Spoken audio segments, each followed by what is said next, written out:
Before the age of 18, I lived in comfort and abundance. After turning 18, I endured the pangs of hunger for 3 days out of 9. Xiao Chen was abducted by a blind Taoist priest to a desolate mountain for 8 years of cultivation. After 8 years, he descends the mountain wielding his sword, and the path to invincibility officially commences. Heaven and earth are indifferent, treating all living beings as mere fodder, battling against man, against immortals, and against the heavens, decisive in slaughter, experiencing exhilaration from beginning to end. Chapter 1. 8 years of cultivation, at last the descent from the mountain. You are free to descend from the mountain. 8 years. It has been 8 years. Do you know how I've spent these years? You brought me to this desolate wilderness and made me a wild man for 8 years. Daily, I subsisted on tree bark and gnawed on roots. Everything within several miles that could move or not, that could be eaten or not, I consumed it all. Look around you. Is there a single tree that is not utterly bare? A gentle breeze swept through. The elderly Taoist's eyes were clouded, and a few strands of white hair danced in the wind. Alas, Xiao Chen, I know you harbor resentment towards me. Yet, I am soon to depart from this world in pursuit of the elusive path of immortality. If I cannot cross that threshold, my days shall be numbered. You are the only disciple I have taken in this world, and my pride. In just 8 short years, you have cultivated to the early stage of the golden core in this barren world, surpassing even my own achievements in my youth. You are the most gifted individual I have encountered in hundreds of years. Do not think that because you taught me cultivation, I will feel gratitude towards you. You have squandered 8 years of my youth. My girlfriend may very well have borne another child by now. And my parents, I cannot even bear to imagine how they have fared during these 8 years without knowing my whereabouts. And now you tell me I can descend from the mountain? How do you propose to compensate me for these 8 years of lost youth? Enough, Xiao Chen. I understand you are still vexed. My harshness over these years was for your own good. One day, you will comprehend the depths of my intentions. Regardless of whether you acknowledge it, you are my sole disciple. I hope this farewell is not our last encounter. You are free now. The formation that bound you has been dismantled. Go forth from the mountain. The old Taoist, clad in tattered robes, bent over, yet still a blind man. Xiao Chen gazed at the forlorn figure of the elder as he departed, truly struggling to fathom that the only other cultivator on this planet, aside from himself, was this mighty being in the tribulation stage. A true master of the martial way, capable of summoning clouds and commanding rain. With a mere flick of the wrist, he could obliterate a nation. But why? Why confine me here for 8 years? I respect you, yet I also harbor hatred for you. The old Taoist form dissipated into a fleeting shadow. Clearly, Xiao Chen did not receive the answers he sought. Memories surged forth. 8 years prior, on his way home from school, Xiao Chen encountered this Taoist. Seeing his pitiable state, Xiao Chen generously offered the old man a few red bills. Little did he know that later that night, while still in slumber, he would be taken by the old Taoist to this endless wilderness. In the first year, he was forced to practice sword techniques daily. Any hint of laziness would result in the old Taoist devising various torments for Xiao Chen. Once, seizing the opportunity while the old man was in seclusion, Xiao Chen attempted to flee, only to be caught and subjected to a thunderous punishment. Dubbed the refining of Xiao Chen's body. The outcome was predictable. Xiao Chen nearly lost his life. In the second year, the formation of techniques. In the third year, the alchemical arts. In the fourth year, the healing arts. In the ensuing years, the elderly Taoist imparted to Xiao Chen a technique known as the mysterious heaven's secret record, enabling him to cultivate independently. Since that moment, the Taoist would only visit Xiao Chen roughly once a year. The Taoist harbored no concerns regarding Xiao Chen's dedication to his training, for the intricate formations he had established in the vicinity rendered it impossible for Xiao Chen to procure any surplus sustenance. Relying solely on the cultivation of the mysterious heaven's secret record to harness the spiritual energy of heaven and earth for his own sustenance, Xiao Chen managed to stave off starvation. The outcome proved that the Taoist stringent training regimen was remarkably successful, allowing Xiao Chen not only to avoid death by hunger, but also to cultivate to the foundation establishment stage and eventually attain the golden elixir. Xiao Chen has now ascended to the early stages of the golden elixir realm, far exceeding the Taoist's expectations, rendering him unmatched in the mortal realm. Even in a world where spiritual energy has revived, a practitioner at the golden elixir stage constitutes a pivotal force within any sect. Regulating his emotions, Xiao Chen recognized that this was not the time to be at odds with the Daoist. The most pressing matter at hand was to hasten his return home, back to the abode he had left 8 years prior.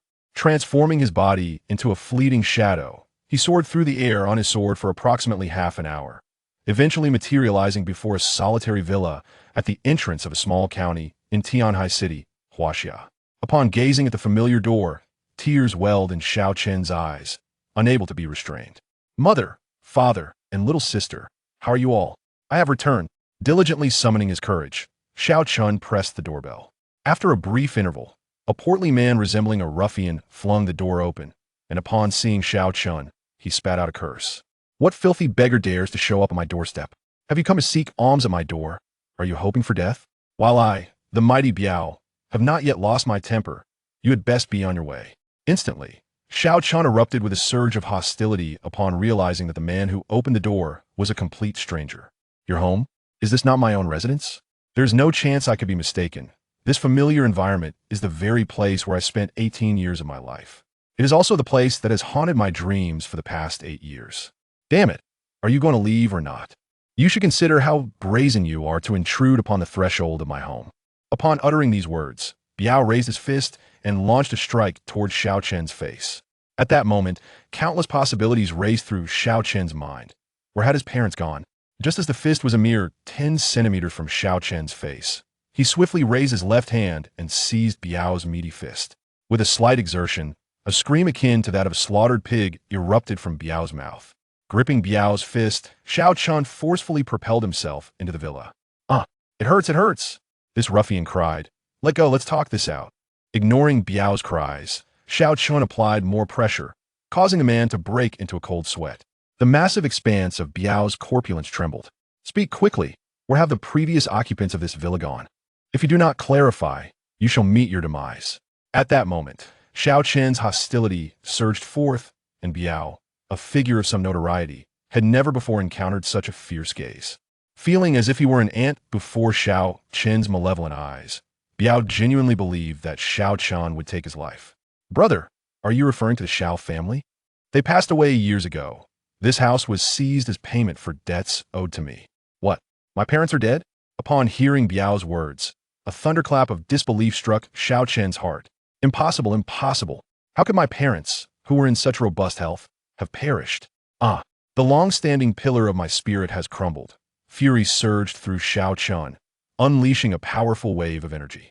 The air around him crackled and groaned beneath the force of this energy, producing a series of explosive sounds. Chapter 2. Blood feuds and the search for my sister. Before Fei Biao could comprehend the situation, he was violently hurled several meters away by a powerful shockwave, colliding with the surrounding wall and tumbling to the ground. With a painful cough, he spat out a mouthful of blood mixed with internal organs, trembling in fear. Wiping the blood from his lips, he was utterly astonished. Having navigated the underbelly of Tianhai City for over 2 decades, this was the first time he had encountered such a ferocious beggar. He scrambled to crawl before Xiao Chen, pleading, "Brother, let us speak civilly. I have money. Name your price, and I shall provide it immediately." Xiao Chen cast a glance at Fei Biao, then kicked him to the ground, placing his foot firmly on Fei Biao's chest. "Speak quickly, what transpired? Brother, are you referring to Mr. Xiao and his family? I don't know much, but I recall that 8 years ago, Mr. Zhao's son mysteriously vanished, and their family, overwhelmed with grief, faced immense pressure, leading to their bankruptcy. Out of goodwill, I even lent them money to help them through that crisis. I only took possession of this property because I could not reclaim my loan. Beyond that, I truly know nothing." "And how did they meet their demise?" Xiao Chen's gaze hardened as he glared at Fei Biao. "Brother, their deaths have nothing to do with me. When I approached them for debt collection 6 years ago, I did so amicably, employing no violent means whatsoever. It was only upon arrival that I discovered the premises had been vacated. After extensive inquiries, I learned that Mr. and Mrs. Xiao had both perished in a car accident." Upon hearing Fei Biao's words, Xiao Chen felt his heart plummet, his fists clenched tight as he emitted a fierce cry of indignation. He knelt before the villa, weeping bitterly. "Mom, Dad, I am so sorry. I am so sorry." Fei Biao then realized that the beggar before him, weeping on the ground, was the son of the Xiao family who had gone missing 8 years prior. "Brother, I assure you, your parents' deaths had nothing to do with me. The Li family of Tianhai City has long been suppressing your parents' company. You should inquire with them." "The Li family?" Xiao Chen recognized them as one of the 4 great families of Tianhai City, a dominant force.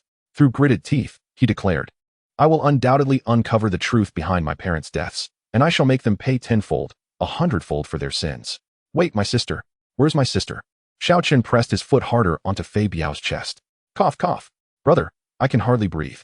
Xiao Chen suddenly realized the pressure he was applying, likely fracturing several of Fei Biao's ribs. However, he was not foolish. Lending money to his parents during their hardship was merely a euphemism for extorting high-interest loans. You expect me to believe that you approached them for debt collection amicably? Brother, I swear everything I said is true. Your parents' deaths are genuinely not my fault. Please, spare my life. I know where your sister is.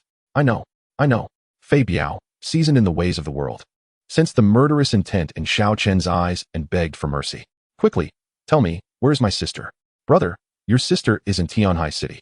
After your parents' demise, a nobleman visited from Tianhai City, claiming to be a close friend of your father's, and it was he who took your sister away. Tang Hai, Xiao Chen immediately thought of this person. He was a comrade of his father's, having shared the trials of battle together, and they had remained the best of friends after retirement. Recalling how Uncle Tang had once carried him as a child, Xiao Chen felt a wave of reassurance wash over him upon learning that Tang Hai had taken his sister away. Fei Biao, I will uncover the truth behind my parents' deaths, and if you are implicated, I will make your existence a living hell. Xiao Chen spared Fei Biao's life for the time being. His priority was to find his sister. Only after Xiao Chen's figure vanished at the entrance did Fei Biao, still trembling from fear, sit up, suppressing the pain in his chest as he dialed a number on his phone. Hello, Brother Wen, it's Fei Biao. That wretched son of the Xiao family has returned. From the other end of the line came a derisive laugh. Isn't he just a useless waste who vanished for 8 years? Why are you bothering to call me? Send someone to reunite him with his parents. Remember, do it cleanly. I don't want a repeat of when the police caught you last time. Understood, Brother Wen. But this kid seems rather ruthless. He nearly left me incapacitated today. Oh, ruthless one. I relish playing games with such individuals. He will undoubtedly come to Tianhai City in search of his sister. I shall entertain him well. Yes, understood, Brother Wen. No one you have set your sights on has ever walked away from Tianhai City alive. Enough flattery. Complete your task and return swiftly. Meanwhile, Xiao Chen traversed the bustling streets. The vibrant lights and lively atmosphere of the city evoked both familiarity and estrangement within him. The illumination had increased, and the buildings towered higher than he remembered. It seemed that life was improving for everyone. Yet, why must it be this way for me? Mom, Dad, I miss you so much. Suddenly, a sharp screech of brakes echoed, nearly colliding with Xiao Chen. A woman in a black uniform hurriedly exited her vehicle to check on him. Sir, are you all right? Xiao Chen appeared oblivious to her words, lost in his thoughts as he continued to walk forward. The woman, catching a glimpse of his face, mused, why does he look so familiar? Seeing that Xiao Chen was unharmed, she opened the car door, preparing to drive away. At that moment, Xiao Chen abruptly yanked the door open and sat inside. Take me to Tianhai City. Huh, but I have to get to work. The woman protested. If I take you to Tianhai City, I'll be late. Unfazed, Xiao Chen produced a thick wad of cash from his pocket and tossed it to her. Take me to Tianhai City. Understanding the necessity of money in the urban landscape, Xiao Chen had taken several stacks of ill-gotten gains from Fei Biao before departing. The sight of the substantial cash illuminated the woman's eyes. It amounted to 2 months of her salary. All right, sir, buckle up. I'm about to speed, she exclaimed, her imagination running wild at the thought that this beggar-like figure might actually be a hidden millionaire. Is being wealthy this wild now? How did I not know about this new trend of beggar chic? With the roar of the Buick's engine, Xiao Chen's heart raced with anticipation. He was uncertain how to confront his sister. She must despise me. An hour later, the Buick halted outside a shopping mall in Tianhai City. Xiao Chen resolved to purchase a new outfit. He could not meet his sister dressed like a beggar. Chapter 3. Time flies. I am no longer the youth I once was. Xiao Chen stepped out of the car and headed straight for the mall, casually selecting a set of casual attire. Gazing into the mirror, he was startled at the disheveled figure staring back at him, unkempt and sporting a stubbled face. He could hardly believe how much he had changed. In his memories, he had been a carefree young man, handsome and well-off. After a modest grooming of his hair and changing into clean clothes, he felt significantly improved. At least he no longer resembled a beggar. Upon exiting the mall, he noticed the woman waiting for him and called out, "Why haven't you left yet?" The woman cast a glance at Xiao Chen and increasingly felt that he resembled a classmate from a decade ago. She opened her mouth to inquire, "Sir, could you kindly tell me your name? You bear an uncanny resemblance to someone I once knew." "Xiao Chen, are you Xiao Chen?" She continued, "I am Xin Feifei, your high school classmate. Do you remember? You have mistaken me for someone else.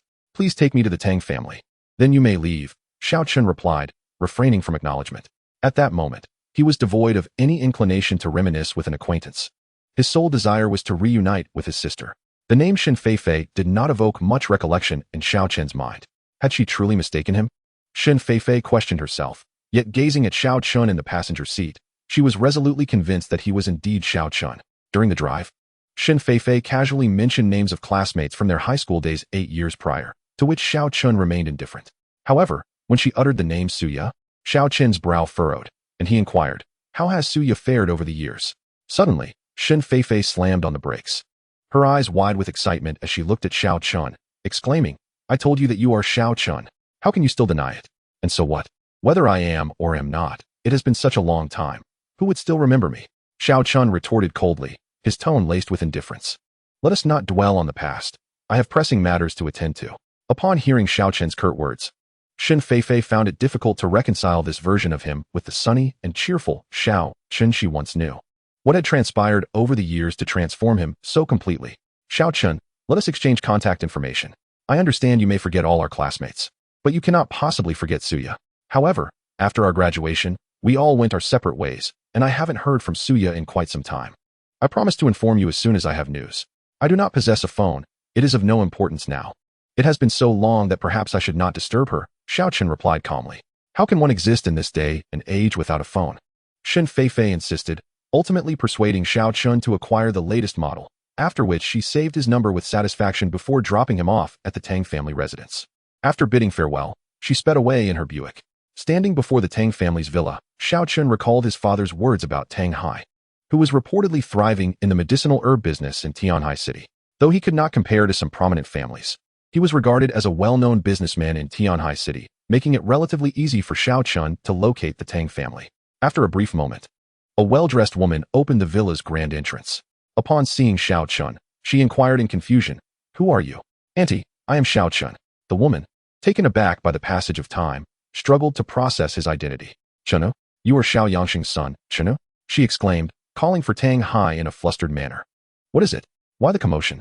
Tang Hai emerged, equally bewildered by the sight of Xiao Chen's unusual appearance. "Old Tang, he claims to be Xiao Chen." "What? You are Chenu?" Tang Hai exclaimed, excitement flooding his voice as he grasped Xiao Chen's hands, scrutinizing him closely. "Uncle Tang, I am sorry. I have returned. It truly is you, Chener. Oh my goodness, you are finally back." Tang Hai exclaimed, embracing Xiao Chen tightly, his eyes glistening with tears. "Old Tang, let Chener in. Standing here is not suitable." Yes, Chener, come in with your Uncle Tang." Tang Hai's grip on Xiao Chen remained firm, as if fearing that this moment might fade away. "Chener, you must be hungry. Auntie will prepare something for you." In that instant, Xiao Chen's eyes brimmed with tears as he felt warmth for the first time in 8 years. "Thank you, Auntie. All right, you two chat. I will have it ready shortly." Tang Hai, noticing Xiao Chen's current state, remarked, "Chener, you must have endured considerable hardship these years. You foolish child, why did you not return? Your Uncle Tang has longed for your return every single day." "Uncle Tang, I am truly sorry. Forgive me. I was trapped in one place and only recently escaped." "Oh, child, what matters is that you are back. From now on, your Uncle Tang and aunt will be your parents. I will find you a wife and grandchildren. Please stay with us and do not leave again. Uncle Tang, I hold no ill will towards you for my parents' fate. It is not your fault. I will personally seek out those responsible for my parents' demise. Child, death cannot be undone. Your most important task now is to live well. Only then will your parents find peace in the afterlife. I do not wish for you to live with hatred. Do you understand?" "Rest assured, Uncle Tang, I understand.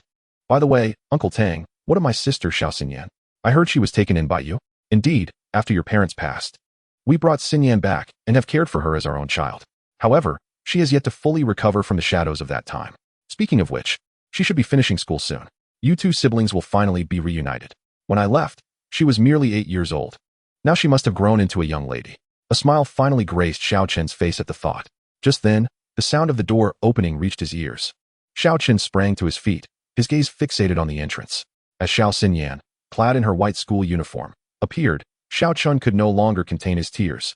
Xiao Xinyan, upon seeing the unfamiliar man in the room, initially wore a look of confusion, but as she gazed deeper, a long-buried face began to merge with the figure before her. Her expression shifted dramatically. In Chapter 4, as the siblings reunited, Xiao Chen grasped his sister Xiao Xinyan's hands with fervor, exclaiming, "Xinyan, your brother has returned." Xiao Xinyan, momentarily stunned, then looked at Xiao Chen with anger, retorting, "Brother? Do I have a brother? Why have you returned? I have no brother like you." She forcefully wrenched her hands from his and stormed into her room, slamming the door shut. Xinyan, Xiao Chen's heart ached, recalling the sister who used to follow him around joyfully, now filled with disdain. I am sorry, sister. Ah, Chener, give Xinyan some time. She will forgive you, Tang Hai advised, stepping closer to Xiao Chen. Uncle Tang, it is only right that she harbors resentment toward me. I have wronged her. Thank you for taking care of my sister all these years. Just then, the sound of footsteps echoed outside, revealing Tang Hai's daughter, Tang Xiaoxiao. Returning from school. Where's Sister Xinyan? Wait for me. She actually ran off by herself. It's infuriating. Tang Xiaoxiao exclaimed as she entered the house, only to be greeted by the sight of an unfamiliar man. She quickly turned to Tang Hai and inquired, Dad, who is this uncle? Is he someone who escaped from a mental hospital? Oh, how can you speak like that? This is your brother Xiao Chen.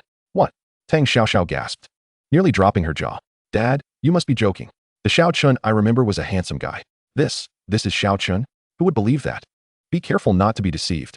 There are so many scammers around nowadays. Xiao Chen, unfazed by Tang Xiaoxiao's remarks, smiled and said, Sister Xiaoxiao, it's been a long time. You've grown up. Is it really you, brother Xiao Chen?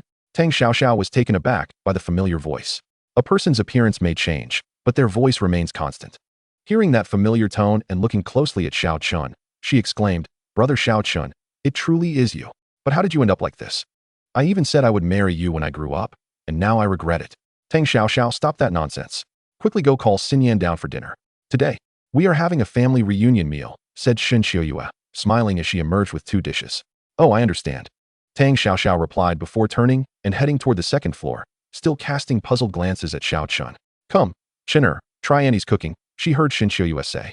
Once seated, Xiao Chen found himself distracted, wondering why his sister hadn't yet come down. Was it that she didn't wish to see him? Just then, Tang Xiaoxiao returned, pulling Xiao Xinyan down from the second floor. Once seated, Xiao Xinyan focused solely on her meal, not once glancing at Xiao Chen. Meanwhile, Tang Xiaoxiao occasionally studied Xiao Chen, thinking to herself, if he just trimmed his hair and shaved, he might still be quite handsome. Though his face appears melancholic, he has a decent aura.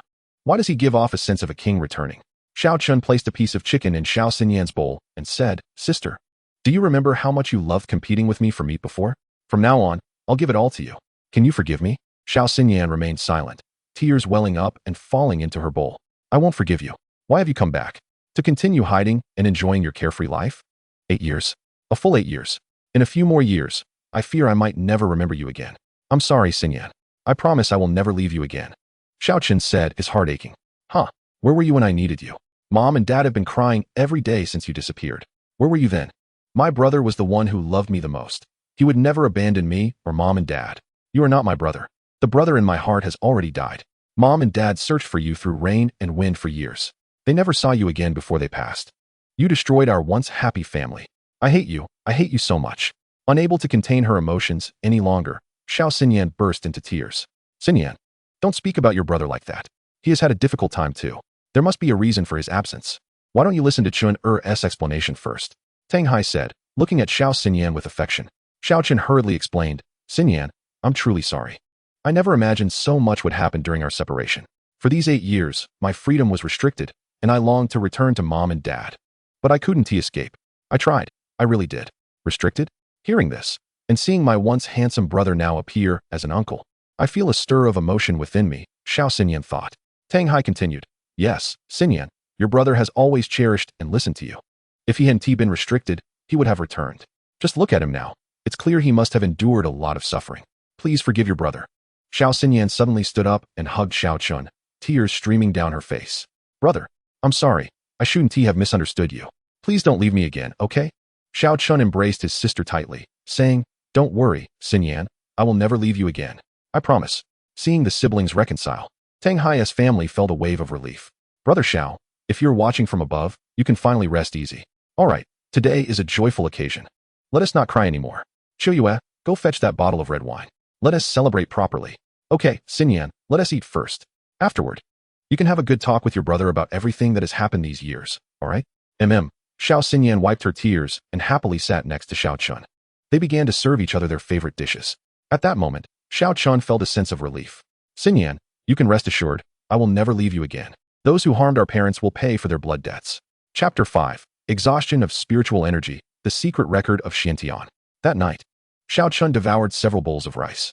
After 8 years without a taste of such delicacies, despite his current golden core cultivation allowing him to go without food. The dishes before him were flavors he had longed for deeply. Seeing Xiao Chen eat ravenously, the others felt a pang of sorrow. Unable to believe the hardships he must have endured these past years, it must have been quite difficult for him. Even Xiao Xinyan felt her heart ache seeing her brother in such a state. After dinner, Xiao Chen intended to discuss things with his sister. But by the time they finished eating, it was already late. Considering it was the weekend and Xiao Xinyan didn't have school the next day, he decided there was no rush.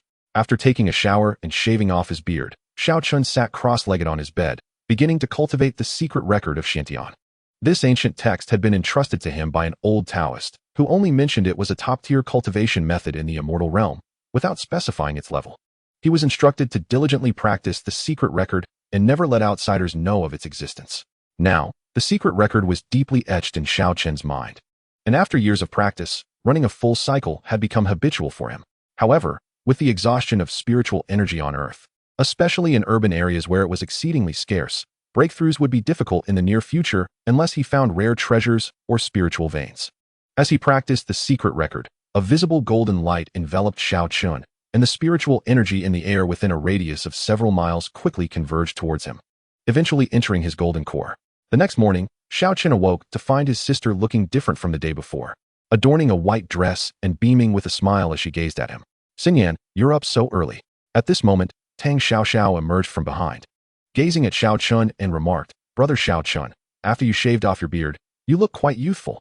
She then offered an apology for her words from the previous day. "It's nothing, Xiao Xiao. I hardly took it to heart." Xiao Chen responded with a smile.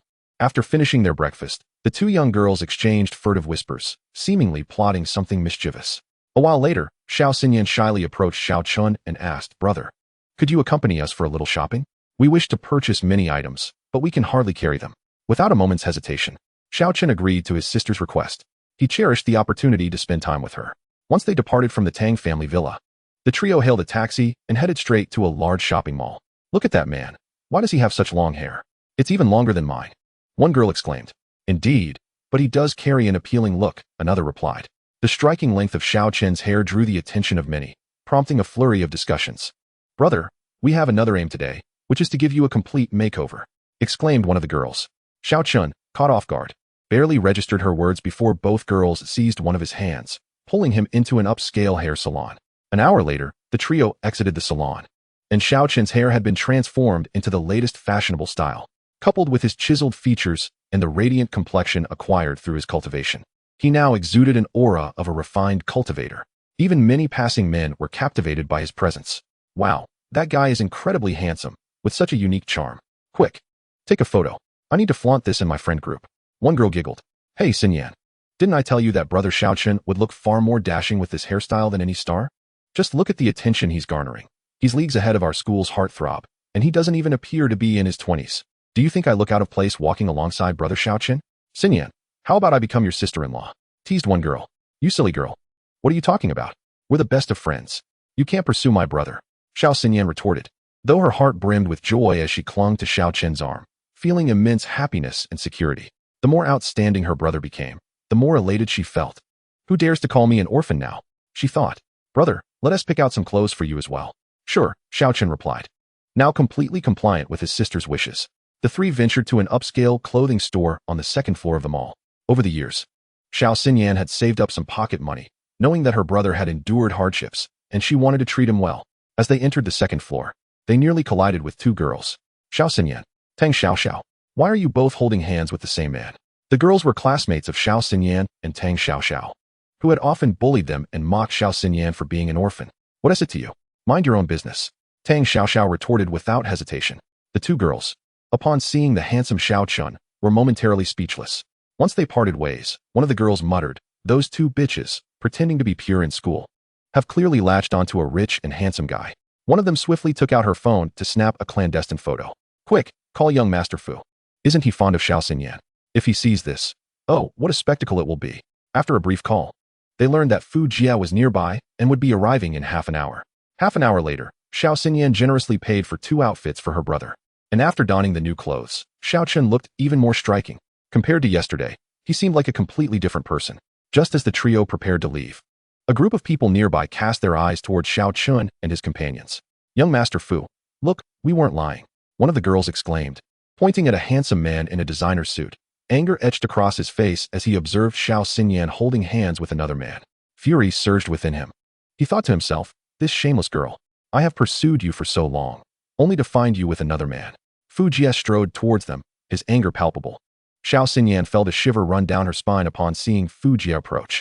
Xiao Chen also noticed the advancing figure and felt his sister clutching his arm tightly. He understood that this man was trouble. Chapter 6. Your world, I shall guard. Xiao Chen reassured his sister. Don't worry, I'm here. But brother, Fu Jie's family has substantial influence, and even the principal dares not offend him. He is also the captain of the school's sparring team. You should avoid conflict with him. I worry he may retaliate against you, Xiao Xinyan cautioned. With a smile, Xiao Chen replied, trust me, dear sister. Who is he? You previously claimed that you didn't accept my pursuit because you only wished to focus on your studies. Yet here you are, holding hands with another man. What does this mean? Are you slapping me in the face? Fu Jie demanded. Fu Jie? Tang Xiaoxiao exclaimed upon seeing him. What business is it of yours? Our Xinyan can hold hands with whoever she pleases, and we plan to go home with this handsome guy tonight. What? Tang Xiaoxiao, you too actually. Fu Jie seethed, his teeth clenched in anger. Xiao Xinyan was momentarily intimidated by Fu Jie's demeanor and instinctively attempted to withdraw her hand from Xiao Chen's arm. However, Xiao Chen firmly grasped her hand and said to Fu Jie, leave now, while I am still calm. Fu Jie thought he misheard. Repeat that. I said get lost. You insolent boy, how audacious of you. State your name.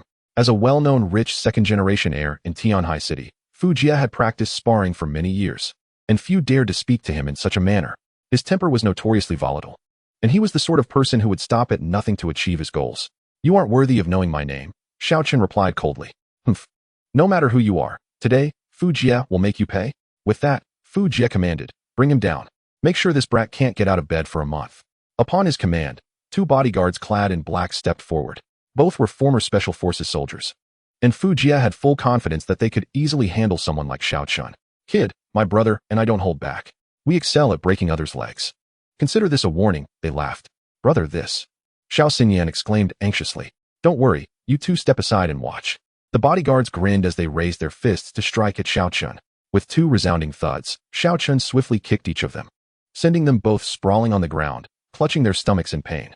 As someone who had trained in sparring for years, Fu Jie barely registered the sight of his bodyguards being dispatched with such ease. Shock coursed through him. This guy is skilled? Could he be a martial artist? Even I might struggle against 2 bodyguards. Fu Jie clenched his fists tightly, embodying the adage that a wise man does not incur immediate losses. He resolutely decided to return home and devise a plan to deal with this young man. After all, he was a martial artist, and he had resources at his disposal. Just you wait, kid. Without a moment's hesitation, Fu Jie turned and departed, flanked by 2 bodyguards who assisted him as they made their swift exit.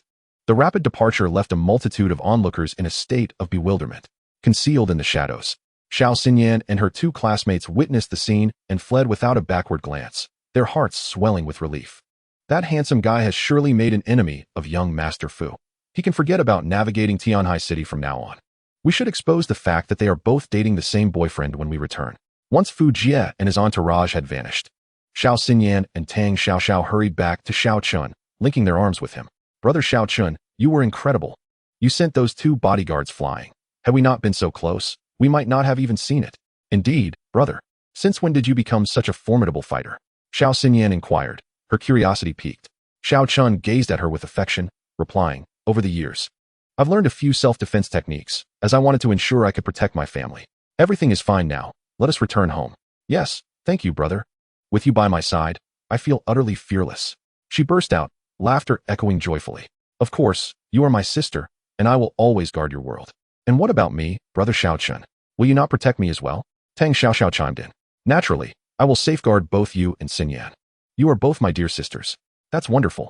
Tang Xiaoxiao beamed, her face alight with satisfaction. In truth, Xiao Chen had purposely shown restraint earlier. He did not wish to commit acts of violence before his sister so soon after their reunion. However, refraining from violence did not imply he intended to let Fu Jie off the hook. Judging by the look in Fu Jie's eyes as he departed, it was clear he would not simply relent. Rather than wait for Fu Jie to strike from the shadows, it was wiser to eliminate this threat preemptively. After 8 years of cultivation, Xiao Chen's mindset had transcended that of an ordinary person. In the world of cultivators, the principle of survival of the fittest reigned supreme. Showing mercy to others could be tantamount to cruelty to oneself. I will not allow anyone close to me to suffer even the slightest harm. As for the fiends who harmed my parents, I shall ensure they are brought to justice. The Li family? Once I deal with Fu Jie, I will uncover how they suppressed my parents' company all those years ago. Xiao Chen never believed that his parents perished in an accident. Their demise was inextricably linked to the Li family. As he pondered these matters, he arrived home, still lost in thought. Brother, what has you so distracted? Xiao Xinyan queried, noticing his absent-mindedness. Nothing, my dear sister. I was contemplating a visit to pay our respects to our parents tomorrow. That sounds good, brother. I haven't honored them in quite some time, especially since they are buried in the county cemetery. What? Xiao Chen's expression turned to one of shock. Why weren't they laid to rest back home? It's all the fault of Uncle Air and the others. They claim that our parents squandered the family fortune searching for you and accrued substantial debts. The debt collectors tracked them down to the old home. Later, Uncle Air declared that our parents had brought shame upon the Xiao family and were unworthy of resting in the family ancestral hall. Those scoundrels! Xiao Chen's brow furrowed. His fists clenched in anger. Fear not, Xinyan. I will ensure that a grand mausoleum is built for our parents back home, allowing them to return to their roots. Anyone who dares to prevent them from resting in the Xiao family hall will face my wrath. Yes, that would make them very happy. That evening, after everyone had retreated to their rooms for the night, Xiao Chen donned comfortable casual attire and leaped from the third floor of the villa. His figure weaving through the high rises like a specter in the night. His purpose was singular, to eliminate. Chapter 7. Dripping water penetrates stone. Is this man a master?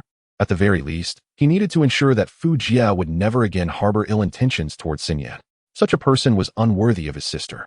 And Xiao Chen had already conceived plans to usher her into the realm of immortality, contingent upon his own ascendance. Standing atop the tallest skyscraper in Tianhai City, he extended his consciousness outward, instantly enveloping the entire city within his awareness. Soon, he discerned Fu Jie's whereabouts. Inside the private room of Yunzhong KTV, a venue owned by the Fu family, Fu Jie often brought friends to indulge in leisure. Have you uncovered any information on that brat? Young Master Fu, we have been unable to find any details on him. It is as though he appeared out of thin air. That scoundrel. The mere mention of Xiao Chen's name sent Fu Jie into a furious frenzy. Meanwhile, two of Fu Jie's bodyguards, having sustained injuries, had summoned a young man from home to follow behind. This young man was no ordinary figure. He was a third-tier martial artist hired at great expense by the Fu family, capable of punching through steel. Brother Chong, once I locate that brat, I will leave him to you. Make certain he never leaves his bed again. Let us see how he dares to compete with me for women. Rest assured, young master, I have dispatched countless arrogant fools with these iron fists. Leave him to me. Hearing this, a smirk crept onto Fu Jie's lips as he continued, hurry and find him. I want to know everything about him before tomorrow. Understood, young master. The two subordinates promptly exited the private room to gather information on Xiao Chen's whereabouts. You've been sneaking around. What are you up to? Come, join us for a drink. Are you looking for me? A voice suddenly rang out as Xiao Chen pushed open the door and strode into the opulent private room. He poured himself a glass of liquor and took a leisurely sip. Looking around, he noticed over a dozen men and women seated within, all gazing at him with expressions of puzzlement, save for Fu Jie, whose eyes burned with malice. Brat, I've been searching for you everywhere, and here you are, delivering yourself right to my doorstep. Ha! Young Master Fu, who is this handsome fellow? Several women, captivated by Xiao Chen's presence, eagerly inquired. Humph, he will soon be a corpse. Brother Chong, this is the brat I seek. Feel free to act. On my turf, even if you kill him, no one will know. Understood, but remember our agreement. Fear not. As long as you incapacitate him, I will not skimp on your reward. A smile spread across Brother Chong's face as he regarded Xiao Chen, who entered with an air of calm. Young Master Fu, is this the pretty boy who injured your two bodyguards? He looks rather weak. Wait until my fists land. He will surely perish. Brat, I will grant you one chance. Kneel and apologize to young Master Fu. Perhaps he will show mercy and spare your life. Xiao Chen merely smiled, his gaze shifting toward Fu Jie. This is the help you've enlisted? With a flick of his right index finger, he sent a drop of liquor from his glass toward Brother Chong's right leg. The drop surged forth with astonishing speed, penetrating through Brother Chong's thigh, shattering the wall behind him. Ah! Brother Chong cried out in agony, feeling as though his leg had been pierced by a bullet, the excruciating pain causing beads of sweat to form on his brow. What kind of technique is this? The liquid pierced through my leg? Struggling to endure the pain, Brother Chong fell to his knees before Xiao Chen, gasping, Senior, please spare me. Changgu was acutely aware that had his adversary intended to take his life with the recent maneuver, it would have required no effort at all. The patrons in the private room gazed at Xiao Chen with the same awe as one might regard a specter, instinctively inching away from him. They had witnessed a drop of wine launch forth from Xiao Chen, piercing through Chang Ji's thigh, and the blood pooling on the floor left no room for deception. Changgu, why are you kneeling before him? Surely, he must have employed some nefarious means. Do not let him dupe you. How could a mere human possess such strength? Quickly kill him. You are armed, are you not? I refuse to believe he can evade a gunshot. Fu Xiao, do not be disrespectful to your elder. I advise you to kneel and apologize. Otherwise, the consequences will be unbearable for both you and your entire Fu family. This man before them was undoubtedly a formidable figure, perhaps even a master. The thought sent a shiver through Changgu, who could not bring himself to meet Xiao Chen's gaze. A Chong, you are but a dog kept by my Fu family. I command you to kill him now? Fu Jie barked in a fit of rage at a Chong. Seeking death? Xiao Chen remained seated, his index finger once again dipped in the wine, which transformed mid-air into a sharp blade, piercing directly through Fu Jie's forehead. Fu Jie's eyes widened in shock, his life extinguished. A murder has occurred. The onlookers in the private room screamed in terror as they beheld Fu Jie collapse, blood seeping from his brow, while they trembled at the sight of Xiao Chen, paralyzed with fear. Dear sir, we are merely casual acquaintances of Fu Jie. Please spare our lives. We promise to remain silent after we leave. Ignoring their pleas, Xiao Chen approached the kneeling Achong and coldly remarked, to assist in tyranny is to deserve death. With that, he cast a withering glance at Changgu, whose body erupted into a mist of blood within the confines of the room. The sanguine fog enveloped the entirety of the private room, and the remaining patrons were left in a state of sheer horror, huddled together as they gazed at Xiao Chen as if he were a demon.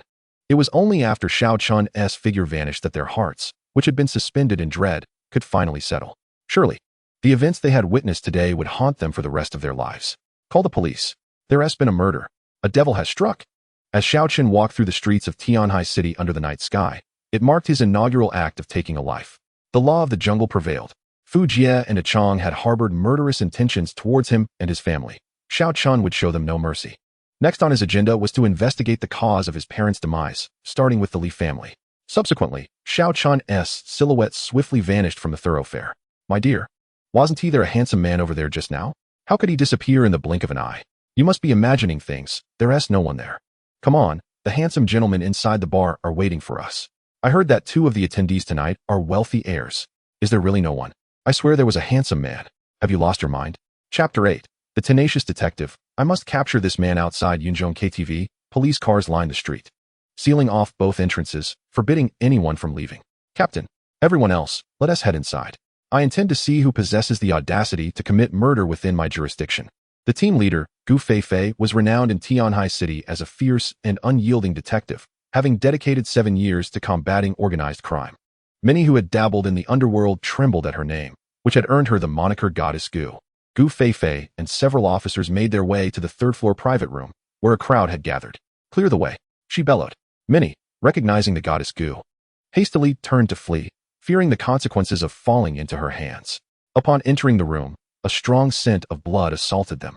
One of the officers gasped, Captain, it's the young master of the Fu family, Fu Jie, who dares to kill him on his own family's territory. This is utterly audacious. Gu Feifei approached Fu Jie, examining him closely, noting that he bore only a single wound at his forehead. What could have caused this injury? A small hole piercing directly through his brain. It doesn't resemble a gunshot. Quickly search for any bullet fragments and eyewitnesses. I will ensure this murderer faces justice. At that moment, Fu Yuanshan, the head of the Fu family, arrived, nearly fainting upon seeing his son's corpse. Who is responsible for my beloved son's death? I will have them ground to dust. Head of the Fu family, how dare you threaten to grind someone to dust in my presence? Are you disregarding the authority of the police? Captain Gu, when has it been your place to meddle in Fu family matters? If you cannot find the one who killed my son, I will see you all imprisoned. What did you say? Dare to repeat that?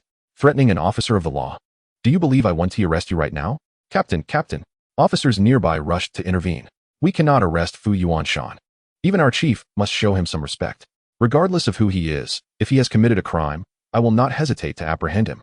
Fu Yuanshan, the cause of your son's death will be thoroughly investigated by the police, and the murderer will be brought to justice. Now, let us take the body back to the station for an autopsy. Bring everyone who was in the private room back for questioning. Yes, Captain.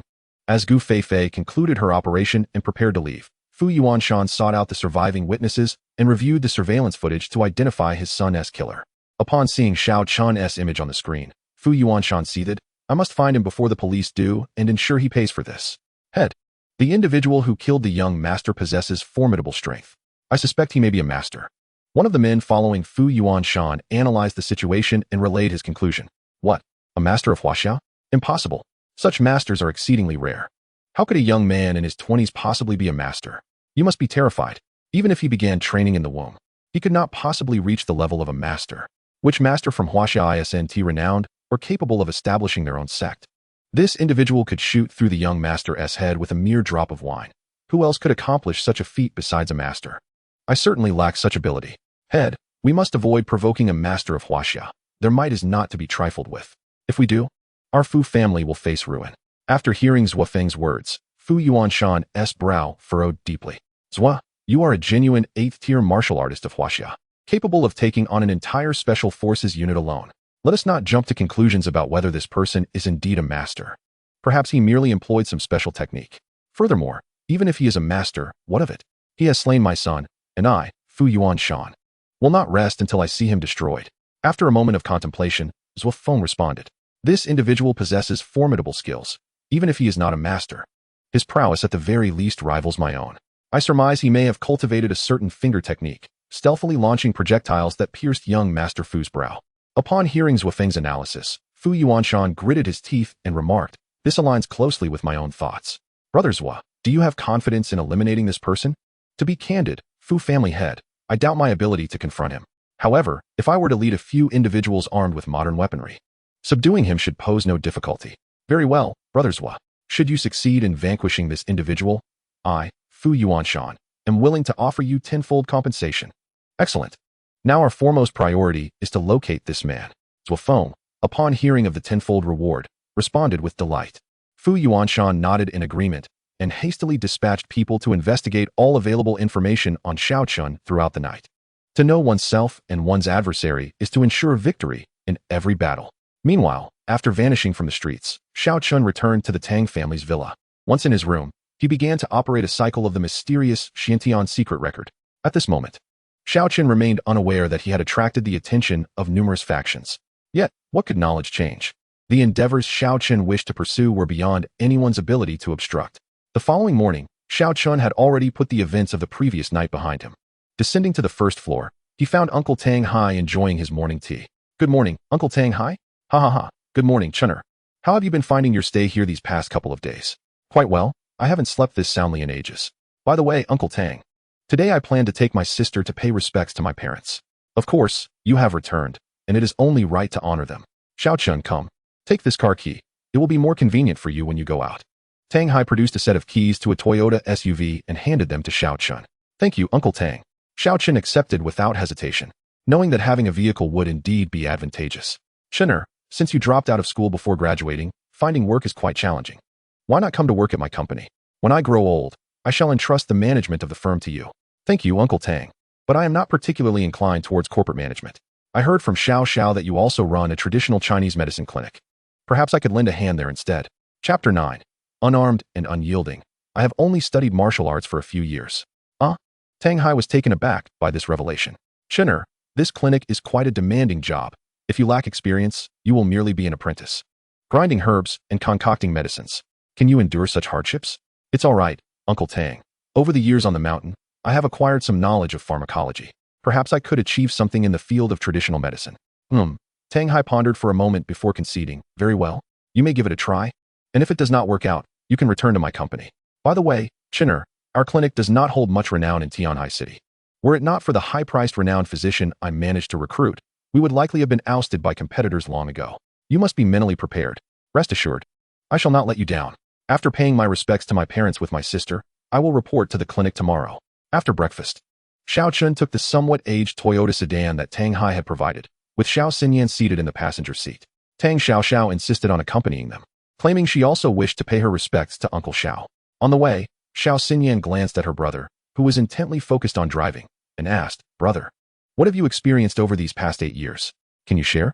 You must have faced considerable hardships, she added, her eyes glistening with unshed tears. Seeing this, Xiao Chen smiled and reassured her, It's all right, sister.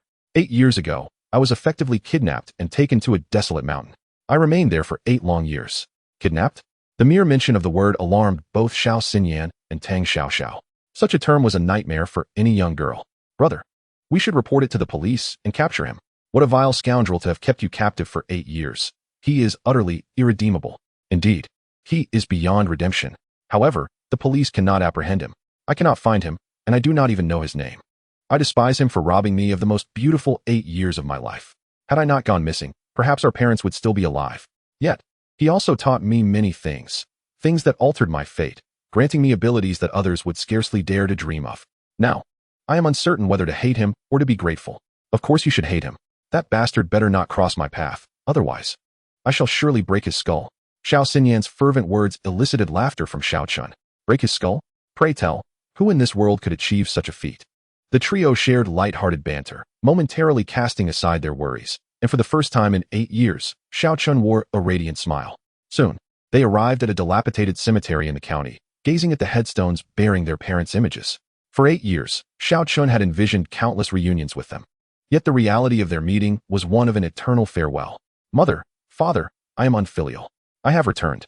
He vowed silently. I shall find those responsible for your demise, and I will ensure they suffer irrevocably.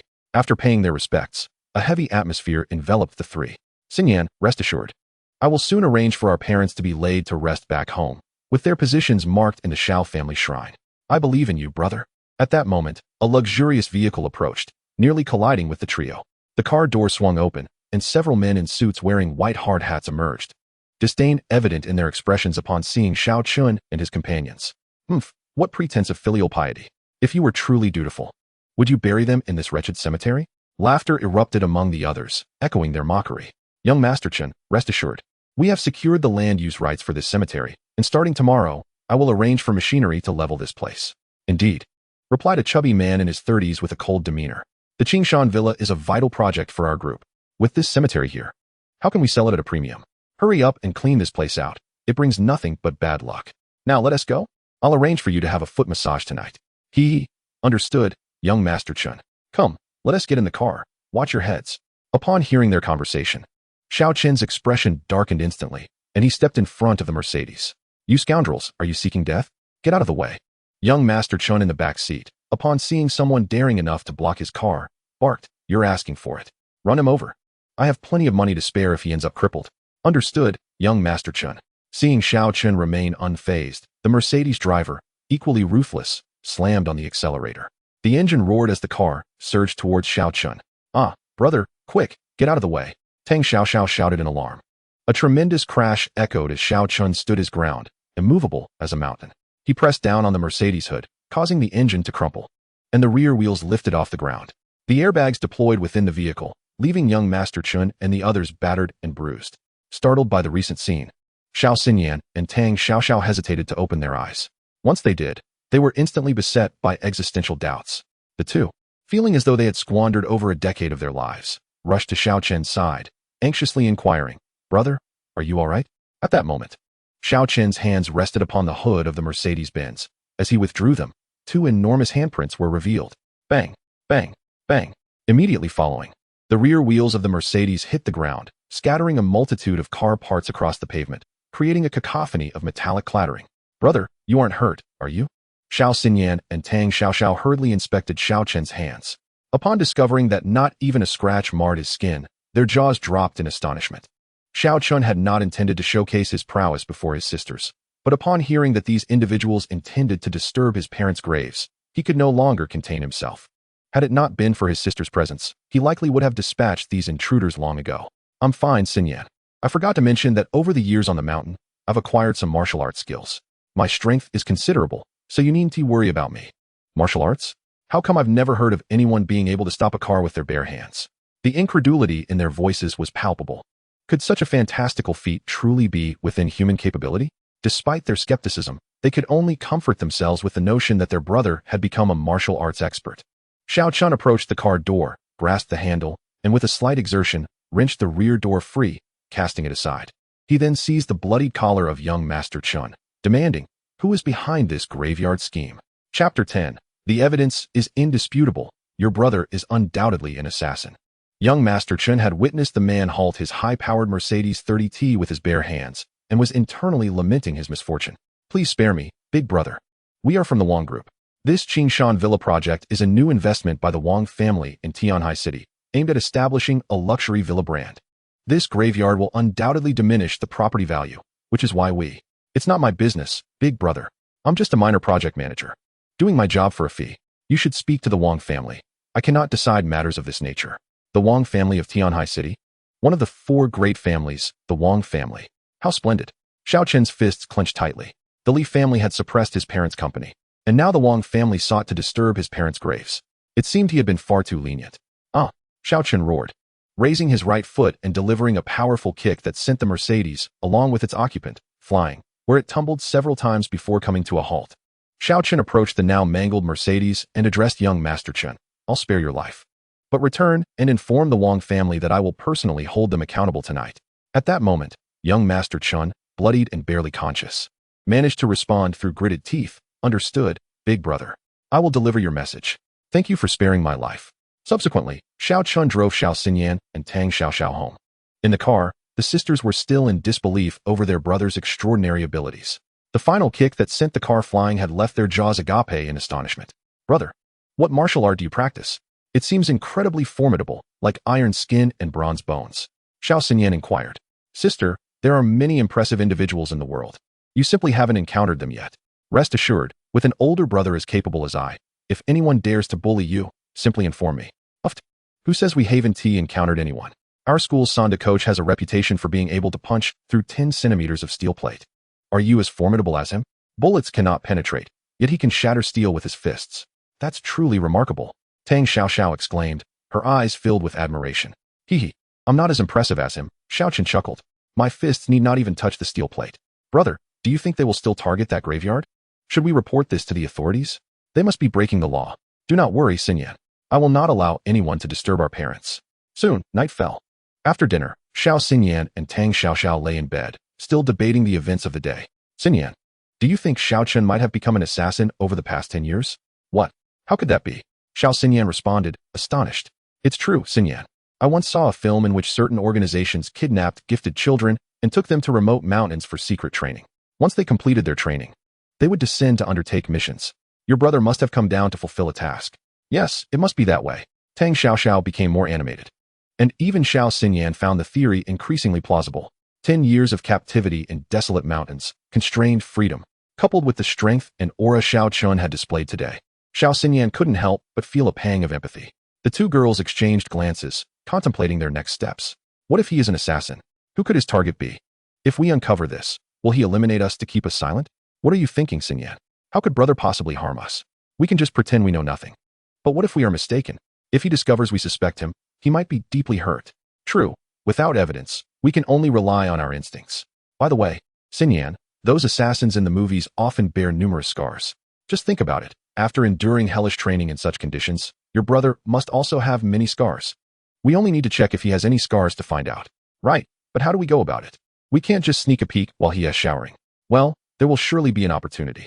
When the time comes, we must work together to uncover all of Xiao Chen's secrets. Also, assassins usually operate at night. Should we check if he is still in his room?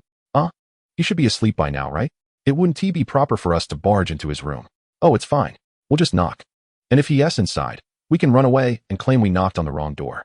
Come on, let us hurry. The 2 stealthily approached Xiao Chen's room. They pressed their ears against the door, straining to hear any sounds within. Shoo, there is no noise inside. Let us knock and see. Bang, bang, bang. Xiao Xinyan cautiously rapped on the door, but there was still no response. Xinyan, I'm going to open the door, step back a bit. Cautiously. They opened Xiao Chen's door and stepped inside. Well, I told you, the evidence is irrefutable. Your brother is undoubtedly an assassin. Gazing at the empty room, the 2 were now utterly convinced of Xiao Chen's secret life as an assassin. Xiao, I still have my doubts. Assassins generally do not meet good ends. I do not wish for my brother to be one. As she spoke, Xiao Xinyan's eyes brimmed with tears. Sigh, Xinyan, if you remain unconvinced, we'll have to find an opportunity to check for scars on Xiao Chen. Certainly. Here is the refined translation of your text, as it stands. Let us devise a reason to investigate after school tomorrow. I, too, hope that we are merely overthinking. Meanwhile, while the 2 young women continued their discussion about Xiao Chen, his figure had already arrived at the entrance of the Wang family's villa nestled in the hills of Tianhai City. Who goes there? The guards stationed outside the villa barked. No outsiders are permitted to approach. Be gone. Seeing Xiao Chen approach in his humble attire, the guards immediately displayed their disdain. Typically, those who visited this estate were dignitaries or influential figures, and thus, they offered Xiao Chen no courtesy. Being guards for a prominent family, they possessed a certain level of discernment. Chapter 11. Today, let us spill blood. Is silence an option? Ignoring the guards' warnings, Xiao Chen advanced towards them with unwavering determination. Seeking death. Are we? The guards exchanged glances, their eyes hardening as they brandished their batons, aiming for Xiao Chen's head. Just as they were about to close the distance, an immense force erupted from Xiao Chen, sending both guards hurtling backward. They crashed through the villa's grand entrance, where inside, Wang De, the patriarch of the Wang family, along with several younger relatives, was enjoying a lavish dinner. Manager Chun, who had suffered earlier at Xiao Chen's hands, recounted the day's events in full to Wang De, who dismissed the matter lightly.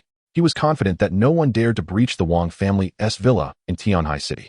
Suddenly, with a resounding crash, the two guards collided with the villa's reinforced door, landing in the courtyard, gasping and writhing in agony. Wang De, taken aback, promptly gathered everyone to investigate the commotion. Upon seeing the guards, his brow furrowed in concern as he caught sight of Xiao Chen. Seize this intruder. Anyone who dares to trespass and injure my men seeks death. The area around the villa quickly filled with over a dozen black-clad bodyguards wielding batons and machetes. I advise you to refrain from advancing, lest you court death. Today, aside from the Wang family, all others may depart. Do not say, I did not offer you a chance. Arrogant. Scoffed the apparent leader among the guards upon hearing Xiao Chen's words. Let us deal with this brat. Having served as the security manager for over a decade, he was incensed that someone dared to openly challenge the Wang family, a direct affront to his authority. He had long felt the pressure of his substantial salary without any real action, and many within the higher echelons of the Wang family had voiced their discontent. Today was the perfect opportunity to assert his dominance. Upon receiving the order from their manager, the bodyguards charged at Xiao Chen with their weapons drawn. Seeking death, are we? Xiao Chen, already seething with rage, had no intention of harming those uninvolved with the Wang family. After effortlessly dispatching one bodyguard with a punch, he seized a baton and hurled it into the fray. The baton moved as if animated, weaving through the crowd, accompanied by a series of sickening cracks as numerous bodyguards collapsed, their legs shattered, revealing stark white bones as they writhed in pain upon the ground. In the span of a mere 2 breaths, the scene shifted dramatically. What? This individual is formidable. The Wang family members gasped in astonishment as they witnessed Xiao Chen's almost supernatural prowess in dispatching over a dozen bodyguards. Having dealt with the lackeys, Xiao Chen discarded the baton and slowly approached the security manager. The latter, a third-tier martial artist, felt an overwhelming sense of dread in Xiao Chen's presence, while Wang De, observing the swift defeat of his bodyguards, wore a calm expression, a smile playing at the corners of his mouth. This man must be a high-tier martial artist. Wang De understood that while his bodyguards could handle ordinary individuals, they were ill-equipped to confront a high-tier martial artist, and he had other trump cards at his disposal. Recognizing the futility of confronting Xiao Chen, the security manager gripped his baton tightly and summoned his courage to charge at him. Xiao Chen showed no mercy, delivering a powerful kick that sent the manager flying, leaving him in a state of unconsciousness. My friend, you must have a reason for injuring those who came to my Wang family. Speak, what do you desire? Wang De, unable to fathom Xiao Chen's true intentions, speculated that he was indeed a high-tier martial artist. He had already dispatched someone to summon a high-tier martial artist from the Wang family. Additionally, numerous armed bodyguards were stationed around the villa, with 2 snipers prepared to eliminate Xiao Chen at a moment's notice. This was the foundation of Wang De's confidence in establishing his standing in Tianhai City. As long as no grandmaster from Huaxiao arrived, he was certain he could contain the situation. The reason he had yet to issue a command to attack was simply to gauge Xiao Chen's resolve. As Xiao Chen approached the Wang family members with a calm demeanor, he stated, I do not seek anything. Today, I merely wish to shed blood. Can we speak no more? You insolent brat. Do you truly believe that my Wang family cannot contain you today? Just as Wang De finished speaking, 2 snipers positioned atop a distant rooftop opened fire.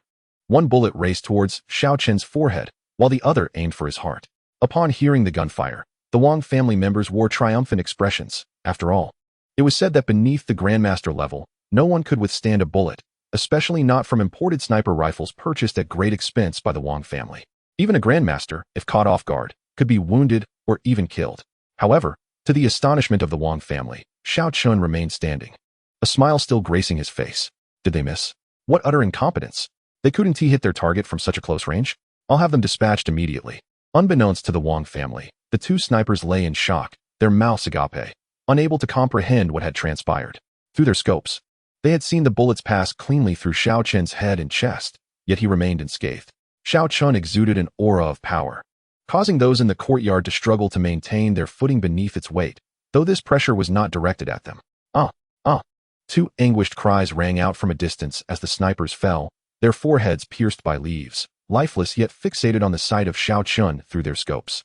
Had they been able to speak, they would have certainly questioned whether this man was mortal or demon. Witnessing this spectacle, Wangda could not help but regard Xiao Chen with newfound respect. Despite having several high-tier martial artists at his disposal, he felt an unsettling intuition that Xiao Chen could easily dispatch them. While it was not difficult for the Wang family to invite a grandmaster, Wangda was reluctant to forge a deadly enmity with a high-tier martial artist unless absolutely necessary. With a swift change of demeanor, he donned a congenial smile. Having navigated the business world for decades and established himself as a formidable force in Tianhai City, Wangda's cleverness was evident. Ha ha ha, young brother. I believe I understand the reason behind your troubles with my Wang family. It is said that enemies should be resolved rather than exacerbated. We have no deep-seated grievances. There is no need for us to escalate matters to life and death. Wouldn't you agree? I assure you, my Wang family will leave that cemetery undisturbed. And we will even fund its restoration, ensuring it remains concealed. What do you think? Chapter 12. The release of true qi. Even leaves may inflict harm. Upon hearing Wangda's words, half of Xiao Chen's fury dissipated. As long as they did not disturb his parents' graves, sparing the Wang family was not out of the question. Moreover, Xiao Chen harbored other intentions. The Wang family stands as one of the 4 prominent clans in Tianhai City, perhaps to be of use in the future.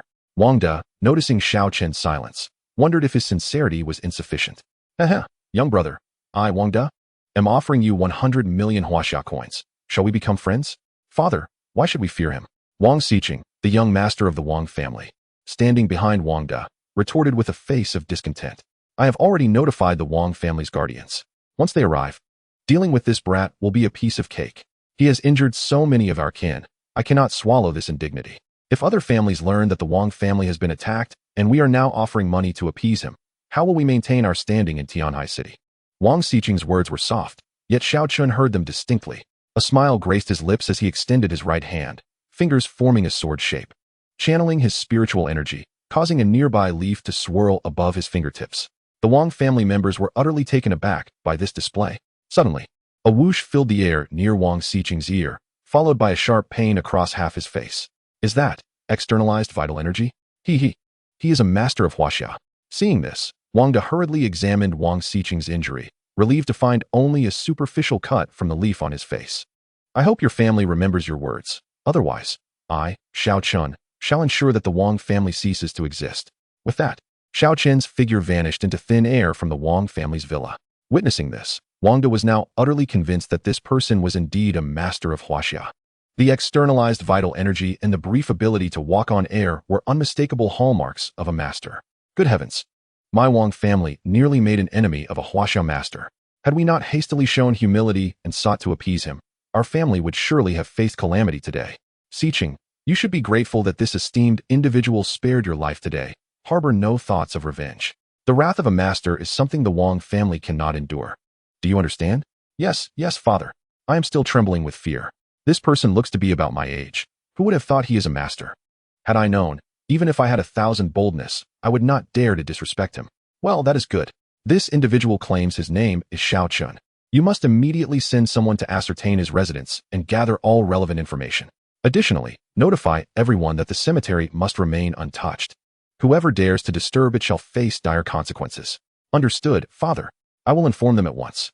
Moreover, once we ascertain Xiao Chen's address, the 100 million I promised him must be delivered immediately. This is our sole opportunity to befriend him. No. Make it 200 million. 100 million is unlikely to catch the masteress' attention.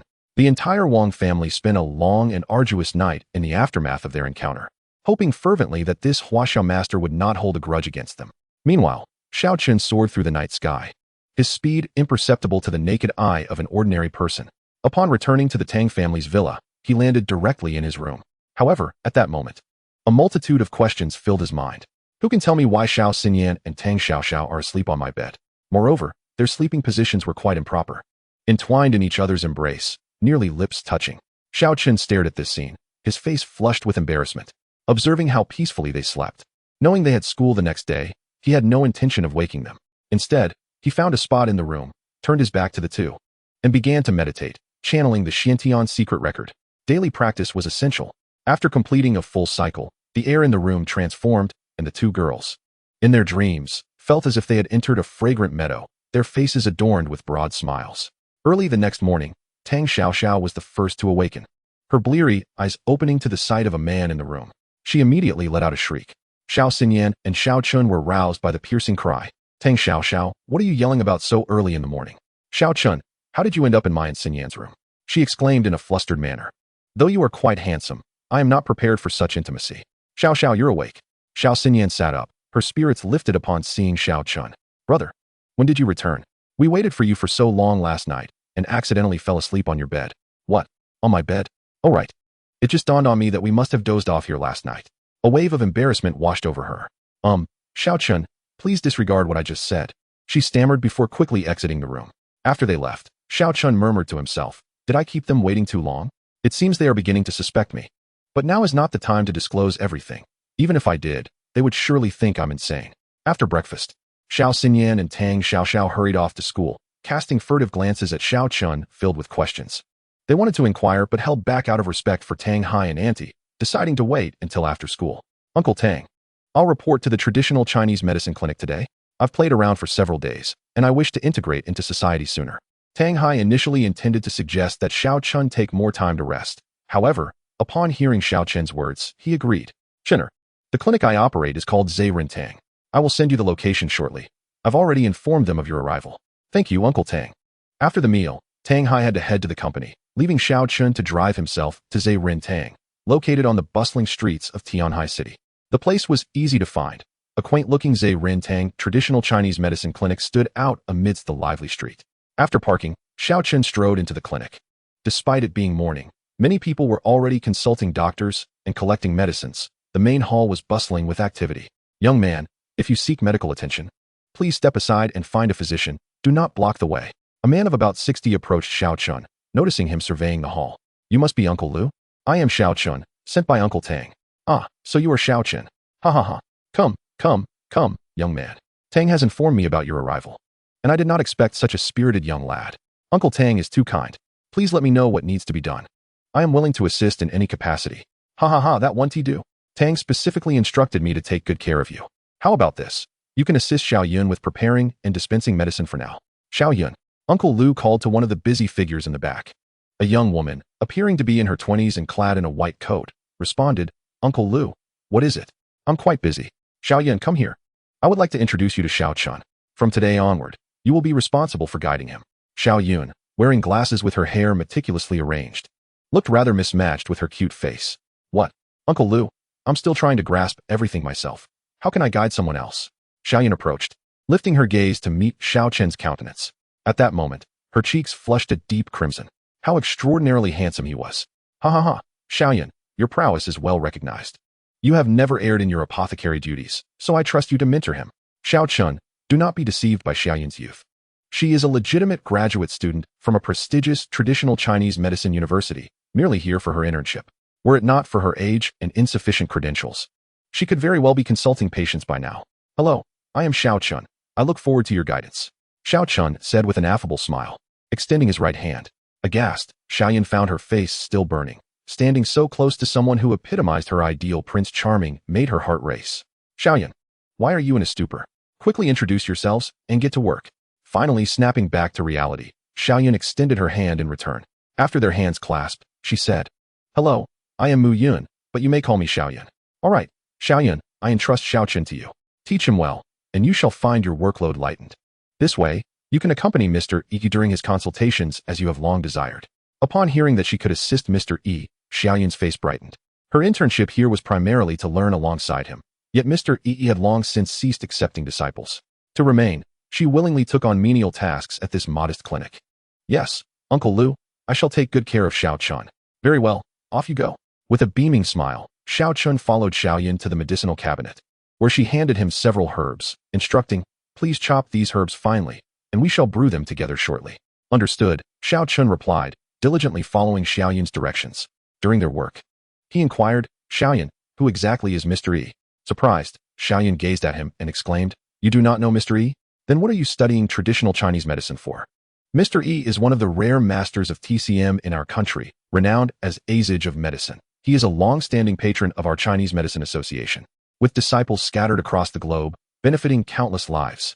After extolling Mr. E, her eyes sparkled with boundless admiration. If he is so remarkable, why does he come here? This question indeed perplexed Xiaoyan, and she shook her head, responding, I do not know. Many prominent figures find it difficult to secure even a brief meeting with him. And some have offered substantial sums for a consultation, yet he remains elusive. I cannot fathom how Mr. Tang convinced him to visit Zhe Rin Tang for 3 days each month. What? Mr. E only consults 3 days a month? Is he here today? How naive. Mr. He will not arrive for several days. His consultation day is our busiest time. Most practitioners here have received guidance from Mr. E, and many patients come seeking his expertise. However, we do have other TCM masters in our country. Mr. E is merely one among many. I attended a lecture by Mr. E at school, which solidified my resolve to learn diligently from him. I see. Just then, several black cars pulled up outside, and a group of men entered, carrying a woman who appeared to be in excruciating pain. Who is in charge here? Uncle Lu furrowed his brow, immediately sensing the hostile intent of the newcomers. He hurriedly approached them with a smile, asking, Are you here for a consultation? Hey, it seems this patient is in agony. Perhaps we should allow the physician to examine her first? Enough of your nonsense. This woman is my good friend's girlfriend. She came here for her monthly abdominal pain. Yet after taking your medication, she has been suffering for days without relief. Whether she takes medication or not, the pain persists. What good is your treatment? You must immediately alleviate her pain and ensure that she never suffers during those days again, or we will demolish your clinic today. Bah, a bunch of quacks. The men shouted aggressively, causing the other patients to flee in fear of being caught in the fray. Enough. Is it not normal for a woman to experience pain a few days each month? How could you guarantee she would never experience it again? Hey, you insolent wench. Do you dare to speak back? One of the most brutal men reached out to teach Xiaoyan a lesson. Stop. I will examine her. I prescribed her medication a few days ago, and it should alleviate her discomfort. You all should communicate properly instead of resorting to violence. The group's gaze turned toward the speaker, their fury igniting. You dare to stand up? Fine, let us see if you can cure her. If not, I'll make sure you regret it. Xiao Chen observed, eager to discern their true intentions. He quickly recognized that the woman was feigning distress. After all, menstrual cramps were a common occurrence. How could a physician be blamed for that? Chapter 14. Chronic Toxins. Fetch me a set of silver needles. The physician, named Feng Jisheng, had held his TCM license for several years. Typically, he had no issues prescribing remedies for such minor ailments. After having the woman sit, he took her pulse meticulously for a prolonged period before stating, Miss, your health is quite good. If you take the prescribed medication regularly, it will undoubtedly help alleviate your pain and nourish your body. Should your abdominal pain be severe, I can prescribe some analgesics. Having conveyed this, Feng Jisheng turned his gaze to the leading man in black, stating, That is the situation. With regular medication, you should find relief from your monthly pains. Is that all? Damn it. After all that, you still Haven Tea made her pain go away immediately? You are nothing but a quack. Brothers, seize him. I want to cripple those hands. Understood, boss. The men readied themselves to strike. Uncle Lu, seeing the tension escalate, swiftly positioned himself in front of Feng Jisheng, his voice trembling. Gentlemen, please. Let us not resort to violence. Name your price. We can settle this amicably. Ha ha ha. Old man, you have money, right? 1 million. 1 million? Uncle Lu and everyone in the clinic were taken aback by the exorbitant demand. Uncle Lu quickly retorted, 1 million is out of the question. We simply wish to avoid trouble. We can offer a maximum of 50,000. 50,000? Do you think we are beggars? We spend more than 50,000 in a single night. Brothers, destroy this place. Xiaoyan, call the police immediately. Uncle Lu called out in a panic. The clinic erupted into chaos. Do we have silver needles? The chaotic crowd was abruptly interrupted by a statement from Xiao Chen, ignoring the puzzled gazes of those around him. Xiao Chen approached the woman to examine her condition. After taking her pulse, he furrowed his brow, secretly lamenting that he had misjudged her. She was not merely feigning her ailment, but was indeed poisoned. It appeared someone had deliberately tampered with her. Who was this impudent brat, daring to lay hands on our brother's girlfriend? Xiao Chen paid no heed to the raucous shouts and turned to Xiaoyan, requesting, Please fetch me a set of silver needles. Thank you. Although the crowd was bewildered, Xiaoyan obediently brought a set of silver needles to Xiao Chen. With the needles in hand, he skillfully administered several injections to the woman's head and abdomen, channeling his spiritual energy to dissolve the toxins within her body. As the last needle was withdrawn, the woman expelled a mouthful of black blood, and her complexion instantly regained a healthy hue. alleviating the pain etched upon her face. The companions who had brought her were utterly astonished by the transformation. Wasn't it said that no one could discern the cause of her condition? We must leave quickly, they exclaimed, hastily driving away with her in tow. Meanwhile, the onlookers at the clinic regarded Xiao Chen with expressions of confusion. Xiao Chen, what on earth just happened? Xiaoyan was the first to voice her curiosity. She was afflicted by a form of chronic poison, which poses little immediate danger but causes severe abdominal pain. The ability to control such a toxin to only induce pain indicates that the person behind this must be a skilled practitioner of traditional Chinese medicine. It seems someone deliberately sought to create trouble for our clinic, Fang Jixing remarked as he stepped forward, expressing his gratitude. Brother, thank you. Without your intervention, my hands would have surely been ruined today. I am Fang Jixing, chief physician of Zurintang. Hello, I am Xiao Chen. You are too kind, Dr. Fang. As a member of Zurintang, it is my duty to assist. Brother Xiao Chen, how did you discern that she was poisoned? When I took her pulse, everything seemed perfectly normal, Fang Jixing inquired, astonished. I never imagined Brother Xiao Chen was a hidden expert. Haha, Dr. Fang flatters me. I merely learned a smattering from a senior some time ago and happened to recognize the symptoms of this particular poison. It was sheer luck. Xiao Chen replied modestly. I would never dare to claim the title of an expert. All right, enough with the mutual flattery. If I am not mistaken, they must be from the Tong Rin Tang clinic across the street. With their impending opening, they likely aim to tarnish the reputation of our Zurintang at this juncture. How despicable. Tong Rin Tang? Xiao Chen queried, intrigued. What is going on? Sigh Xiao Chen. You are new here and may not be aware. The most luxurious business district across the street is set for the grand opening of Tong Rin Tang.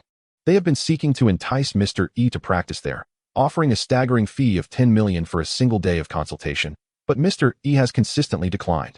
As a result, we at Zurintang have become their target, Lu Bo explained with a heavy heart. In the past, Zurintang was bustling with activity, with 7 or 8 physicians struggling to keep up. Now, they have already poached several of our doctors, and we can only barely sustain ourselves with our loyal clientele. If Mr. E is lured away, our venerable Zurintang, which has thrived for over a decade, may be completely ousted from Tianhai City. Such complexity is astounding.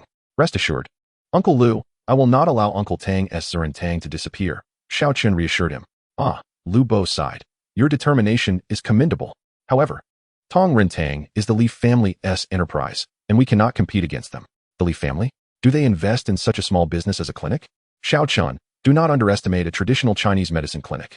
If it gains a solid reputation, it can significantly bolster their corporate interests. The Li family originated from a pharmaceutical company, controlling over 80% of traditional Chinese medicine in Tianhai City. In recent years, they have also expanded into Western medicine research, production, and sales, and even have a stake in the chip industry. Thus, from a strategic standpoint, Tong Rin Tang represents the Li family's brand of medicinal herbs, which they will undoubtedly prioritize. Tianhai City is home to more than 10 Tong Rin Tang clinics, each a local powerhouse, suppressing any competing clinics that pose a threat until they can no longer operate. Zurintang has survived thus far only because Mr. E has not yielded to their pressure and has consistently refused to show them any favor. The Li family's young master, Li Yuan, has approached Mr. E several times, only to be coldly rebuffed. As long as Mr. E continues to consult, Li Yuan will undoubtedly return. Chapter 15. The investigation concluded. His name is Xiao Chen. Li Yuan? Xiao Chen echoed, hearing the name of a member of the Li family for the first time. As he pondered his parents' matters, he resolved to begin his inquiries with this Li Yuan. With the clinic swiftly restored to its former state, it resumed accepting patients. In the afternoon, a luxurious black business vehicle pulled up outside Zurintang, and a young woman clad in a black professional outfit hurriedly entered the clinic. Mr. E, she called out anxiously. Upon recognizing her distinguished presence, Lu Bo approached her, stating, Miss, Mr. E is not in today. If you seek medical attention, our other physicians at Zurintang are fully capable of assisting. What? Mr. E is not here? Where has he gone? Please tell me where I can find him. I must see him immediately. Miss, please do not fret. We are unable to reach Mr. E either. Whenever he does not hold consultations, he travels extensively across the country. Wah, Grandpa. Upon hearing Lu Bo's words, the young woman collapsed to the floor in tears. Lu Bo, witnessing her despair, felt utterly helpless. What on earth is happening today, encountering so many unusual events? Fang Jixing approached the young woman and inquired, Miss, is your grandfather unwell? I have trained under Mr. E.'s mentor and often assist him during consultations. I consider myself half of Mr. E.'s disciple. Please cease your tears. How about I accompany you to your home? Upon hearing Fang Jixing's offer, the young woman scoffed, You think you can treat my grandfather? The three great masters of traditional Chinese medicine in Huaxia are at a loss, as are renowned experts from both home and abroad. Do you truly believe you can cure him? Mr. E is our last hope. What? Fang Jisheng was speechless, taken aback by her words. The notion that someone could summon the three great masters of traditional Chinese medicine for consultation was an extraordinary feat, one not achievable by even the most prominent figures in Tianhai City. At that moment, the young woman received a phone call, and her face brightened. What? You found Mr. E. Excellent. I'm on my way back. She quickly scrambled to her feet, hopped into the vehicle, and the luxurious business car vanished down the street. Xiaoyun and the others were elated by the young woman's last words. Mr. E was back, and he would surely return to the clinic for consultations in the coming days. Meanwhile, as Xiao Chen busied himself at Zurintang, the Tianhai City Public Security Bureau was in a state of disarray. Gu Feifei, still holding Fu Jia's autopsy report, was at a loss. What on earth could have penetrated your skull? In the absence of any murder weapon at the scene, could it be that the air has permeated through your mind? Captain Gu, we have made progress. The individual in question is named Xiao Chen, who has been reported missing for a decade. After a thorough examination of the surveillance footage, we managed to unearth his identity. Xiao Chen. Excellent. Immediately establish a city-wide alert to locate him. Does he truly believe he can commit murder in my territory without facing consequences? At the Fu family villa. Master, we have identified the culprit who murdered the second young master. It is Xiao Chen. The motive stems from the fact that the second young master harbored affections for a young lady named Xiao Xinyan, who happens to be the sister of this Xiao Chen. Bang! What a scoundrel! Upon hearing his subordinate's report, Fu Yuanshan slammed his right hand forcefully onto the coffee table. This rogue, merely enamored with his sister. Why must he take my son's life? Fu Yuanshan was seething with rage, his teeth clenched in fury. Informs Wafeng that if he captures his sister, I will not believe he will not reveal himself. Eliminate both of them to accompany my son into the afterlife. At Tianhai City First High School. After Xiao Xinyan and Tang Xiaoxiao arrived at school, they sensed that many classmates were casting peculiar glances in their direction. Upon learning the circumstances, the two were incensed, wishing to deliver a sound thrashing to those spreading such baseless rumors. To their astonishment, the school forum was rife with intimate photographs of Xiao Chen and the two of them shopping together, accompanied by malicious commentary. Claims surfaced that the campus belle, Xiao Xinyan, and Tang Xiaoxiao willingly shared a wealthy boyfriend, and after an encounter with Fu Jia, the three had engaged in a brawl. With Fu Jia absent from school today, the speculation only deepened, and the comments section soon erupted, with many taking it quite seriously. Xiao, should we post a clarification? Xiao Xinyan inquired. That is my brother. I personally do not mind, as it would save us considerable trouble. Then I need not clarify either. I am more than willing to be rumored as Xiao Chen's girlfriend. Did you not see how many people are commenting? Wow, that young man is so handsome. If I were in her shoes, I would also be willing. Just wondering if he is still looking for someone? Humph, let them envy us. The innocent shall remain untainted. Why concern ourselves with the opinions of others? Indeed, Xiao, you are right. Let them say what they will. However, I thought Fu Jia would surely seek trouble with us today. It is quite odd he did not show up. Suddenly, the two girls exchanged glances, a singular thought striking them simultaneously. Xinyan, could it be that Fu Jia has been as Tang Xiaoxiao spoke? She mimicked a throat-slicing gesture with her right hand. As an assassin, one typically operates at night, and your brother was indeed out last night. Given that Fu Jia has incurred your brother's wrath, and considering Xiao Chen returned home at the witching hour, coupled with Fu Jia's absence from school today, as Tang Xiaoxiao reached this point, their expressions shifted, as if unveiling a momentous secret. Xiao, we must not speak of this recklessly. My brother is certainly no assassin. It must merely be coincidence. Let us refrain from wild conjectures. Although Xiao Xinyan outwardly asserted this, her heart had long harbored doubts. Such coincidences seemed implausibly convenient. Ding! The bell rang, heralding the end of the school day at last. As they walked along the road, Xiao Xinyan remarked, Tonight, we must secretly examine if your brother bears any scars.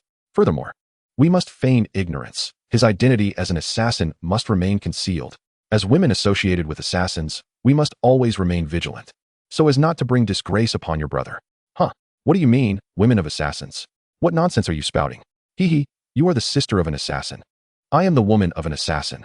Just imagining it is thrilling. By the way, Xinyan, your brother undoubtedly possesses a secret hideout. In the films, assassins often hide advanced weaponry in their secret lairs. Ha, Xinyan, I can already envision Xiao Chen embracing me from behind, teaching me how to shoot. It must be so blissful. Chapter 16, Astonishment. Is Xiao Chen a deity? Observing Tang Xiaoxiao's lewd grin, Xiao Xinyan promptly pinched her waist with her right hand. You wicked girl, do not harbor designs on my brother. Ha ha ha, Xinyan, sooner or later, you will have to call me sister-in-law. The two playfully bantered as they made their way home. Upon reaching an intersection, a screech of tires pierced the air as a white van halted abruptly before them. Several individuals disembarked and seized Xiao Xinyan, dragging her into the vehicle. Help! Help! Xiao Xinyan screamed and struggled desperately. One of the men turned to Tang Xiaoxiao, stating, "If you do not wish for her demise, have Xiao Chen arrive at the steel factory in the western suburbs before nightfall." Xinyan! Xinyan! Tang Xiaoxiao shouted repeatedly, helplessly watching the van disappear from her sight. In that moment, her thoughts turned to revenge. Surely, Xiao Chen had murdered Fu Jie, and now they had come seeking retribution. No, Xiao Chen is in danger. Call the police. Yes, call the police. Tang Xiaoxiao hastily dialed the authorities while anxiously contacting Xiao Chen. Then hailed a cab heading towards the steel factory in the western suburbs. When Tang Xiaoxiao reached Xiao Chen by phone, he was on his way home from work. Seated in the car, Xiao Chen immediately extended his consciousness to search for his sister's whereabouts. He pressed the accelerator to the floor. The aging Toyota racing through the streets at a staggering speed of 200 kilometers per hour, heading towards the western suburbs. A journey that would typically take half an hour was completed in less than 10 minutes as Xiao Chen arrived at the desolate steel factory. Upon witnessing the vast, abandoned facility before him, Xiao Chen charged through the broken gates. Today, I shall unleash a massacre. No one can impede me. As he entered the factory, a taxi soon arrived at the entrance, and Tang Xiaoxiao, upon seeing the shattered gate, was taken aback. Could it be that Xiao Chen had already arrived? Inside, Xiao Chen quickly detected the numerous ambushers lurking ahead with his heightened senses. He found Xiao Xinyan bound within. Exiting the vehicle, Xiao Chen strode purposefully forward. And Zuofeng caught sight of him. Ha ha ha, kid, you arrived quite promptly. Are you from the Fu family? Xiao Chen's gaze fell upon Xiao Xinyan. Noticing the red marks on her face, she had already succumbed to unconsciousness. You scoundrels, I shall see you all perish. Xiao Chen's fury erupted as he surged towards the group, closing the distance of several dozen meters in an instant. Witnessing this overwhelming aura, Zuofeng's legs quaked in fear. Fire! Quickly, open fire! Bang! Bang! Bang! Bang! Bang! Over a dozen men armed with an array of advanced weaponry unleashed a torrent of bullets upon Xiao Chen. Yet, the ensuing scene left them believing they had encountered a ghost. Countless bullets hurtled towards Xiao Chen, and Zuofeng grinned, confident that at such close range, with so many guns, even a master would meet his demise. What? This is impossible. To their disbelief, the bullets that had been fired all halted in midair. Suspended 1 meter away from Xiao Chen, as a golden barrier manifested around him, deflecting every projectile. Xiao Chen, unyielding, commanded the bullets to return at incredible speed. Ah! Ah! Ah! The cries of agony echoed as the black-clad gunmen were mercilessly riddled with their own bullets. Zuofeng, now injured and incredulous, stared at Xiao Chen in shock. Who are you? You are not a master. You cannot be a master. I have witnessed the prowess of a master. Are you human or specter? Please, do not kill me. I beg you, do not kill me. It was Fu Yuanshan who sent me here. I implore you, spare my life. Xiao Chen advanced towards Zuofeng, seizing his throat and lifting him effortlessly off the ground. I am neither human nor ghost. I am a deity. With a sharp crack, Zuofeng's neck was abruptly twisted. Upon releasing his grip, Zuofeng's lifeless body crumpled to the ground, his eyes wide open in eternal shock. Concealed behind a pillar, Tang Xiaoxiao witnessed the entire harrowing scene, her heart racing uncontrollably. Brother Xiao Chen, is he a celestial being? Xiaoxiao still hiding? Come here and help. Xiao Chen had long been aware of Tang Xiaoxiao's presence, yet at that moment, he had no intention of concerning himself with her. If need be, he could simply erase her memories of this night. Only upon hearing Xiao Chen's voice did Tang Xiaoxiao realize her surroundings, trembling as she approached him. Her legs quivered uncontrollably, and upon seeing the corpses strewn about, she retched on the spot. Xiao Chen untied the ropes binding his sister's hands, and, after inspecting her, felt a wave of relief wash over him. Brother Xiao Chen, is Xianxian all right? She is fine, merely fainted from shock. Let us depart. On the way home, Xiao Chen drove while Tang Xiaoxiao supported Xianxian in the back seat. They passed several police cars, and the normally talkative Tang Xiaoxiao fell silent, her mind reeling from Xiao Chen's otherworldly abilities. Brother Xiao Chen, what exactly are you? Xiao Chen glanced at her through the rearview mirror and replied, I will always be your brother Xiao Chen, as well as Xianxians. Should anyone harm you, I shall not let them go unpunished. Do not worry, Xiao. After a good night's sleep, you will forget everything. Brother Xiao Chen, are you going to erase my memory because I have seen things I should not? I have seen it in movies. Those who witness forbidden sights either meet their end or have their memories wiped. Is that true, Brother Xiao Chen? Xiao Chen was rendered speechless by Tang Xiaoxiao's words. How could this girl know so much? He had indeed intended to erase her memories of tonight. Brother Xiao Chen, could you refrain from erasing my memories? I promise I will not tell anyone, not even Xian or our parents. Is that all right? Hearing this, Xiao Chen smiled. Very well, Xiao. There are indeed matters I cannot share with you at this time. I will find an opportunity to tell you later. Understood, Brother Xiao Chen. I promise to keep your secret. This will be our little secret, one that even Xian does not know. So, Brother Xiao Chen, am I a suitable partner for a killer? Huh, what do you mean by a killer's partner? Brother Xiao Chen, are you still pretending? You think I cannot guess? You are a killer, having spent the last decade secretly training somewhere. This descent from the mountain was a mission, wasn't it? Recovering her poise, Tang Xiao continued. Brother Xiao Chen, was that technique you used to block the bullets some kind of advanced technology? Chapter 17. A fantastical journey with my assassin boyfriend. Have these girls imagined me as a killer? Perhaps it works in my favor, as it could explain some of my peculiarities. Let them believe what they wish. Xiao Chen smiled at Tang Xiao through the rearview mirror. Indeed, what you witnessed earlier is the latest technology developed by our organization. Blocking bullets is entirely within our capabilities. I knew it. Brother Xiao Chen, I have it all planned out. I want to write a paper titled My Assassin Boyfriend. What do you think? Quite the catchy title, isn't it? Xiao Chen could not help but admire the boundless imagination of the younger generation. Upon returning to the Tang family villa, Xiao Chen carried Xian directly to her room, his right hand summoning spiritual energy to caress his sister's face. His inner fury reignited, targeting the Fu family. I warned you, should you dare to harm those close to me, I will not forgive you. In the blink of an eye, the palm prints on the face he had touched vanished entirely. Looking at his unconscious sister, he whispered, rest now. When you awaken, all will be as it should. Within the western suburb steel factory, upon receiving the alarm, Gu Feifei promptly led her team to the scene. As they entered the factory, a nauseating stench of blood and gunpowder assaulted her senses, sending a shiver down her spine. Upon venturing deeper, the sight of over a dozen bodies strewn haphazardly caused her brow to furrow with concern. A shootout? A gang war? Observing the bullet-ridden corpses, most of which were unrecognizable, she pondered the extent of the enmity involved. Gu Feifei's initial thought was that two groups had engaged in a fierce firefight. However, upon closer inspection, she sensed something amiss. The victims appeared to have been standing still, mercilessly gunned down. This was utterly unfathomable. There were not even bullet holes in the surrounding area, and every shot had found its mark. Furthermore, the expressions on the faces of the deceased were etched with sheer terror. Had they witnessed something incomprehensible? Clenching her fists, Gu Feifei felt the weight of responsibility bearing down on her. With a recent spate of murders in her jurisdiction, how could she justify this to her superiors? Captain, we conducted a thorough examination and found a total of 16 victims, one of whom is a familiar face. Oh, who is it? A member of the Fu family. Zhuo Feng, who had been closely associated with Fu Yuanshan, a martial artist of the 8th rank. What?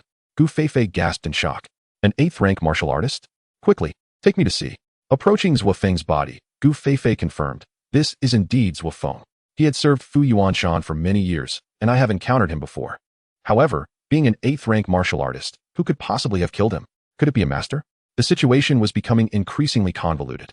Leave a few people to handle the aftermath. The rest of you, return to headquarters.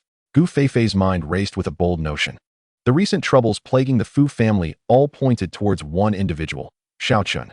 Has that Xiao Chen been located yet? What are you doing? You should have found him before the Fu family did. Yes, Captain. I will intensify the search. We are currently investigating his associates.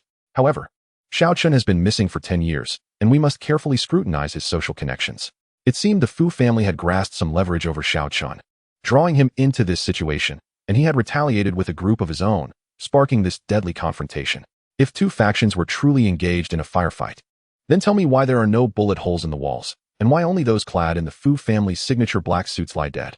Split our investigation into two fronts. First, we must locate Xiao Chen. It is essential to ascertain his connection to Fu Jia's demise and uncover any deep-seated animosity between them. Second, we need the technical team from the city bureau to analyze what transpired here. This is certainly not the scene of a typical gang shootout.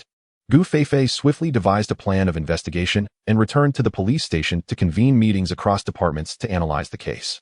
Meanwhile, in the Fu family villa, Fu Yuanshan continued to frantically dial Zhuo Feng's number. However, the phone remained unreachable, causing Fu Yuanshan to be in a state of restless anxiety as he paced back and forth in the villa's grand hall. Father, you need not worry. Zhuo Feng is accompanied by so many men, armed with the most advanced machine guns. There is no doubt that Xiao Chen will meet his demise today. The speaker was none other than Fu Chao, the eldest son of the Fu family, who had rushed back overnight upon hearing of the family's troubles, diligently managing the family business. Chao, I have an ominous premonition. Zuofeng has been with me for 7 or 8 years, and he has never gone off the grid. I fear he may be in grave danger. Chao, listen to your father. You must take the women and children of the family and flee at once, as far away as possible.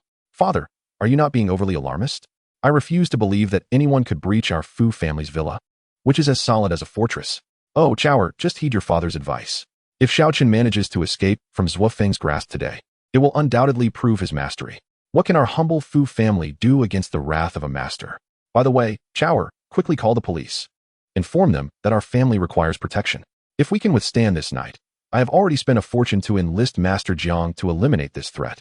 Fu Chao was aware of the existence of masters in Huaxia and had the fortune to meet Master Jiang at a previous banquet. He was a figure revered wherever he went. Master Jiang, having gained fame for decades, could easily deal with such an inexperienced youth. Following his father's orders, Fu Chao dialed the police station, and upon receiving the command, Gu Feifei was taken aback. What? The Fu family is seeking police protection? How intriguing. However, a sudden realization struck her, and she felt a chill run down her spine. If the one committing murder was indeed Xiao Chen, he was likely to come looking for trouble. Gather the team at once. Head to the Fu family villa and lay in ambush. If Xiao Chen dares to show his face, arrest him immediately. Unbeknownst to them, Xiao Chen was swiftly advancing through the night sky and soon arrived outside the Fu family villa. The area was now teeming with armed bodyguards, summoned by Fu Yuanshan from various locations, all intending to safeguard their lives and those of their families that night. Xiao Chen's figure darted toward the villa, and the bodyguards, upon spotting him, opened fire without verifying his identity. This was Fu Yuanshan's directive. Any young man who approached alone was to be shot on sight. Chapter 18. The Annihilation of the Fu Family, Gu Feifei's Frenzy. A hail of bullets rained down upon Xiao Chen. Yet, they all missed their mark. Before anyone could comprehend, Xiao Chen's right hand formed a sword with 2 fingers, and he sliced through the air, unleashing a golden sword radiance that severed the legs of the standing bodyguards in unison. The screams echoed through the heavens, and within the villa, Fu Yuanshan and the others were drenched in cold sweat, their gazes fixed on the distant villa's entrance. Simultaneously, more than 10 guns were trained at the entrance inside the villa. Should Xiao Chen dare to enter, they would fire relentlessly, intent on turning him into a pincushion. The villa was engulfed in a chilling silence, with only the sounds of breathing and heartbeats audible. Thud, thud, thud, footsteps approached from the entrance. Several bodyguards, still unable to see the figure, nervously opened fire at the door, prompting others to follow suit. After a volley of gunfire, the heavy iron door was left in shambles. With a thunderous crash, Xiao Chen kicked the door open, sending it crashing into several bodyguards within. Another round of screams erupted, and for the first time, the Fu family beheld Xiao Chen's true visage. They could hardly fathom that he was so young and handsome, entirely contrary to their preconceived notion of a ruthless killer. Xiao Chen, you mustn't come in. You have already slain my son and so many others. If you leave now, we, the Fu family, will hold no grudges against you. At this, a smile crept across Xiao Chen's lips, and with a flick of his hand, more bodyguards found their legs severed in the same manner. Complicit in tyranny? You shall spend the rest of your days bedridden. Qi, the energy released? Remote killing? He truly is a master. Upon witnessing this, the members of the Fu family crumbled in despair, realizing that they were likely facing inevitable doom today. The cacophony of screams continued both inside and outside. As many from the Fu family trembled in fear, the figure before them was nothing short of a demon. The remaining bodyguards, witnessing this scene, were so terrified they could barely steady their weapons. They had merely sought to earn a living, and there was no need to lose their lives over it. They promptly discarded their weapons and knelt before Xiao Chen, pleading for mercy. Esteemed one, we are merely workers, with no ties to the Fu family. Please spare our lives. Begone. Xiao Chen had no intention of harming the innocent. Upon uttering this word, the bodyguards bowed in gratitude and swiftly fled through the door. Come back, come back. Fu Chao, seeing the bodyguards injured or fleeing, felt a profound sense of despair. I cannot die. I am still young. He hurriedly knelt before Xiao Chen, pleading, esteemed one, it was all his idea to kidnap your sister. I had no part in it. Besides, Fu Jie and I were at odds. Your killing him aligns with my interests. I swear to sever ties with the Fu family. Please, do not kill me. Fu Chao, you are a wretch. How did I raise such a spineless son? The other members of the Fu family cast hateful glances at Fu Chao's pleas. With a swift motion, Xiao Chen raised his right hand, and a beam of golden light pierced through Fu Chao's forehead. Fu Chao's eyes widened in horror as his body slowly crumpled before Xiao Chen. I warned you. If you lay a hand on my people again, I would not spare you. Why do you refuse to heed my warnings? You sought to harm my sister. Your family has successfully provoked my wrath.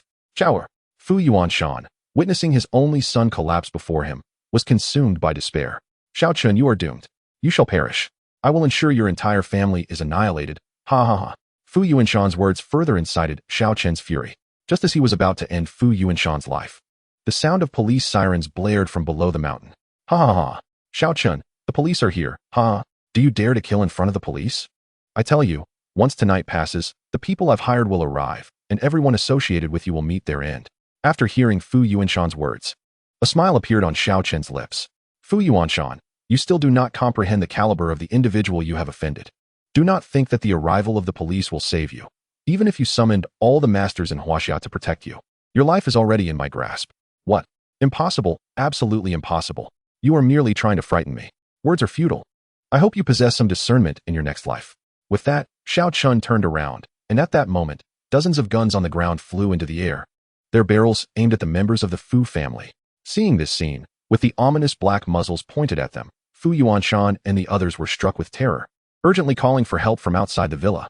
As Xiao Chen stepped out of the villa's entrance, gunfire erupted from within, accompanied by relentless screams.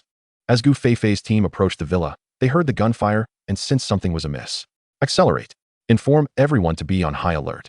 We are not dealing with ordinary individuals today. Understood, Captain. At the very moment Gu Feifei alighted from the vehicle, the silhouette of Xiao Chen vanished into the dense underbrush, leaving behind an indelible image that lingered in Gu Feifei's mind. Did anyone see a figure over there? Gu Feifei inquired of her companions. No, Captain, they replied. The gunfire has ceased inside. Should we rush in? No. Could it be that my eyes are deceiving me? Forget it. Let us proceed inside. And immediately summon an ambulance. Observing the severed limbs and the screams of the injured on the ground, Gu Feifei, accustomed to the chaos of such scenes, felt a surge of apprehension. The perpetrator must be a cold-blooded killer. Upon entering the villa, several newly recruited officers were overwhelmed by the brutality and cruelty of the scene. It's horrific, utterly merciless, they exclaimed, as they beheld the scattered limbs and the incessant cries of agony. In the main hall of the villa lay more than a dozen corpses, each riddled with bullets. Gu Feifei swiftly deduced that this incident was orchestrated by the same group, or perhaps the same individual, responsible for the massacre at the Shijiao steel factory. She hurried to a bodyguard who had both legs gruesomely severed and demanded, "Who did this? What transpired? You must tell me." "A ghost. A ghost," he whimpered. "Deity, spare me. Please don't kill me." Clearly, the man had been driven mad by Xiao Chen's brutal methods, which only fueled Gu Feifei's fury. "Send everyone to the hospital. Interrogate them one by one until we extract a confession. I refuse to believe that not a single one of them is sane. Seal off the villa. We cannot allow word of this to leak. Otherwise, my tenure as captain may come to an abrupt end." Chapter 19. A unique ailment. The master of traditional medicine helpless. The following morning, after learning of the incident, Lu Zhenghua, the head of the Tianhai City Public Security Bureau, stormed into Gu Feifei's office and slammed his hand on the desk, fuming. "Captain Gu, can you enlighten me? What have I done wrong? I am on the brink of retirement. Are you trying to send me to an early grave?" Seeing his distress, Gu Feifei quickly stood and replied, "I apologize, Director Lu. I will apprehend the culprit as soon as possible." No, please don't apologize to me. It is I who should apologize to you. I implore you, Gu, catch the murderer quickly.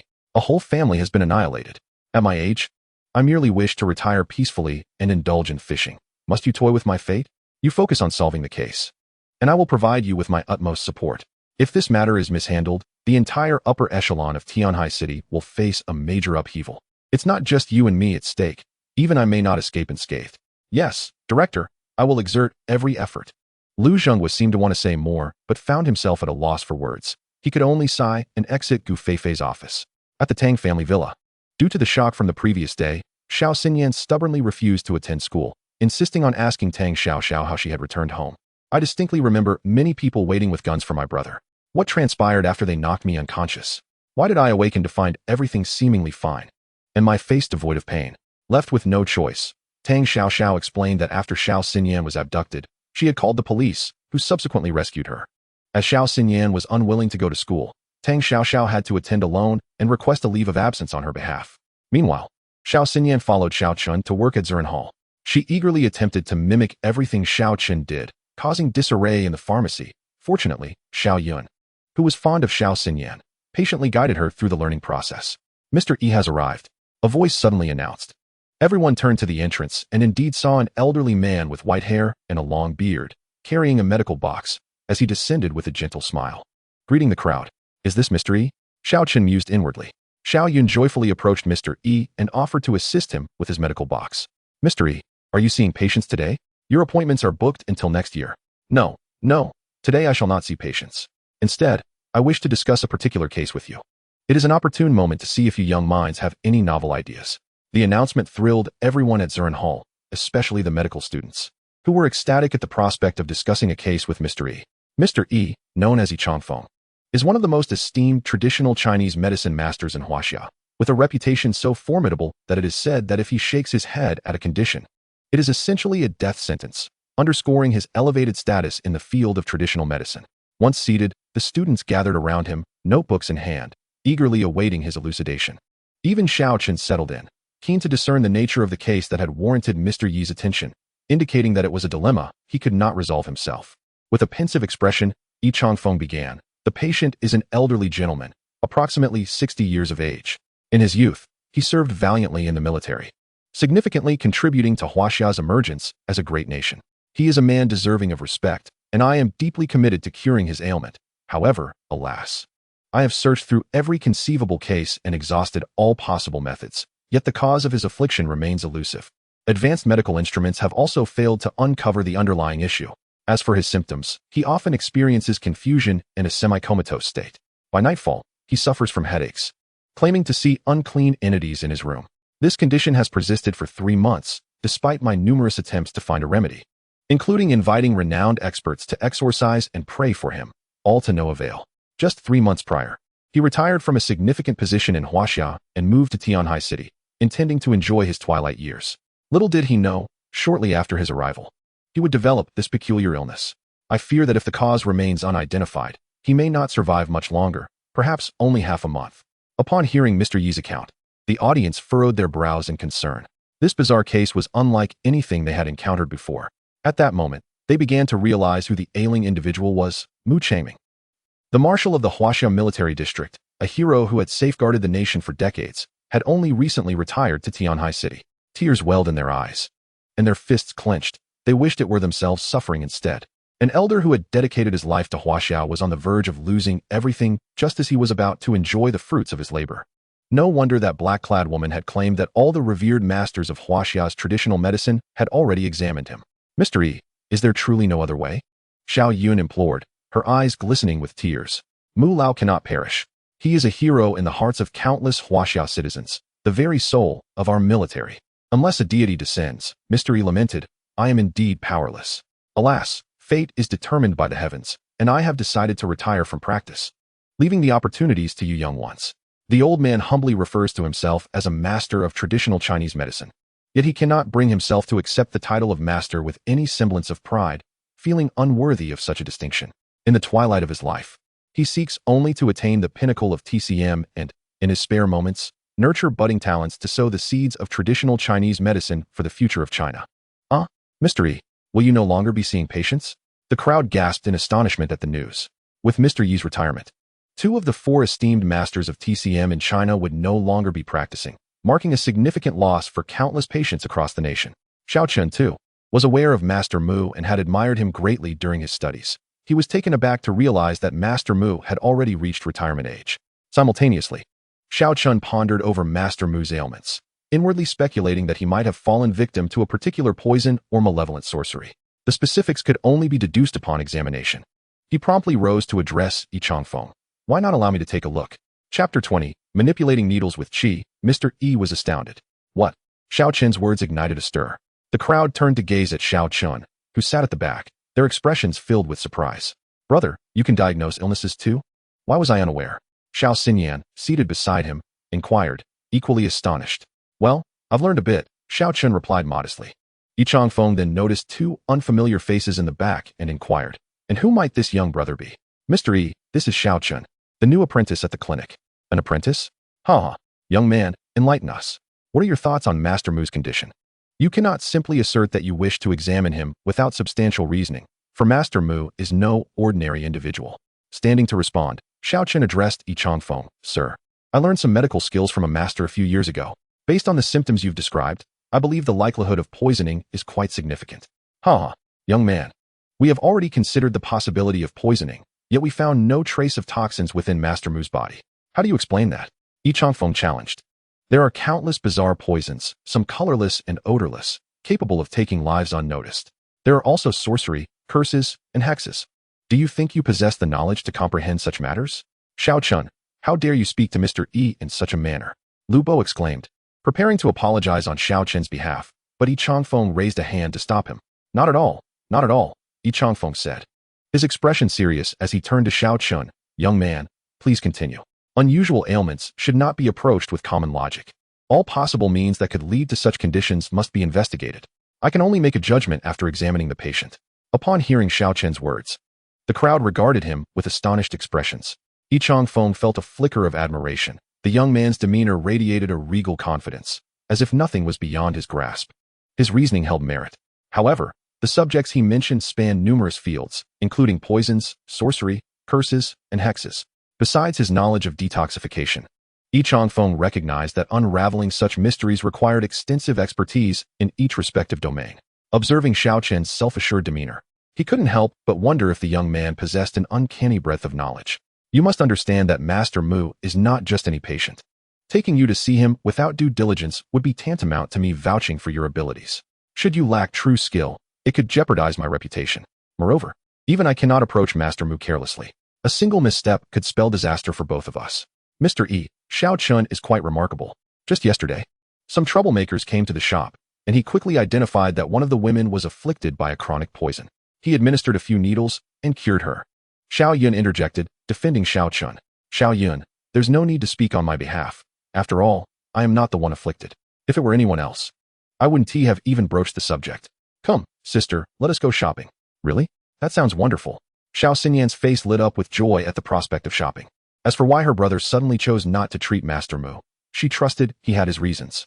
Approaching the medicine shelf, Xiao Chen's gaze fell upon a packet of silver needles, and a smile crept across his lips.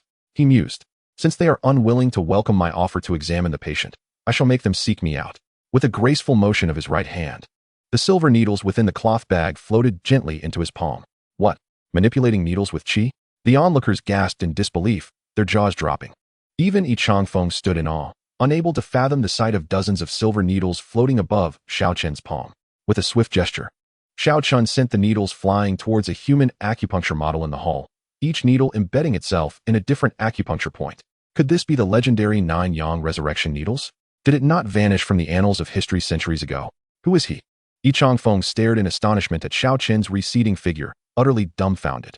As he regained his composure, Yi Changfeng rushed towards the acupuncture model, scrutinizing each needle. They penetrated precisely 3/10 of an inch into the flesh, hitting the acupuncture points flawlessly. He could even discern a golden light coursing along each needle. When he reached out to touch them, the needles erupted with a radiant golden glow that repelled him several meters back. Upon closer inspection, the pattern of the golden light in the air mirrored the trajectory of the needles on the model, forming the character 9. Indeed, it was the 9-yang resurrection needles, the most powerful acupuncture technique in the realm of traditional Chinese medicine. Legend has it that this technique can cure a multitude of ailments and counteract myriad toxins. At that moment, Yi Changfeng was overwhelmed with excitement, promptly swallowing one of his own concocted heart-saving pills. Master Mu will be saved. Ha! Xiao Yun and the others exchanged worried glances, concerned for Yi Changfeng's health. At his age, extreme emotional fluctuations were perilous. "Mr. Yi, is this needle technique truly that formidable? Oh, you cannot comprehend. If I could master even a fraction of it, I would ascend to the pinnacle of traditional Chinese medicine. Xiao Yun, you have always desired to become my disciple, have you not? Why not take the opportunity now?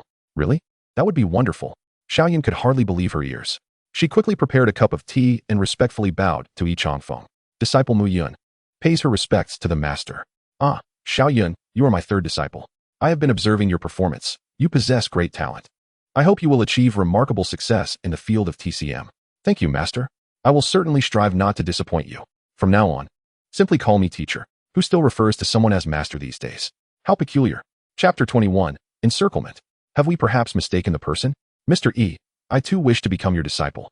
Might you consider accepting me?" Fang Jisheng summoned his courage and knelt before Yichang Feng, beseeching him. It has been over a decade since I last took on a disciple. Just managing Xiaoyan is a headache. Do not add to my troubles. Moreover, at your age, many things have already permeated your very being. Learning from me now would only lead you astray. You may attend some of my lectures in the future. Oh, very well. Upon hearing this, Fang Jisheng deflated like a punctured balloon, casting an envious glance at Mu Yun. To be a disciple of Yichang Feng. Simply bearing such a title would ensure Mu Yun a lifetime free from want.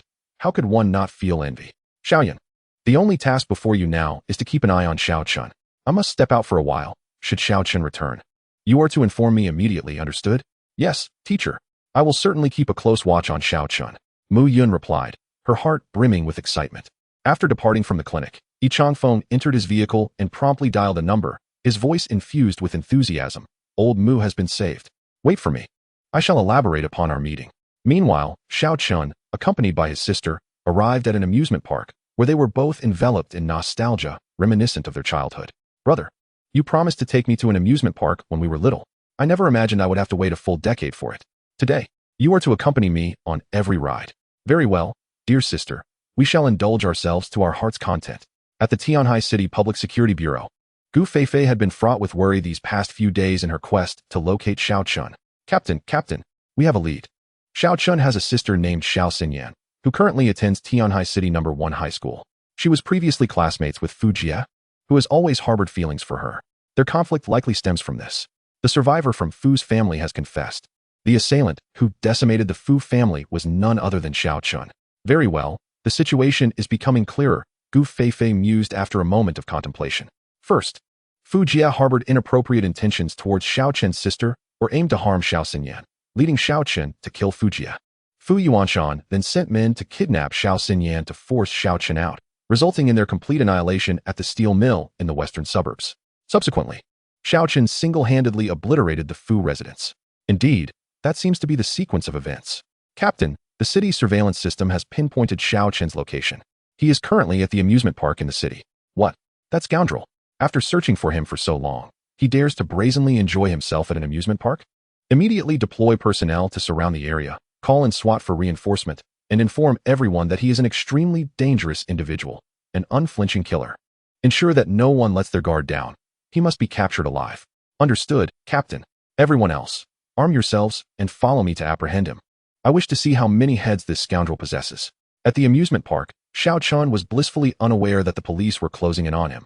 He and his sister sat side by side on a carousel, each savoring an ice cream cone, and seeing his sister's joyful expression filled him with immense happiness.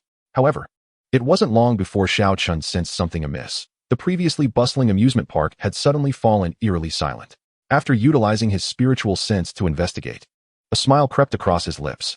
Took you long enough to find me. Your leader seems rather incompetent. At that moment, the perimeter of the amusement park was surrounded by police cars, with countless officers dispersing the crowd while drones hovered above, monitoring him closely. Snipers were also positioned on distant rooftops. Brother, why are there suddenly so few people? Xiao Xinyan inquired, her brow furrowed in confusion. Fear not, Xinyan. Whatever happens, do not be afraid. Your brother is here. Oh, Xiao Xinyan replied, still perplexed. Let us leave, Xinyan. It seems today as fun is thwarted. I promise to take you again another time. Just then, several drones hovered nearby and announced, Xiao Chen, you are surrounded by the police. Lay down your weapons and surrender immediately for leniency. Xiao Chen replied calmly, while Xiao Xinyan looked at her ice cream and remarked, is ice cream also a weapon? Brother, are the police coming to arrest you? I don't want you to be taken away. Do not worry, Xinyan. Have you forgotten your brother's strength? I will accompany them to the police station, and I promise I shall return home tonight. Really? Though Xiao Xinyan was uncertain how her brother could emerge unscathed from such a predicament, she chose to trust him. Do not frighten my sister. Send someone in charge to speak with me. Xiao Chen directed his gaze at the drones, and with a fierce glare, several drones exploded in midair. The sound of the explosions sent a wave of anxiety through the ranks of police officers, who had just received orders regarding a significant operation targeting a notorious criminal. The string of homicides in Tianhai City connected to the Fu family had been attributed to this individual, a family that, while not among the top 4 clans of Tianhai City, was still a formidable second-tier family, boasting numerous armed bodyguards and martial artists. How could one person have annihilated the Fu family? Such thoughts swirled in the minds of countless officers, causing them to grow increasingly tense at the slightest disturbance. Upon hearing Xiao Chen's words, Gu Feifei stepped forward from the crowd, clad in casual black attire, accompanied by several officers as they cautiously approached Xiao Chen. Captain, are we really just walking up to him like this? I feel a bit apprehensive. He is a notorious killer. What is there to fear? We outnumber him, and there are snipers positioned at a distance. Would he dare act recklessly? But Captain, doesn't the Fu family also have snipers? Summoning her courage, Gu Feifei led her team closer to Xiao Chen. As they drew nearer, she realized that he was nothing like the ruthless criminal she had envisioned. Though she had seen photographs of Xiao Chen in the past, it had been ages, and pictures could only convey so much. The present Xiao Chen radiated a sunny disposition. Standing before Xiao Xinyan with a warm smile, he resembled a caring, handsome gentleman rather than a cold-blooded killer. Have we perhaps mistaken the person? Gu Feifei inquired, bewildered. Glancing at her companions. That cannot be, Captain. I am 100% certain that he is Xiao Chen. It's just that this fellow is exceptionally handsome, making it hard to reconcile him with the image of a heartless demon. Remain calm. Stay composed. Gu Feifei insisted, feigning confidence. One cannot judge solely by appearances. There are plenty of wolves in sheep's clothing. Then, Gu Feifei turned to Xiao Chen and asked, You are Xiao Chen, correct? Xiao Chen met her gaze and nodded. Indeed. That is I. I am aware of your purpose in seeking me. First, send someone to escort my sister home. I shall accompany you to the police station without issue, as I have nothing pressing this afternoon. Chapter 22. Gu Feifei, do you intend to send me away? Huh, kid, you are the most audacious criminal I have ever encountered. After years of policing, I have seen my fair share of merciless individuals, but you are the first to remain so calm while surrounded. Captain, could this fellow be devising some scheme? Gu Feifei pondered, perplexed. Why is he so willing to come to the police station so easily?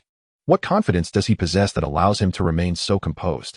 However, if I could capture him without harming a soul or expending a single bullet, I would indeed have something to boast about for a lifetime.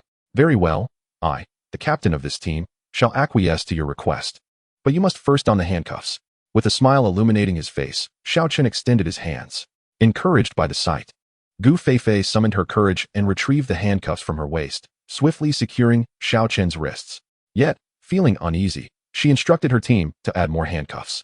Now, Xiao Chen's hands were adorned with 5 pairs of handcuffs, and only then did Gu Feifei, with a grin, gaze at him and say, Ha, you rascal, you've finally fallen into my grasp. Someone, escort Xiao Xinyan home. Brother, I'm not leaving. I will accompany you to the police station, Xiao Xinyan implored, tears streaming down her cheeks. Xiao Chen chuckled, lifting his hands to wipe away the tears at the corners of her eyes. Do not worry, Xinyan. Be a good girl and return home to wait for me. I am going willingly. There are still many matters I need to attend to. It won't do to have the police constantly watching me. Really, brother? Okay, I trust you. I will wait for your return tonight. If you do not come back, I shall storm the police station. All right, hurry home. Xiao Chen's affectionate indulgence towards Xiao Xinyan did not escape the notice of Gu Feifei and her colleagues, who couldn't help but sigh inwardly. This man hardly resembled a ruthless killer, alas. After being apprehended this time, Xiao Chen was essentially destined to languish in prison. Only when the vehicle escorting Xiao Xinyan vanished from sight did Xiao Chen slowly utter, Let us proceed. Ensure the coffee at the police station is brewed just right. I prefer it not overly sweet. Hearing Xiao Chen's words, Gu Feifei and the others couldn't help but chuckle. Kid, now that you're in my custody, do you think you can still enjoy coffee? Shall I personally prepare it for you? Can you brew it? That would be splendid. Gu Feifei chose to ignore Xiao Chen's retorts, finding his arrogance rather excessive. Once seated in the police car, Gu Feifei remained unconvinced and took a seat directly opposite Xiao Chen, determined to keep him within her line of sight for her own peace of mind. After all, he represented her future. Reflecting on her accomplishment in solving such a significant case, she anticipated a bright future filled with promotions and wealth, laughing heartily to herself. Upon arriving at the police station, Gu Feifei eagerly ushered Xiao Chen into the interrogation room, where she personally conducted the questioning. The reason Xiao Chen followed Gu Feifei to the police station was that he was waiting for someone to rescue him. He believed Yi Changfeng had relayed the news of his ability to cure old Mu, and with the Mu family's influence in Huaxia, extricating him would be a trivial matter. His primary goal was to ensure this Captain Gu would cease her incessant scrutiny of him. Otherwise, it could become quite bothersome, especially considering the concerns he had for Uncle Tang's family and his sister. Even if the Mu family did not come to his aid, who could prevent him from leaving? Kid, I'm asking you a question. Are you mute? Don't think your good looks intimidate me. Speak.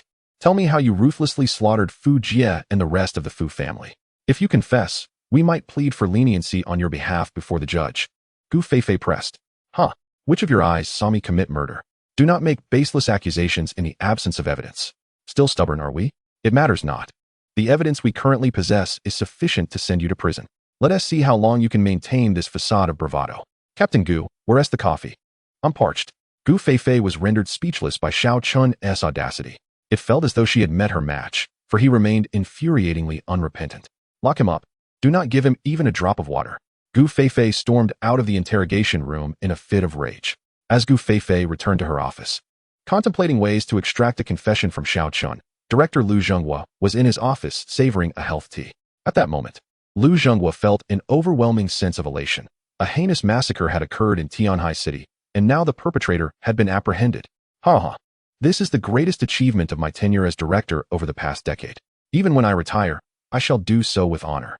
Just then, Lu Zhenghua's phone rang. Upon checking, he saw it was a call from the mayor of Tianhai City. Ah, mayor, you're aware of this already? However, upon answering the phone, the words from the other end nearly caused him to lose his composure. Lu Zhenghua, are you trying to drive me to an early grave and claim my inheritance? He exclaimed in panic as he rushed to Gu Feifei's office. What have you done? The mayor himself called to demand your release. The Mu family is on their way. Ah, my heart. Quick, quick, give me a lifesaver from my pocket. Gu Feifei, perplexed, fed Lu Zhenghua his medicine, cautiously inquiring, Director, what is happening? Why are you so agitated? I only captured one person today, the murderer of the Fu family. Fool. The murderer of the Fu family? They are merely a clan embroiled in internal strife over resource distribution. Quickly, release him. You're truly trying to send me off. That's impossible, Director. This person cannot be released. We have worked hard to apprehend him, and the evidence clearly points to him being the killer. Foolishness. Captain Gu, are you now defying my orders? I'm not retired yet.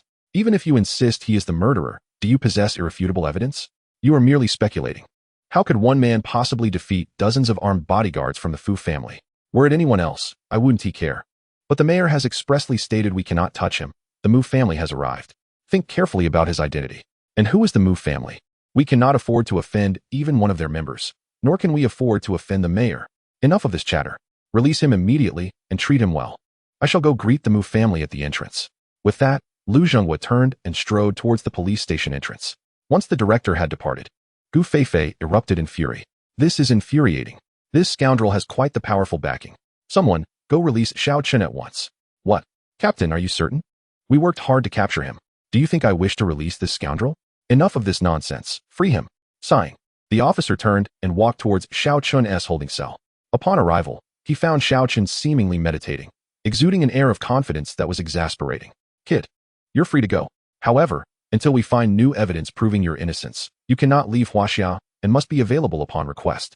Upon hearing this, Xiao Chen smiled and opened his eyes to regard the officer. Whoever arrested me should be the one to release me. Also, I would like to taste the coffee brewed by Captain Gu. Be sure to tell her to add some sugar. I dislike bitterness. Kid, do not push your luck. The officer, upon hearing Xiao Chen's words, was immediately enraged. Don't think that just because you have a bit of background, you're impressive. We will certainly find new evidence to arrest you again. Seeing that Xiao Chen remained unfazed, the officer could only storm back to report to Captain Gu Feifei. What? You want me to personally invite him out? And make him coffee? Damn it. Where's my baton? Coffee is it? Just watch me not beat this bastard to a pulp. Gu Feifei, fuming, grabbed her baton and prepared to teach Xiao Chen a lesson. People can be released, but considering the injuries she sustained during Xiao Chen's previous capture, that could be excused, right? Yes, Captain. It's completely justifiable. We assure you we saw nothing. Very well, you lot stay outside and guard, no matter what happens inside. You must not enter. Understood, Captain. With that, Gu Feifei hoisted her baton onto her shoulder and walked toward Xiao Chen with a sinister smile. Upon reaching the door of the room where Xiao Chen was detained, Gu Feifei swung the door open and entered, promptly locking it behind her. Kid, you're quite arrogant. No one has ever made the legendary Gu from Tianhai City suffer. At that moment, Xiao Chen was still shackled with 5 pairs of handcuffs. Upon seeing Gu Feifei enter with the baton, he speculated that she intended to vent her frustrations on him. Captain Gu, what are you planning? Let's talk things over calmly. Do not resort to violence, or you will surely regret it. I'm eager to see who will be crying later. You're currently bound by 5 pairs of handcuffs and locked in this room by me. Do you think you can stir up any trouble? In response, Xiao Chen extended his hands and chuckled. These handcuffs are of poor quality. Look, with a slight exertion, he shattered all 5 pairs of handcuffs into fragments right before Gu Feifei's astonished eyes. How is this possible? These handcuffs are made of alloy. Not even 2 bulls could break 1 pair. Yet he effortlessly smashed 5 pairs. You scoundrel, Damaging police equipment alone is enough to lock you up for several months. Regardless of how you destroyed those handcuffs, I will teach you a lesson today. With that, Gu Feifei swung her baton toward Xiao Chen, targeting the fleshy parts of his body. However, unexpectedly, as the baton neared Xiao Chen, it was forcefully repelled, leaving Gu Feifei's right hand numb. How could this be? I am a professional trained individual and have undergone martial arts training. Before Gu Feifei could react, Xiao Chen swiftly snatched the baton from her grasp, brandishing it with a triumphant smile. Gu Feifei, now alarmed, exclaimed, "What are you doing? Assaulting an officer is a grave offense, a serious crime that leads to imprisonment." Realizing the gravity of the situation, she turned to flee, but Xiao Chen would not grant her that opportunity. After all, this girl had been fixated on him. Coming to the police station was precisely to avoid being constantly monitored. With a swift movement, Xiao Chen positioned himself behind Gu Feifei, seizing her and restraining her. With a swift motion, he struck her in the meatiest part of her body. "Ah, Xiao Chen, how dare you hit my backside? I will kill you. Help! Someone! Come save your captain." The baton continued to make intimate contact with Gu Feifei's posterior. "Stop! Please, I was wrong. Ah, my backside. Will you still trouble me in the future? Whack! Will you continue to keep an eye on me? Whack! When you see me, will you address me as boss? Whack! Please! I beg you, stop hitting me. I will do whatever you say." "Xiao Chen, big brother, boss, I was wrong. I won't keep an eye on you anymore. That is more like it." Xiao Chen released Gu Feifei, discarding the baton on the ground and looking at her. "Now, go make me a cup of coffee." Gu Feifei, struggling to suppress her fury, wiped the tears from her face and retorted, "Xiao Chen, you bastard." She then limped out of the room. "Captain, what happened? Did you take care of that kid and end up injuring yourself? Where are you hurt? Let us take a look. What the hell are you looking at?" Gu Feifei snapped at her team. "Did you not hear my cries for help just now? Why didn't you come in to save me?"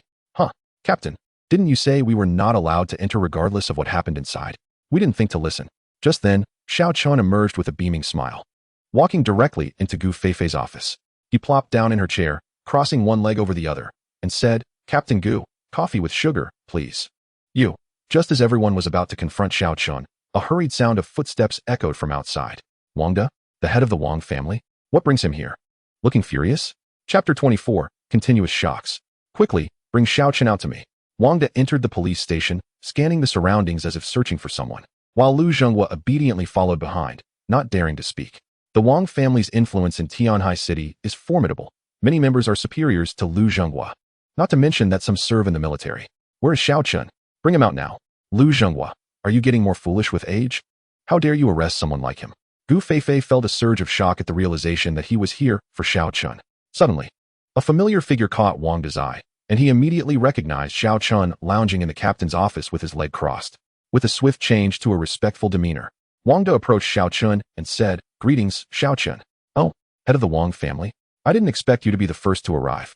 How did you know I was arrested?" "Hee, Xiao Chen, I put in quite a bit of effort to find you. I searched high and low.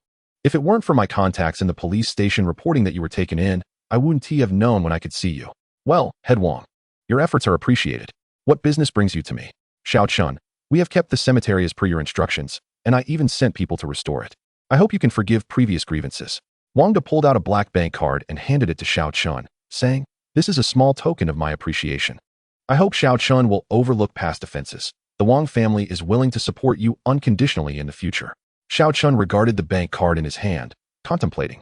"This old fellow clearly sees my strength and wishes to bind the Wang family to me. Very well, having capable hands to run errands is always beneficial." He addressed Wangda, "You are a wise man. You will take pride in your decision today. Thank you, Xiao Chen, for your future patronage of the Wang family." Wangda beamed, pleased with himself, having effortlessly secured a powerful ally for the Wang family through his silver tongue. A mere 200 million is but a trifling sum for Wangda. "So, Xiao Chen, do you need me to arrange for someone to take you home now?" "Not yet. Let's wait a little longer. Just stand behind me and wait together," Wangda said, a hint of confusion in his heart. "By the way, Captain Gu, has my coffee been brewed yet?" At this moment, Gu Feifei felt a sharp pain in her backside. Yet with so many dignitaries present, she dared not sit down. Hearing Xiao Chen's words made her even more furious, her teeth gritting in anger. "This rascal, one day I will exact my revenge. I will make sure to thrash you." "Captain Gu, why are you dawdling? Hurry up and brew the coffee," Lu Zhenghua urged. Despite her reluctance, Gu Feifei knew she had no choice but to comply. Refusal would be tantamount to slapping the director's face in front of others. The repercussions would be dire. With a peculiar expression, she limped toward the tea room to prepare coffee for Xiao Chen. "You want sugar, do you?" I'll sweeten it to death for you. With that, she grabbed a large handful of sugar and dumped it in. Just then, a flurry of hurried footsteps echoed outside the police station.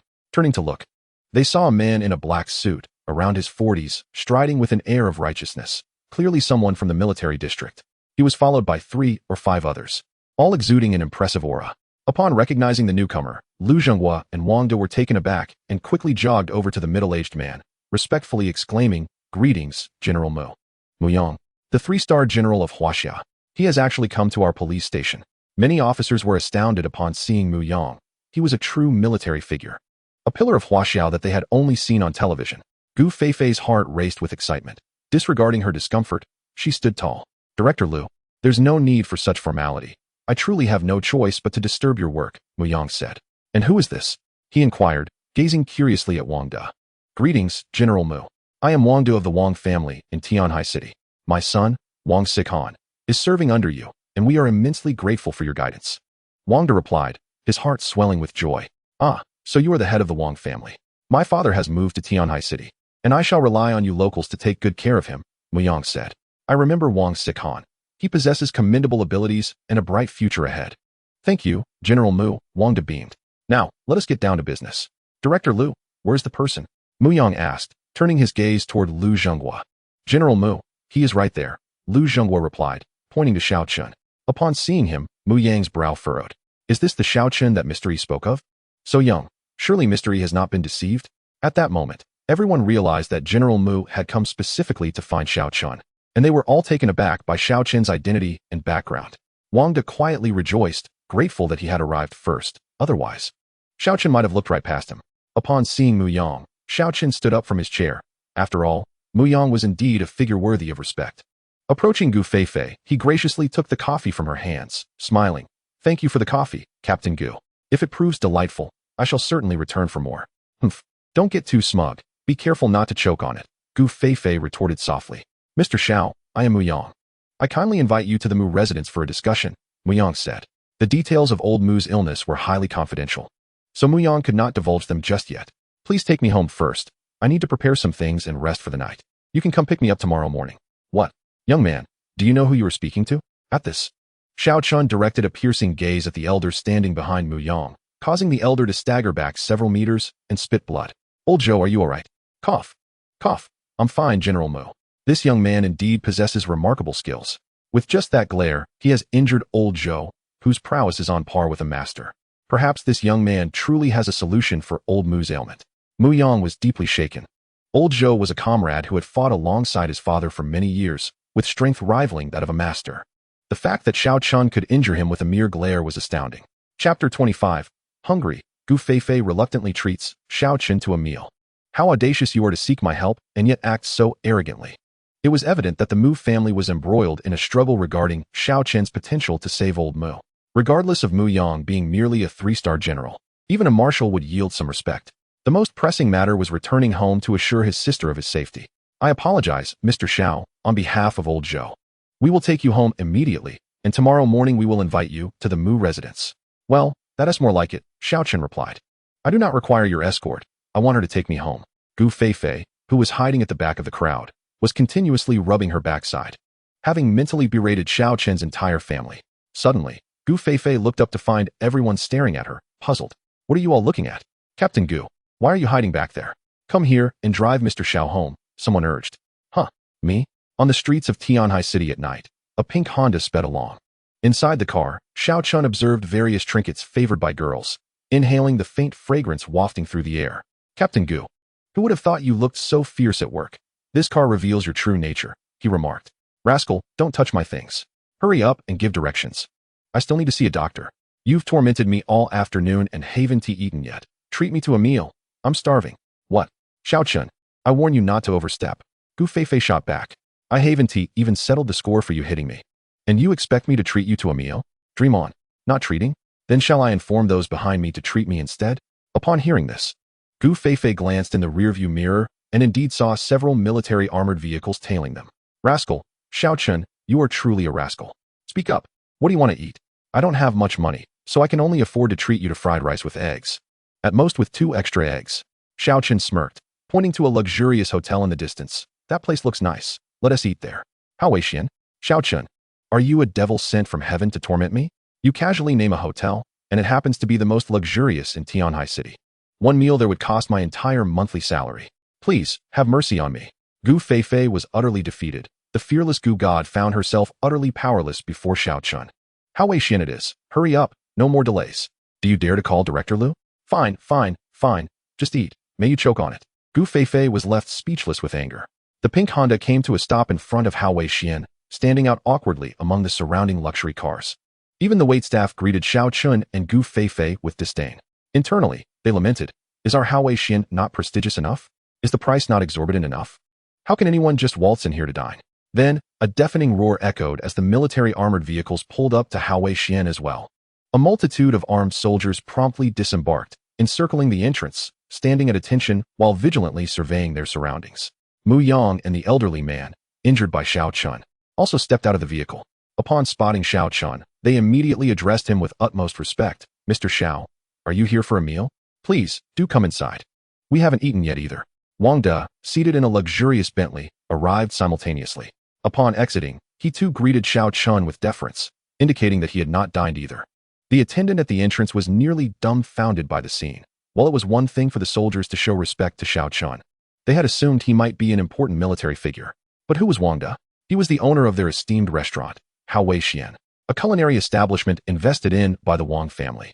We have seen Mr. Wang. The crowd quickly bowed in reverence, almost prostrating themselves. Normally, they encountered only some managerial personnel from the Wang family, never the true core figures. Yet, now the very head of the Wang family had come to their establishment, and he was exhibiting such respect towards this handsome stranger they had never seen before. Most intriguingly, he walked in last. Did that imply the two individuals descending from the military vehicle held an even higher status than Mr. Wang? Did Mr. Wang personally come to receive them? Could it be that today they were living a dream? Even when the mayor dined here, there was never such grandeur. Several female attendants began to question their lives, overflowing with curiosity about the man at the forefront, Xiao Chen. What manner of person could command such reverence from both military dignitaries and Mr. Wang, rendering them unworthy of standing alongside him? Where is your manager? Today, I wish to entertain esteemed guests, and if there are any mistakes, you will all be out of a job, Wang De's authoritative voice echoed, causing several attendants to nearly lose their composure. Mr. Wang, the manager is attending to distinguished guests on the third floor. We will notify her to come down immediately. What distinguished guests? Even the King of Heaven himself would not eclipse the importance of the guests I am hosting today. Ensure the finest dishes are arranged and provide us with the best private room. Yes, Mr. Wang, please come to the third floor. We will arrange everything promptly. Upon reaching the third floor and entering the private room, Xiao Chen casually selected a seat, wearing a smile as he regarded Gu Feifei. At that moment, Gu Feifei felt distinctly uneasy. Why the need for such a grand private room just to eat? In a hushed tone, she said to Xiao Chen, please don't order too much. I truly have no money. Xiao Chen patted the seat beside him, signaling for Gu Feifei to sit down first. Mu Yang and Elder Zhou also entered the room and said to Xiao Chen, Mr. Xiao, feel free to order whatever you desire. As their conversation flowed, Mu Yang grew increasingly perplexed by Xiao Chen. Typically, after a lifetime of military service, he found that ordinary young people would stutter in his presence. Yet Xiao Chen possessed an indescribable aura. Mu Yang, who had encountered countless prominent figures, had never met anyone quite like Xiao Chen. Was it confidence? Arrogance? A sense of superiority over the world? It felt as though he was but an ant in Xiao Chen's eyes. As a military leader, experiencing such feelings was tantamount to psychological defeat. Meanwhile, Elder Zhou scrutinized Xiao Chen with equal intensity. Having lived for many decades, he perceived an undeniable regal demeanor and an invincible presence emanating from Xiao Chen. Chapter 26. Hosting esteemed guests. He is the true protagonist. After arranging everything, Wang De took his seat with a broad smile. Meanwhile, the manager of How Wei Xian was still attending to some affluent young masters from Tianhai City in another room. Suddenly, a flustered attendant burst into the private room, apologizing to everyone before hurriedly whispering to the manager, Mr. Wang has arrived, he is next door. At these words, the manager's heart skipped a beat. What? Mr. Wang has arrived? Indeed, Mr. Wang stated he wishes to host distinguished guests and instructed you to hurry over, warning that should there be even the slightest mistake, we would all be out of a job. What are you mumbling about? Manager Bai, hurry and pour a drink for my good friend. He has traveled all the way from Yanjing, and if I don't treat him well, you will regret it. The manager, Bai Wei, known as a prominent socialite in Tianhai City, was exceptionally astute and had climbed to the position of manager at the city's most luxurious hotel within just a few years post-graduation, demonstrating his capability. I apologize, young Masterly, but I suddenly feel unwell. Perhaps it would be best if I let the other attendants serve you. I will return shortly. Stop with your nonsense. Hurry back. Without you pouring the wine, this bottle worth tens of thousands loses its allure. Seeing this, Manager Bai quickly called over 2 capable and attractive attendants to serve young Master Li and his companions, while he hurriedly made his way to the room where Mr. Wang was located. To be personally hosted by Mr. Wang was indicative of a guest's extraordinary status, even if young Master Li hailed from the Li family. He could not compare. Bai Wei was well aware of the hierarchy. Upon entering the private room, Bai Wei wore a professional smile as he respectfully greeted Wang De. Good day, Mr. Wang, esteemed guests. Please feel free to order anything you desire, and I assure you we will use only the finest ingredients. No need, Wang De replied. I remember your name is Bai Wei, correct? Why have you taken so long to arrive? Have you slighted my esteemed guests? Do you believe I will let you off the hook? I apologize, Mr. Wang. I was quite busy earlier, but upon hearing you were here, I rushed over immediately. Very well. I have already placed the order. Go and urge them to expedite the dishes and bring the finest wine. You will assist me in attending to the esteemed guests. Understood, Mr. Wang. As Bai Wei exited the private room, his heart raced. He had encountered many influential figures. Yet the pressure exerted by Mr. Wang was unparalleled. As he walked, he contemplated the identity of the guest Mr. Wang was personally entertaining. They appeared unremarkable at first glance, though the middle-aged man bore a familiar resemblance, embodying the demeanor of a soldier. I see it now. He must be a military figure, otherwise. Who else could warrant such careful hosting from Mr. Wang? As for Xiao Chen, Bai Wei dismissed him as merely a family junior accompanying the others. Bai Wei recognized Gu Feifei and was puzzled by her presence. Logically, she should not be involved in such a gathering. Soon, an array of sumptuous dishes adorned the round table, presented by over a dozen attendants. Just as Bai Wei intended to personally uncork the wine for them, Wang De preemptively poured for Xiao Chen first. It was then that Bai Wei realized Xiao Chen was the true protagonist of the day. His mind was inundated with questions. He was acquainted with nearly all the young elites of Tianhai City and had even met some prominent figures from Yanjing, yet Xiao Chen left no impression on him. Who was this individual? What was his status? Come, Chen Xiao, General Mu, allow me to toast to both of you. It is indeed my honor to have you dine at Hao Wei Xian, Wang De exclaimed with joviality. Cheers, General Mu. A realization struck Bai Wei. This man was none other than General Mu Yang, frequently seen on television. So, General Mu was merely a supporting character, while Xiao Chen was the main attraction. My heavens. This individual undoubtedly possesses an extraordinary background. Manager Bai, why are you dawdling? Quickly pour a drink for young Master Chen. Both young Master Chen and General Mu are esteemed guests of mine today. Make sure to attend to them splendidly. Yes, Bai Wei responded, flustered, as she approached Xiao Chen to pour him a glass of red wine. Meanwhile, Gu Feifei, rarely treated to such a lavish spread, unabashedly devoured the sumptuous dishes before her, oblivious to the curious glances of others. In her heart, she muttered, with all this delectable food, lobster, abalone, sea cucumber, how could Xiao Chen not have arranged a full man Han Quanchi feast? How much could this meal possibly cost? I wonder if my monthly salary would suffice. I might end up living on instant noodles for an entire month after this. I must eat my fill, otherwise it would be a grave loss. And as for General Mu and Wang De, I only invited Xiao Chen to dine, yet they shamelessly tagged along, not even considering themselves outsiders. No, I must insist that Wang De offers a discount. After all, he is dining here too, so it should be reasonable, right? If we could split the bill, that would be even better. After several glasses of wine, Xiao Chen had nearly finished his meal, while Mu Yang remained distracted, consuming only a few sips of wine. Unbeknownst to Xiao Chen, Mu Yang's thoughts were consumed by the ailment of his father, particularly as evening approached when old Mu would likely suffer from excruciating headaches, possibly enduring torment even now. Despite the exquisite delicacies before him, Mu Yang had no appetite. Suddenly, the door to the private room was kicked open with a bang, and several young men stormed in, cursing. Mu Yang frowned at the sight, sensing trouble. Bai Wei, have I given you face? One of them snarled. Is this the discomfort you spoke of? You came here to accompany others, didn't you? Do you look down on me, Li Bin? Bai Wei, in a panic, quickly interjected. Young Master Li, you've had too much to drink. It's best you head home. Bang. Wang De immediately slammed his hand on the table, enraged. How audacious. What gall you have to disrupt my banquet. Turning to Bai Wei, he demanded, is this the establishment you manage? Call security to throw them out, and ensure they are never allowed to return to Hao Wei Xian again. I apologize, young Master Chen, General Mu. I am deeply sorry for this disturbance. Wang De fumed internally, furious that his gathering for distinguished guests had been so brazenly interrupted. Forgive me, General Wang. I shall rectify this immediately. Bai Wei exclaimed, turning to Li Bin.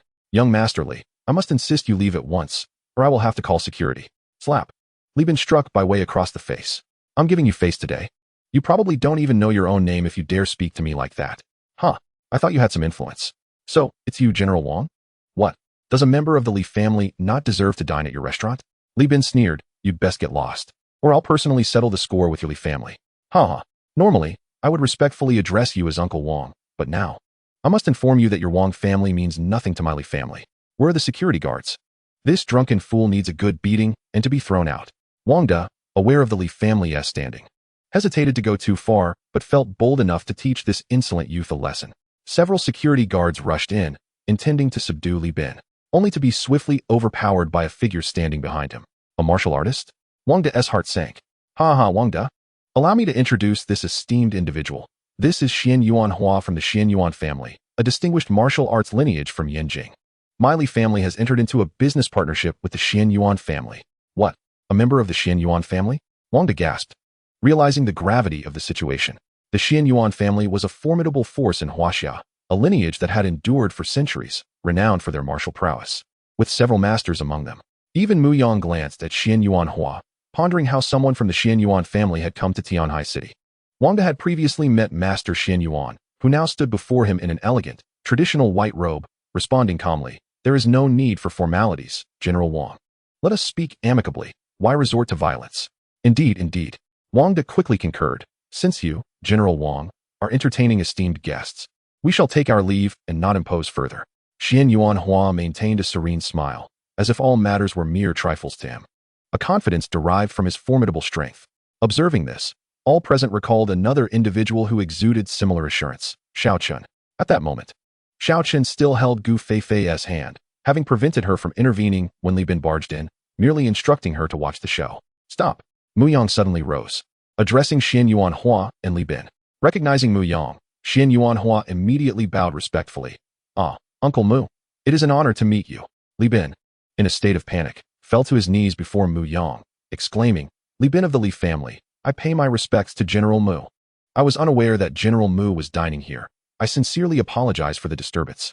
Mu Yang ignored the kneeling Li Bin, turning to Xianxiaaudiobooks. How is your father faring? Thank you for your concern, Uncle Mu. My father is in good health. Are you aware that you are flaunting your power here in Tianhai City? Do you think your father is aware of your behavior? I apologize, Uncle Mu. Xianxiaaudiobooks replied, now more respectful, as if he had been caught in a misstep. Enough. Do not misuse the prestige of the Xianxiaaudiobooks family to bully others. You both owe young Master Xiao an apology and may then take your leave. Yes, we apologize to young Master Xiao. May I inquire who young Master Xiao is? As Mu Yang's gaze fell upon Xiao Chen, he was astonished to find that the esteemed individual was a youth of similar age to himself. Yet Mu Yang had referred to him as young master. Though taken aback, Xianxiaaudiobooks was astute enough to recognize that if a three-star general like Mu Yang regarded Xiao Chen with such respect, he must be of significant standing. He promptly bowed. I am Xianxiaaudiobooks, and I sincerely apologize, young Master Xiao. I hope you will forgive our previous disrespect.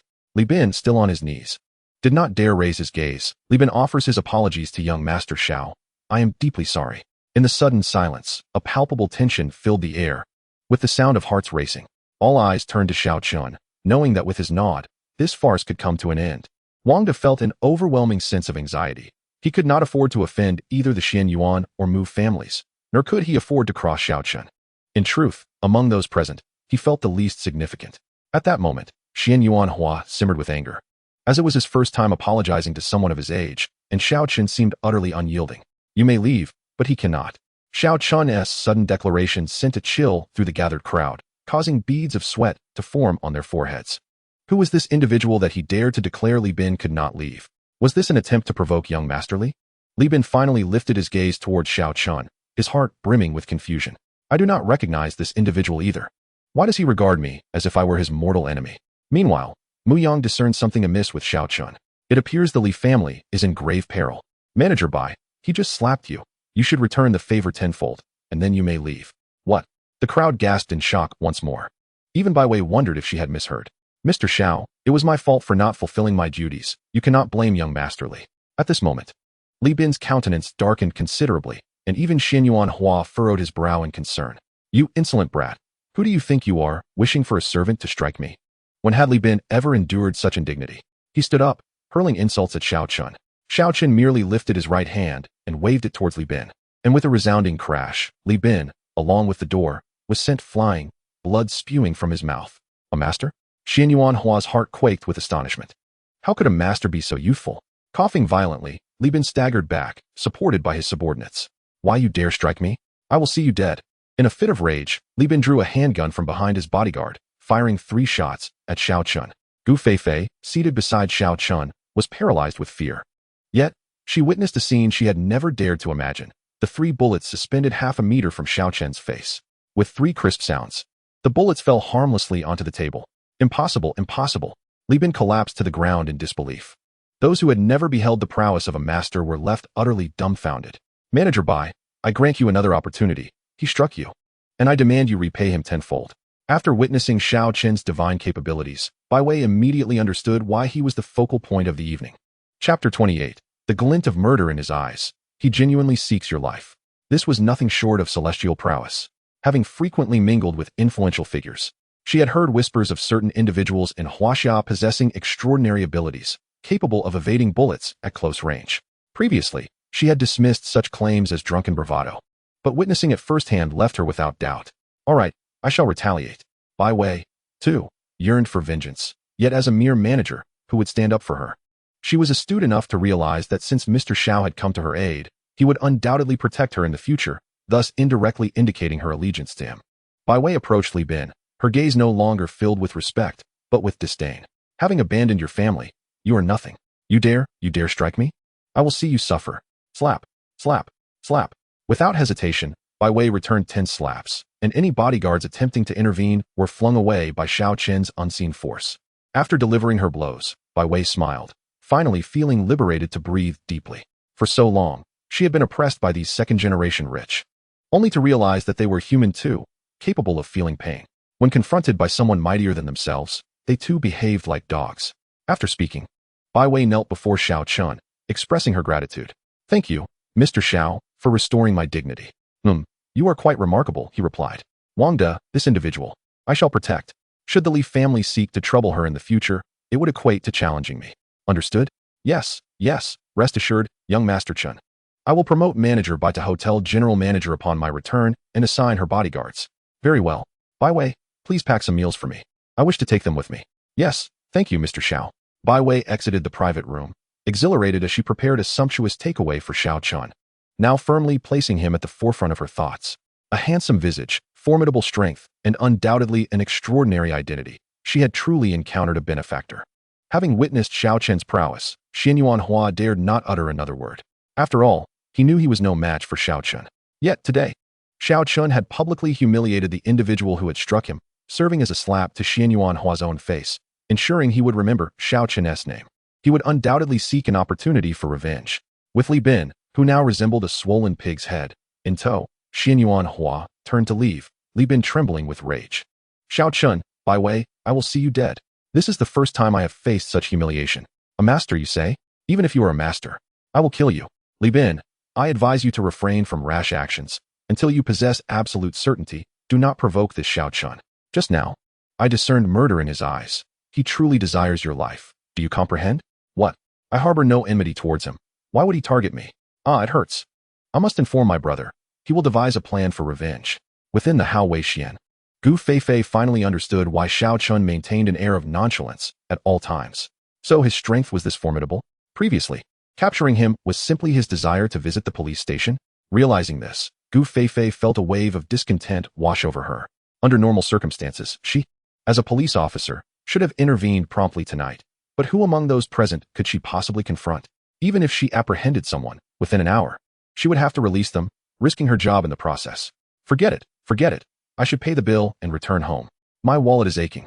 Gu Feifei feigned a trip to the restroom and inquired at the front desk about the charges for the private room occupied by Manager Wang on the 3rd floor. The figure she heard nearly caused her to faint. "What? Please repeat that. How much?" "Over 1,300,000.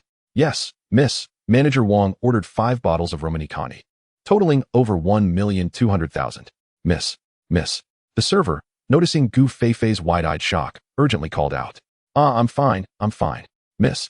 Manager Wang instructed that the finest food and drink be provided for you. Your expenses will be billed to the company. What? Charged to the company? So, you mean it has already been settled? Yes, miss. You are Manager Wang's guest. How could we possibly make you pay?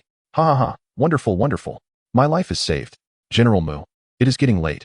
Please send someone to the Tang family villa to pick me up in the morning. Understood, Mr. Xiao. Have a restful night. And see you tomorrow morning. As several people escorted Xiao Chen out of the hotel, they sighed in relief once they saw him board Gu Feifei's car. Mu Yang turned to Wang De with a grin. Manager Wang has quite an eye. You've quickly forged a connection with Mr. Xiao. Your future is boundless. Ha ha ha, General Mu. You jest. My admiration for Mr. Xiao is entirely heartfelt. Chuckling softly, Mu Yang did not respond but exited the hotel, announcing loudly, everyone, get in the car, follow Mr. Xiao. To prevent any unforeseen events, we shall camp outside the Tang family villa this evening. With a resounding roar, several military armored SUVs departed from the hotel parking lot, prompting Wang De to let out a long sigh. It seems that the situation in Tianhai City is becoming increasingly turbulent. As a seasoned strategist, Wang De was acutely aware of the discord between Xiao Chen and the Li family. The Li family had long been a rival he sought to topple, and now they had allied with the Xianyuan family from Yanjing. Judging by Xiao Chen's demonstrated prowess, he is undoubtedly a master. It is hard to believe that such talent could exist without significant backing. Thus, with Xiao Chen's support, Wang De felt a renewed confidence in his quest to dismantle the Li family. Manager Bai, from now on, you will heed Mr. Zhao's directives diligently. Once you prove your worth, I assure you, I will not treat you poorly. Tomorrow, I shall arrange for your employment matters, Wang De stated. Thank you, President Wang. I will not let you or Mr. Xiao down, Bai Wei replied. After watching Wang De leave, she collapsed to the ground in tears. Coming from an ordinary family, she had joined Wang's Heyo Wixuan Hotel after graduating in hotel management. Only she knew the hardships she endured to reach the managerial position. Each day began with the dread of potentially offending a powerful figure and losing her livelihood. Bai Wei felt immense gratitude towards Xiao Chen, who not only elevated her to the position of general manager with an annual salary of 1 million, but also helped her rediscover her ambitious self, the woman who aspired to be a strong leader. Chapter 29. Heading to the Mu family. My grandfather is dying. Xiao Chen, who exactly are you? Gu Feifei pondered with a complex mindset on the way back to the Tang family villa. The events of the day had struck her profoundly, akin to discovering a new continent. The legendary figure she had only heard of was now someone she had witnessed firsthand, someone capable of dodging bullets and even halting them. Xiao Chen refrained from elaborating. Perhaps the more he explained, the more convoluted it would become. He preferred that Gu Feifei investigate on her own, allowing her to form her own conclusions about his identity. The journey continued in silence until a pink sedan halted outside the Tang family villa. Xiao Chen exited the vehicle, carrying the food he had prepared for his sister, and smiled at Gu Feifei, saying, "Thank you, Captain Gu. Your coffee was overly sweet. Please refrain from adding so much sugar next time. Xiao Chen, you better not cause trouble under my watch. Otherwise, regardless of who you are, I will apprehend you." Gu Feifei retorted, a smirk on her face. "Huh, we shall see who ends up at a disadvantage," Xiao Chen replied with a smile. "Humph, don't get too cocky." With that, Gu Feifei pressed the accelerator and drove away from the villa. Meanwhile, several military SUVs parked outside the villa. Xiao Chen paid them no mind and headed straight inside. "Brother, you really came back," Xiao Xinyan, who had been anxiously waiting on the first floor, exclaimed as she rushed to embrace Xiao Chen excitedly. "Yes, I'm back. Didn't I tell you? You need not worry about me," he said, grinning. "Look what I brought you to eat." "Thank you, brother. Let us go upstairs. Xiao Xiao is waiting for you too. She should have a bite as well." Upon reaching the second floor, they found Tang Xiao Xiao, dressed in a refreshing nightgown, cheerfully stepping out of her room. "I knew it. Brother Xiao Chen would be just fine. Xinyan insisted on waiting for you downstairs. Has Uncle Tang and the others gone to bed? You didn't tell them, did you?" "Rest assured, brother, we said nothing. Informing them would only disturb their sleep." "Very clever. Now, let us eat. This meal was specially packed for you from Heyo Wixuan." "Wow, from Heyo Wixuan? No wonder it's so delicious. We haven't been there yet. I heard the meals are exorbitantly priced." "Brother Xiao Chen, did you receive a reward?" "What reward? Don't jump to conclusions. Do you think I can't afford to treat you to a meal?" "All right, fine. After 2 years of being in a slump, I have transformed into an eager foodie, relishing the feast." Xiao Chen returned to his room, and, upon drawing back the curtains, noticed several tents erected in the park. Was Mu Yang worried he might flee? Or was he concerned he might change his mind? It appears the situation with the Mu family is quite intricate. He wondered about the condition of old Mu. Such a peculiar illness, perhaps it's best to wait until tomorrow to understand it better. Xiao Chen felt confident that no peculiar ailment would escape his scrutiny. Disregarding the tents, he settled onto his bed and began to practice the Xiantian secret record. His progress had slowed considerably since breaking through to the golden core stage. It seemed he needed to find some rare herbs to concoct pills. Otherwise, at this pace, when would he achieve another breakthrough? He also wondered how the old blind Taoist was faring. The night swiftly passed. The next morning, after Xiao Xinyan and Tang Xiaoxiao finished breakfast, they headed to school. Xiao Chen leisurely descended the stairs, grabbed a light snack, and set off to meet Mu Yang. Mr. Xiao, I apologize for the intrusion. I am genuinely concerned about my father's condition. I had no ulterior motives, Mu Yang said earnestly. It's quite all right, General Mu. I understand completely. Let us go. Old Mu must be anxiously awaiting us, Xiao Chen replied. Yes, yes. Mu Yang eagerly ushered Xiao Chen into the vehicle and took the wheel himself. Settling into the robust military SUV, Xiao Chen noted its surprising comfort. As the powerful vehicle roared through the streets of Tianhai City, many passers-by instinctively cleared the way. Remarkably, they encountered no red lights along the way, leaving Xiao Chen in awe of the Mu family's influence. After half an hour, a picturesque estate surrounded by verdant mountains and clear waters came into view. Having studied formations, Xiao Chen quickly discerned that the estate's layout was far from ordinary. It was arranged according to the principles of the 5 elements. As long as key positions were manned, outsiders would find it exceedingly difficult to breach. Additionally, he sensed that the spiritual energy here was denser than elsewhere. After navigating various obstacles, the vehicle finally stopped in front of the estate's sole 2-story villa. Observing the villa's decor, Xiao Chen realized the Mu family had invested considerable thought into its design. As soon as Mu Yang and Xiao Chen exited the vehicle, a woman in a black uniform rushed towards them. Father, Grandpa is in critical condition. Woo-woo. Grandpa's headaches lasted longer last night, and he hasn't woken up since. The doctors say he won't last much longer. Father, you must find a way to save him. Calm down, duo, did I not invite Mr. Xiao to treat your grandfather? You should greet him. Xiao Chen glanced at the woman. Indeed, she was the one who had sought Yi Changfeng at the clinic. You are Mr. Xiao? So young? Father, did you make a mistake? Is he really the renowned medical expert he spoke of? Do not judge by appearances, duo, Mr. Xiao is a person of great ability. One must not assess him superficially. Quickly greet Mr. Xiao. I apologize, Mr. Xiao. It was impolite of me. Please do not take offense. Mr. Xiao, please check on my grandfather. The woman urged. Lead the way, Xiao Chen responded calmly. As Xiao Chen followed Mu Duo, Mu Yang's expression instantly turned cold. Send someone to seal off the manor. If my elder brother Mu Zhan dares to cause trouble today, seize him immediately. Yes, General. After issuing his orders, Mu Yang anxiously made his way towards the old Mu's sick room. Upon arriving on the 2nd floor with Mu Duo, the air was immediately filled with the various scents of traditional Chinese medicine. The bodyguards were stationed every few steps, all on high alert. Were it not for familiar faces, not even a fly would be allowed to enter the old Mu's room. Mu Duo was the first to open the door to the sick room, revealing a luxurious hospital bed where the old Mu was connected to various life support machines. Chapter 30. The Great Traditional Chinese Medicine Master. No disrespect towards Mr. Xiao. Just as they entered the room, several foreign doctors clad in white coats hurriedly approached Mu Duo, stating, Miss Mu, we have already informed you that only Western medicine can extend the old gentleman's life for a few more months. Look at these old men administering random acupuncture and forcing him to consume that foul-smelling traditional medicine. Given the current situation, we are powerless. He can last at most 3 more days. You must understand, we are among the finest medical team in the world. What? You must think of another way to save my grandfather. I beg you. All right, we shall brainstorm to extend the old gentleman's life a few more days. But you must expel those old men. In the future, only we are permitted to enter the old gentleman's sick room. Hearing this, Mu Duo cast a troubled glance at the 4 elderly men discussing the old Mu's condition in the room. These 4 were indeed the 4 revered masters of traditional Chinese medicine in Huaxia. Mr. Xiao? Mr. Xiao, you have finally arrived. Yi Changfeng exclaimed excitedly upon seeing Xiao Chen, foregoing any airs of superiority as he approached him.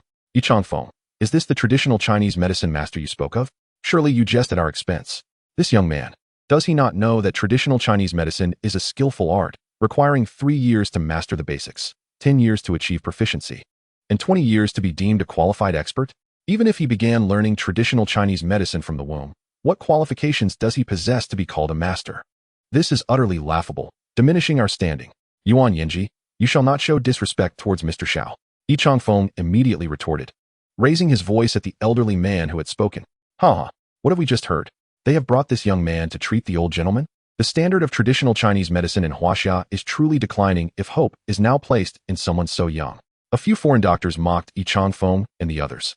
Do not insult traditional Chinese medicine. It has been passed down for thousands of years, its depths beyond your comprehension.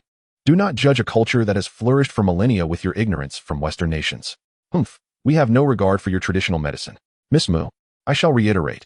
Expel these old men immediately. Otherwise, we guarantee that the old gentleman will not survive beyond 3 days. These foreign specialists were top-tier experts invited by the second uncle from abroad, putting Mu Duo in a difficult position.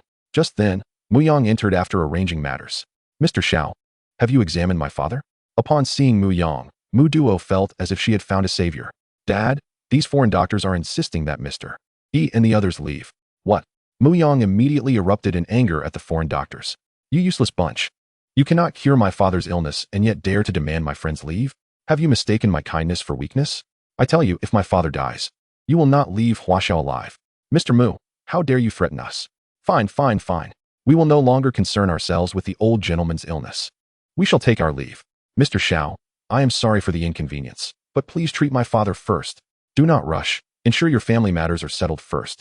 I prefer not to be disturbed while treating. Just as the foreign doctors left the sick room, a powerful middle-aged man strode in. Dr. Roebuck, what is the meaning of this? Humph, Mr. Mu Tianquan, you invited us to treat the old gentleman, yet your people wish to drive us away. We feel deeply humiliated here. Wait, follow me inside. I wish to see who has the audacity to expel my invited guests. With a forceful push, Mu Tianquan flung the door open. Second uncle. Mu Yang furrowed his brow upon seeing the visitor. Second uncle, Mr. Xiao is my father's only hope. Please allow him to examine father. Humph, Mu Yang. Who gave you the audacity? Do you know the cost I incurred to bring them from abroad? You have already sought out 4 traditional medicine practitioners. Yet what is the result? My elder brother's condition is worsening. At the very least, these few can extend his life. How have you become so foolish? Mu Tianxuan's words darkened the expressions of Yi Changfeng and the others, yet they dared not speak up, for Mu Tianquan was a renowned general of Huaxia, a master of the realm over a decade ago. He had long been stationed at the front lines, a veritable god of war. Had it not been for Mu Changming's sudden illness, he would still be defending the nation. Xiao Chen assessed Mu Tianquan, internally noting, this man possesses considerable strength. He is by far the strongest individual I have encountered since descending the mountain. However, he is merely a slightly more robust insect. Without a hint of respect, he replied to Mu Tianquan, when did traditional Chinese medicine come to be so looked down upon by its own people? General Mu, in your admiration for foreign ways, have you forgotten that you are a Huaxia citizen? Presumptuous. You dare speak to me in such a manner? Xiao Chen's words raised the tension in the room to a breaking point. How audacious. It has been ages since anyone dared speak to me like that. Today, let me teach you a lesson on behalf of your parents. With that, Mu Tianquan unleashed a swift dragon claw strike towards Xiao Chen, his figure moving like lightning, closing the distance in an instant. The crowd gasped. Second uncle, show mercy. Mu Yang knew all too well his uncle's prowess. Few in Huaxia could withstand a single strike from him, and he had a record of defeating masters. Seeking death. The moment Mu Tianquan dared to mention Xiao Chen's parents, anger flared within him. Just as Mu Tianquan's hand was about to graze Xiao Chen, he waved his right hand bang. Mu Tianquan, along with the door, was sent flying out, leaving the bodyguards outside utterly astonished as they quickly drew their weapons. Cough, cough, cough. Mu Tianquan spat blood, struggling to rise. How is this possible? A preternatural master?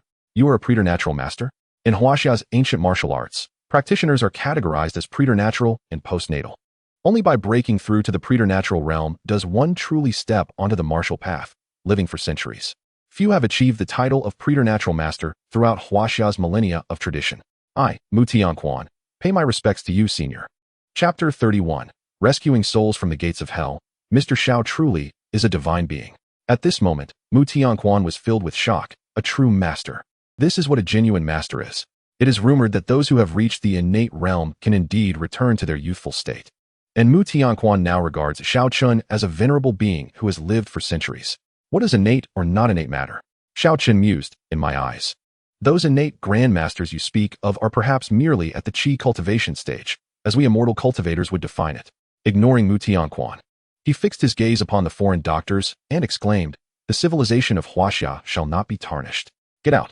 With that, he unleashed a palm strike from afar, sending the doctors careening backward, blood spewing from their mouths, leaving them barely clinging to life.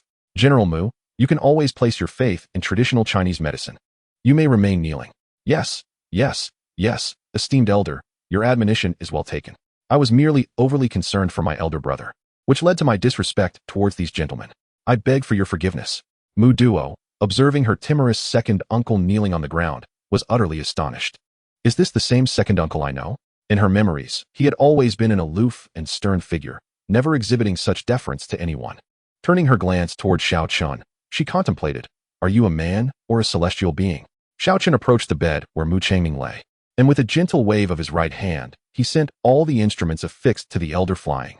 Though these may delay old Mu's departure, they also subject him to endless suffering.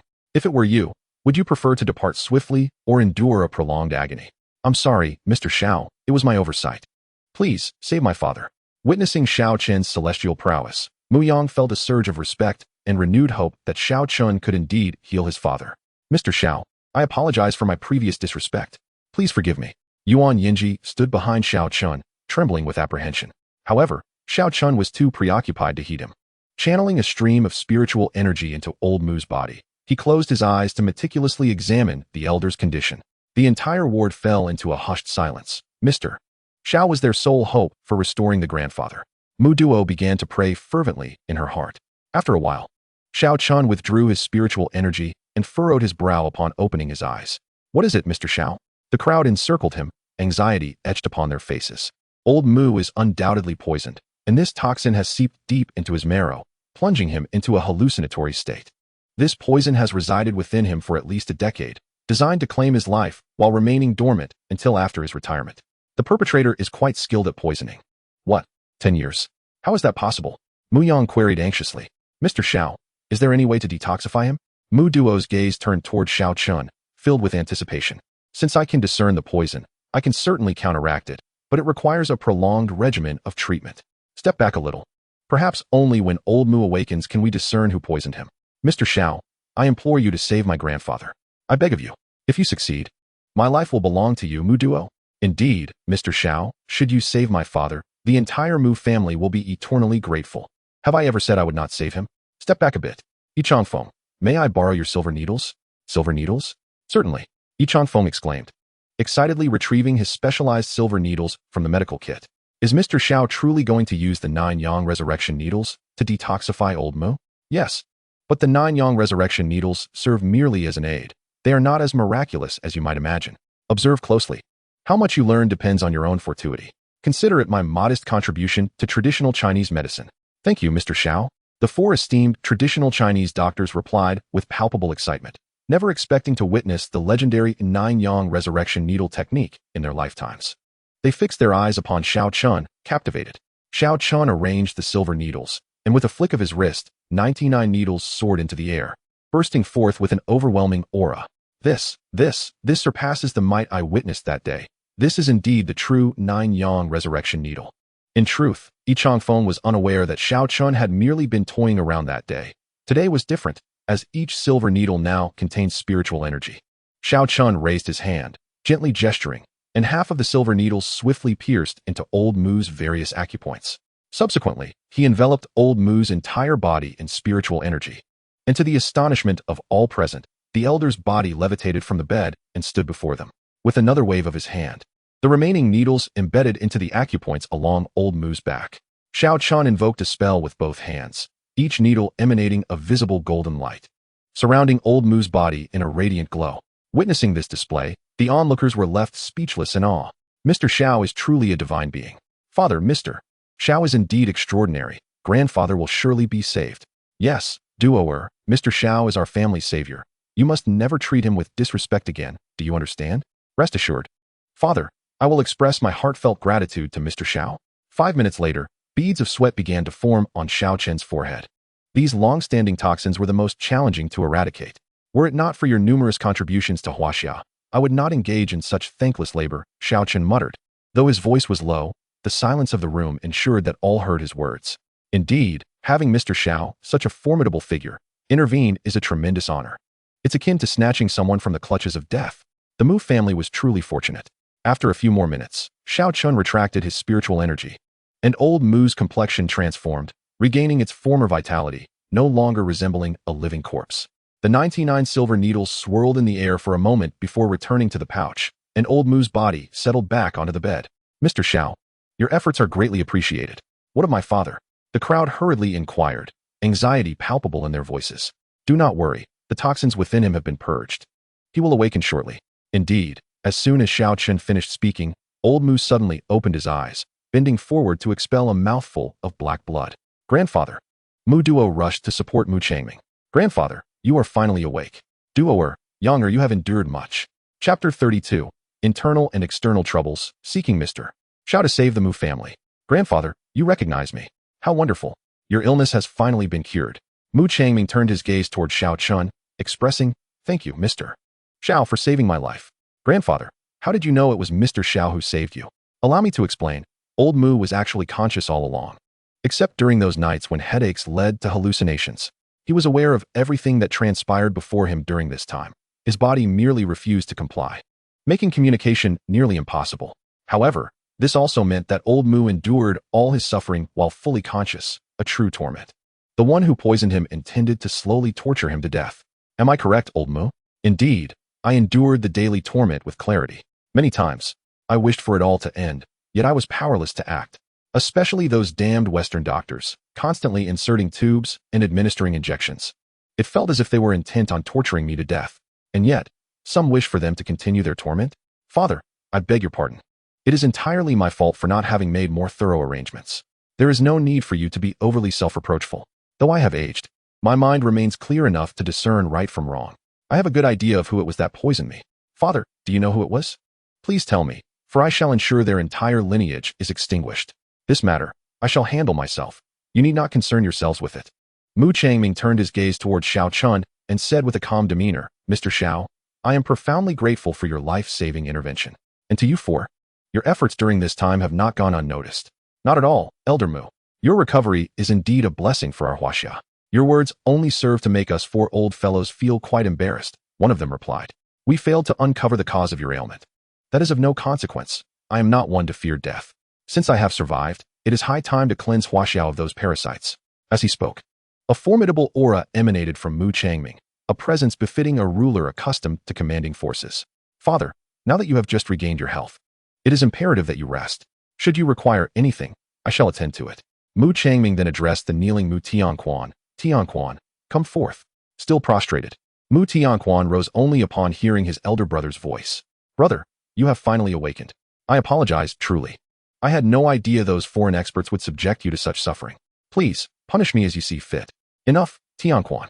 I understand your intentions, but I am vexed that you dared to offend Mr. Xiao. Do not hesitate to express your gratitude for his mercy. Yes, Mr. Xiao. I sincerely apologize for my previous disrespect. I hope you can forgive me. Forget it, General Mu. Should there be a next time, if my parents are mentioned again, I shall not be so lenient. Thank you, Mr. Xiao, Mu Tianquan said, his heart still turbulent.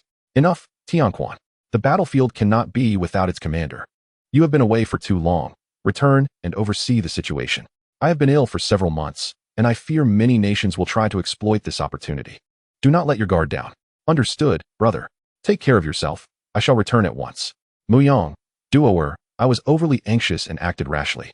I hope you will not hold it against me and take good care of your elder brother. Yes, uncle, you can rest easy. Once Father's affairs are settled, I will head to the battlefield to assist you in safeguarding our borders. Ha ha ha, now that Elder Mu's health is no longer in jeopardy, we four old fellows shall take our leave. Should you require anything in the future, do not hesitate to summon us. Very well, esteemed elders, please take your leave. Younger, please see them off. As the room emptied, only Xiao Chen, Mu Duo, and Mu Changming remained. Duoer, assist your grandfather to his feet. Grandfather, you should rest for a while longer. That is unnecessary. Help me up quickly. Unable to defy her grandfather, Mu Duo supported him as he rose. Taking a deep breath, Mu Changming smiled. Finally, I feel as though my body is my own again. Duoer kneel. Grandfather, what do you mean? I want you to kneel before Mr. Xiao on my behalf. At this, Mu Duo's emotions were mixed, yet she complied with her grandfather's wishes and knelt before Xiao Chen. Mr. Xiao, allow me, your granddaughter, to express my gratitude on behalf of my grandfather. Elder Mu, there is truly no need for such formalities. Please, Mr. Xiao, allow me to finish. This kneeling is not only to express gratitude for your life-saving grace, but, more importantly, to beseech you to save my entire family. Grandfather? What do you mean? Who would dare harm our family? Xiao Chen, equally perplexed, listened intently. Mr. Xiao, to speak candidly, Huaxia may appear peaceful on the surface, but we are beset by both internal and external troubles. The Grand Elder of Huaxia has been in seclusion for decades. Long before, I sensed my health declining. After retiring, I should have seamlessly transitioned into the Elder Council. However, I was forced to flee from Beijing. Even in my withdrawal from worldly affairs, they did not intend to spare me. The moment I perish, they will begin to systematically devour the Mu family. The survival of my family is trivial. Yet if we allow these parasites to continue their misdeeds, it will only lead Huaxia to ruin. Then how may I assist you, Elder Mu? Who are these parasites you speak of? The Yuan family, Mu Changming declared vehemently. Oh, the legendary first family of Huaxia, the Yuan clan? Indeed. They have allied with their own members in the Elder Council, gradually consolidating power within Huaxia's military. 10 years ago, I discovered their collusion with foreign forces, and I suspect that was when they first sought to eliminate me. At that time, I still held the position of marshal and commanded significant military strength, with many elders backing me. Thus, they dared not openly threaten my life. Now that I am retired, with the position of marshal vacant, the Yuan family will undoubtedly seek to secure that position for themselves. Only with my demise can they ascend to that role. Should they succeed, over 60% of the military would be under their control, and their treachery would become evident. Chapter 33. Kneel and acknowledge your master. When did I ever declare my intention to accept a disciple? This was the first time Xiao Chen had heard of such a power as the Elder Council in Huaxia. It seemed the situation in Beijing was far more intricate than that in Tianhai City. Elder Mu, rest assured, as a son of Huaxia, I am duty-bound to confront both external foes and internal strife. Then I extend my deepest gratitude, Mr. Xiao, on behalf of countless citizens of Huaxia. Elder Mu, please allow her to rise. Duo bow to Mr. Xiao and thank him for accepting you as his disciple. What? Both Mu Duo and Xiao Chen were taken aback. Elder Mu, when did I ever say I would accept a disciple? Disciple Mu Duo pays respects to master. Mu Duo hurriedly attempted to bow before Xiao Chen, but he would not allow himself to be caught in such an unexpected predicament. With a wave of his hand, Mu Duo was held in place by an unseen force and stood upright. Elder Mu, I am not currently inclined to take on disciples. I suggest you abandon that notion. Alas, very well, it seems I have acted rashly. I can only blame Duo for lacking this fate. Elder Mu, while the poison may no longer threaten your life, restoring your peak capabilities will require several months of recuperation. I will prepare a prescription for you. Simply follow it to eliminate the residual toxins and restore your functions. If there is nothing else, I shall take my leave. Should the Mu family encounter any troubles, you may send someone to find me. Understood, Mr. Xiao. Duo, please send Mr. Xiao home. After Xiao Chen departed, only Mu Changming remained, gazing with a furrowed brow towards the direction of Beijing. Once Mu Yang and Mu Duo had arranged everything and returned to the hospital room, Mu Changming addressed them. You have witnessed Mr. Xiao's strength. What are your thoughts? Father, is Mr. Xiao truly the legendary innate grandmaster? But he is so young. How did he cultivate? Are you concerned that the sudden emergence of someone so powerful could pose a threat to Huaxia? I perceive Mr. Xiao to be a person of utmost trustworthiness. Younger. The integrity of Mr. Xiao is beyond question. His ability to effortlessly defeat your second uncle indicates that he is undoubtedly of innate prowess. In truth, there exist many individuals of formidable strength on Earth, and Mr. Xiao's emergence may very well provoke the appearance of some ancient powers within Huaxia. Moreover, we must not underestimate the capabilities of those from abroad. Our Mu family must spare no effort in forging a strong alliance with Mr. Xiao, for he is a pivotal figure in navigating the impending crisis facing our clan and Huaxia. Do you understand? Understood, Father. Now, Mu Yang, you may return. At the appropriate time, send Mu Zheng to Tianhai City for deployment. I thought I would never see this child again. Additionally, remain vigilant against the Yuan family. Yes, Father, please take good care of yourself. I shall return to the army now. Duo, after I depart, you must look after your grandfather well. Once he recovers, we shall bring him back to Yanjing. After Mu Yang left, Mu Changming spoke earnestly to Mu Duo, saying, Duo, discreetly investigate Mr. Zhao's background. If the opportunity arises, remain by his side to heed his commands. This young man is destined to be a dragon among men. Do you comprehend? Yes, grandfather. You have been standing for so long. Please lie down and rest. I shall arrange for someone to prepare a meal for you. What would you like to eat? On the journey back to the medical clinic in the Mu family's private vehicle, Xiao Chen's mind was awash with thoughts. It seems that Earth is not devoid of formidable beings. Yet what of it? My aspirations are impervious to any obstacles. Next, I must address matters concerning the Li family. I had intentionally spared Li Bin's life. I trust you are preparing your next move? Until I unearth the perpetrators behind my parents' demise, I cannot bear the thought of allowing them to return to my Xiao family ancestral hall. A black business vehicle halted before the Zuran Hall, and upon disembarking, Xiao Chen noticed an unusual influx of patients at the clinic today. The place was teeming with people, both inside and out. Upon entering, he sought out Mu Yun and inquired, "Why are there so many people today?" "Xiao Chen, you have finally returned. Mr. E has decided against retiring. He wishes to continue practicing at our Zuran Hall. All these patients had previously made appointments with him, and we are uncertain why he instructed that everyone who reserved an appointment be summoned upon his return. We have only notified half, and already the clinic is overwhelmed. Xiao Chen, did you know? Mr. E has agreed to take me as his disciple. Ha ha ha. I must go assist my teacher now." Xiao Chen, aware of the old man's intentions, merely shook his head and proceeded to the pharmacy to immerse himself in work. After several hours of diligent effort, the patients had dwindled significantly, and Yi Changfeng emerged from his office to stretch his limbs. Upon seeing Xiao Chen, he hurried over with a smile. "Mr. Xiao, how could I let you toil with such menial tasks?" "Yi Changfeng, I prefer to maintain a low profile, do you understand? From now on, I am but an apprentice in the clinic, and outside, I am merely an ordinary individual." Indeed, I understand," Yi Changfeng replied. "By the way, Mr. Xiao, I intend to come to Zuran Hall to practice whenever I have the time. I hope you might offer some guidance." "Certainly. However, Yi Changfeng, how well do you know the Li family? Please share everything you know with me. What transpired among the Tang family, the Xiao family, and the Li family over the past decade?" "The Xiao family? Mr. Xiao, are you referring to Xiao Yang of the Xiao family?" "Yes, indeed." Yi Changfeng's expression shifted to one of astonishment as he regarded Xiao Chen. "Could it be that you are his virtuous nephew?" No, please do not be offended. I shall still address you as Mr. Xiao. In my youth, I studied under a lineage of traditional Chinese medicine in the Northwest. After my training, I had the fortune to meet your father and Tang Hai. We formed a deep bond during that tumultuous era, and I held great admiration for your father and Tang Hai's military backgrounds.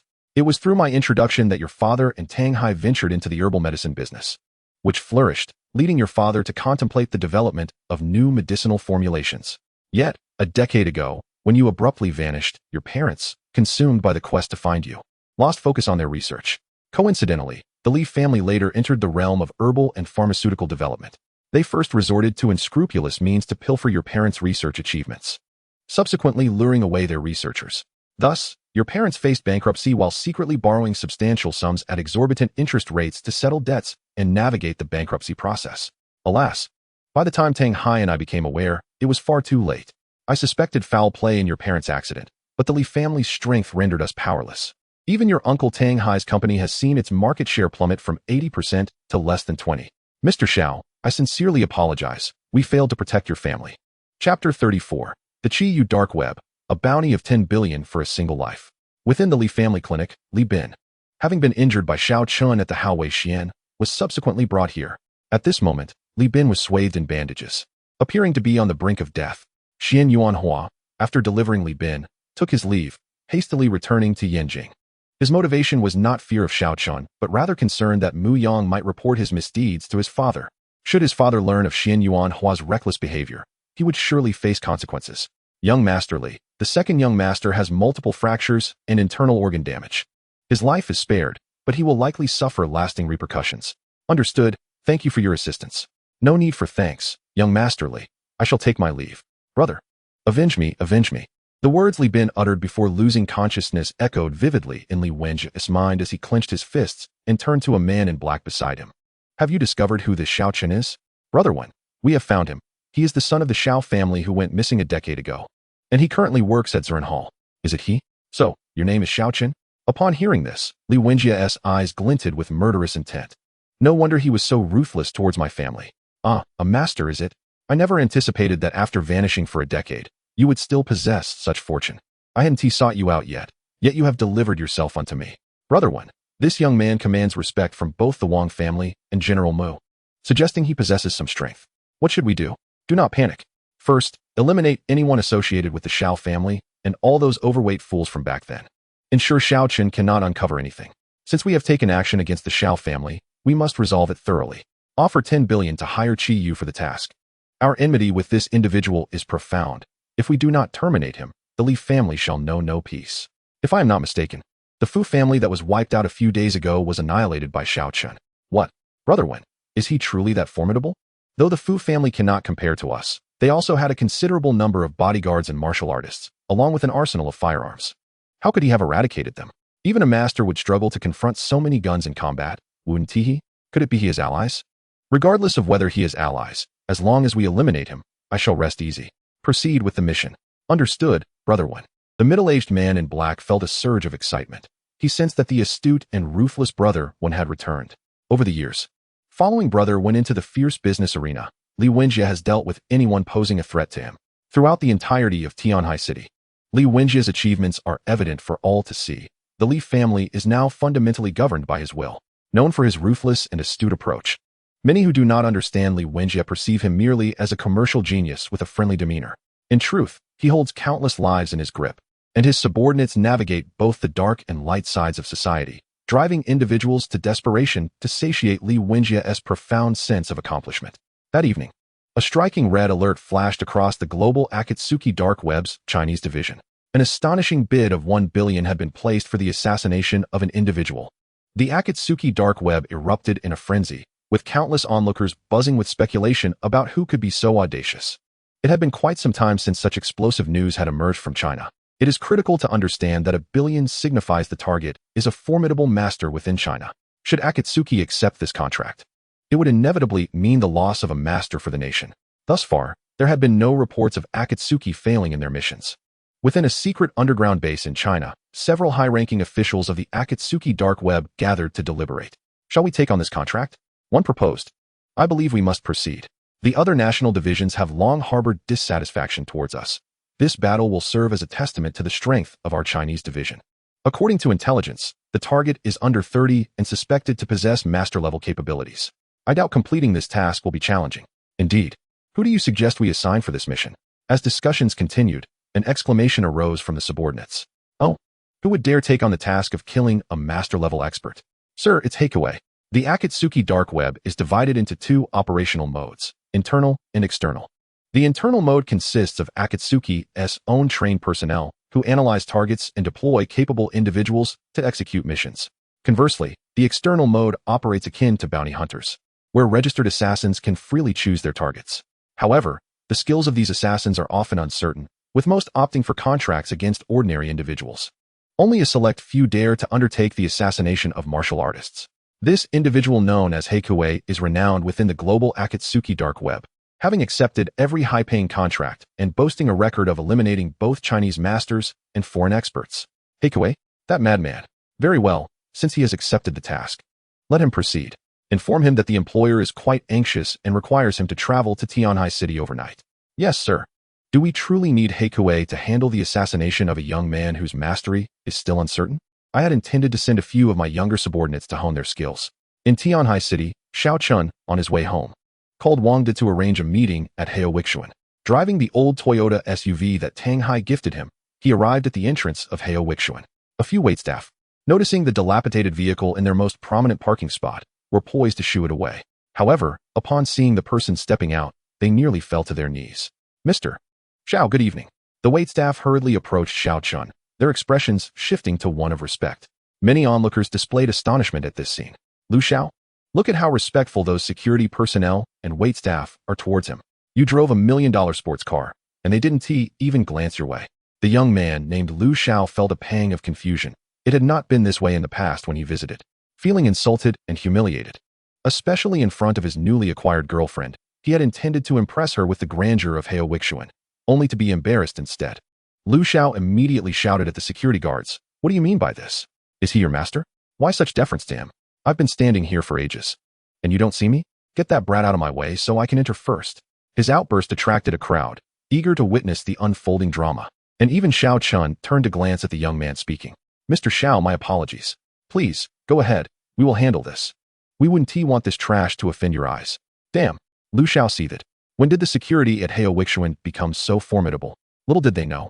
These guards were the elite recently assigned by Wang De, tasked not only with the security of Heowixuan, but primarily with ensuring Bai Wei's safety. The guards' words reignited Lu Xiao's fury. Who are you calling trash? At that moment, several more security personnel arrived, exchanging looks of understanding before arming themselves with batons. Surrounding Lu Xiao and his girlfriend, daring to cause a ruckus at Heowixuan and disrespect Mr. Xiao? You're seeking death. Seeing the situation escalate, Lu Xiao swallowed hard. While his girlfriend cowered behind him. Lu Xiao, didn't you say no one in Tianhai City dares disrespect you? Call someone to deal with them. Her words only fueled Lu Xiao's arrogance as he glared at the surrounding guards. I'm from the Lu family of Tianhai City. Do you dare to lay a hand on me? I can have you all expelled from Tianhai City. The Lu family? What a grand family. Do you think I, Bai Wei, fear you? Break his legs and throw him far away. Smash his car. Yes, Director Bai. What? Director Bai? What do you mean? Don't you recognize me? I'm Lu Xiao. Try to touch me and see what happens. I don't care who you are. Disrespecting Mr. Xiao and my establishment means I, Bai Wei, will not let you off easily. Please, no? Don't. Lu Xiao was dragged away from the entrance, and soon after, two cries echoed before silence fell. Bai Wei approached the now dumbfounded girlfriend, delivering a sharp slap to her face. Encouraging Lu Xiao to cause trouble? Do you think I'm blind? Throw her far away. I wouldn't want her to tarnish Mr. Xiao's eyes. Now disperse. I won't allow anyone who creates disturbances in Xiao Wixuan to go unpunished, regardless of who they are. Yes, Director Bai. With a smile, Bai Wei turned to Xiao Chen. Mr. Xiao, my apologies. I assure you that such an incident will not occur again. It's nothing. I've arranged to meet Wang De. Could you please reserve a quieter private room for us? Of course, Mr. Xiao. Please follow me. On the way, Xiao Chen remarked. It's been a few days since we last met. I might as well start calling you Director Bai. It seems you've changed quite a bit. Thanks to your guidance, Mr. Xiao, I've now become the general manager of Xiao Wixuan.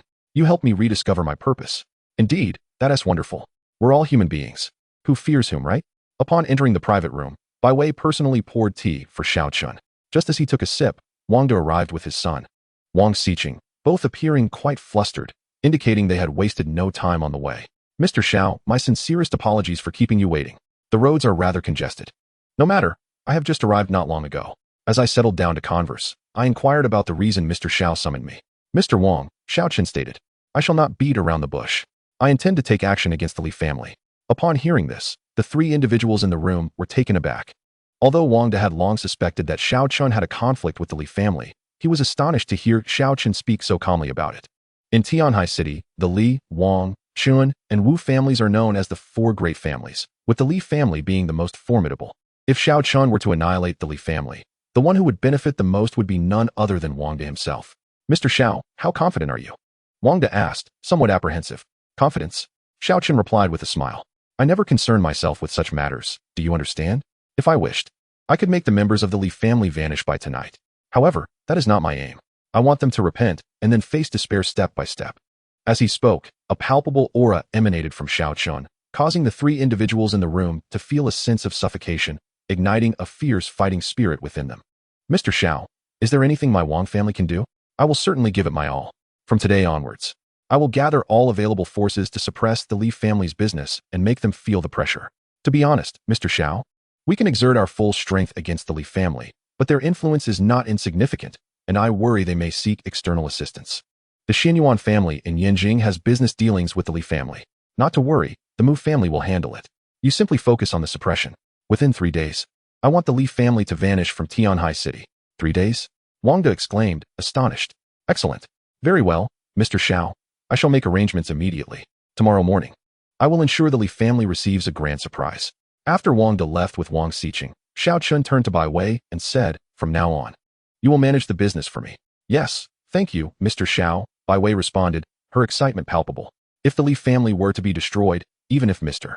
Wang and Mr. Xiao split the Li family's assets, it would still amount to a considerable fortune. Mr. Xiao has entrusted everything to me. On his way home, Xiao Chen made a phone call to Mu Duo, who had been persistently reaching out to him, offering her assistance whenever needed. Now was precisely the time to leverage the Mu family's influence. Hello, Mr. Xiao, you finally returned my call. What brings you to me at this late hour? Mu Duo, I plan to take action against the Li family in Tianhai City. I do not wish for anyone from Yanjing to assist the Li family during these days. Can you manage that? After a moment of contemplation, Mu Duo responded, no problem, Mr. Xiao. Should I simply bring people to capture them all and charge them with treason, leading to their execution? That won't be necessary. I intend to handle it myself. Understood, Mr. Xiao. I will make the arrangements right away. After hanging up, Mu Duo promptly contacted her father in Yanjing to relay Xiao Chen's plan. Rest assured, the only family in Yanjing with ties to the Li family is the Xianyuan family. I will issue them a warning. With everything in place, the battle that would lead the Li family toward annihilation officially commenced. Mom and Dad, soon. Very soon, I will bring the perpetrator who harmed you to your graves to repent. As Xiao Chen drove along, he suddenly sensed someone following him. He glanced at the nearby skyscrapers and indeed spotted a figure swiftly moving through the high-rise. An assassin with murderous intent? Sent by the Li family? Chapter 36. What a joke. They can't even touch a hair on my head. How interesting. Xiao Chen pressed the accelerator to the floor. The car's speed soaring beyond 200 miles per hour. Internally, he mused. If you wish to kill me, I shall find a quieter place for you. The West Suburb Steel Factory, a location familiar to Xiao Chen. The night at the West Suburb Steel Factory was unusually quiet, but a young couple was hiding within, engaged in an act too indecent to describe. Suddenly, a screeching sound of brakes pierced the air, startling the young man so much that he nearly collapsed. Xiao Chen exited the vehicle and leaped onto a high vantage point, directing his gaze towards the approaching figure. Soon, a shadow flitted through the darkness. The newcomer was none other than He Kuei, an assassin from the Qiyu dark web. He Kuei spotted Xiao Chen waiting for him from a distance. A smile creeping onto his face, surprised to find someone so willing to meet their demise. As he swiftly approached Xiao Chen, their eyes locked, and they simultaneously noticed the young couple hidden nearby, secretly observing them. However, they were not a priority at that moment. He Kuei intended to deal with Xiao Chen first before sending the couple to hell. You are Xiao Chen? He Kuei, clad in black, his face obscured, asked in a raspy voice. Indeed. Who sent you to kill me? Xiao Chen, I have heard you possess the strength of a master. How fortuitous. You shall be the second master of Huaxia to perish under my hand. Once I kill you, I will become one of the most highly rewarded hunters in the Qiyu dark web.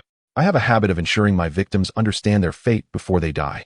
Remember this. The one who will kill you is He Kuei from Qiyu. With that, He Kuei unleashed his murderous aura, drawing two curved daggers from his waist and lunging toward Xiao Chen, aiming directly for his throat. It was evident that He Kuei sought a swift kill. However, Xiao Chen simply sidestepped with ease, evading the attack. Seeing his initial strike fail, He Kuei launched another assault. His speed was remarkable, leaving multiple afterimages around Xiao Chen. This was part of He Kuei's strategy, to confuse his opponent before striking with lethal precision.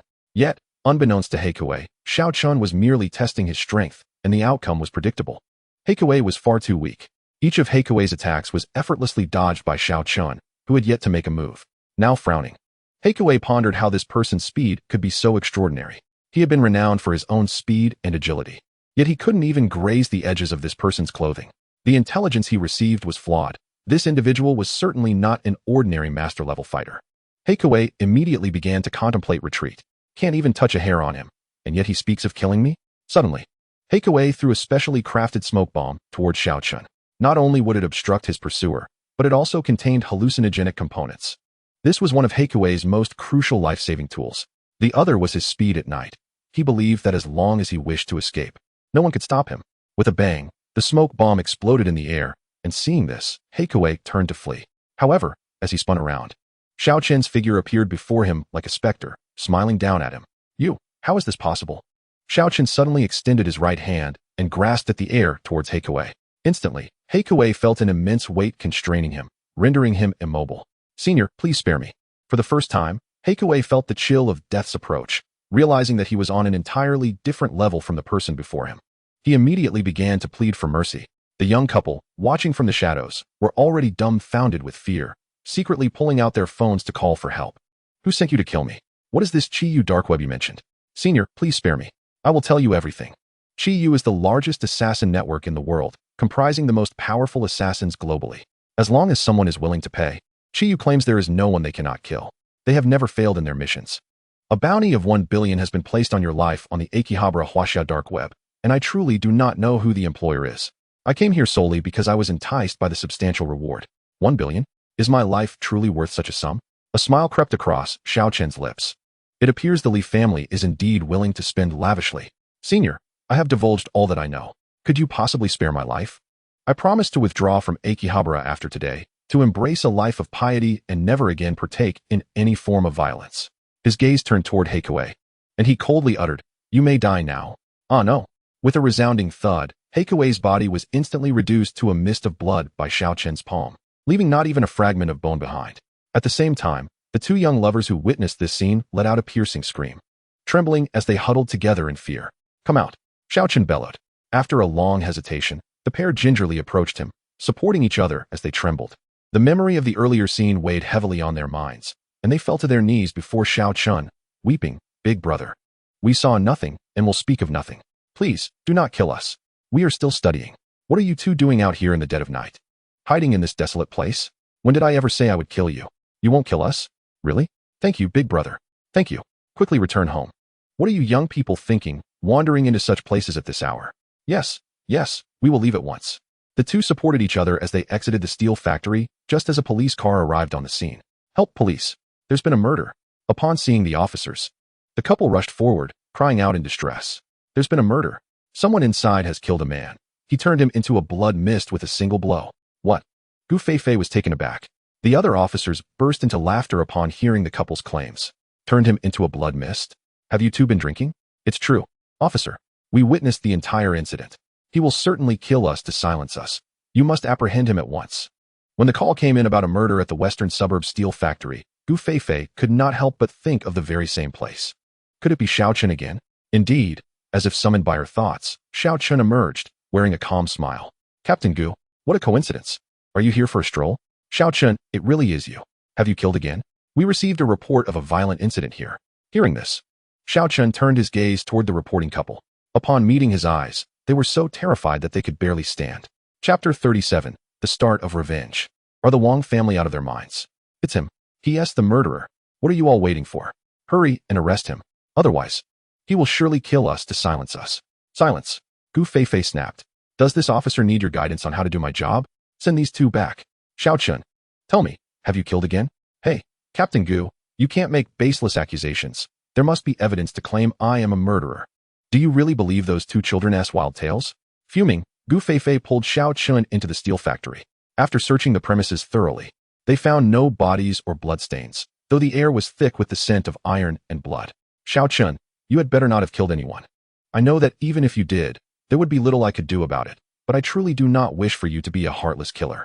Xiao Chen, surprised by her words, sensed something was amiss with Gu Feifei today. Could it be that the last encounter had left her shaken?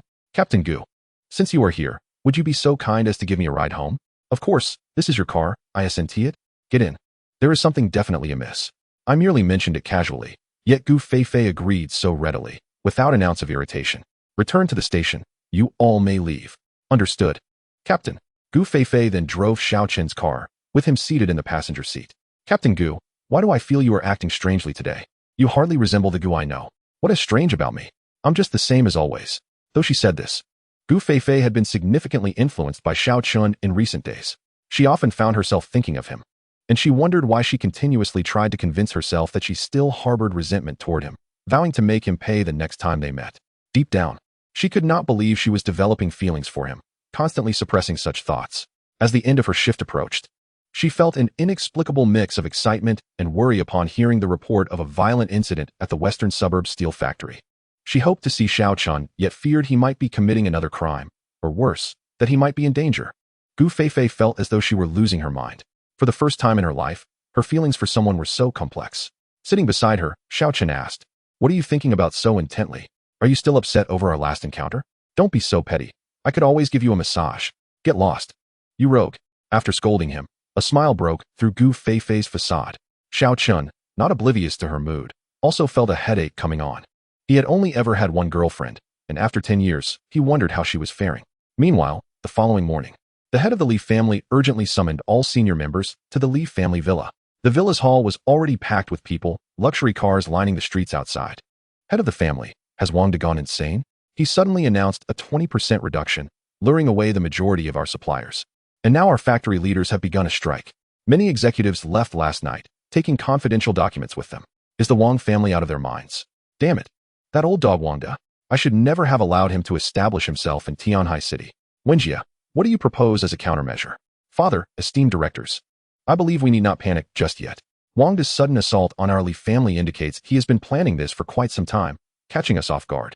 First and foremost, we must quickly re-establish contact with our suppliers and resume production at the factories.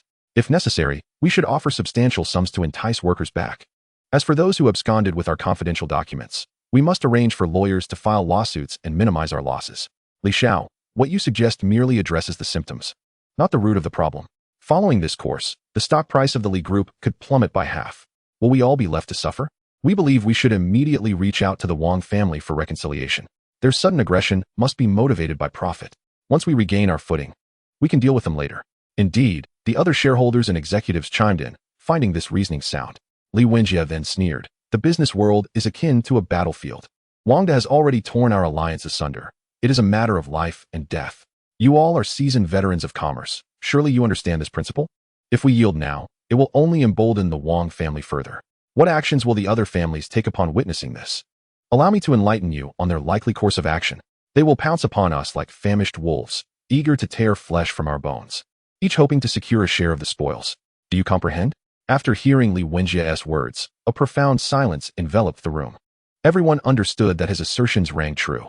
Then, young Master Li, do you possess any strategies to mitigate our losses? Li Wenjie chuckled softly. As I have previously stated, our conflict with the Wang family has escalated to a life-and-death struggle. We, the Li family, shall seize this opportunity to absorb the Wang family.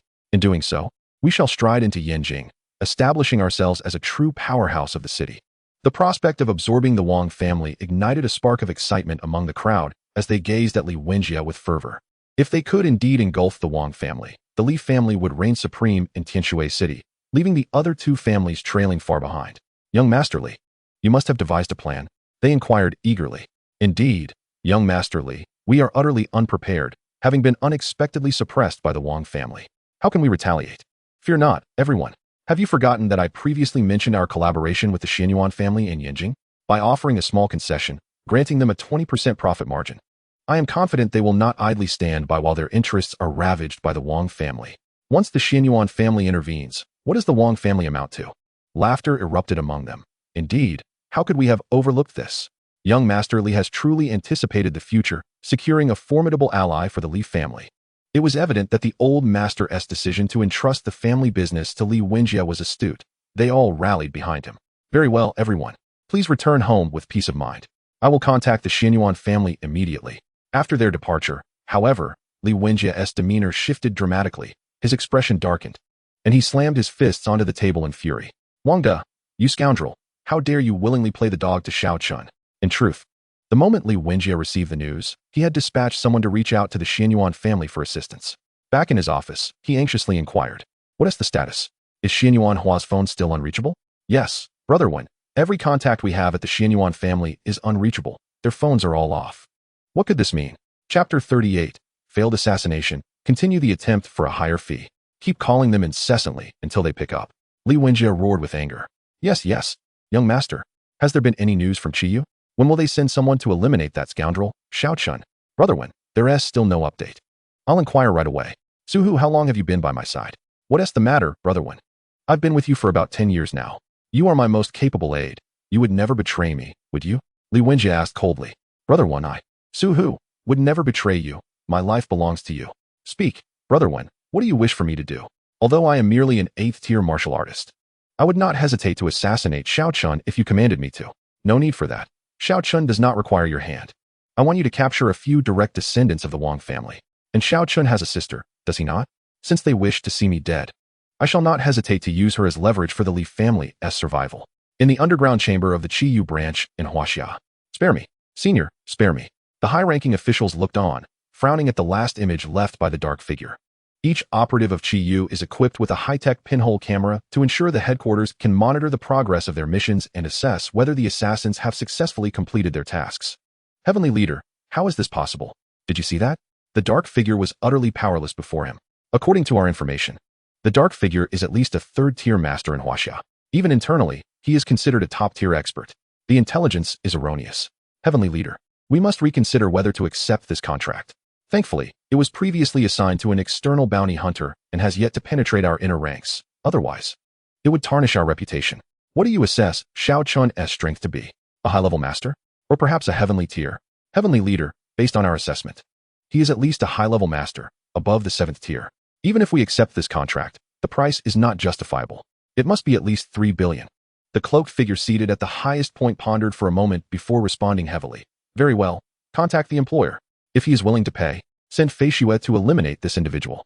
Fei Xue? Heavenly Leader, she has emerged from seclusion? Splendid. With Fei Xue on the case. Who beneath the heavenly tier could possibly stand in her way? Within the Li family villa, Li Wenjie was now in a state of agitation. Xianyuan family, have you truly cast us aside so easily? He seethed. After a morning of fruitless calls to the Xianyuan family, Li Wenjie was no fool. He had already grasped the implications of their silence. Brother Wen, we received a call from Qiyu. They report that the assassination has failed. If they are to continue trying to eliminate Xiao Chen, they demand a higher fee. Failed assassination? Did I not inform them that Xiao Chen possesses at least master-level strength? Why did they not deploy someone more formidable? These rascals, demanding more money. What do they want? 30 billion, Suhu stammered. What? 30 billion? That amount is sufficient to assassinate a head of state. Are they attempting to extort us? Li Wenjie clenched his fists, his teeth grinding. Brother Wen, they stated that your intelligence was incorrect, resulting in the loss of a top-tier expert in Tianshui City. Should you choose not to continue with the mission, they will not refund the previous 10 billion. Ah, scoundrels! Scoundrels! Infuriated, Li Wenjie overturned a table. As long as Xiao Chen remains alive, the Li family will know no peace. 30 billion, is it? Give it to them. Yes, Brother Wen. I have heard that Master Jiang is in Tianshui, yes? It only costs 2 billion for him to take action. Inform him to stay at the Li family villa for a few days to protect us. Afterward, I shall reward him 3 billion. If he can eliminate Xiao Chen, I will grant him 20 billion. On this day, Xiao Chen arrived at Zuran Hall for work as usual, though today was different. 2 unfamiliar faces were present. They were Wang Xiqing from the Wang family and Mu Duo from the Mu family.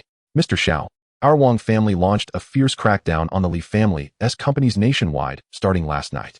They never anticipated we had infiltrated so many of their ranks. And with their suppliers severed, the Li family's market value evaporated by half today. Ha ha ha. Hearing this, Xiao Chen smiled. Well done. And us, Mr. Xiao? After my father received my call last night, he is currently at the Xianyuan family, having tea with their patriarch. I hear the Li family has inundated the Xianyuan family with calls. You both have performed admirably. However, this is still far from sufficient. Since we need to instill despair in them, we must first drive them to bankruptcy. Mudo. Immediately leverage the connections of the Mu family to notify all domestic and international customs that all goods belonging to the Li family are to be seized. Understood, Mr. Xiao. As far as I know, they seem to have a batch of newly developed pharmaceuticals that need to be exported today. If they fail to receive their goods, they will undoubtedly face ruin. Excellent. Go and execute the plan. The countdown begins. 2 days. At Tianhai International Airport, a passenger plane from Yanjing gradually descends. In first class, a woman, still drooling in her sleep, is abruptly awakened by a flight attendant. Have we arrived? So soon? I was just dreaming about eating the chicken legs that Master roasted. Stretching and yawning, she finally gathers her luggage and slowly disembarks. Hello, Master. She answers her phone. I've arrived. Oh, you can rest easy. It's just a 7th-tier Grandmaster. I can easily handle him. Once I complete this mission, I'll have enough money to buy that item, and then I'll be able to break through to the innate level. Just thinking about it brings me joy. All right. Master, I'm hanging up. Once I acquire that item, I'll return, I promise. Xiao Chen, Zurintang Medical Clinic. Alas, kid, you can only blame your bad luck. After saying this, the woman hops into a taxi, destination, Zurin Medical Clinic. Chapter 39, The Crimson Feather Assassin. Why has she cried? At 3 in the afternoon. Zurin Medical Clinic has been bustling with business lately due to Yi Changfeng frequently coming in for consultations, leaving Xiao Chen with no respite. A taxi halts at the clinic's entrance, and a woman dressed in black athletic wear, her ponytail giving her a slightly alluring appearance, walks in. At this moment, Xiao Chen remains oblivious to her presence. The attending nurse approaches and inquires, Miss, are you here for a consultation or to pick up medicine? Consultation. All right. Please take a seat. I will call you when the physician is available. Kindly wait patiently. Wait. My illness is one that ordinary practitioners cannot treat. It's a mental affliction. I want that Xiao Chen to treat me. You want Mr. Xiao to see you? But he generally does not see patients. I insist on him. Quickly go fetch him. The nurse, hearing this, can only comply. Very well. Miss, please hold on a moment. The nurse hurriedly approaches the engrossed Xiao Chen. Mr. Xiao, a woman outside insists on seeing you. Noticing her rosy complexion, Xiao Chen suspects she is not here for medical help, but rather to stir up trouble. Oh, is that so? Did you inform her that I generally do not see patients? I did, but she insists on you. Fine, Xiao Chen replies, setting aside his work and moving to a consultation area partitioned by a screen. Upon first sight of the woman, Xiao Chen immediately discerns that she is not merely looking for trouble. She is unequivocally here to cause it. The power she possesses surpasses even that of Mu Tianquan, placing her at the pinnacle of the formidable individuals he has encountered since descending the mountain. Feigning ignorance, Xiao Chen, with a warm smile, sits across from her and asks, Miss, what seems to be the problem? What did you say? It is no wonder Fei Xue did not catch his words. Upon seeing Xiao Chen, she was utterly mesmerized. So handsome, he completely outshines those senior brothers in the sect. Moreover, his aura is even more refreshing and extraordinary than Master S. And we all know Master is a powerhouse of the innate realm, having transcended mortal limitations. Oh no, I can't bear to harm him. He is so handsome. If he were to die at my hands, Wouldn't that be a waste of such beauty? Handsome brother, are you Xiao Chen? My chest hurts. Could you give it a rub? Certainly. Would you prefer a more private setting for a thorough examination? It appears your condition is rather serious. How rude. You can't say that. Handsome brother, why would someone want to kill you, given your good looks? I suppose it must be out of jealousy, right? Or perhaps it's due to the romantic debts you've accrued from your flirtations. Oh, someone wants to kill me? Xiao Chen feigns ignorance. How would I know someone wants to kill me? I'm merely an insignificant apprentice here. Who would want to kill me? Are you here to kill me, then? Yes, indeed. How did you know I was here to kill you? But I'm still contemplating whether or not to go through with it. If I kill you, I'll obtain what I desire, but you're so likable that I feel a twinge of reluctance. Well then, it truly is a difficult choice. But let us first attend to your medical needs. Please extend your hand. With a bright smile, Fei Xue places her hand on the table, her eyes never leaving Xiao Chen's face. Xiao Chen places his right hand on Fei Xue's pulse, contemplating for a moment before saying, Miss, your condition is serious, yet not serious at all. Oh, handsome brother, you really can diagnose illnesses? Then tell me, what is wrong with me? You've overexerted yourself in your training. Your meridians are filled with residual drugs. One must eat steadily and walk step by step. You cannot force growth through drugs. This has led to an unstable foundation, and your progress will only slow further. At this point, Fei Xue becomes more serious. You can actually discern that I've relied on drugs for my training. It seems you possess considerable skill. Handsome brother, do you have a cure? Huh. If I can identify the root of the problem, of course, I can treat it. But why should I treat a killer? With that, Xiao Chen's demeanor shifts. He presses 2 fingers against Fei Xue's pulse. When she attempts to retract her hand, she discovers that she is utterly immobilized. Her expression changes to one of shock. And she exclaims, Who are you? You didn't know who I was before coming to kill me? Impossible. How can you be this strong? Under the heavenly tier of grandmasters, I am invincible. Huh. Do you think it's impossible that you are merely a frog at the bottom of a well? With a limited perspective? You scoundrel. Release me. How dare you insult me? I will kill you.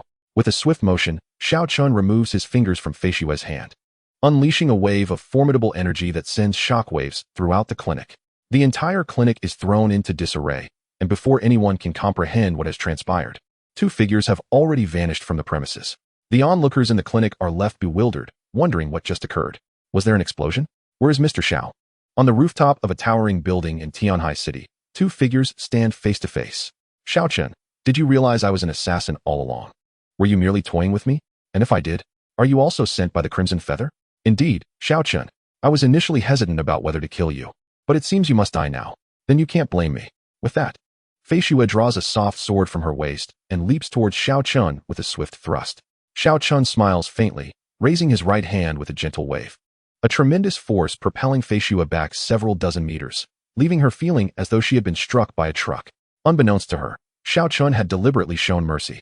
Fei Xue, wielding her sword, charges again, only to be sent flying once more with a swift motion. As the snow fell, a trickle of blood escaped from Fei Xue's lips. It was inconceivable. Even my master could not so effortlessly defeat me. Impossible, absolutely impossible. Yet, Fei Xue, unwilling to concede, once again lunged forward with her sword.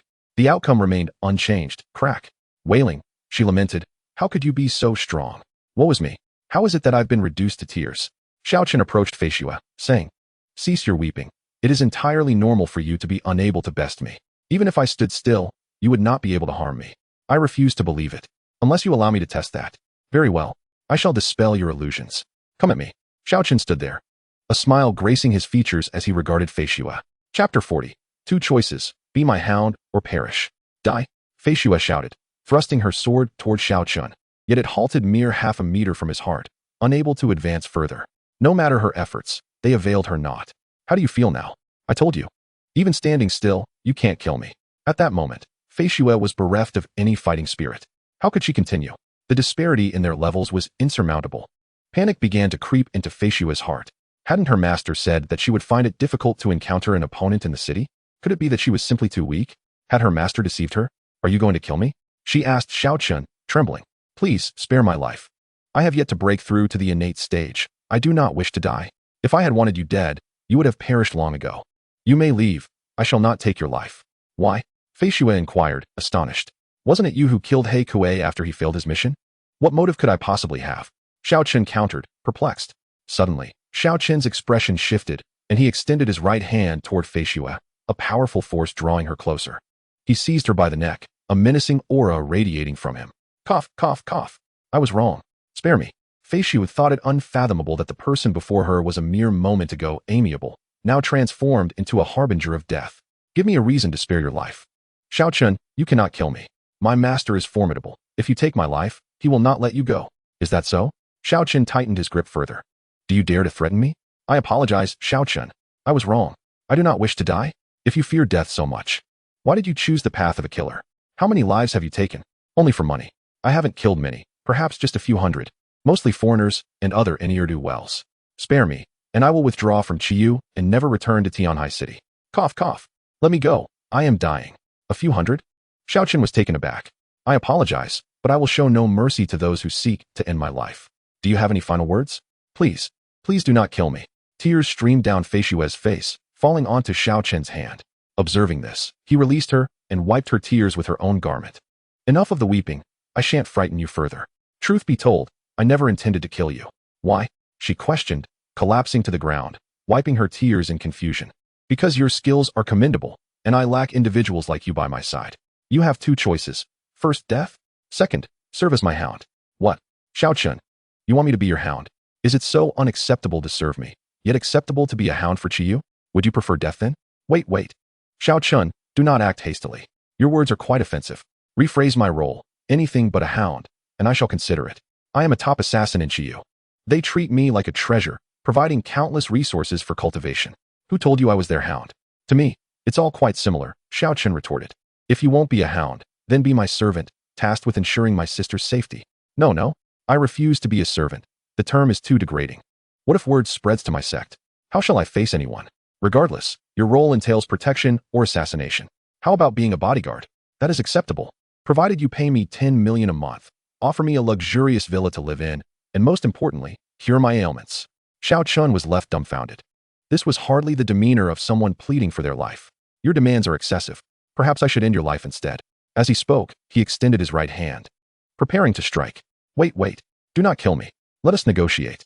Fei Xue pleaded, I assure you, I am utterly reliable. As long as you meet my demands. If you ask me to kill a chicken, I shall not butcher a duck. If you ask me to protect someone, I will ensure not a single hair is harmed. Consider this a lucrative deal, Xiao Chen. Where else could you find a bodyguard as exceptional as I? Xiao Chen was tempted to swat away the incessant chatter of this peculiar individual. How could someone whose life hung in the balance dare to haggle? Enough. I shall grant your request, but heed this warning. Do not attempt any tricks, or no one will be able to save you. With that, Xiao Chen pressed his fingers together, a blue flame emanating from his fingertips, which swiftly entered Fei Xue's forehead. Ah, it burns. Xiao Chen, what have you done to me? Fei Xue hopped around, unable to fathom that this person was a master of martial arts. Your sect? Could it be that the ancient martial traditions of Huaxiao have endured? Xiao Chen recalled hearing the blind Daoist mention that the ancient martial arts of Huaxiao had been passed down for millennia and should not be underestimated. Additionally, he could not dismiss the advancements of gene modification and martial traditions developed abroad. Once the matters concerning the Li family were settled, he would devote himself to his cultivation. Perhaps there were many unknowns yet to be discovered in this world. Xiao Chen, Fei Xue glared at him, fuming. What did you just inject into my body? Nothing of consequence. Merely that your life is now in my hands. With a mere thought, I could bring about your immediate demise. What? Xiao Chen, how could you do this? Oh, weeping again? Cease that nonsense. I shall not tolerate any further tears in my presence. They vex me. With that, Xiao Chen's figure dissolved into an afterimage, vanishing from sight. That scoundrel. Xiao Chen, you wretched fiend. After cursing, Fei Xue retrieved a pinhole camera from her bosom and addressed it. Did you all witness that? I advise you to abandon any attempts to assassinate Xiao Chen. Should you provoke him, Qiyu may well become a thing of the past. From this day forth, I, Fei Xue, formally withdraw from Qiyu. With those words, the camera crumbled to ash in her hand. Chapter 41. The Li Family Crisis. The Li family has offended a formidable individual. Scoundrel! Scoundrel! At the headquarters of Akabane, a man clad in a black robe was seething with fury. Tianshou, how dare Fei Xue betray Akabane? This is a capital offense. I understand that we should set Fei Xue's matter aside for the moment. Given her significant background, we must not underestimate formidable external foes. Let us speak of Xiao Chen instead. Are we to allow him to tarnish the reputation of our Akabane dark web, cultivated over centuries? Tianshou, even Fei Xue was effortlessly defeated by him and subsequently subdued. I have a sinking feeling that Xiao Chen's prowess may exceed our expectations. Is it conceivable that he has already attained the status of a congenital grandmaster? Impossible. Do you think congenital grandmasters grow on trees? It is highly unlikely we would merely stumble upon one. If he truly were a congenital grandmaster, I should have recognized him. I have never encountered such a figure in these past few centuries. I endured untold hardships in my pursuit of breaking through to the congenital level. The agony and the journey are beyond your comprehension. I can assure you, Xiao Chen is definitely not a congenital grandmaster. What then? Shall we simply concede? If that is the case, the other branches from foreign nations will surely mock us. And our Akabane branch will find it increasingly difficult to hold our heads high in their presence. This is no longer merely a matter of finances. It is this individual, Xiao Chen, who is striking at our dignity. Kinshou, I am willing to personally eliminate this scourge. Oh, Lei Hufa, you are a celestial tier master. Just a step away from becoming a congenital grandmaster. Are you truly intent on drawing the attention of the Chinese authorities by eliminating such a young man? Let us hold off for now. The remnant blade is about to emerge from its seclusion, and we can send him to deal with this later. Understood, Tianshou. On this very day, a momentous announcement swept through Tianhai City, as various departments united with the police, customs, fire service, and military. Suddenly, the entire city mobilized to conduct surprise inspections of all assets belonging to the Li family, apprehending countless individuals from Li's enterprises. The citizens of Tianhai were left in shock. The Li family had evidently offended a significant figure. What a predicament. It appeared that the Li family's downfall was imminent. Countless onlookers began to speculate, and those who had long suffered under the Li family's dominance spontaneously organized to celebrate in the streets. The Li family must fall. It is a matter of justice. Echoed through every street in Tianhai City. Clearly, the Li family had incited deep-seated resentment among the local populace. At the Zurenhall Medical Clinic, after dispatching Fei Xue, Xiao Chen returned to his duties. The clinic, previously upended by his overwhelming presence, had now nearly returned to its original state. Xiao Chen approached the pharmacy counter, fully engrossed in his work, seemingly unperturbed by the assassination attempt on him by Fei Xue. He appeared wholly unconcerned about any possibility of her escape, as every movement of Fei Xue was clearly under his control. As anticipated, it wasn't long before Fei Xue's figure appeared before Xiao Chen. Xiao Chen, when will you arrange accommodation for me? You can't possibly expect me to sleep on the street. And I'm hungry. Please take me out for a meal. Xiao Chen, momentarily taken aback, exchanged a few words with Uncle Lu before departing the clinic with Fei Xue in his car.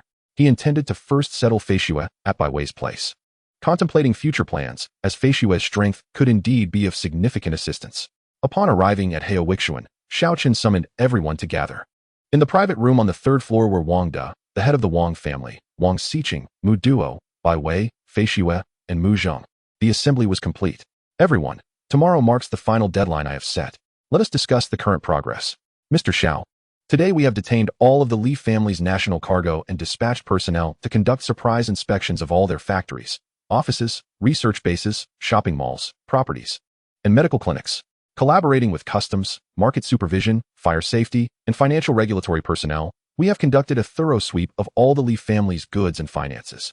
We have detained over 10 high-ranking members of the Li family, 5 or 6 shareholders, and more than 100 technical experts, all of whom have been found to engage in illegal activities with irrefutable evidence.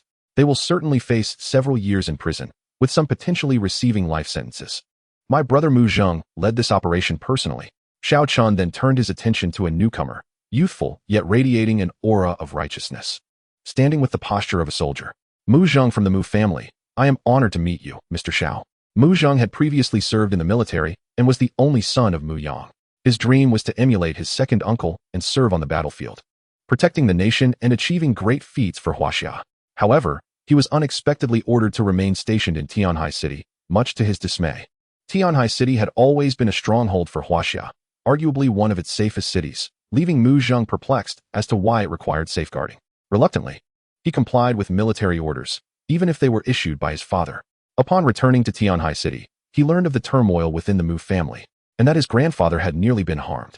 Elder Mu had specifically instructed Mu Zheng to discuss Xiao Chen and the impending crisis facing Huaxia with him. After hearing of Xiao Chen's exploits, Mu Zheng immediately regarded him as an idol. His second uncle was a high-tier master, yet he could not withstand even a single attack from Mr. Xiao.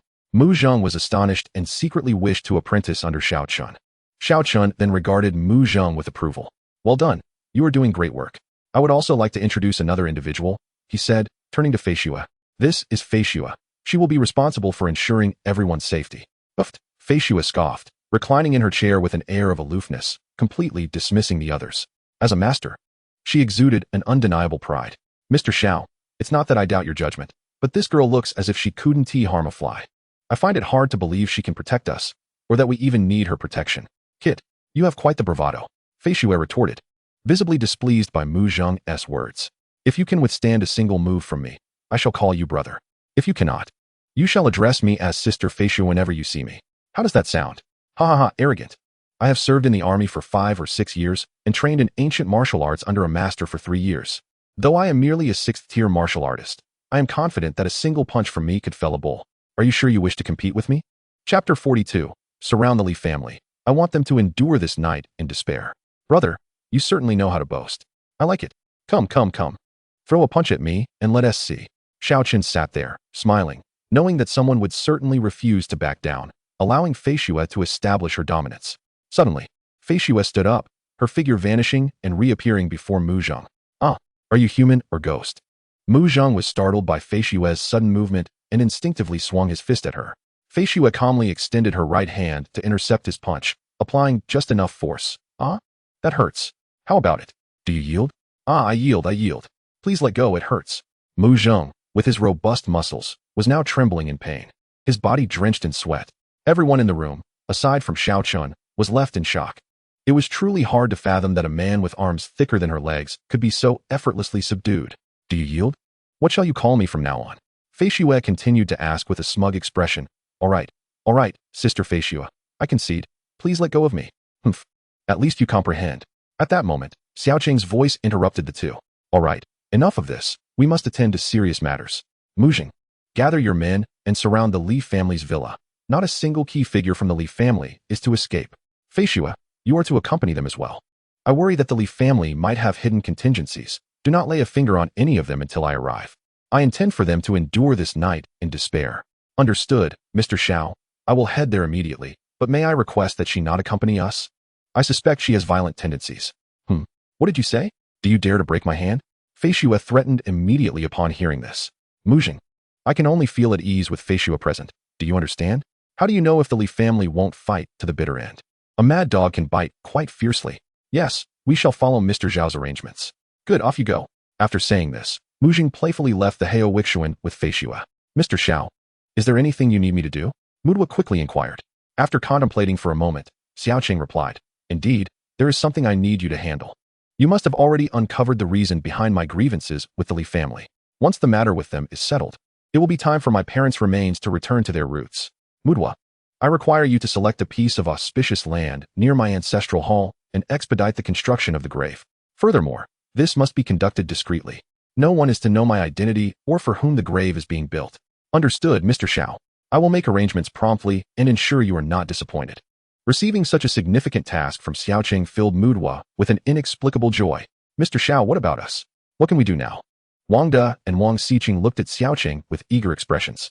Do I need to spell it out for you? Quickly arrange for people to take over the Li family's assets in preparation for a return to normalcy. I do not wish for their property to be worthless by the time it falls into our hands. Then, come with me to the Li family villa tomorrow morning. Yes, Mr. Xiao, we will take our leave now. At this moment, only Bai Wei and Xiao Cheng remained in the room, and Bai Wei found it difficult to interject. She felt as though she were the most useless person besides Xiao Cheng, which sparked a twinge of inferiority within her. Bai Wei, Mr. Xiao, did you call for me?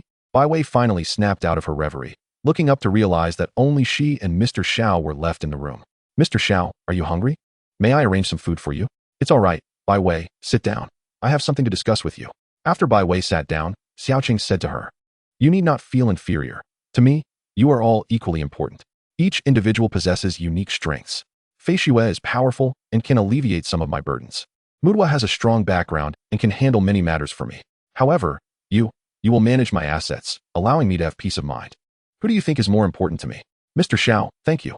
Upon hearing Xiao Cheng's words, Bai Wei felt tears welling up in her eyes. The trust he placed in her to relieve his worries was immense. Mr. Xiao, I understand. Rest assured, I will manage your assets meticulously and ensure you have no concerns. Ha, don't take it so seriously. In truth, money is not of paramount importance to me, especially since I haven't entrusted any assets to you yet. However, the matter with the Li family is merely the beginning. There will be more to come. I must ensure my sister is provided for throughout her life. These assets are prepared for her future. All right, Bai Wei, you should accompany Wang De and the others to the Li family villa tomorrow. Witnessing it firsthand will broaden your perspective and prevent minor issues from disturbing you later. Understood, Mr. Xiao. Bai Wei's heart soared at the prospect of witnessing the downfall of Tianhai City's foremost family. After departing Heo Wixuan, Xiao Chen drove with the window down. Savoring the evening breeze as he navigated the road slowly, his thoughts intricate and tangled. Memories with his parents flooded back, and tears escaped with the wind. The Li family villa, situated on a hillside in Tianhai City, was brightly illuminated, with guards stationed every 10 steps. Ordinarily, the villa would be bustling at this hour, alive with the comings and goings of people. Yet today, it was eerily quiet, a silence that sent shivers down the spine. Li Yuansheng, the head of the Li family, was over 60, with 2 sons from his first wife and several mistresses. Including direct relatives, the Li family numbered over 100, not counting collateral relatives. At this moment, in the villa's grand hall, Li Yuansheng was in a furious rage. You ungrateful wretch. Even now, you refuse to tell me who you have offended? The hard work of 3 generations of the Li family has crumbled in your hands. Coughing violently after his tirade, he continued, Old man, calm down. No matter what Jia has done, it was for the good of our Li family. It's your fault. Look at what a fine son you have raised. I entrusted the vast Li family to him for only a few years, and now we face utter ruin, a situation where everyone cries for our downfall. How am I to face our ancestors now? Chapter 43, Eliminate them all. How can a girl be so ruthless? Li Wenjie knelt on the ground, his expression cold. He could not fathom how, in less than 3 days, Xiao Chen had amassed such formidable power. Arranging Su Hu to capture Wang's family and those around Xiao Chen had yielded no results. It was as if Xiao Chen had anticipated this step. Each individual had their protector, and none were alone. Xiao Chen's sister had several martial artists guarding her in secret. This is bad, head of the family. A voice from below the mountain cried out. Military forces are approaching the mountain. What? The Li family members were taken aback. You wretched son, speak. Who have you offended? Let me see if there's any room for maneuver. Do you truly wish to witness the annihilation of our Li family, all of us imprisoned, before you are satisfied? Father, it's futile. He and I are sworn enemies. It's either his death or ours. Li Wenjie's words chilled Li Yuansheng's heart, causing him to collapse into his seat. The military, the political realm, the business world, all were suppressing the Li family from every angle. We are finished. The Li family members glared at Li Wenjie with resentment, wishing they could rush forward and beat him senseless. Enough, enough. From this moment on, remove Li Wenjie from his position as group leader. This is not the time for internal strife. Everyone must heed my orders. Do you truly think that after decades of my dominance in Tianhai City, I lack any power? First, arrange for bodyguards to intercept these forces. Avoiding conflict as much as possible. Immediately transfer our assets overseas. We will seek opportunities to make a comeback later. It seems there is no place for our Li family in Huaxia. As the head of the family, upon hearing Li Yuansheng's words, many began to discreetly transfer their assets. Most of the Li family members had surreptitiously saved a considerable amount of money for themselves. Only by transferring funds to foreign accounts could they ensure true safety. Wenjie, how much money do we currently have in the company account? I inquired.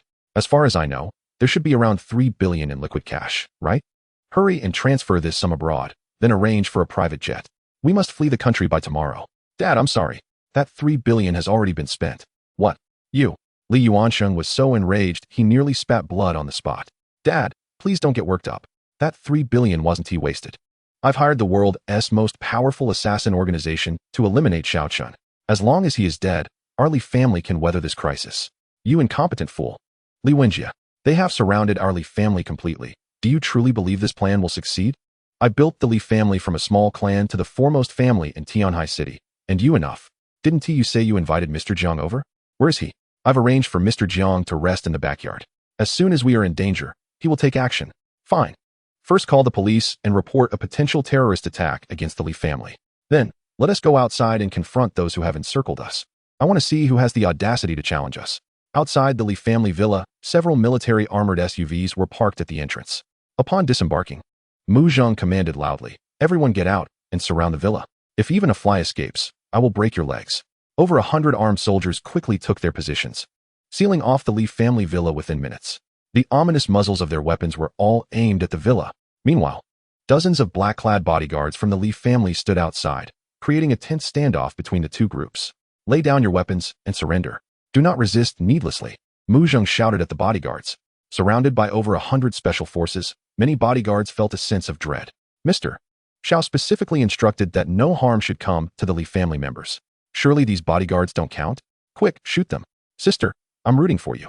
Fei Xue's words left Mu Zheng speechless. Fei Xue, how can you be so ruthless? These people are merely hired hands, doing their jobs. They do not deserve death. Do you understand? TCH, what a bother. If it were me, I'd charge in and kill them all. Waiting around here is simply dull. At that moment, the gates of the Li family villa swung open. Li Yuansheng emerged, leading several prominent figures from the Li family. Officer, what does it mean to storm into the Li family like this and surround us with weapons? Do you have military orders for such an action? If not, you are breaking the law, do you understand? Should any of my family members commit a crime, the police of Huaxiao will handle it.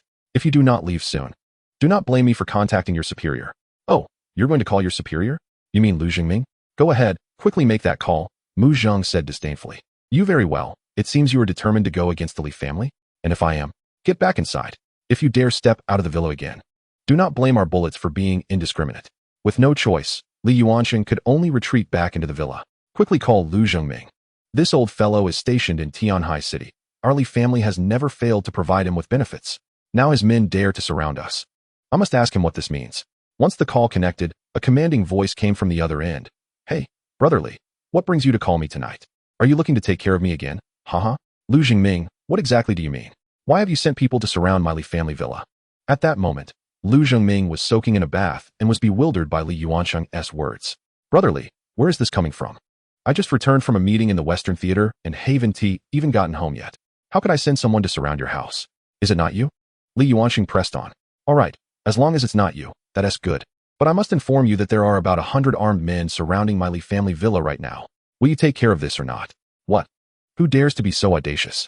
I have not issued any military orders in Tianhai City today. This is unauthorized deployment of troops. This is unacceptable.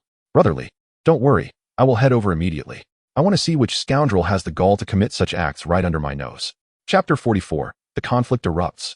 An unforgettable night. This night was destined to be extraordinary, with countless individuals unable to sleep, all focused on the situation of the Li family. Police cars roamed the streets of Tianhai City, and the military was gathering troops. Meanwhile, the other two major families, the Chun and Wu families, were also convening. Anxious and restless, Patriarch, who possesses such power to have forced the Li family into this dire situation in just a few days. Who is behind the Wang family, and will they turn their sights on us next? Chen Xiong, the head of the Chen family, pondered with a furrowed brow. At this moment, it is best for our Chen family to remain uninvolved. The Li family must have offended someone they shouldn't have. Tomorrow morning, we must also visit the Li family. I want to see who wields such power and get to know this person, to avoid falling into the same fate as the Li family in the future. Furthermore, notify everyone in the family to keep a low profile during this time and refrain from causing trouble. Similarly, the Wu family issued a similar command, planning to visit the Li family villa the next morning to meet this mysterious figure. In the Tianhai City Public Security Bureau, it was destined to be an extraordinary night. Gu Feifei was just about to finish her shift when she received orders to lead a team to the Li family villa, accompanied by the special police team. Though Gu Feifei was thrilled, she quickly donned her gear and headed to the Li family villa. Director Lu Zhenghua insisted on personally overseeing the operation. As his brother was the highest commander of the troops stationed in Tianhai City, Lu Jingming, upon learning that his brother's troops had surrounded the Li family villa, Lu Zhenghua was nearly struck down by shock. Lu Jingming was the pride of their family. One brother served as the police chief in Tianhai City, while the other commanded the military. It must be said that the Lu family held considerable influence in Tianhai City. When Gu Feifei and her police team arrived at the Li family villa, Mu Zheng furrowed his brow. Why have the police come? Stop them all. Mr. Xiao has ordered that no one is to enter or exit the Li family villa tonight. Yes, said the armed soldiers, directly aiming their weapons at the officers accompanying Gu Feifei. Who are you to dare commit such brazen acts in Tianhai City? Is there no one to hold you accountable in the military? Mu Zheng approached Gu Feifei with a smile. You must be Captain Gu. I've heard much about your reputation. This is none of your concern. I advise you to leave quickly, even if the King of Heaven comes. He cannot save the Li family tonight. What? What do you intend to do? As enforcers of Tianhai City, you now find yourselves as armed intruders, classified as extremely dangerous individuals. Are you truly eager to incite conflict? Furthermore, under whose orders do you operate? Oh dear, this woman is quite verbose. Dear brother, would you like Sister Fei Xue to assist you in silencing her? How audacious. What did you just say? Upon hearing those words, Gu Feifei immediately aimed her firearm at the speaking Fei Xue. Before such a multitude, you dare provoke the police and threaten my personal safety? Do you wish to taste the confines of a prison? Ah, this young lady may be petite, yet her temper is anything but small. Suddenly, Fei Xue executed a swift maneuver. her figure becoming a blur in the night, and in an instant, Gu Feifei was seized and brought to the military's side, with Fei Xue's hand now gripping tightly around Gu Feifei's neck. Captain, release us at once, or we shall open fire. Go ahead. If you wish to witness this lovely maiden turned into a sieve, by all means, shoot. Let me go? If you dare assault an officer, I assure you, you are finished. Not even the heavens can save you. With a resounding slap, Fei Xue struck Gu Feifei's backside, causing her to yelp in agony. You scoundrel! I shall end you. Do not move. If you do, I shall not hesitate to squeeze the life out of you. I did not expect there to be so much flesh here. Ha! You scoundrel! Gu Feifei rubbed her sore backside, seething with anger. For this was already the second time she had been struck there in such a short span. The last incident had barely healed. Dear maiden, I cannot be blamed for wanting to spank you. It is simply too tempting with all that flesh. You wouldn't hold it against me, would you? Scoundrel! I will surely capture you. Ha, capture me? Do you think you are Xiao Chen? Xiao Chen. You know Xiao Chen. Gu Feifei exclaimed in shock. Could it be that today's events are all orchestrated by him? Mu Zheng, I entrust this girl to you. Restrain her. And those officers will not dare to act recklessly. We shall see what that scoundrel has to say when he arrives tomorrow. Soon enough, Gu Feifei was securely bound, placed in a conspicuous position, appearing utterly wretched. Let me go? You military ruffians are doomed. From the command vehicle below, Li's villa was clearly visible through the surveillance footage. Hey, Jingming, how long until your arrival? Your men have come to my aid. Hurry, lest this situation escalate beyond our control. All right, elder brother, I am en route. Quickly. Full speed ahead. A convoy of military vehicles and several armed helicopters sped through the night sky over Tianhai City, approaching Li's villa. It was not that Lu Jingming was slow. Military units are typically stationed far from bustling urban areas, which naturally delays their arrival. Moreover, during the night, mobilizing troops takes longer than in daylight. The helicopters, drawing near, soon hovered above Li's villa. Upon spotting the familiar armed helicopters, Mu Zheng furrowed his brow. This Li family indeed possessed some influence, even summoning the military forces of Tianhai City. Humph, now you know fear. Your commander has arrived. Let us see how brazen you remain. Gu Feifei proclaimed triumphantly. A rumbling sound echoed from below, shaking the very ground beneath them. Soldiers descended from the armed helicopters, while the troops lined up behind them. Clad in a general's uniform, Lu Jingming had yet to arrive, but his voice resonated loudly from the insignia on his attire.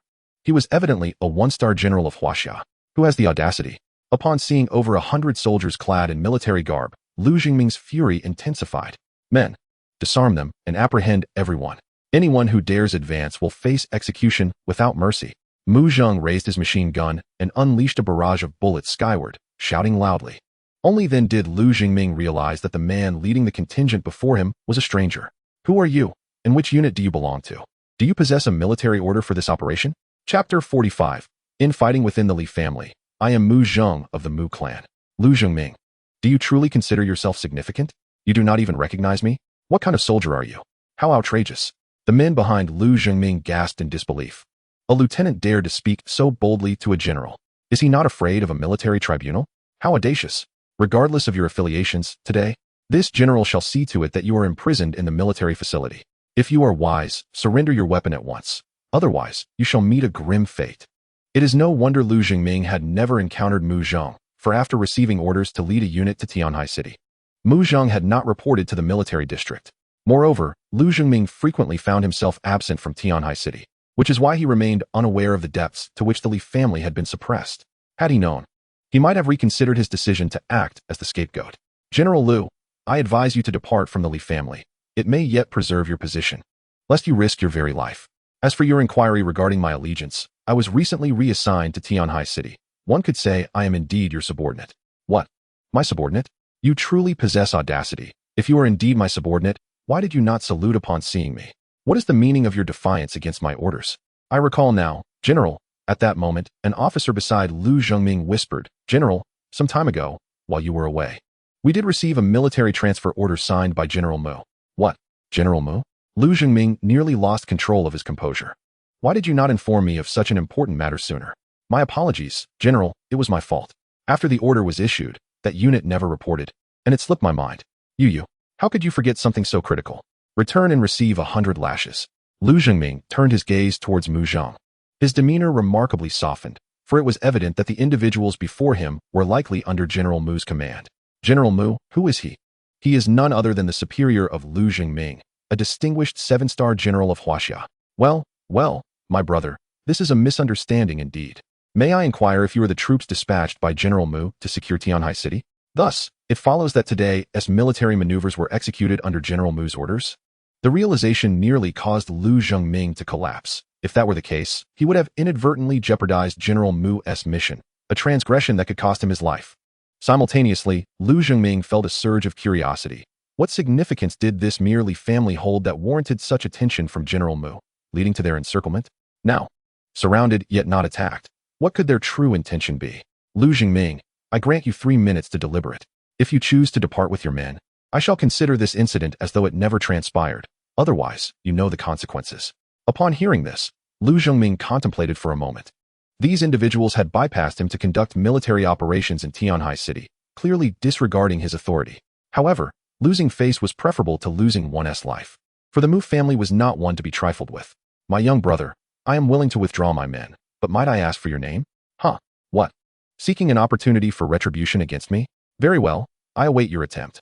I am from the Mu family, Mu Zhong. Mu Zhong. It turns out to be young Master Mu. Indeed, this is a great misunderstanding. Bring forth the order. Lay down your weapons. All individuals must vacate the Li family villa, leaving only the guards of this general. When departing, do so quietly, so as not to disturb the sweet dreams of the citizens of Tianhai City. Yes, General. Before long, the men brought by Lu Zhengming gradually regrouped to depart. Mu Zhong glanced at Lu Zhengming and inquired, General Lu, are you not leaving? Young Master Mu. I shall remain to assist you. Speaking of which, could you possibly divulge the purpose behind your encirclement of the Li family villa? I would like to ascertain if there is anything I can assist with. There is no need for General Lu to trouble himself with that. My orders are to surround the Li family villa and prevent any member of the Li family from stepping outside. As for the rest, I cannot disclose. Very well. Since that is the case, would young Master Mu mind if I waited here alongside you? Feel free to stay if you wish. But I must warn you, should I discover even the slightest inclination on your part to aid the Li family, do not blame me for reporting you for treason. What? Treason? Young Master Mu, such a jest is not to be taken lightly. That is a capital offense. Just so you understand, remain quietly. At this moment, Lu Zhengming's emotions were exceedingly complex. Despite being his subordinate, he felt unable to breathe freely in his presence. What on earth is happening? What are we waiting for? Is a significant figure arriving tomorrow? Within the Li family villa, they were monitoring every movement outside through surveillance. How absurd. This Lu Zhengming, a general of Huaxia, is rendered speechless by a mere child. Li Wenjie, have you offended the Mu family? I have not, father. I am as perplexed as you. How could the Mu family be involved? No wonder the Xianyuan family dares not answer our calls. It turns out the Mu family is behind this. What shall we do? Family head. The police and military are helpless against them. Shall we merely sit idly by? It is all your fault, you useless fool. You have brought the Li family to this state. Second uncle, why did you not show such a face when we divided the profits? Now that trouble has arisen. It is all my fault. Did I not act for the good of the Li family? Humph. Our lives are now in the hands of others. What good is wealth now? I do not care. I am blood related to your father, but I have little to do with you. Tomorrow, our branch will inform the others that we are formally withdrawing from the Li family. You shall fend for yourselves. Why should the more than 100 members of the Li family perish for the disasters you have caused? Enough.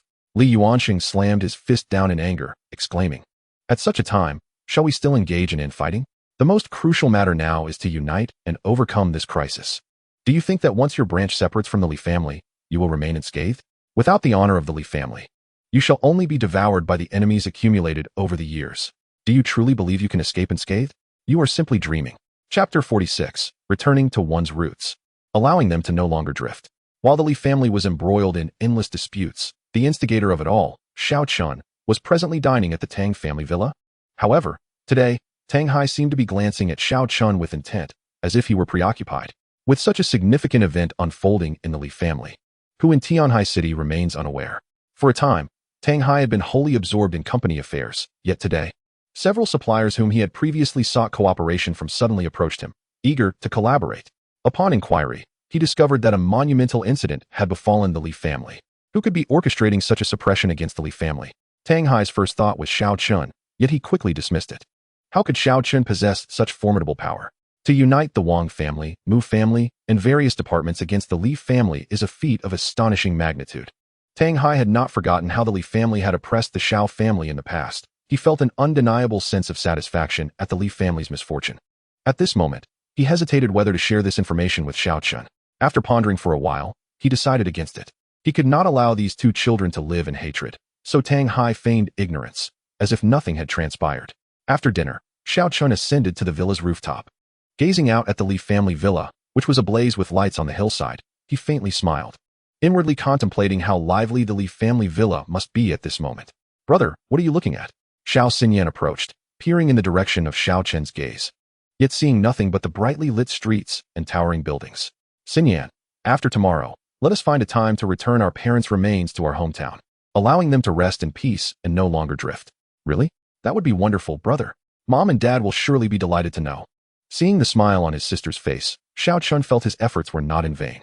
"Xinyan, I have a question for you." Xiao Xinyan noticed her brother's sudden seriousness and felt a sense of foreboding. "What is it, brother? Why do you look so grave?" "Xinyan, do you know why our parents' company went bankrupt shortly after I left? Furthermore, their deaths were likely not simply an accident." "What?" At these words, Xiao Xinyan's heart trembled, and tears cascaded down her cheeks. "Brother, do you mean that our parents did not die by accident? Someone caused their deaths?" "Yes," Xiao Chen nodded. "Do you know the Li family?" "The Li family? I know. They are the foremost family in Tianhai City." "Brother, could it be that the Li family was responsible for our parents' deaths?" "Indeed. At the time of my sudden disappearance, our parents' company had developed several new medications. The Li family, through despicable means, began to suppress our parents' company, stealing the fruits of their labor and poaching all their researchers. Consequently, our parents not only lost everything but also fell into a trap laid by the Li family, incurring millions in usurious debts." "Wow, brother. Why did you only tell me this now? I want to avenge our parents. No wonder our parents took me away and dared not return home. They were constantly besieged by demands for money and threats." "Wah. It turns out all of this was orchestrated by the Li family. After that day when I returned home from school, I never saw our parents again, only hearing Uncle Tang say they had died in a car accident." "Brother, you must avenge our parents." "Xinyan," Xiao Chen tenderly wiped the tears from his sister's face. "The reason I am telling you all of this today is that I feel you should know. Do not worry, Xinyan. I will ensure that our parents' revenge is taken. Tomorrow, I shall eliminate the Li family, and I will make the culprits kneel before their graves in repentance, then personally send them to make amends to our parents." "Really, brother?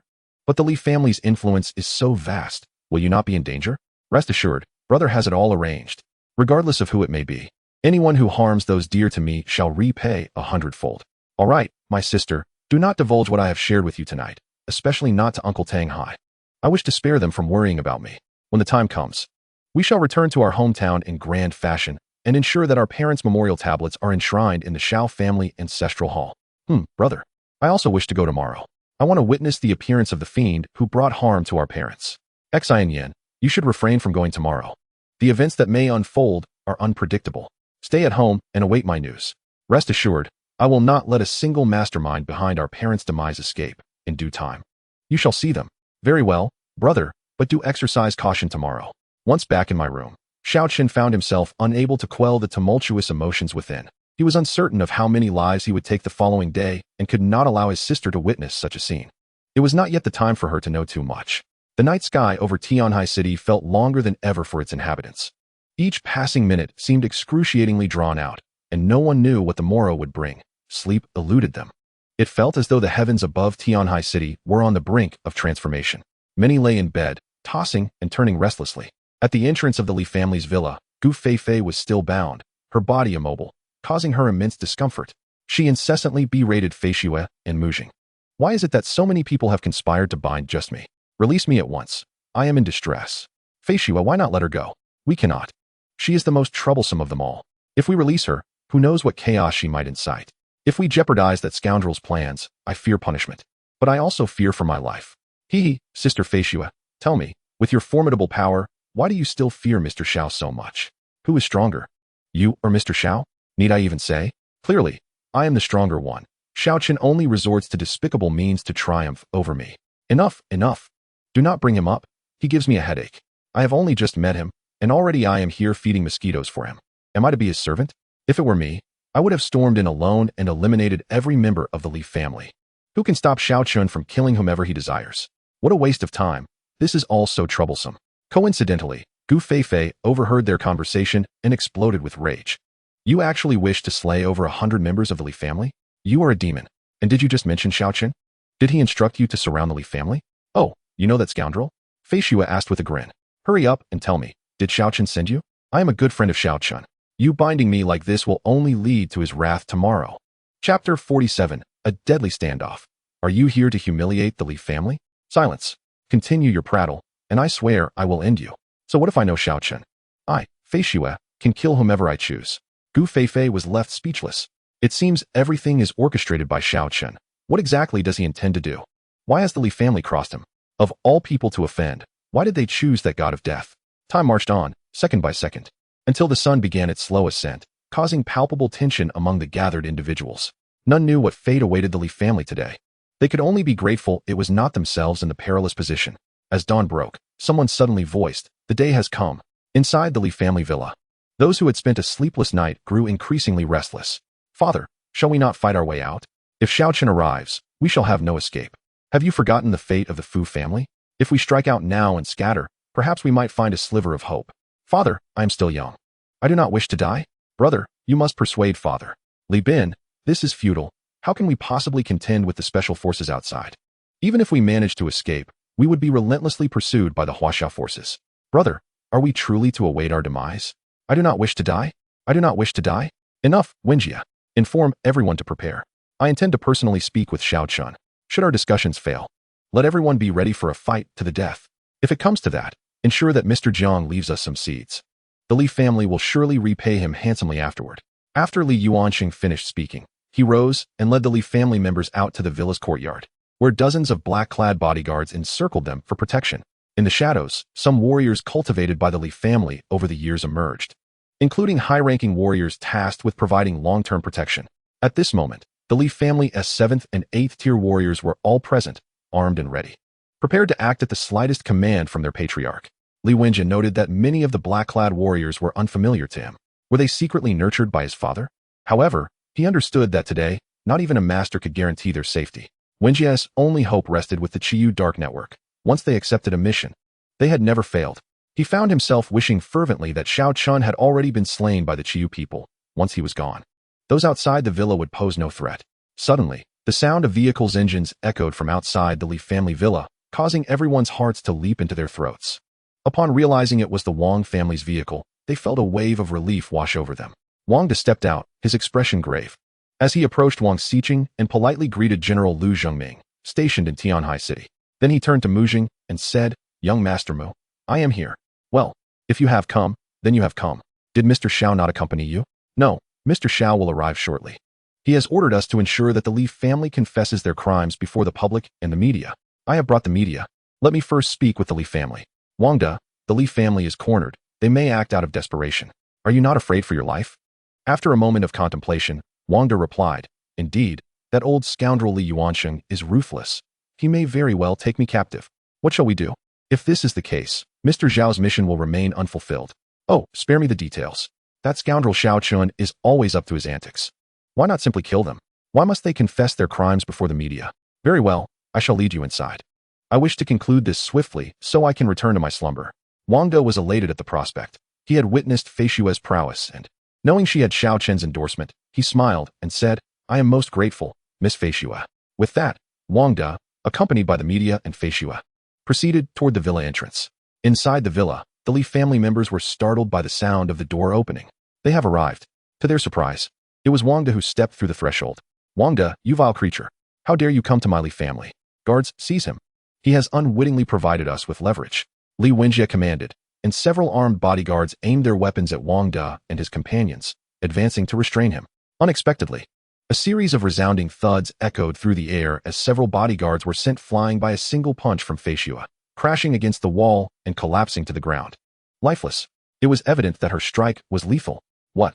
The members of the Li family were taken aback. Their bodyguards were renowned for their exceptional prowess, most of whom were retired special forces. How could this seemingly fragile woman dispatch several of them in an instant? A wave of despair washed over the Li family once again. "Ha ha ha, Li Yuanxing, cease your petty antics. You wish to capture me? Dream on. Wang De, do not revel just yet. With so many of us armed, if I were to give the command to fire, do you think this young lady, no matter how formidable, could save your life in the face of such firepower? While I may not be able to save his life, I can certainly eradicate all of you within mere breaths. If you doubt my words, feel free to pull the trigger." At this moment, Li Yuanxing clenched his fists, contemplating for a moment before deciding against it. Their true target had yet to arrive, and now is not the time for a confrontation. Speak, Wang De, what brings you here? Quite simply, I come on the orders of Mr. Xiao, demanding that your Li family publicly acknowledge the crimes you have committed over the years before the eyes of the nation. Should you comply, perhaps Mr. Xiao might show mercy and spare those among you who are inconsequential. Ha ha ha. Wang De, are you here to humiliate the Li family? Go back and tell that fellow named Xiao Chen, if he has the guts, let him not be a coward. To have me, the Li family, admit guilt and be subjected to eternal scorn is nothing but a fantasy. Get out now. You. Very well, Li Yuansheng. You squander this opportunity. We shall see what awaits you. With that, Wang De stormed out of the villa, seething with rage, cursing the Li family for their folly. Young Master Mu, I have come to understand that the Li family is prepared to fight to the death. They number in the dozens, all armed with machine guns. There are likely many martial artists providing close protection for their key figures. Chapter 48. Upon arriving at the Li villa, instruct those with firearms to lie down. At that moment, numerous vehicles approached from the base of the mountain, all bearing significant figures, individuals whom even the police dared not impede. Ordinary citizens could not ascend at this time. The arrivals were none other than the heads of the Chun and Wu families from Tianhai City, who, upon spotting Wang De and Lu Zhengming, hurried over to greet them. What brings you two old fellows here? Hee, Brother Wang, do temper your temper. We have been restless ever since we learned about the Li family's predicament, barely sleeping a wink last night. Brother Wang, you know our families have always kept to ourselves. The Chen family has never wronged the Wang family, has it? Upon hearing this, Wang De immediately understood and, with a smug smile, remarked, rest assured. You shall not suffer any repercussions. The Li family's downfall today stems from personal grievances, unrelated to business. Personal grievances? Finally, the heads of the Chun and Wu families breathed a sigh of relief. Wonderful. So it is merely a personal matter. That is indeed a relief. Brother Wang, you have no idea. We thought there were major figures intending to reshuffle the business landscape of Tianhai City. By the way, Brother Wang, could you introduce us to the figure behind you? It would be prudent to know him, lest we inadvertently offend him in the future. Please, Brother Wang, from now on, our two families will absolutely follow your lead. We three families can unite in Tianhai City, and then it shall be ours. We have long held disdain for the Li family. They have made it impossible for many small and medium enterprises to survive in Tianhai City. We shall discuss this matter later. That figure resides in Tianhai City. You shall meet them eventually, as long as you do not engage in outrageous conduct. They are quite amiable. However, should you offend them or harm those around them, you have seen the fates of the Fu and Li families. What? The Fu family was also under that person's influence? Thank you for the warning, Brother Wang. At that moment, a figure clad in white slowly emerged at the foot of the mountain. Meanwhile, Lu Zhenghua, who was overseeing the situation from the base, caught sight of the newcomer through the surveillance cameras. Alarmed, he quickly instructed the police officers stationed nearby to remain still and allow passage. The police at the villa's entrance, upon hearing Lu Zhenghua's commands, began to feel a surge of tension. He has arrived. Suddenly, Gu Feifei exclaimed, revealing that she too was wearing an earpiece. Indeed, under the watchful eyes of several hundred policemen, Xiao Chen's figure swiftly traversed the 100 meters and vanished from sight in an instant. Is he even human? Many of those encountering Xiao Chen for the first time were left utterly astonished, exclaiming in disbelief. The crowd at the villa, upon hearing Gu Feifei's words, turned their gaze towards the solitary 4-lane road leading up the mountain. A sudden stillness enveloped the surroundings, allowing their heartbeats to resonate in their ears. After a breath, a flash of white appeared before them, and in the blink of an eye, the figure was upon them. Mr. Xiao, you have arrived. Indeed, Wang De, how fares the matter I entrusted to you? Mr. Xiao, the Li family members are all inside, armed and seemingly ready to fight to the death. As soon as I entered, they forced me back out. Very well, it matters not. Since they leave no room for negotiation, they shall not blame me for what ensues. At this moment, Mu Zheng and Fei Xue approached Xiao Chen, respectfully greeting him. Mu Zheng has met Mr. Xiao. Yes, thank you for your efforts. Xiao Chen, you have finally arrived. I shall leave this to you, for I am off to catch some sleep. Stop. Fei Xue, the task is not yet complete. Do you wish to perish? Xiao Chen suddenly exuded a chilling aura, causing Fei Xue to tremble. You despicable. You only know how to threaten me. One day, I shall repay this. At that moment, Lu Zhengming and the heads of the Chun and Wu families hesitated briefly before respectfully approaching Xiao Chen. Yet, Xiao Chen had no interest in acknowledging them at that moment. Wang De, who are these individuals? Responding to Mr. Xiao, these two are the heads of the Chun and Wu families, seeking to make your acquaintance. This is the highest-ranking officer of the station forces in Tianhai City, General Lu Zhengming. Understood. Gentlemen, I have urgent matters to attend to today. Let us seek an opportunity to become acquainted after the situation resolves. The three were taken aback. having not anticipated that Xiao Chen would exhibit such humility, suggesting they could meet again later. Xiao Chen, help. A voice calling for help suddenly echoed from behind the crowd. Upon hearing the familiar voice, Xiao Chen frowned. Why had this troublesome woman also arrived? Xiao Chen approached Gu Feifei, smiling. Captain Gu? How did you end up tied up like this? Isn't it that woman? Xiao Chen, you must avenge me. She has bullied me. Well done. Feishua, I must commend you on this. Splendidly executed. Really? Ha ha. I knew this girl would be a nuisance. Tying her up saves a lot of trouble. Xiao Chen, let me let you in on a secret. I even slapped her on the backside. What a delightful sensation. Enough. Mu Zheng, release her. She has been bound all night. There is no fear of complications now that I am here. She cannot pull any tricks.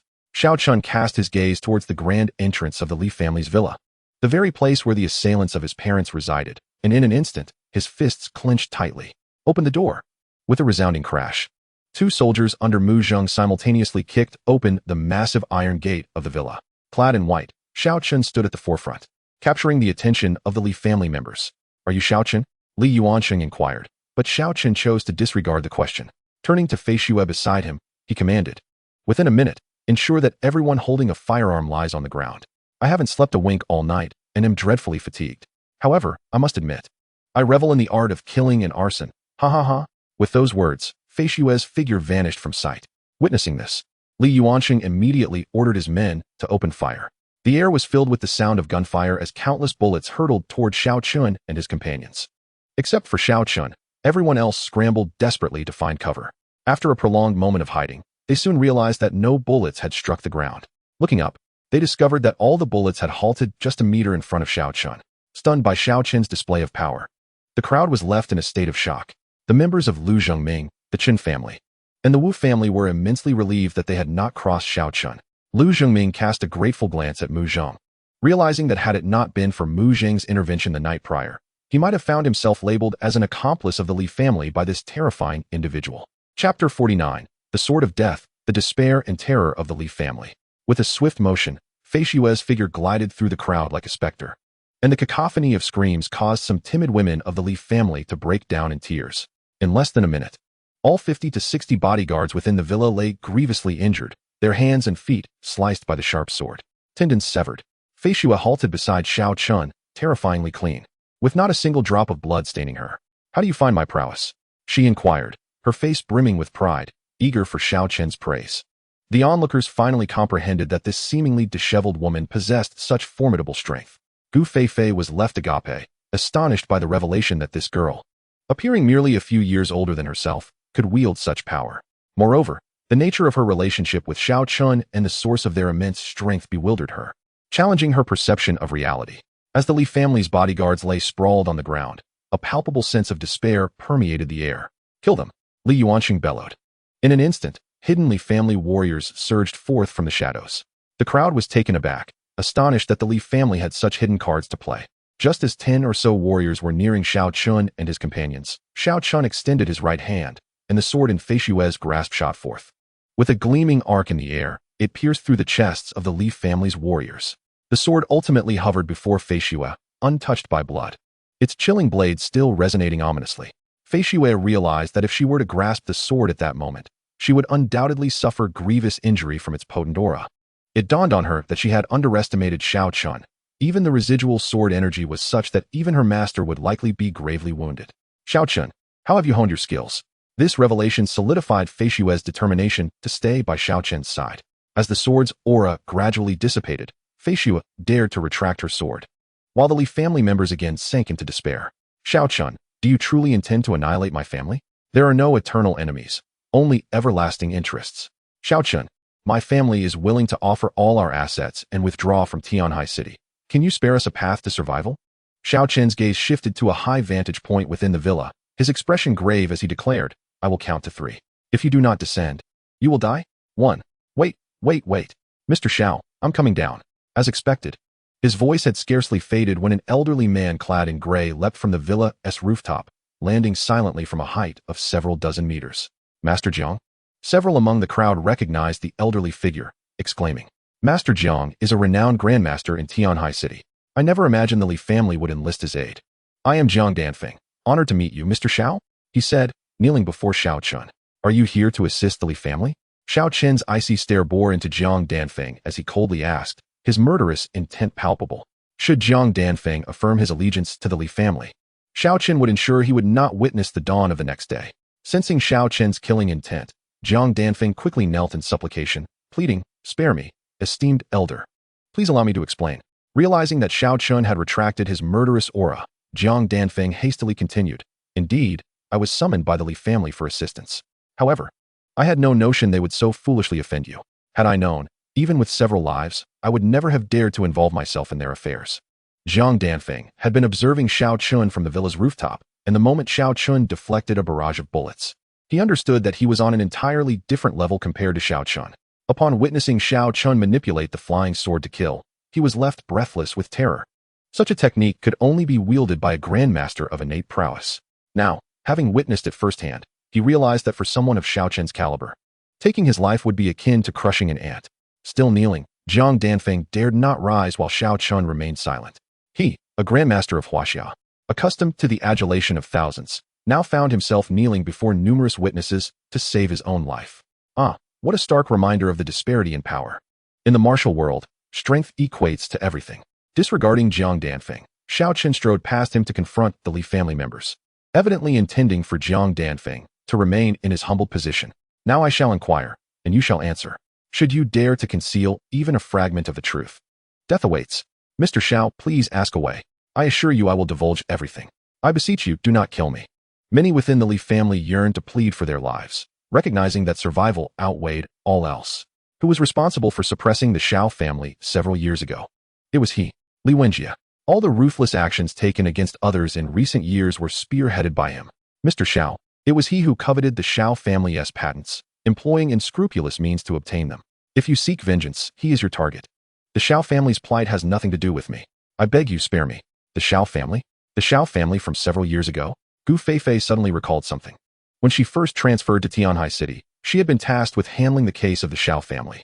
The tragic accident that claimed the lives of 2 members of the Xiao family. Could they possibly be Xiao Chen's parents? No wonder Xiao Chen harbored such deep-seated hatred towards the Li family. Xiao Chen's gaze fixed upon Li Wenjie. "It was you?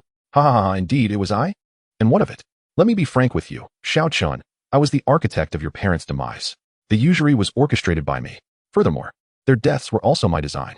Ha ha ha ha, go on, kill me." The crowd, upon hearing Li Wenjie's revelations, finally comprehended the depth of animosity between Xiao Chen and the Li family. With a resounding thud, Xiao Chen's foot came crashing down onto Li Wenjie's leg, resulting in a sickening snap as Li Wenjie's thigh shattered, exposing the stark white of bone. The scene appeared to be utterly terrifying. Li Wenjie writhed on the ground in excruciating pain. "To kill you would be too merciful, as long as you admit it in 3 days. I want you all to kneel before my parents and repent." At that moment, Li Yuanxing lay limp on the ground, devoid of any spark in his eyes. He was acutely aware that Li Wenjie would stop at nothing to achieve his goals, believing that even if the Li family acted outrageously in Tianhai City, no one would dare to challenge them. Retribution, retribution. Ha ha, Xiao Chen declared. "I know that for Wenjie and me, there is only a path to death. But they are innocent. Many are even unaware of the extent of our family's assets. I hope you can spare them." "Spare them? Did you ever allow my parents a chance to live?" With a resounding thud, Xiao Chen unleashed a palm strike towards the Li family members, reducing over 20 of them to a mist of blood. "Ah, spare us."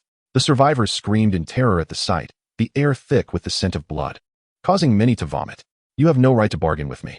Chapter 50. "Indeed, you have earned my recognition, Xiao Chen. Mu Zhong. Send someone to stabilize Li Wenjie's legs. We cannot allow him to die. If he does, you shall face the consequences." As Xiao Chen spoke, his gaze fixed on Mu Zhong, who felt a chill run down his spine. "Rest assured, Mr. Xiao, while I'm here, even if they wish for death, I will ensure they live until that time." "Good. Now, imprison everyone else. In 3 days, I want them to kneel before my parents' graves in eternal repentance." "Yes, Mr. Xiao." Although Mu Zhong was uncertain of Xiao Chen's intentions, he adhered to his commands, for the look in Xiao Chen's eyes had instilled genuine fear within him. Mu Zhong now understood the lethal power of a mere glance. After Xiao Chen exited the villa, the pleas of the Li family echoed within. Mu Zhong ordered his men to individually handcuff and isolate them, preventing any chance of them conspiring together. By separating them, chaos would ensue, and they would endure endless torment over the coming days. Once everything was arranged, Mu Zhong approached Xiao Chen and reported, "Mr. Xiao, I have dispatched personnel to treat Li Wenjie. I have assigned several individuals to monitor him and other key figures around the clock, ensuring nothing goes awry. Well done. You have my gratitude for your diligence in the coming days. It's my honor, Mr. Xiao, to serve you. Xiao Chen summoned Wang Da and inquired, how is the acquisition of the Li family's assets progressing? Mr. Xiao, it is nearly complete. All companies under the Li Group are now under your name. However, upon examining their accounts, I discovered a mere few billion in liquid assets. I suspect they have transferred their assets. Just 2 days ago, they moved 30 billion out. All funds in the accounts of other Li family members have been frozen, totaling over 70 billion, which I will transfer to your name. Wang Da, your family has played a vital role in this. As previously stated, you may take half of the Li family's assets. The remainder will be entrusted to Bai Wei for management. Henceforth, Bai Wei will be under my command. Is that understood? Upon hearing this, Wang Da felt a surge of joy. Half for himself? He had anticipated receiving no more than 30%. The Wang family had already gained immense benefits from their association with the Li family. His own company had received numerous substantial orders, and the market value of the Wang Group had surged by at least 1/3 in recent days. This significant wealth propelled the Wang family into the ranks of the foremost families in Tianhai City, far surpassing their rivals. Rest assured, Mr. Xiao, I will ensure everything is meticulously arranged. By the way, Wang Da, you haven't disturbed my parents' cemetery, have you? Oh, Mr. Xiao, even if you lent me several lives, I wouldn't dare. I have already sent people to restore the cemetery, and your parents' incense has never ceased. Very well, Wang Da, take good care of my parents' cemetery. In a few days, I will send them home for burial. I will need your assistance in retrieving their remains. Yes, Mr. Xiao, rest assured. I will find the finest Daoist priest in all of China to perform the rites, ensuring your parents suffer no indignity. Xiao Chen turned his gaze to Gu Feifei, raising his right hand to beckon her over. What is it, Xiao Chen? Do you think you can summon me like a dog? Captain Gu, aren't you going to disband your team? You now know what I am capable of. I just killed over 20 people with a single strike. Do you think I am a demon? Xiao Chen, as your friend, I sympathize with your plight and support your actions. I too desire to see the Li family scoundrels eradicated. However, as a police officer of China, what you have done is still murder. They have committed offenses that will be severely punished by the law. Oh, are you speaking to me as a friend or as a police officer? What do you think? You scoundrel. If you were speaking as a police officer, I would have already aimed my gun at you, although I know that would be futile. Xiao Chen, I apologize. I previously failed to understand your love for violence. It turns out your parents, the Li family, certainly deserves their fate, resorting to such unscrupulous means for the sake of their family interests. Upon my return, I will thoroughly investigate all the crimes committed by the Li family over the years and expose them to the public, so that all may know that those who perpetrate evil will meet with no good end. Upon hearing this, a smile graced Xiao Chen's face. It seems you are not devoid of intellect after all. Indeed, you have earned my recognition, Xiao Chen. Now, please take me home. Gu Feifei glanced around, noticing the eyes of everyone upon her. She was still unaware that her identity would soon undergo a dramatic transformation. What? Are you unwilling? Willing, Gu Feifei blurted out. But I don't have my car today. I can't very well drive a police car, can I? Perhaps I could offer you a pair of alloy bracelets instead? Xiao Chen remained silent, simply smiling at the crowd as he said, Thank you all for today. I have matters to attend to, so I shall take my leave. Very well, Mr. Xiao, we bid you farewell. With that, Xiao Chen descended the mountain, while Gu Feifei called out from behind, Are we walking back? Xiao Chen, are you asking me out on a date? What nonsense. My car is at the foot of the mountain. Suddenly, Xiao Chen turned and wrapped his arms around Gu Feifei's waist. With a swift motion, their figures vanished before the crowd's eyes. Xiao Chen, are we flying? Gu Feifei asked, exhilarated. In less than a breath, Xiao Chen brought Gu Feifei to his Toyota SUV, tossing her the keys. Drive. Oh, scoundrel. You could have flown me around a bit longer. This is exhilarating. Just as they were about to start the vehicle, a figure descended from above, blocking their path.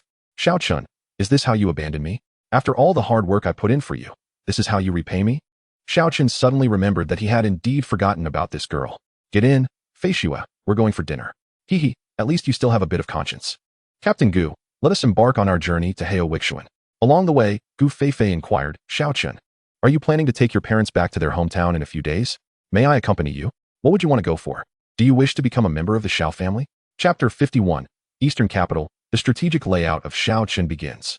No, Gu Feifei replied, her face flushing as she hastily denied it. Allow me to be candid. Several years ago, I was the one who handled your parents' car accident case.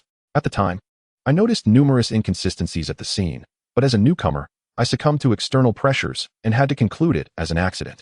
I intended to apologize to your elders. I am truly sorry, Xiao Chen. Had I pursued the investigation back then, perhaps we could have uncovered the truth about the Leaf family sooner. It's all right. What difference would it make if you had discovered it? Do you intend to confront the Leaf family?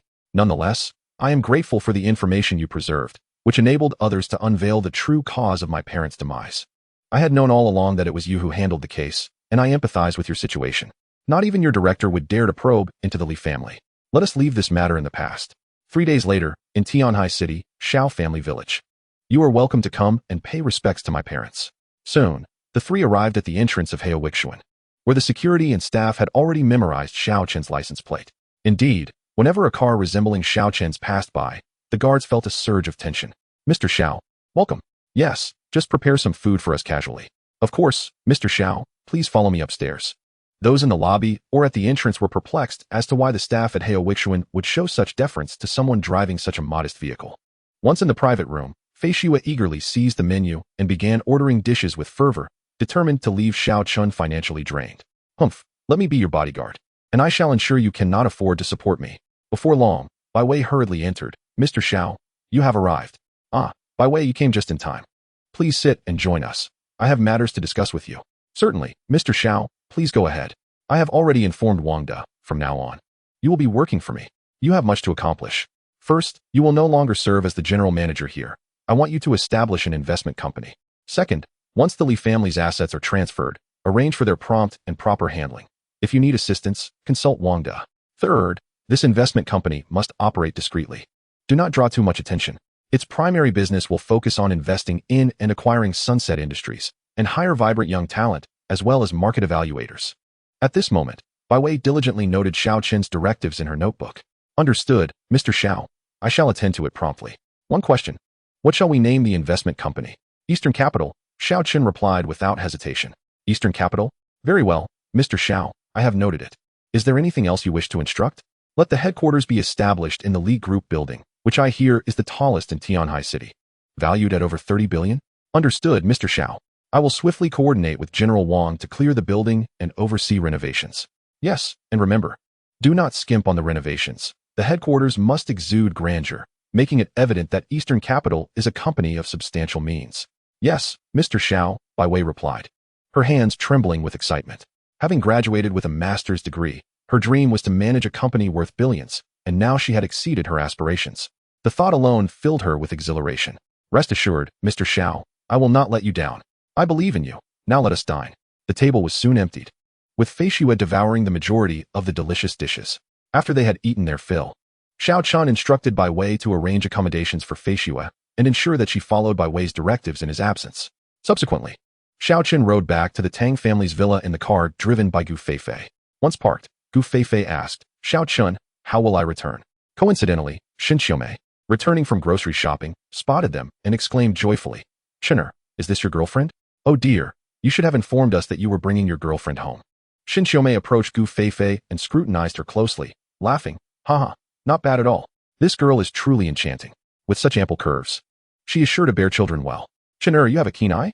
Aunt Shun, you misunderstand. Allow me to introduce. This is Gu Feifei, my friend. Friend? Haha, I understand, you young ones are shy. When your Uncle Tang Hai first brought me home to meet his family, he was just like you now, huh? What are you waiting for? Quickly bring Feifei inside. Meanwhile, Gu Feifei was beaming with delight. Auntie, let me help you with the groceries. Gu Feifei took the bags from Xin Xiomei and linked arms with her as they proceeded into the villa. Oh no, this girl has latched onto me. How will I explain this to my sister? Will Xinyan think I found a girlfriend and no longer care for her? No, I must find a way to send Gu Feifei away. Upon entering the villa, Xiao Chen discovered that Gu Feifei was quite at home, engaging in lively conversation with Aunt Shun in the kitchen. Upon learning that Gu Feifei was a police officer, Xin Xiomei was positively beaming with joy. Feifei, you are a police officer? That is wonderful. This child, Xiao Chen, has faced much hardship. You must take good care of him and ensure he doesn't suffer any grievances while out in the world. Additionally, you can rest assured, even though Xiao Chen is without parents, I and his Uncle Tang have always treated him and his sister as our own. As for the dowry, you can inform your parents. There is no need for concern. We will host a grand wedding for you. Hearing their conversation, Xiao Chen was rendered speechless. How could Aunt Shin so easily sell me out? Am I truly that undesirable? Is she worried I won't find a girlfriend? By the way, Aunt Shun, where is Uncle Tang Hai? Isn't he usually back by this time? It is just that the company is quite busy at the moment. Since the Li family has fallen, Your Uncle Tang's orders have multiplied several times. He is occupied day and night. When he returns, you must have a serious talk with him.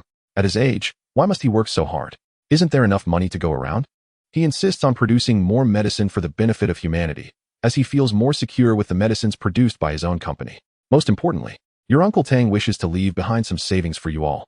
You've been away from society for 10 years. And if one day we old folks are no longer around, at least the three of you won't go hungry. Upon hearing this, both Xiao Chen and Gu Feifei felt their eyes welling with tears. It turned out Uncle Tang was working so hard for his sake. At that moment, Xiao Chen made a decision. He did not wish to see Uncle Tang laboring for him at his age. It was time to share some truths with the elders. Chapter 52. What I wish to convey is that the downfall of the Li family was orchestrated by me. As dusk descended, Gu Feifei seemed to sense Xiao Chen's intention to send her away, deliberately clinging to Shen Xiaomei, thereby preventing any opportunity for him to speak with her privately. Tang Hai, Xiao Xinyan, and Tang Xiaoxiao returned one after another. The group sat at the dining table, exchanging glances filled with curiosity. The most displeased among them was undoubtedly Tang Xiaoxiao. Ever since she laid eyes on Gu Feifei, she had not given her a pleasant expression. The sight of her mother laughing and talking with Gu Feifei only intensified her ire, causing her to grit her teeth in frustration. So Captain Gu is a good friend of our Chener, is she? Ha ha ha, splendid. Captain Gu, we shall rely upon you to look after our Xiao Chen in the future. This child is quite wonderful, though he tends to be somewhat dull-witted, so please be accommodating. Uncle Tang, you needn't say such things. Rest assured, I will undoubtedly protect Xiao Chen, Gu Feifei replied with a smile. Ha ha ha, splendid, splendid. We have met several times before, but we were not well acquainted. I hope Captain Gu will not hold it against us. Tang Hai chuckled heartily. Hey, there's no need for that, Uncle Tang. Just call me by my name. Gu Feifei responded warmly. After dinner, Gu Feifei stood to take her leave, but both Tang Hai and Shen Xiaoxiao warmly invited her to visit the Tang residence more often. Xiao Chen escorted Gu Feifei out of the villa, saying, I will return to Xiao family village tomorrow. Didn't you say you wanted to come along? You can take my car and pick us up in the morning. Upon hearing this, Gu Feifei felt a surge of joy. Her family had met him, and now she was to accompany him back to his hometown to pay respects to his parents. It seemed all was well, haha. What are you laughing about? Xiao Chen inquired, looking at Gu Feifei with curiosity. Nothing, nothing. I must be off now. See you tomorrow. After bidding Gu Feifei farewell, Xiao Chen returned to the villa and, with a serious demeanor, addressed Tang Hai. Uncle Tang, should we have a drink together today? Ha ha, certainly, Chener. It has been quite a while since we indulged. Xiaoyue, go fetch that fine bottle of wine for me. Dad, let me do it. I want to drink today too. In a huff, Tang Xiaoxiao stood up from the sofa and headed toward the wine cellar, leaving Tang Hai perplexed. What has gotten into this child today? In contrast, Shen Xiaoyue shot a knowing glance at Tang Hai, fully aware of her daughter's feelings. Such matters were typically mutual, and she had no intention of opposing it, preferring to let the young ones handle their own affairs. Regardless of whether the two could end up together, for Shen Xiaoyue, Xiao Chen was family.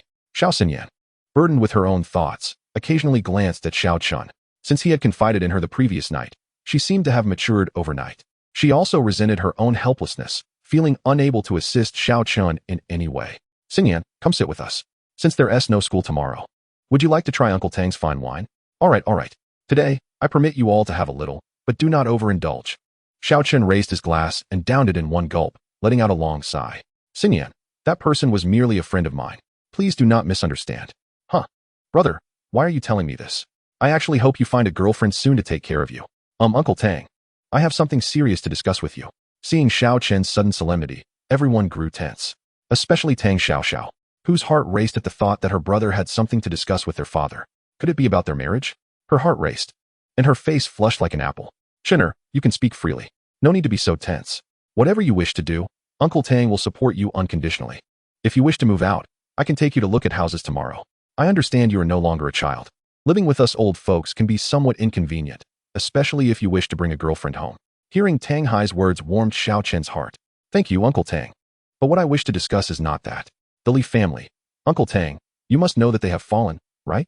Upon hearing this, Tang Hai's expression changed dramatically. After a sigh, he replied, Chener, I did not expect you to be aware of this. Do not blame Uncle Tang for keeping it from you. I truly did not want you and Xinyan to live in hatred. That is not it, Uncle Tang. What I mean to say is that the downfall of the Li family was orchestrated by me. What? Both Tang Hai and Shen Xiaoyue were taken aback. Chener, what did you just say? You were the one behind the Li family's downfall. Yes, Uncle Tang. I have long known that it was the Li family that suppressed my parents' company, leading to their bankruptcy, and their deaths were also caused by them. I have been consumed by thoughts of avenging my parents. But Chun'er, the Li family is such a colossal entity. How could you have driven them to this point? The entire Tianhai city seems to be simultaneously suppressing the Li family. You claim this is all you're doing. How is that possible? What kind of power would that require? Uncle Tang, I have benefactors assisting me. Worry not. The Li family's fate now lies in my hands. Moreover, I plan to return my parents' remains to Xiao family village in 3 days, allowing them to rest in peace and have their memorial tablets placed in the Xiao ancestral hall. Chun'er, I never imagined you would undertake so much in secrecy during this time. You must have faced countless dangers. My hatred for the Li family is no less than yours. When your parents were driven to despair by the Li family, I could do nothing. Chun'er, I am truly sorry. It is not like that, Uncle Tang. You are a benefactor to the Xiao family. The reason I am telling you this today is to convey that I have matured and can take care of myself, my sister, and Xiao. I do not wish to see you, Uncle Tang, with your hair turning white from worrying about our future. At your age, you should be enjoying a peaceful retirement at home. Uncle Tang, the Li family's assets are now in my control, so you need not worry about our future. Ha ha ha, splendid. My Chun'er has truly grown up, understanding how to alleviate Uncle Tang's burdens. Uncle Tang is delighted. Your parents would be proud of you. Uncle Tang, I need you to promise me one thing. Starting tomorrow, I will delegate the company's affairs to professionals. You can rest easy at home. If you are truly concerned, you may visit the company when you find the time. Yes, Dad. If Xiao Chen hadn't revealed this today, I would have remained unaware of all you have done for us. I am sorry, Father. Oh dear, I had not even noticed that your hair has turned completely white. Please do not go to the company anymore. Leave it to Brother Xiao Chen. You can stay home with me and Mother, can you? Since childhood, you have hardly been there for us. Old man, Xiao Chen is right. You should hand the company over to him. I trust him. Very well, Chun'er. Uncle Tang's company will be entrusted to you from now on. I can finally arrange some fishing trips with old friends and enjoy life. Rest assured, Uncle Tang. I promise to make your company a milestone in the pharmaceutical industry of Huaxia. Uncle Tang, Aunt Shun, tomorrow I will take Xinyan back to Xiao family village. Once everything is settled there, I would appreciate it if Uncle Tang could see my parents off. Ah, you needn't say such things. Worry not. Uncle Tang and Aunt Shun will personally see your parents home. I do not trust in trusting such matters to outsiders. Speaking of which, I have not paid my respects to Brother Xiao in quite some time.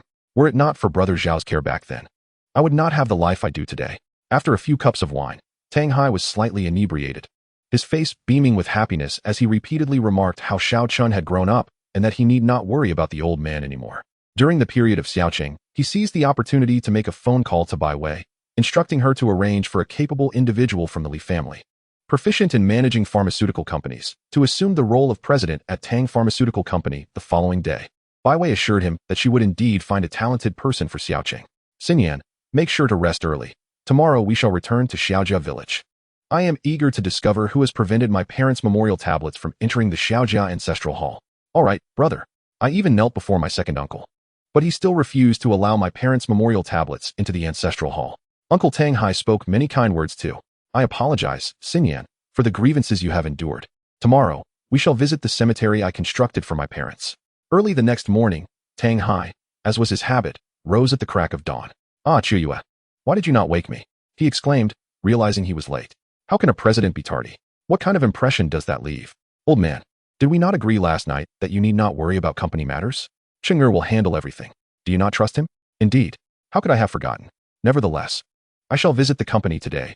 If Chun'er has indeed found someone to assist me in managing the business, I must ensure a proper handover. Well, you are destined to toil for a lifetime. You will never enjoy a moment of ease. Hurry along and return swiftly. We must diligently attend to the matters Chun'er entrusted us with. The return of the Xia family to their roots is of utmost importance, and we cannot allow these two children to constantly worry about their parents.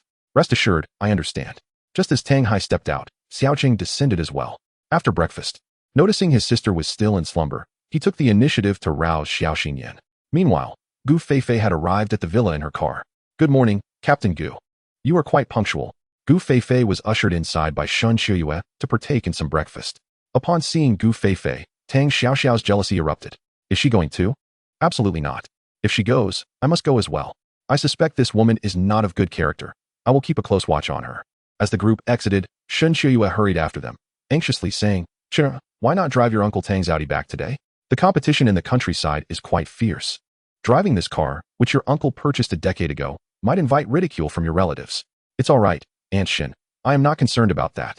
Thus, Gu Feifei drove, with Xiaoqing in the passenger seat, while Xiao Xinyan and Tang Xiaoxiao occupied the back, embarking on their journey to their ancestral home.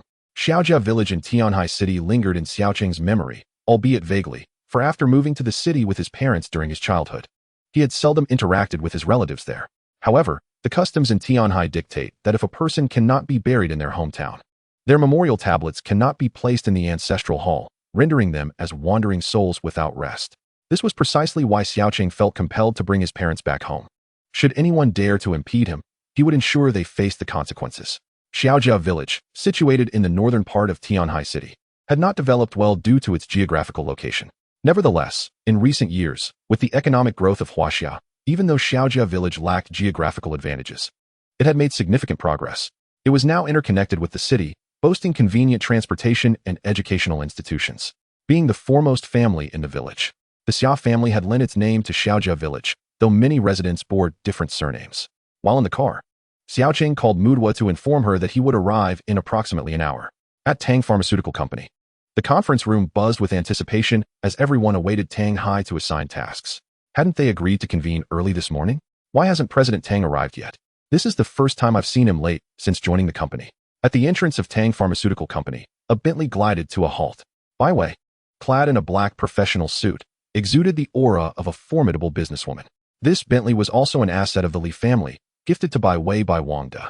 Now, Bai Wei could be considered Xiao Cheng's representative in the business realm. To curry favor with her was tantamount to winning Xiao Cheng's approval.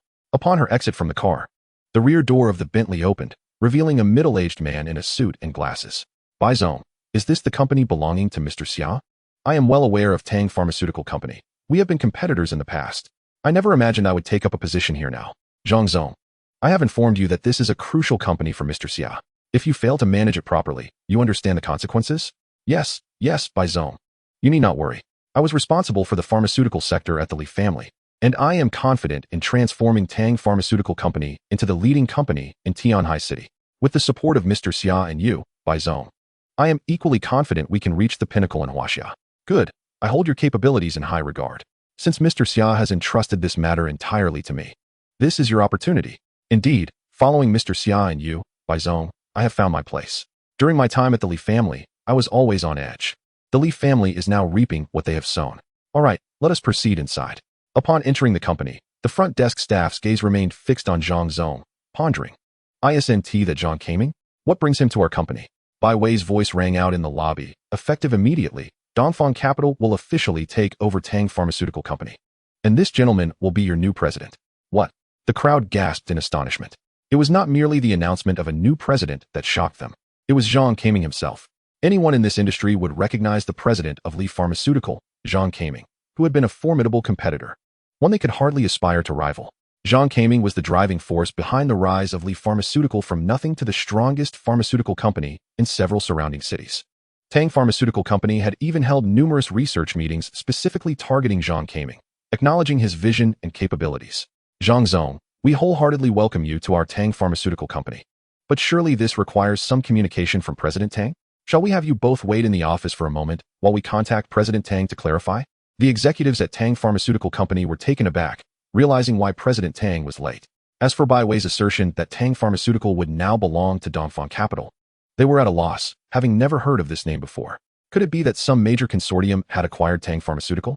That seemed unlikely, as the company was President Tang's lifeblood. At that moment, Tang Hai, impeccably dressed in a suit with a briefcase in hand, entered the room. Good morning, President Tang. Your timing is impeccable. These two have been discussing. Enough, I understand. Gather all the senior management. We need to convene in the conference room. I have significant news to announce. Tang Hai's gaze fell upon Zhang Kaming. To be frank, he harbored a certain disdain for this man. Although Zhang Kaming was merely an appointee of the Li family, his involvement had contributed to the previous suppression of Tang Pharmaceutical. Nevertheless, Tang Hai held a profound admiration for Zhang Kaming's capabilities, particularly impressed by the series of strategies Zhang employed after joining Li Family Pharmaceuticals, which left Tang feeling somewhat inadequate. However, seeing Zhang standing behind a certain lady piqued his curiosity about her identity. Hello, Uncle Tang. I am Bai Wei. The lady approached with a radiant smile, respectfully greeting him. Uncle Tang, Mr. Xiao often speaks of you in my presence. He entrusted me with bringing General Manager Zhang to assist you in managing the company. Mr. Xiao, Bai Wei, I recall you are affiliated with the Wang family, are you not? It seems we have crossed paths at Hao Weixian. Indeed, Uncle Tang. I am now under Mr. Xiao's employ, tasked with handling various trifles. Ah, splendid. Chen truly knows how to employ talent. Mr. Bai, shall we converse in the conference room? Upon entering the conference room, Tang Hai formally announced Zhang Kaming's appointment as president of Tang Family Pharmaceuticals. I hope everyone will extend their full support to General Manager Zhang in the future. In the rural village of the Xiao family in Tianhai City, Mu Duo's feet were caked in yellow mud as over a dozen individuals engaged in repairs at the cemetery, visibly progressing towards completion. Surrounding them were bodyguards clad in black suits, ever vigilant in safeguarding Mu Duo's security. Miss Mu, why have you come to the construction site again? It's so filthy here. If the master finds out we allowed you in such a place, he would surely reprimand us. Don't be ridiculous. I am here on Mr. Xiao's business. What could my father possibly say? I'll have my grandfather deal with him later. By the way, those from the Xiao family haven't caused any trouble, have they? I purchased this land from the village chief. It has nothing to do with them. They are truly meddlesome, if it weren't for their surname, Xiao. And my concern that they might be relatives of Mr. Xiao, I would have taught them a proper lesson. Everyone, let us pick up the pace. We must complete this within 3 days. Yes, Miss Mu. The workers, energized and beaming with joy, found happiness in their labor, primarily due to Mu Duo's generous offer of triple wages. Now, a day's work equated to 3, and they were treated to lavish meals of meat and fine liquor, leaving no room for discontent. Leave a few to monitor for disruptions. The rest should accompany me to greet Mr. Xiao. They should be arriving shortly. Indeed, as Mu Duo and her entourage approached the village entrance, a black Toyota SUV belonging to Xiao Chen came into view. Why is Mr. Xiao still driving that old car? Is he short on funds? I must gift him a new vehicle, Mu Duo exclaimed, hastily dialing her brother, Mu Zheng. Brother, don't you know many car dealers? I want to gift a car to Mr. Xiao. What do you think would be fitting? A Mercedes G-Class seems to suit Mr. Xiao's stature well. I'll also gift him a limited edition supercar. We can each gift one. Why should you give a supercar while I only give a G-Class? Oh, sister. You don't understand, men. It's not about the price. I merely wish for the car you gift Mr. Xiao to be one he can use frequently. He might not even drive a supercar more than a few times a month. Wouldn't you prefer Mr. Xiao to drive the car you gifted him daily? Upon hearing this, Mu Duo's face lit up with joy. You make a fair point, dear brother. All right, I'll follow your advice. Please arrange for one to be delivered swiftly. Meanwhile, Xiao Chen's vehicle had come to a halt. Stepping out, he surveyed the surroundings, noticing a significant transformation. Aside from the distant mountains, the Xiao family village bore little resemblance to his memories. Mr. Xiao, you've arrived. Indeed, Xiao Chen replied, glancing at Mu Duo. You've worked hard. At that moment, Tang Xiao cast a displeased gaze at Mu Duo, wondering who this woman was. Why did they all possess such striking beauty? And this one seemed rather affluent? Could it be that she was supporting Xiao Chen? Tang Xiao suddenly found Gu Feifei more agreeable. At least Gu didn't evoke such a sense of crisis in her. Let us go. Show me the burial site you selected. Certainly, Mr. Xiao, please follow me. Mu Duo said as they walked. This burial site was chosen with the help of the finest feng shui master in Huaxia. The master declared this to be the best location in the entire Xiao family village. I also acquired this land from the village chief. And now no one knows whose tomb we are constructing. Other than a few who attempted to disrupt things, everything has proceeded smoothly. Disruptions? Is there anyone who dares to cause trouble in your presence? Xiao Chen teased with a smile. Yes, Mr. Xiao, you have no idea. They are too fearful to come during the day, only sneaking in at night to vandalize the tombs we've constructed. We've caught them several times, but since they carry the Xiao surname, I feared they might be relatives or friends of yours, so I refrained from taking severe measures. Oh, no matter, Mu Duo. If they dare to disrupt again, simply break their limbs and display them in the village square. Understood, Mr. Xiao. Upon hearing this, Mu Duo felt a surge of delight. She had long wished to deal with those troublemakers thoroughly. Chapter 55. A Reckoning. My rules are the rules of Xiao family village. As Xiao Chen and his companions passed through the village square, the elderly exercising there turned their gazes toward them, murmuring among themselves. A few women even approached, scrutinizing Xiao Chen closely. Oh my, what a spirited young man. Do you have a girlfriend? One inquired. My daughter is currently studying for her master's in Yinjing. Let us exchange contact information. I can tell you're just her type.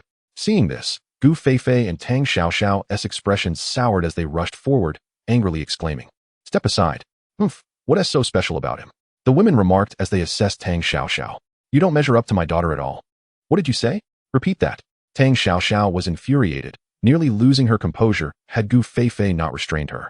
Just as the women were sent away, a young man with dyed blonde hair and a group of around 20 individuals, each brandishing baseball bats and similar implements, approached menacingly. Are you the leader of this motley crew? Xiao Chen smiled at the gang of 20-somethings. Sort of, what do you want? That's good. Your people have been operating illegally on my territory and even assaulted my men. If you wish to continue your construction, you must provide me with an explanation, otherwise. Don't blame me for showing no mercy. Oh, what kind of explanation do you want? The blonde, thinking he had intimidated Xiao Chen, smugly replied. Simple. Cough up 3 million for us to have a good time at a bar, and we'll let this matter slide. Your people are working on my turf. Paying is the rule, understand? Rules. So it's your people causing trouble at my construction site these past few days? Xiao Chen turned his gaze toward Mu Duo, who confirmed, yes, it's them. They come to disrupt, then scatter after causing trouble. I lack enough manpower to catch them all. And since I'm unfamiliar with this area, it's quite challenging. Even if I caught them, I hesitated to act severely, fearing they might be your relatives or friends. Understood. Xiao Chen then addressed the blonde. What is your name? You can call me Xiao Hu, known as Brother Hu. In this Xiao family village, everyone gives me face. Even the village chief addresses me as Brother Hu. My rule is the rule of Xiao family village. Enough with the superfluous talk. Hand over the money swiftly, or else, as you can see, the individuals behind me have been summoned specifically to deal with you outsiders. Xiao, who is it? Excellent. Mu Duo, summon your men and disperse them. First, let us break this yellow-haired brat's legs and make him kneel. What did you say? Break my legs? How audacious. You're refusing to drink the wine and opting for punishment instead. Brothers, charge. Render this brat incapacitated, especially his face. We shall not permit anyone more handsome than me to exist in Xiao family village. Yes, Brother Hu. Soon. The 7 or 8 bodyguards brought by Mu Duo clashed with more than 20 ruffians, sending the spectators in the square scurrying away in fright. Xiao Hu is causing a ruckus again, not fearing the consequences from his grandfather. Enough of your talk. These outsiders have come to Xiao family village, and we have no idea what they are doing. A bunch of them are digging on the mountain and 1T allow us to investigate. I suspect they might be tomb raiders. Xiao Hu is acting in the interest of our village. I support him. It's better than letting these outsiders flaunt their power here. Well, you do have a point. Let us just keep our distance, regardless of the outcome. As long as we're not implicated, that's all that matters. The villagers' discussions faded into silence. The brawl lasted about 10 minutes. And upon witnessing the 10 or so ruffians sprawled on the ground, Xiao Chen realized Mu Duo's bodyguards had achieved a resounding victory. If he had to intervene in such trivial matters, it would truly be a disgrace to his status. Mu Duo, lead us to the cemetery. Certainly, Mr. Xiao. Please follow me. Brat, if you have guts, don't walk away. At this moment, a few ruffians still remained at Xiao Hu's side, stubbornly resisting. Xiao Chen ignored Xiao Hu's words, following Mu Duo to the cemetery under construction. He took a glance and noted the location had excellent feng shui. With the cemetery being constructed on an extravagant scale, Mu Duo, this place is well chosen. It's beautifully done. From now on, you shall stay by my side. Really? That is wonderful. Mu Duo exclaimed joyfully. Rest assured, it will be completed within 3 days, ensuring the most luxurious cemetery for you. Xiao Chen turned his gaze gently towards Xiao Xinyan and asked, Xinyan, this is where Mom and Dad will rest eternally. What do you think? Thank you, brother. I feel this place is particularly nice, with fresh air and beautiful scenery. Mom and Dad will surely love it. By the way, that fellow named Xiao who seems to be the grandson of our second uncle. Should we let him off? I fear our second uncle might refuse to let us in again, just like before. When Uncle Tang Hai brought me back to Xiao family village after our parents passed away, it was Xiao who chased us away. The words from our second uncle were quite harsh. Xinyan, the moment they denied our parents' memorial tablets entry into the Xiao family ancestral hall, we severed all ties with them. From now on, do not refer to him as our second uncle. Understood, brother. That old scoundrel. Let's south go to the square. I wish to confront that old fool. On the way, Gu Feifei appeared hesitant, glancing at Xiao Chen. Noticing her demeanor, Xiao Chen inquired, Captain Gu, if there is something on your mind, just speak.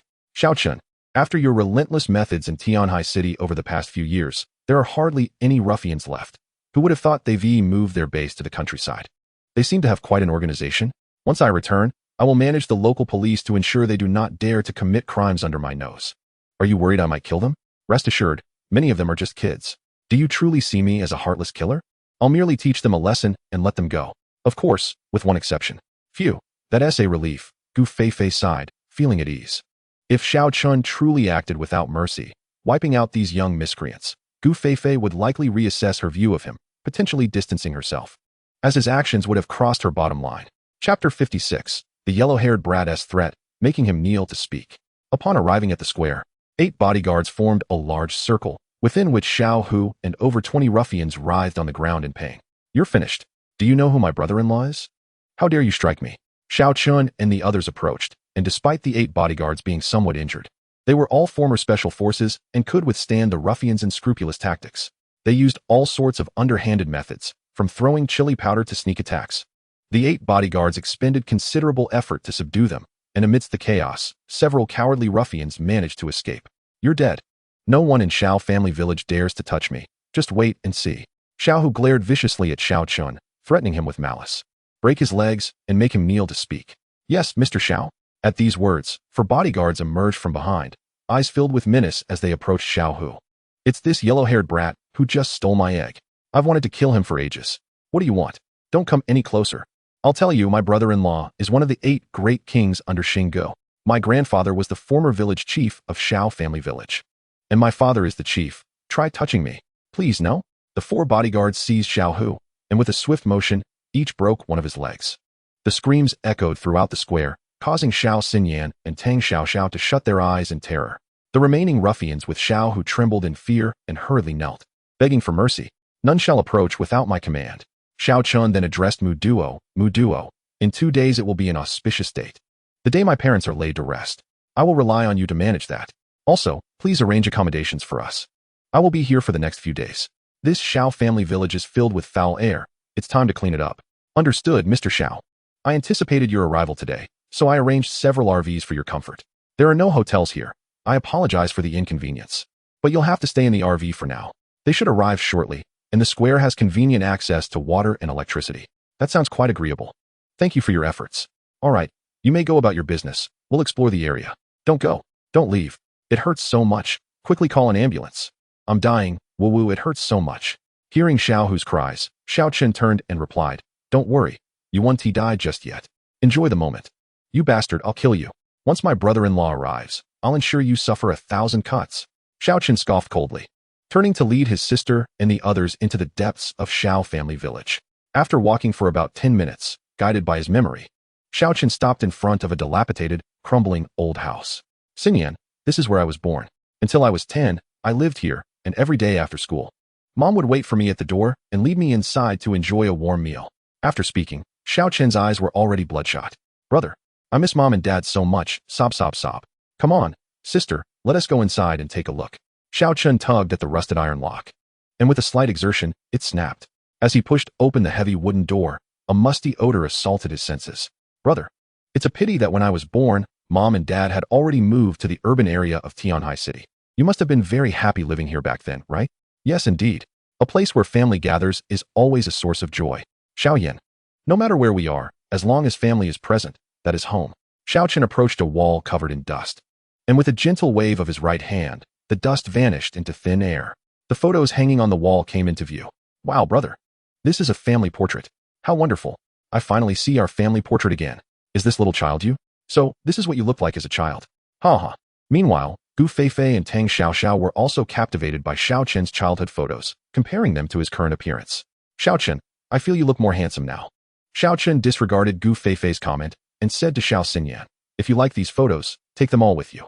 They serve no purpose here. We can renovate and protect them properly later. Okay, brother.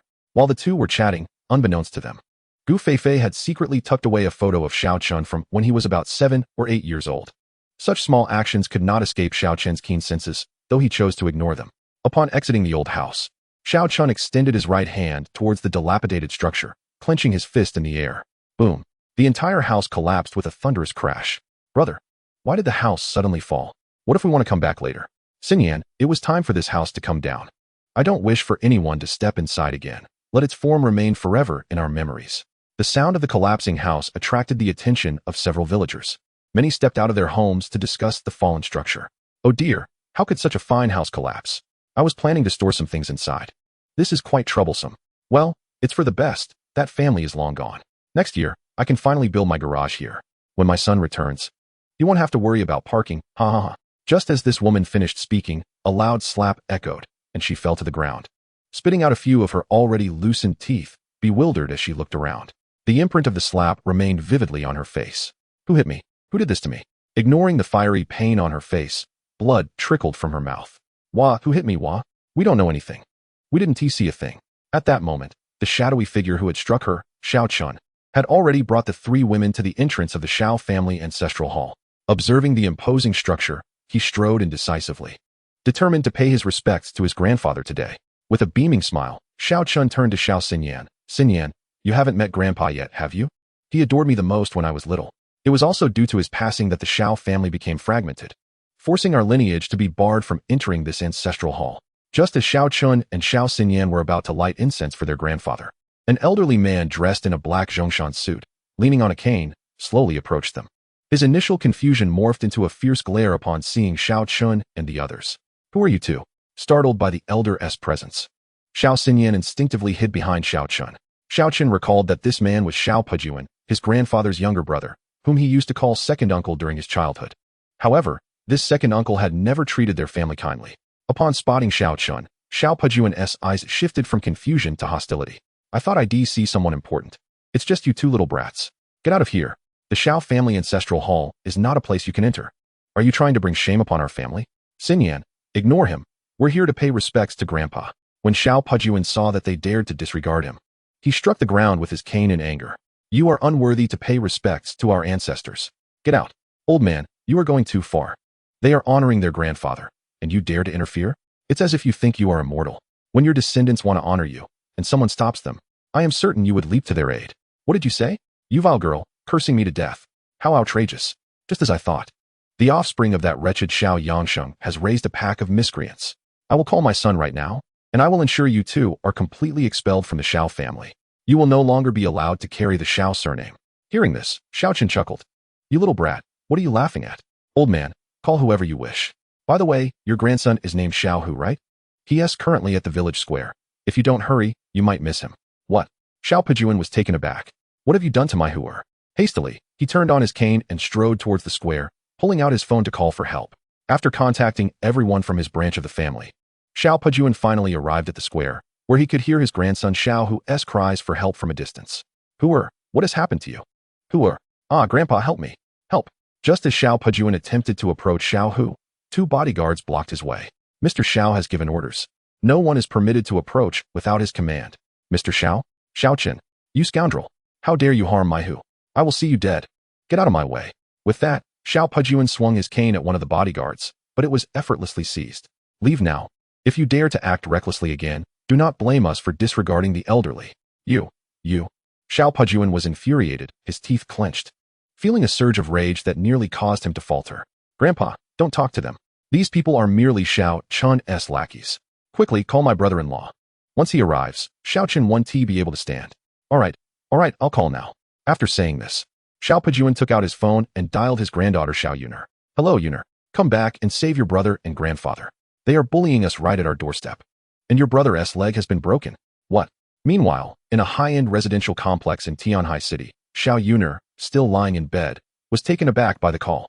She hurriedly woke her husband, who was sleeping like a log beside her. Chigu, something's wrong. After finishing the phone call, Xiao Pejuan cast a fierce glare at several bodyguards, threateningly stating, you had better release my Huer promptly, or I assure you that I will make you suffer 100-fold worse than he is. At this moment, Xiao Chun and his sister emerged onto the square after paying their respects to their grandfather. The periphery of the square was already teeming with villagers from Xiao family village. Each person harbored their own ulterior motives. Some were incensed by the Xiao Pejuan family's tyrannical behavior within the village. However, the majority had come merely to witness the spectacle. Mr. Xiao. Several bodyguards greeted Xiao Chun respectfully upon spotting him. Upon seeing Xiao Chun, Xiao Pejuan furiously exclaimed, it was truly you, Xiao Chun. You wretched beast. How dare you lay such a heavy hand on my Huer? I will ensure that you suffer a miserable fate. Huh. What does that matter, old fool? The best part is yet to come. Xiao Chen, what exactly do you intend to do? Just say it. Can you at least allow me to take my Huer to see a doctor first? Xiao Chen. So you are Xiao Chen. I thought your entire lineage had perished. How are you still alive? The words of Xiao Hu reignited Xiao Chen's fury. One of the bodyguards, understanding the cue, immediately stepped forward and delivered a slap that knocked out several of Xiao Hu's teeth. Woo, Grandpa, he hit me again. Help. I don't want to live anymore. Where's my dad? Is he wishing for my death? Xiao Chun, you. Huer, don't be anxious. Your dad will arrive shortly. Xiao Chun, what do you truly want? What do I want? Naturally, I wish to reclaim my ancestry and have my parents' memorial tablets enshrined in the Xiao family ancestral hall. What? Absolutely not. Let me tell you, when your grandfather passed away, had it not been for the brotherhood between him and me, he would have never been allowed into the Xiao family ancestral hall. What's more, Your Xiao Yangsheng was a disgrace in life, marrying into our family without any honorable standing, and ultimately wed to an unknown woman, birthing a spawn like you.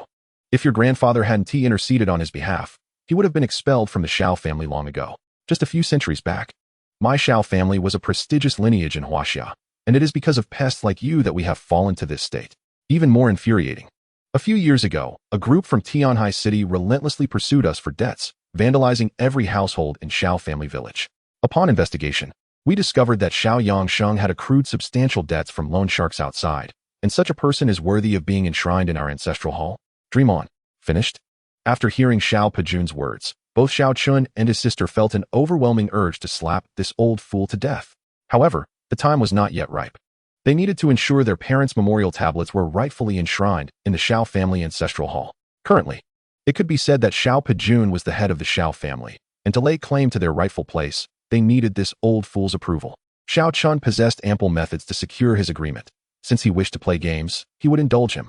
He intended for the entire Xiao family village to recognize that he, Xiao Chen, was the true heir of the Xiao lineage. Xiao Patian had merely usurped the position of family head from Xiao Yangsheng. Chapter 58. Wealthy and powerful, Dongfang capital is not for everyone. Keep a close watch on them, and do not allow anyone to approach. Understood, Mr. Xiao. Rest assured. Xinyan, let us rest in the RV for a while. Not long ago, 3 RVs arranged by Mu Duo had already parked in the square. Xiao Chen, don't leave. Let me take Hooer to see a doctor. Xiao Chen ignored Xiao Pejun's screams and led the 3 directly to the RV to rest. Wow, what a grand RV. Brother, I love this one. Giggling, Xiao Xianxian rushed into the RV, astonished by its luxurious interior. Xiao, come up quickly. It's so spacious in here. I want tea. I want to keep an eye on someone. This RV is so secluded. Who knows if someone with ill intentions might sneak into Xiao Chen's RV. Upon hearing this, both Xiao Chen and Gu Fei wore awkward expressions. This girl was practically accusing her of being worried that someone might intrude into Xiao Chen's RV, as if she were that indiscriminate. With that, Gu Fei moved to the farthest RV and squeezed inside. Xiao Chen also entered, placing himself conveniently between the RV occupied by Xiao Xianxian and Tang Xiao. Seeing this, Tang Xiao finally felt reassured enough to board, joyfully exploring the RV with Xiao Xianxian. Discovering a fridge brimming with snacks, the two were overjoyed, delighted by the variety of treats and drinks available. After returning to the RV, Gu Fei took out her phone and made a call, summoning personnel from the Tianhai City police station, as she had a premonition that unforeseen events were imminent. Having herself and the officers around would at least deter some of the small-time thugs. Primarily, Gu Fei did not wish for Xiao Chen to resort to indiscriminate violence. At this moment, in the urban area of Tianhai City, the Wang family was also bustling with activity, having chartered a plane to invite everyone from Huaxia's finest Taoist temple. Relocating graves was of utmost importance, especially for Mr. Zhao's parents. Thus Wang De was personally overseeing every detail. According to the Taoist priest, a ritual must first be performed before any work could commence. Consequently, the personnel arranged by the Wang family and the priests were diligently preparing for the ritual, leaving no room for negligence. Wang De even self-deprecatingly remarked that he had never been so attentive to his own parents. Simultaneously, Bai Wei successfully registered Dongfang capital, allowing for the operation of any business and investment. The smooth registration was largely thanks to the assistance of the Wang family, with Xiao Chen himself being the legal representative of Dongfang capital. Alright, next, let us go check on our Dongfang capital building. Upon arriving at the building, Bai Wei was once again awed by the towering structure, the tallest in Tianhai City, located in the most luxurious commercial district, where every inch of land was precious. When the Dongfang capital sign was hung, it would mark Bai Wei's rise to fame in Huaxia.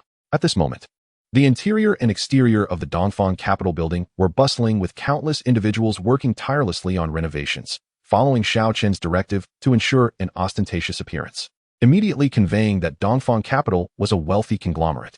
Mr. Bai, shall we go inside for a look? No, you handle the matters here. Remember, speed is of the essence. And use only the finest materials. Especially for the chairman's office, it must be furnished to the most luxurious standards. Yes, Mr. Bai, you can rest assured.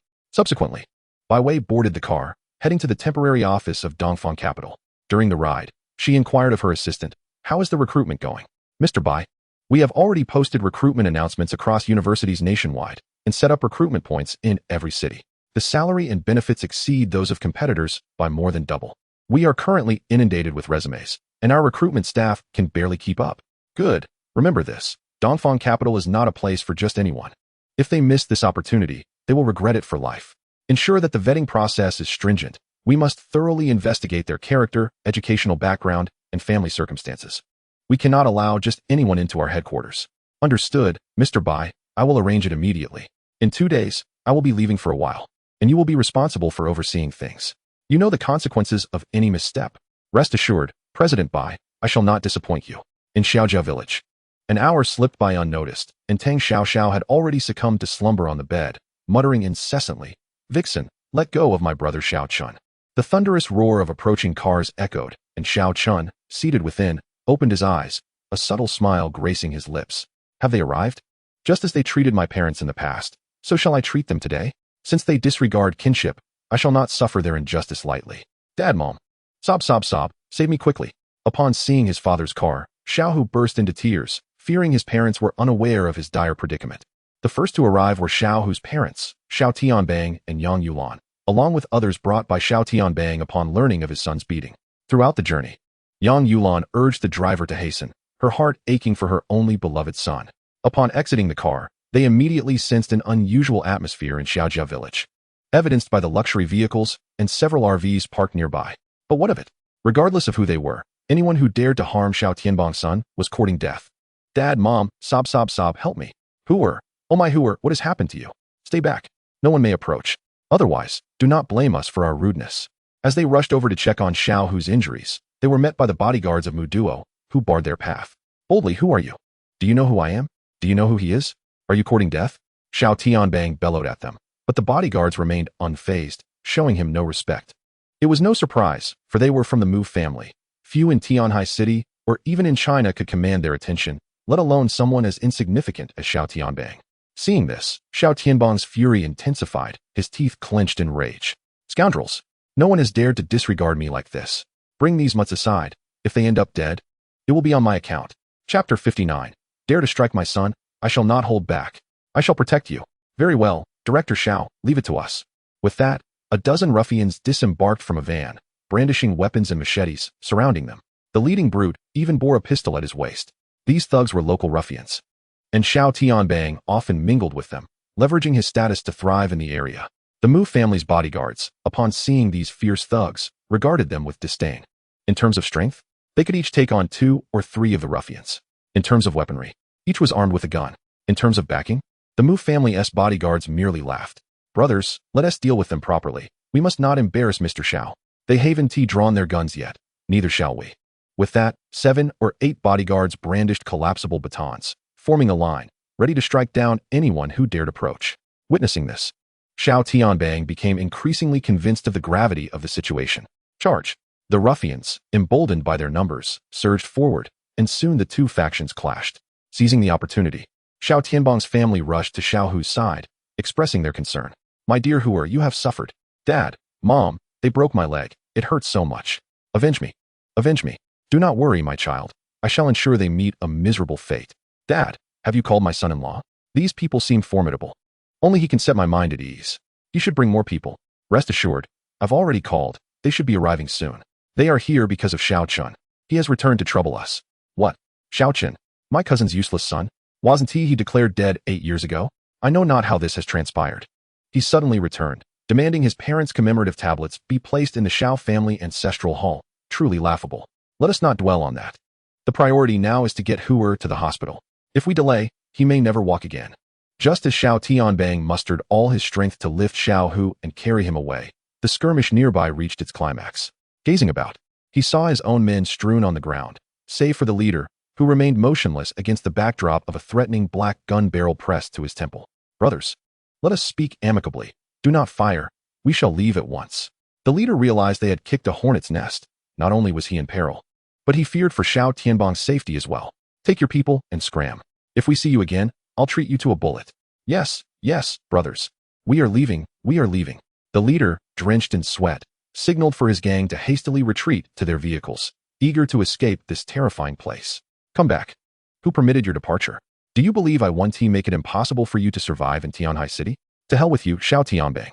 You're barely holding on yourself. Save your threats for later. You seek death, daring to speak to me thus. The leader paid no heed to Xiao Tianbang's words, and within moments, the three vans sped away from the square. "Dad, hurry, I'm in so much pain." At that moment, Xiao Hu's voice was weak, the immense pain leaving him numb and drenched in cold sweat. "All right, son, I will take you to the doctor." Hold on. Stop. Put him down," I said. Without Mr. Zhao's command, no one is allowed to approach them. Do you not comprehend? Two bodyguards forcibly seized Xiao Hu from Xiao Tianbang's grasp and unceremoniously tossed him to the ground, as if discarding refuse. As his feet met the ground, a piercing pain jolted Xiao Hu back to consciousness. I will not let this stand." Seeing her precious child being tormented, Yang Yulan lunged forward, fangs bared. Slap. The Mu family's bodyguard showed no mercy, delivering a resounding slap to Yang Yulan's face. "Woo woo woo, how dare you strike me? I will kill you all." With that, Yang Yulan attempted to charge again, but at a critical moment, Xiao Tianbang grasped her arm. "Do not be rash, dear wife. Let them revel for a while. We shall wait for our son-in-law to arrive." At this moment, Xiao Tianbang pulled out his phone and dialed the office of the Tianhai City Police Chief. "Hello, Director Liu. This is Xiao Tianbang. There are people here in Xiaojia village committing assault. They not only beat my son, but are all armed. Is there no law left?" "Oh, Director Xiao, why are you provoking trouble again instead of managing your waterworks?" "Director Liu, I am not jesting. Quickly send assistance. Otherwise, my son may be killed." "Very well. I understand. I will hang up now." After ending the call, Lu Zhenghua instructed someone to summon Gu Feifei, only to be informed that Captain Gu was absent from work today. Moreover, orders were just issued to dispatch the team to a place called Xiao Family Village. "Oh, this girl is rather swift in her actions. Wait, Xiao Family Village. Xiao Chen. Oh no, they all share the surname Xiao. How could I not have realized this sooner? Alas, let us refrain from meddling in Xiao Chen's affairs. I merely wish to enjoy a blissful retirement." This Xiao Tianbang, a mere director of a reservoir in Tianhai City. Could he possibly be connected to Xiao Chen? Since Gu Feifei has been reassigned, there should be no cause for concern. "Very well, you may leave now, but remember, you know nothing. I am the director. I demand to see Xiao Chen. Have him come out and meet me. After all, I am his uncle. How dare he bully my son in such a manner? Xiao Chen, come out here. Are you too cowardly to face me? If you have the audacity to act, then have the courage to confront me." At that moment, Xiao Chen sat quietly in the RV, observing the unfolding scene, determined to instill a sense of despair in these individuals, just as they had once done to his family. He could scarcely fathom the torment his younger sister had endured at merely 11 or 12 years of age, having lost the support of their parents upon arriving at Xiao Family Village, where she received neither compassion nor care, but rather the scorn of the Xiao Pajuan family. Not only were Xian Yin and Uncle Tang cast out, but even the bodies of his parents were denied a proper burial, until, in a desperate act, Tang Hai managed to acquire 2 plots in a dilapidated cemetery. Contemplating this, Xiao Chen felt an intense desire to send them down to atone for his parents' suffering. Chapter 60. Quickly save him. Anyone who dares to interfere will face the consequences of my bullets. Xiao Chen opened the window and called to a bodyguard, instructing him to ensure they remain at a distance, forbidding any approach to Xiao Hu. He wanted them to witness their son suffer before their very eyes. The bodyguard felt a chill run down his spine upon hearing this. Such deep-seated animosity. Nevertheless, he complied with Xiao Chen's orders and approached the Xiao Tianbang family, stating, "Mr. Xiao has instructed you to wait here. You must not approach him or provide him with food or water." "Wait, what nonsense is this, Xiao Chen? My son will perish if this continues. Are you truly intent on murder? Xiao Tianbang, you must find a way to save Huer. Are you not a man? Will you stand by and watch our Huer die before our eyes?" At this moment, Yang Yulan was nearly driven to madness. Fortunately, just then, the roar of approaching vehicles filled the air. Looking up, they beheld a procession of over a dozen sleek black BMWs, exuding an air of authority. "They're here. Yuner and the others have returned," Yang Yulan exclaimed, staggering toward the black BMWs. Simultaneously, Xiao Yuner opened the car door, her face etched with urgency as she stepped out, followed closely by Qi Tai, who surveyed the surroundings with an air of arrogance. "Yuner, please save your brother. He is on the brink of death." "Mom, what on earth is happening? Who has the audacity to harm my brother?" "It was Xiao Chen. Do you remember him? He had someone break your brother's legs and forbade us from taking him to the doctor. Look at my face. They did this to me. Son-in-law, go avenge me. Bring me the head of that scoundrel named Xiao Chen. Rest assured, leave it to me. Those who dare to strike me, Qi Tai, are courting death. Brothers, arm yourselves. Let us confront them." From the BMWs emerged around 50 men clad in black, each retrieving a submachine gun from the trunks, presenting a daunting sight. "Mom, are you certain it was Xiao Chen? Why would he do this? I used to sneak snacks from home to share with him. What an ungrateful wretch. Honey, make sure you deal with him properly. Don't worry, my dear. In Tianhai City, no one dares to cross Chi Tai, except for my elder brother, of course. Brothers, let us move. As the armed men advanced with heavy weaponry, the bodyguards of the Mu family felt an overwhelming sense of pressure. If a firefight were to erupt, they would surely be annihilated. At that moment, a resounding slam echoed across the square, drawing everyone's attention. They beheld Xiao Chen, composed and unperturbed, approaching them. Having assessed the situation, Xiao Chen deemed it unnecessary to remain in the vehicle any longer. Upon witnessing Xiao Chen disembark, Xiao Xinyan and the others promptly followed suit. Gu Feifei, eager to intervene, could not bear to stand idly by as these men brandished their firearms. Mr. Xiao, the Mu family members greeted Xiao Chen with respectful bows. Their gratitude towards him immeasurable. Had he not appeared, they would undoubtedly have clashed with their adversaries. You are Xiao Chen. At long last, you have shown yourself. Why have you so ruthlessly harmed my son? Are you seeking death? Enough with the chatter. Quickly take Huer to the hospital. Sister, brother-in-law, please save me. I'm in so much pain. Chi Tai glared coldly at Xiao Chen, a sense of familiarity washing over him at the name. Save him first. Anyone who dares to impede will find themselves facing the wrath of my machine gun. Very well. Yang Yulan and Xiao Yuner swiftly rushed to Xiao Hu's side, while Xiao Tianbang approached, lifting Xiao Hu once more to take him to the doctor. Who dares to move? Put him down. The Mu family's bodyguards attempted to intervene. The two factions poised for conflict, ready to erupt into violence. Xiao Chen's gaze turned icy. Should they open fire, he would ensure they met their maker. Stop. Do you possess no sense of law? Do you not regard the Tianhai City Police Department?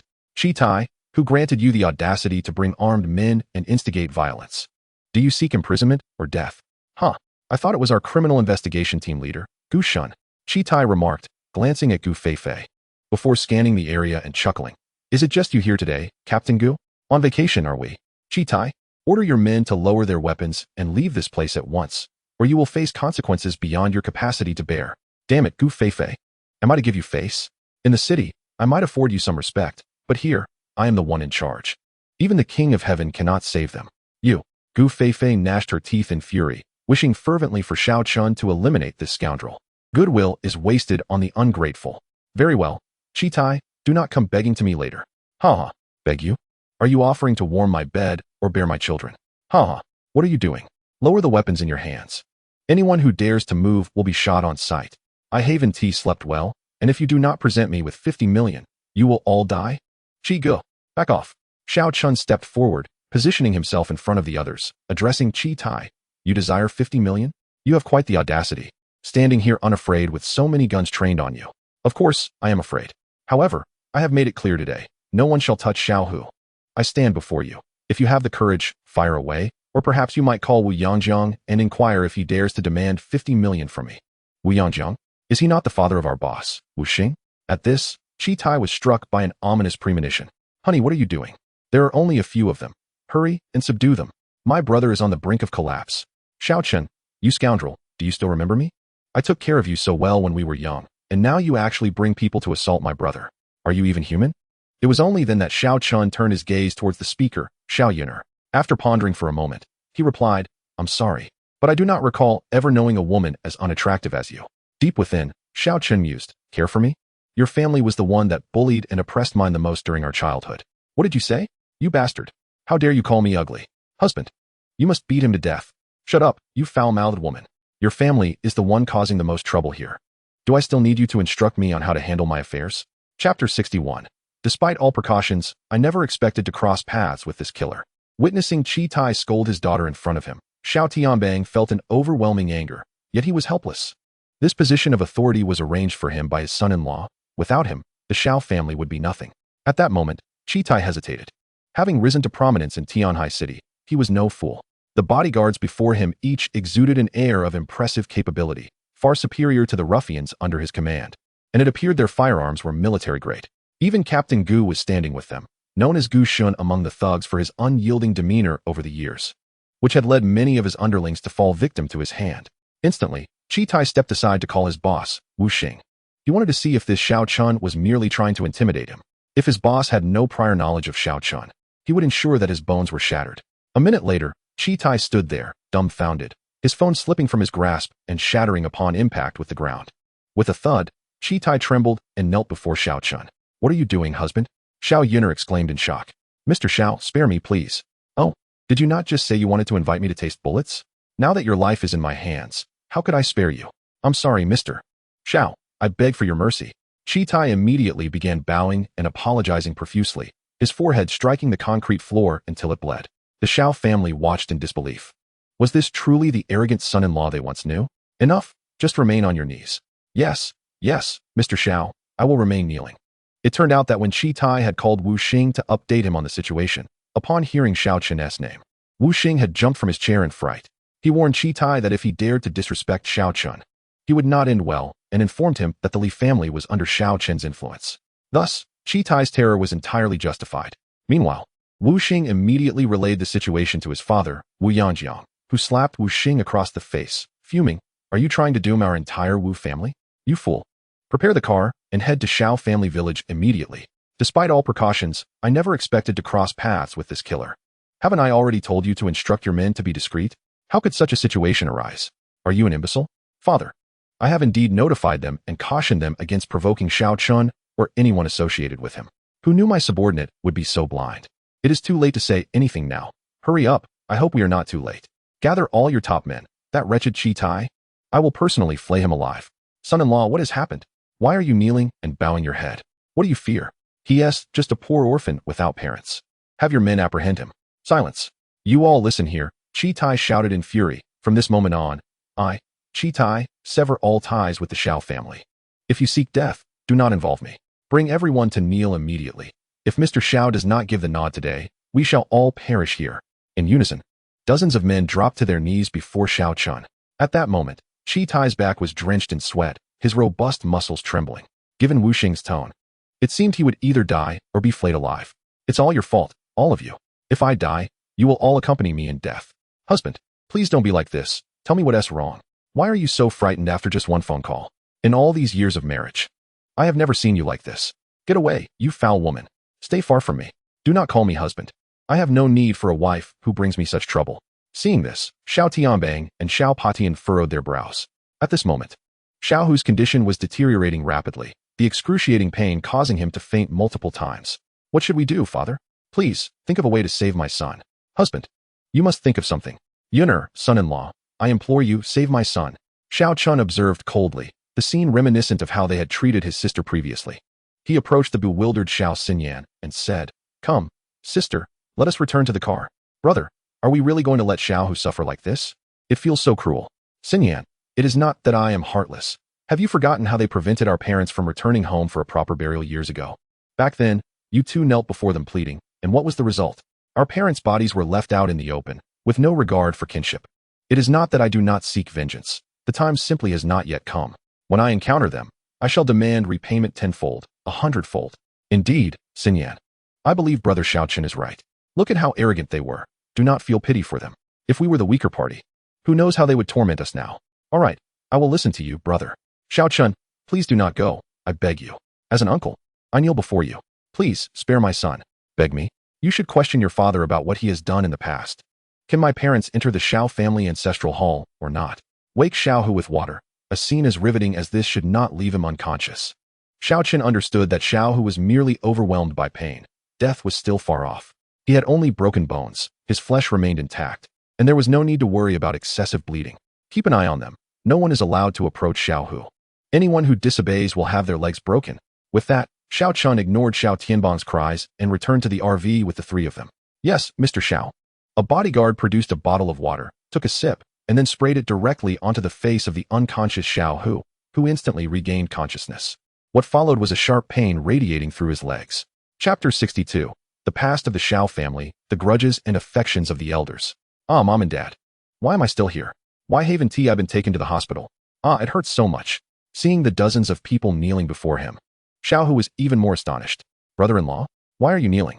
Xiao could scarcely fathom that the bloodied figure kneeling before him was none other than his revered brother-in-law, whom he had idolized as a deity. Brother Qi, what has transpired? He implored. Sister, what has happened to my brother-in-law? Mother, father, please save me. Take me to the hospital. Oh, whoa. Grandfather, were you not the one who cherished me most? Why do you now disregard my very existence? Silence, you wretch. You have offended Mr. Xiao, and you dare to think of a hospital? Even if Mr. Xiao were to spare you, I shall ensure you spend the rest of your days bedridden. Do you comprehend the heinous deeds you have committed? Brother-in-law, Did you not assure me that in Tianhai City, I had nothing to fear? I thought they appeared affluent enough to extort, but I had no inkling I was dealing with that scoundrel Xiao Chen. Be quiet, Xiao Hu. If you dare show further disrespect to Mr. Xiao, I shall take your life this instant. Upon hearing this, Xiao Hu was struck with terror and promptly sealed his lips, suppressing his agony and daring not to glance at Chi Tai again. Father, what does Xiao Chen desire? Is it not merely to have his parents returned for burial? It does not pose a loss to us. Why must you be so obstinate? When our cousin and his wife passed, I could never comprehend why you insisted they be driven away. Enough, enough.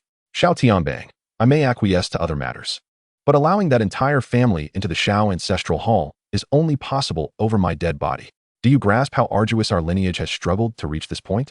Back when Xiao Chen's grandfather was still alive, we lacked the courage even to speak within the Xiao family. The enmity between our branches is far more complex than you can imagine. They have held the position of family head for centuries. Since your grandfather's generation, we have been scheming to seize the title of family head for ourselves. I shall not hesitate to tell you that it was I who poisoned Xiao Chen's grandfather, my own cousin, to death, had I not wished to stabilize the family's future generations. Even he would never have set foot in the ancestral hall to receive the incense of the Xiao lineage. It was I who expelled Xiao Chen's parents from Xiao village. This matter caused such a commotion at the time. If I were to consent to their return now, how could I hold my head high before the villagers? What? Father? You? What era are we in, that you still cling to such hollow titles? The position of family head is of little consequence. Now, it is strength that reigns supreme. The most pressing matter is that my son's life hangs in the balance. Enough. There is nothing more to discuss. My enmity with that family is irreconcilable. No further words will change that. As more people gathered in the square of Xiao village, numerous villagers recognized their own children amongst the throng and began to converge, demanding the release of the captives. However, upon witnessing several bodyguards from the Mu family brandishing firearms, they fell silent in fear. At that moment, a woman of similar age to Xiao Tianbang approached, her face awash with confusion upon witnessing the scene. Father, brother, what is happening? Xiao Huerong, what brings you here? This matter does not concern you. Be gone. Brother, how can you speak to me thus? I am your own sister. Huer, what has happened to your leg? Ha ha. Xiao Huerong, are you here to revel in our misfortune? Do not presume we are unaware of your clandestine assistance to the Xiao Yangxing family back in the day. How dare you still refer to me as brother-in-law? Xiao Pajun, you should tell her to leave at once. You were expelled from our family long ago. Do not call me father again. I have no ungrateful daughter such as you. Suddenly, Xiao Tianbang felt a revelation wash over him as he grasped Xiao Huerong's hand, his voice brimming with excitement. Yes, Xiao Chen may harbor resentment against all of us, yet he would never despise you, his aunt. You raised him during his childhood when his parents were preoccupied, and he will surely remember your kindness. Chener, brother, are you saying Chener has returned? Where is he? Sister, he is in that camper over there. Do you see? Our Hua was crippled by his men, and now he is left here to die without allowing us to save him. You must go and plead with Xiao Chen to release Hua. What? Xiao Chen. Very well, brother, I shall implore him at once. Wait for me. With that, clad in simple, worn garments, Xiao Huerong made her way toward the camper where Xiao Chen resided. As she approached the three campers, her eyes reddened with emotion. Chener, are you there? It is I, your aunt. Aunt. Upon hearing the familiar voice, Xiao Chen felt a flicker of emotion. This aunt had showered him with affection during his childhood, and he had a younger cousin who always trailed behind him. However, since the passing of his grandfather and his family's expulsion, he had not seen her again. Xiao Chen remained inside the vehicle, speaking through the glass. I have long since forgotten the past. You should leave this place at once. The Xiaopa family is beyond redemption. No plea will sway them. Chener, I know you must remember your aunt. I too was cast out from the Xiao family and later lived in the neighboring village with my daughter, Xiao Yu. It was a hard life for us, a mother and her child. But after your disappearance, your parents reached out to me, and I even searched for you with them. Your sister Xian certainly remembers me as well. Chener, I am aware that your parents' plight was a wrong inflicted by the Xiao family, yet Hua is innocent. He was just a child then, unable to comprehend. Enough. I am willing to overlook your past ties to the Xiao family. But do not think I will spare you otherwise. Today, you shall not leave. Someone, escort her away. Yes. At that command, two bodyguards from the Mu family seized Xiao Huerong and dragged her away. Seeing her failure, Xiao Tianbang and his wife grew increasingly anxious. Husband, did you not call the police? Why have they not arrived? Only the police can save our horror. Yes, let me call again. Xiao Tianbang frantically pulled out his phone, just as the sound of sirens pierced the air. Ha ha ha, the police are here, the police are here. Horror, do not fear. Mother will soon take you to the hospital. 5 police cars and 2 armed SWAT vehicles came to a halt in the square of Xiao Village. As the officers exited and lined up, a young officer felt a sense of déjà vu wash over him. This scene was reminiscent of the situation with the Li family just days prior, yet it also felt vastly different. He scanned the area but could not find Captain Gu. Approaching Xiao Tianbang and the others, he barked, "What are you doing here? Officer, please help us. They want to kill my son. Look at what they have done to his legs, and they refuse to let us take him to a doctor." Upon hearing this, the officer hesitated to act independently and quickly dialed the captain to inquire about the situation. "No need to call. I am here." "Captain, you are indeed here. What is going on? So many people, and so many firearms. Are we facing a terrorist attack? Officer, can we not prioritize saving lives? My son is on the brink of death." Seeing the officers still engaged in conversation, Yang Yulan could no longer contain her frustration and shouted, "Captain, what shall we do? What shall we do? How would I know? Ensure these individuals are contained. As long as no major disturbances occur, pretend you have seen nothing." Upon hearing this, the officer was momentarily taken aback, immediately realizing that it could only be the work of a certain individual, for no one else could render Captain Gu so helpless. It was indeed the captain. As the sky gradually darkened, Xiao family village shone brightly with lights this evening. Not far away, the cemetery of Xiao Chen's parents was bustling with activity, tirelessly working around the clock, now only requiring some finishing touches and decorations. In Xiao family square, a multitude of people gathered, numbering in the hundreds. At this moment, the Xiao Pejun family lay helplessly on the ground, gazing at Xiao Hu, who was in excruciating pain, while Yang Yulan had already cried herself dry. Chi Tai remained kneeling on the ground, unyielding, ignoring Xiao Yun'er's pleas for mercy. Inside the RV, Xiao Chen took out his phone and dialed a number, saying, "Mu Zheng, you can bring the people over tomorrow. Have them make arrangements for the aftermath. And also, prepare 20 bags of cement to be sent over." "Understood, Mr. Xiao," Mu Zheng replied, perplexed. "Mr. Xiao, why do you need so much cement? What on earth are you planning?" A sudden realization struck Mu Zheng, sending a shiver down his spine. "Indeed. Did I not mention that I intend for the murderer of my parents to kneel forever before their graves in repentance? The cement is, of course, intended for them." "Very well, Mr. Xiao. I shall ensure everything is arranged meticulously." After hanging up, Xiao Chen called Wang De to inquire, "What progress have you made on your end?" "Mr. Xiao, the priest has informed us that we can begin the relocation of the graves tomorrow. By the latest, your parents will return home by tomorrow afternoon." "Understood." After concluding the call, night had fully descended. "They must be hungry by now," Xiao Chen mused, walking towards the RV where the two were. To his astonishment, he found the interior strewn with various snacks and fruits, with the two comfortably asleep in bed. Subsequently, Xiao Chen proceeded to the RV where Gu Feifei was situated. Noticing her gazing wistfully outside, understanding that her empathy was overwhelming her once again, he approached. "Captain Gu, what are you doing? Are you hungry?" "Xiao Chen, you've come. What are we going to do? It has been a whole day, and I genuinely worry that Xiao Hu might die just like that. Are you really going to let them kneel until tomorrow?" "Ah, Captain Gu, you're a police officer. You could arrest me right now if you wished. Offending me might evoke my mercy, but the matters concerning my parents and sister are my Achilles heel. Whoever touches them shall perish. Gu Feifei, if you continue to be unreasonable, do not blame me for disavowing our friendship." All right, I concede. Now I understand. Your point is that as long as no one touches your Achilles heel, perhaps there's still a chance to survive. May I take this opportunity to exact revenge on you?" Xiao Chen smiled at Gu Feifei and calmly replied, "No. I fear that a single blow from you might fracture your hand. There's coffee in the car. Please prepare me a cup. If I am in a good mood, I might consider granting you, Captain Gu, a favor in releasing those inconsequential individuals tomorrow." "Really?" Gu Feifei's heart leapt at the prospect. This was precisely what she feared most. If those inconsequential individuals were released, she would be less concerned about the fates of others, having long since sentenced those who had offended Xiao Chen to death. Gu Feifei couldn't help but acknowledge the significant transformation she had undergone during her time knowing him. What choice did she have? Faced with Xiao Chen, she was indeed powerless. "What are you daydreaming about? Quickly prepare the coffee. The Wu family should be arriving soon, and I have to deal with them as well. I am exhausted, you know. Tomorrow, my parents' remains will be returned for burial. I advise you not to visit my parents' grave the day after. I fear it may overwhelm you." Gu Feifei, while preparing the coffee, was puzzled by Xiao Chen's words. "Why not? The Li family has over 100 members. You wouldn't intend to kill them all, would you?" "Not to that extent, but I will ensure they never forget what transpires the day after tomorrow." Uncertain of Xiao Chen's intentions, Gu Feifei served the prepared coffee and quietly sat beside him, observing everything outside. "Xiao Chen, who was that aunt who came looking for you earlier? I heard her say she was your aunt." "Yes, that is correct. When I was young, my parents were busy, and she accompanied me for half the time. She also has a daughter named Xiaoyu. I suppose she would be my cousin, now nearing graduation from university. I haven't seen that girl in nearly 20 years. Oh, your cousin. But why does she share your surname? That doesn't seem right. I have no idea. However, I've never met Xiaoyu's father. It is said that he abandoned them before she was born. The specifics are rather unclear. It's been too long. All right, I understand now. No wonder you asked someone to send her away earlier. You likely didn't want her to witness the events to come. Xiao Chen did not respond. After taking a sip of coffee, he smiled. The Wu family has arrived. Prepare for the show. Have they arrived? Gu Feifei looked around in confusion, seeing nothing and hearing no car sounds. It wasn't until about 5 minutes later that the roar of automobiles reached her ears. Wow, Xiao Chen.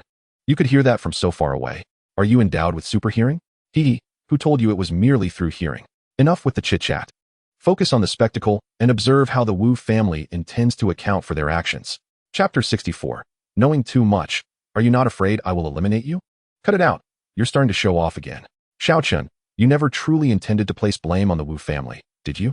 Yet, you still wish to intimidate them, so they do not dare to disregard you in the future. Am I correct? Gu Feifei, you know too much. Do you not fear that I might silence you? Mr. Xiao, where is Mr. Xiao? As the Wu family's convoy came to a halt, Wu Yangjiang, the family patriarch, and his son Wu Xing anxiously scanned the surroundings for Xiao Chen. Father, look, Chi Tai is kneeling on the ground. Let us go see what is happening. Very well, let them all disembark and contain the scene. Anyone who dares to show disrespect to Mr. Xiao today, I, Wu Yangjiang, will ensure their heads roll. The Wu family, having established their fortune in Tianhai City through casinos, nightclubs, and bars, exuded an air of bravado from the patriarch down to the subordinates. Given the presence of so many police officers, Wu Yangjiang's words were clearly directed at them, under the assumption that they had come to trouble Xiao Chen. Chi Tai, you scoundrel. Wu Xing approached Chi Tai and kicked him in the chest. Where is Mr. Xiao? Star brother, I was wrong. You must save me. Damn it. Wu Xing kicked him again. I asked you where Mr. Xiao is. Your worthless life means nothing. If Mr. Xiao loses even a single hair, I will ensure that you all meet a terrible fate. Star brother, please stop. Mr. Xiao is inside the RV. He is the one who ordered us to kneel. Witnessing this scene, the Xiao Pejun family felt a chill run down their spines, utterly baffled by the immense power Xiao Chen wielded. Before me stands a member of the esteemed Wu family from Tianhai City. Yet they all tremble in fear of Xiao Chen. Why? Why indeed? Speak quickly. What is the matter? Dare to conceal even a syllable from me, and I shall end your life this instant. Brother Xing, I swear this has nothing to do with me. I was deceived by them. It turns out that Xiao Chen hails from Xiao village. The Xiao family was previously ousted by that old man, and just moments ago, I overheard him declare that it was he who poisoned and caused the demise of Xiao Chen's grandfather. Several years ago, after Xiao Chen's parents were murdered by the Li family, they did not even allow the bodies to return for burial. This family is nothing short of beasts. I, Chi Tai, must have been blind to have married their daughter. Nevertheless, Brother Xing, I have already severed ties with them in front of Xiao Chen. Spare me, Brother Xing. What? Upon hearing this, Wu Xing was immediately consumed by rage. How dare you show disrespect to Xiao Chen's parents? You are courting death. Where are the 8 great guardians? Here we are. Should we proceed to break every bone in this family? Wu Xing exchanged a glance with his father, and they both understood each other's thoughts in that instant. This was the only opportunity for redemption. The reason Xiao Chen had yet to appear was to gauge the Wu family's attitude, which was pivotal for their fate. Wu Yangjiang stepped aside, clearly in support of his son's course of action, relinquishing full authority to Wu Xing. These insects, Wu Yangjiang did not even wish to converse with them. They were simply not of the same caliber. Wu Xing glared icily at the Xiao Pejun family and thundered, "What else do you have to say? Do you realize you have offended the most formidable of foes and dragged my Wu family into this calamity? Xiao Chen has spared your lives out of kinship. Yet I must teach you a lesson on his behalf. Beat them until they can no longer fend for themselves, leaving them with just a breath." Understood, responded the 7 of the 8 great guardians, their fists clenched and expressions filled with fury as they advanced towards the Xiao Pejun family. What are you doing? Is there no law? We are the victims. Bang, bang, bang. The 7 were deaf to their pleas and promptly knocked Xiao Pejun to the ground, raining down punches and kicks. Help! Police! They are attacking! Murder! Seeing that no one was moved by her cries, Yang Yulan rushed to her son-in-law Chi Tai, weeping. "Good son-in-law, please save me. Don't let them beat me. Get away." Chi Tai responded with a stinging slap across Yang Yulan's face. "Stay away from me. Husband, help. Don't let them hit me. You love me the most." "Shut up, you wretched woman. How dare you plead for mercy? Brother Xing, I beg you to let me join them. I want to kill this vile creature." Wu Xing's silence was tacit approval. Seizing the moment, Chitai grasped Xiao Yuner by her hair, lifting her and delivering several slaps, causing her to spit out a few teeth. Help! Help! Two others unleashed a flurry of punches and kicks on Xiao Hu, especially targeting his already broken legs, leading to a scream that echoed throughout the square. The onlookers were horrified, unable to bear witness to the brutality. Huh, beat him, kill me. This was precisely Xiao Chen's aim. However, as long as I draw breath, the memorial tablet of his parents shall never enter the Xiao family ancestral hall. Even upon my death, should it enter, it would be without legitimacy. Forever cursed by descendants and punished by ancestors. They shall remain as wandering spirits, forever forsaken. Father, cease your words. Do you wish for our family to perish here? Remember, if you die, the position of the Xiao family head will pass to me. I would gladly return it to Xiao Chen. I care not for such an empty title. With life slipping away, you remain obstinate. Should I return the position to him, he will rightfully claim his parents' memorial tablet in the ancestral hall, while we will be left as wandering souls. Xiao Tianbang, do you dare? If you proceed, I shall haunt you even in death. Oh, they even have the leisure to converse.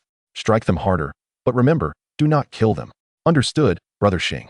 With that, the 8 great guardians united their strength and resumed their merciless assault on the Xiao Peijun family. Continue beating them. Do not cease until I command it. Wu Xing was indeed waiting for Xiao Chen. All of this was a performance for him. If Xiao Chen did not appear, Wu Xing would not dare to halt. Chapter 65, 300 billion, an investment in the future of my Wu family. Meanwhile, the nearby police dared not intervene. For this was a matter pertaining to a certain individual. Even Captain Gu had instructed them to stay out of it. However, they had heard about Xiao Peijun's poisoning and, regardless of whether he survived, would ultimately find themselves apprehended, likely spending the latter part of their lives in prison. As for the Mu family's bodyguards, they were eager to join the fray. Within 3 RVs, the commotion and screams roused Xiao Xinyan and Tang Xiaoxiao from their slumber. At that moment, Xiao Chen sipped his coffee, casually addressing Gu Feifei, "Let us depart. If we delay any longer, they might beat someone to death." Xiao Chen stepped out of the car, instantly positioning himself in front of Wu Xing, who was about to unleash a torrent of insults when Wu Yangjiang hurried over and knelt before Xiao Chen. "Mr. Xiao, the head of the Wu family pays his respects. You scoundrel, kneel before Mr. Xiao at once." "Oh right." Wu Xing finally grasped the situation and dropped to his knees before Xiao Chen. "Cease this madness. I still have use for them. Moreover, such noise at this late hour disrupts the villagers of Xiao village from their slumber. Yes, we have been inconsiderate. Stop immediately and kneel to apologize to Mr. Xiao. Mr. Xiao, it is my failure to rein in my subordinates that has caused you this trouble. I humbly ask for your forgiveness. It is of no consequence. What trouble could they possibly bring me? Merely a blind insect. Take your people and leave. Do not frighten the villagers. Be quiet." Yes, thank you, Mr. Xiao. Thank you." At that moment, Wu Yangjiang finally relaxed the tension that had been hanging over him. "Mr. Xiao, my son Wu Xing and I wish to remain and assist you in any way possible. Additionally, my Wu family is prepared to invest 300 billion in Dongfang capital to support its establishment, requiring only a 10% stake in return." Oh, this revelation took Xiao Chen by surprise. 300 billion for merely a 10% stake? Was this not akin to receiving 300 billion for free? Very well, I accept. Afterward, you may coordinate with Bai Wei. Ha. Thank you, Mr. Xiao. Thank you. Star, take your people and escort Chitai back. Mr. Xiao has graciously spared his life, but to offend him is to escape death, yet not the consequences of living. As you wish, father, I understand. Once the Wu family departed, aside from Wu Yangjiang and his son, the others left Xiao village with great caution.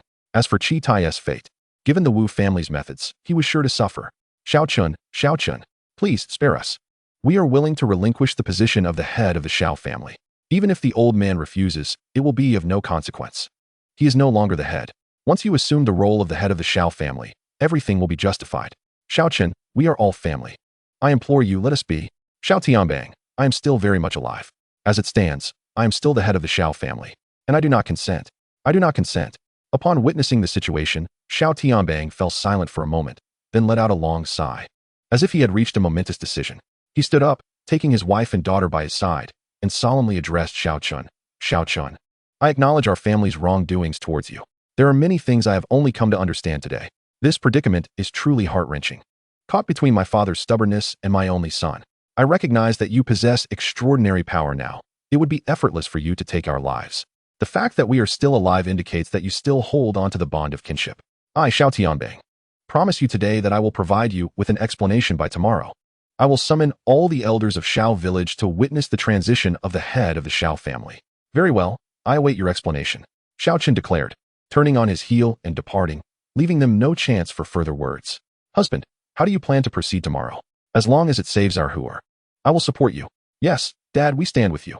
After speaking, the trio turned their gazes towards the obstinate Xiao Pejun late into the night. Xiao Chen issued an order permitting one member of the Xiao Tianbang family to care for Xiao Hu. The true instigator was his stubborn second uncle. For Xiao Chen had never intended to implicate others. He simply had not anticipated this uncle's obstinacy. The realization that his own grandfather had fallen victim to him was infuriating. Truly a scoundrel, unworthy of pity. At this moment, the most elated individual present was Wu Yangjiang, the head of the Wu family. Father, 300 billion. That represents a significant portion of our family's assets. That sum could purchase multiple publicly listed companies. Xinger, do you not comprehend the implications of this move? Foolish child. What is 300 billion? If I had 3,000 billion, I would willingly invest it all into Dongfang Capital. Do you not realize that Dongfang Capital is Xiao Chen's company? Our investment of 300 billion only grants us a mere 10% stake, which may seem unfavorable. Yet we are poised to profit immensely. Oh, how so? Wu Xing inquired, puzzled. You simpleton. Dongfang Capital is just beginning. Do not be deceived by its current lack of prominence. With Mr. Zhao's stature, it is entirely possible that Dongfang Capital may evolve into the foremost consortium in Huaxia. At that point, who shall we be? We shall be shareholders of Dongfang Capital, and our family will be intertwined with Mr. Xiao. When he feasts, we shall sip the broth. Who would dare to look down upon the Wu family then? Ha! I see it now, father. To say we are investing in Dongfang Capital is, in truth, an investment in our family's future. With Xiao Chen at the helm, its market value could reach trillions. If we hold just a 10% stake, 100 billion could yield 10 billion in profit for us. Only now do you grasp the gravity of the situation? Our family has spent years scraping by on nefarious dealings, living in constant trepidation. This time, we are destined to flourish. Remember, this matter must remain confidential until the contract is signed. The Wang family and the Chen family will undoubtedly seek to make similar moves. Yet they did not anticipate that the opportunity would fall into our hands. Father, does that mean Qi Tai is a benefactor to our Wu family? Nonsense. He is still the scoundrel who nearly led our family to ruin. Had it not been for my quick thinking, would Mr. Xiao have so readily acquiesced? If I had simply stated that we were investing in Dongfang Capital, Mr. Xiao would likely have refused outright. Instead, I framed it as a 300 billion injection for operational and investment purposes. The distinction is significant. By presenting it this way, Mr. Xiao may perceive it as a form of atonement from us. In truth, he may still be unaware of the future potential of Dongfang Capital he has founded. A win-win situation. We endure a short-term loss, but will ultimately reap the rewards. Take heed and learn. Yes, I shall remember, Wu Xing replied, resigned as he watched his father revel in his own triumph. Father, are we to simply wait here through the night? It is rather cold. By the way, Wu Xing, make a call and have your people prepare breakfast for tomorrow. Arrange for the luxurious breakfast set from Hao Wei Xian from Mr. Xiao. After all, he shall be our chairman going forward. We must treat him well. Time passed, and the sun gradually ascended. Most of those gathered in the square had endured a long, arduous night. At this moment, Xiao Hu's mother cradled her ailing son, her face etched with exhaustion. She understood the implications of Xiao Tianbang's words. If it meant saving Huer, their family would bear the burden of parricide without hesitation. To Yang Yulan, Xiao Pejun had brought this upon himself, insisting that their family accompany him to the grave. She could not fathom how the Xiao Chun of old had transformed into the powerful figure he had become, instilling fear in the police and the Wu family alike. A car slowly approached, and several members of the Wu family emerged, carrying an assortment of food containers towards Xiao Chen's vehicle. Upon learning that breakfast had been arranged by the Wu family, Xiao Chen instructed them to deliver it to his sister and Gu Feifei. Meanwhile, Xiao Chen stealthily arrived at the cemetery, where he found the site nearly completed, a rare smile gracing his features. Mr. Xiao, what brings you here? Look, it's almost finished. Are you satisfied? Xiao Chen gazed at the dirt-covered Mu duo and asked, You haven't slept at all, have you? Not at all, Mr. Xiao. The final stages are crucial.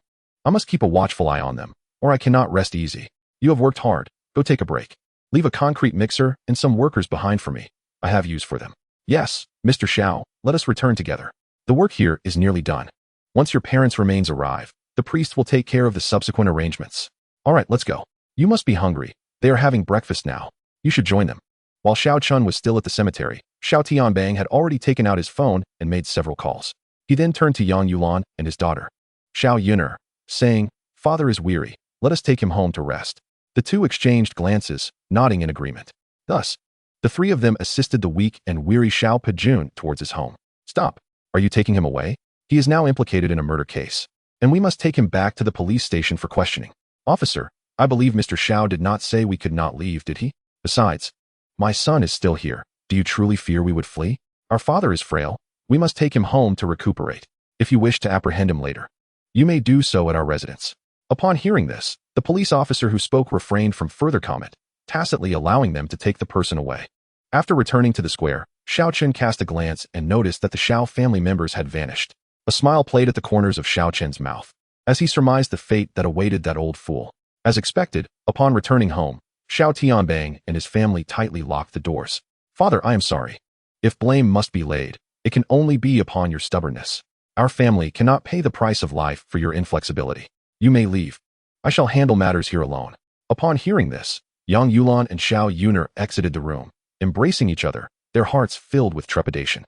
Moments later, a weary and resigned Xiao Tianbang opened the heavy door, appearing as if he had lost his soul. "Darling, I am so scared.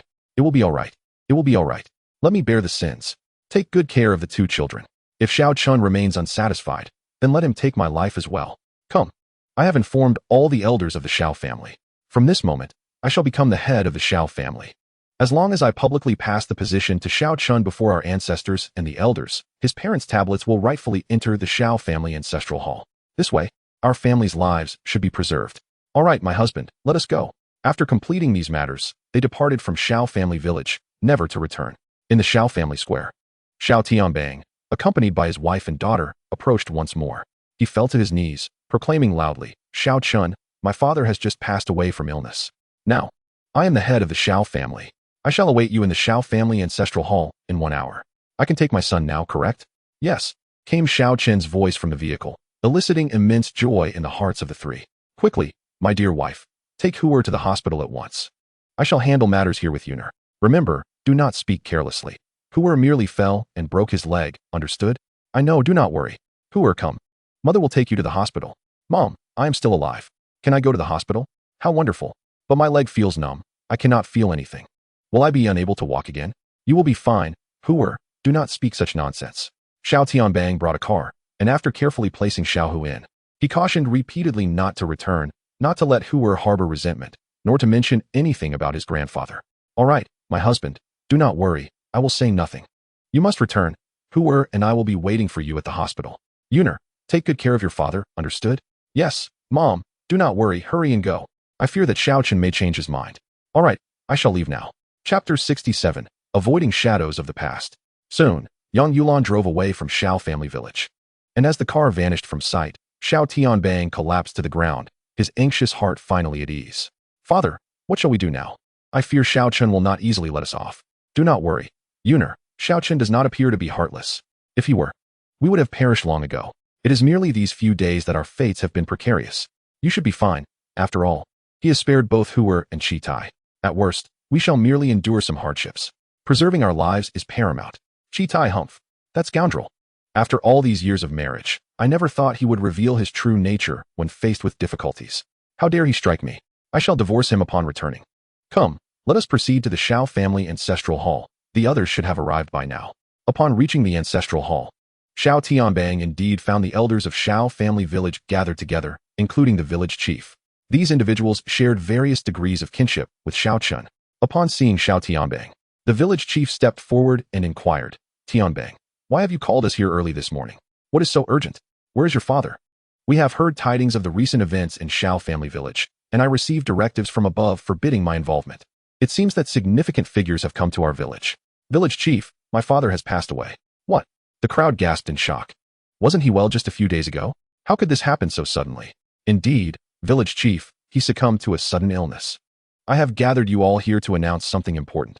From today onwards, I shall be the head of the Xiao family, and shortly, I will transfer this position to Xiao Chen. I want you all to witness this moment." "Xiao Chen, you mean the son of Xiao Yangshan? He has returned?" "But Tianbang, have the grievances between your family and theirs been resolved? We know a bit about the past. If you relinquish the headship, your father may haunt you even in death. Do not worry, esteemed elders. Xiao Chen is not the same as before. Allowing him to become the head of the Xiao family is the best outcome for all of you. Henceforth, Our branch will withdraw from the Xiao family, never to return to Xiao family village. I will take my father's remains with me after cremation. Very well, we shall not pry too deeply into your family matters. After all, this headship has belonged to Xiao Chen's branch for centuries, so it has rightfully returned to its origin. We, the collateral relatives, cannot offer much assistance. Yuner, let us light a stick of incense for our ancestors one last time. All right, father, but where shall we go from here? Xiao family village is our foundation. Sigh. The world is vast. There will always be a place for us. After paying their respects, the two slowly rose, and at that moment, Xiao Chen and Xiao Xinyan's figures appeared at the entrance of the ancestral hall. Xiao Tianbang, I, Xiao Chen, hold no interest in the position of head of the Xiao family. My purpose is not this. Do you understand? What do you desire, Xiao Chen? Do you wish for my life to appease your wrath? Very well, Xiao Tianbang, as long as you promise not to trouble my family again. I shall kneel to the ground in this ancestral hall. Upon hearing Xiao Tianbang's furious words, the villagers, including the village chief, were taken aback, astonished by the gravity of the situation. You misunderstand. I am equally disinterested in your life. Xiao Chen continued coldly, shortly, my parents' tablets and remains will be returned. I want you to personally invite my parents' tablets into the Xiao family ancestral hall as the head of the Xiao family. Then you must personally apologize at their graves.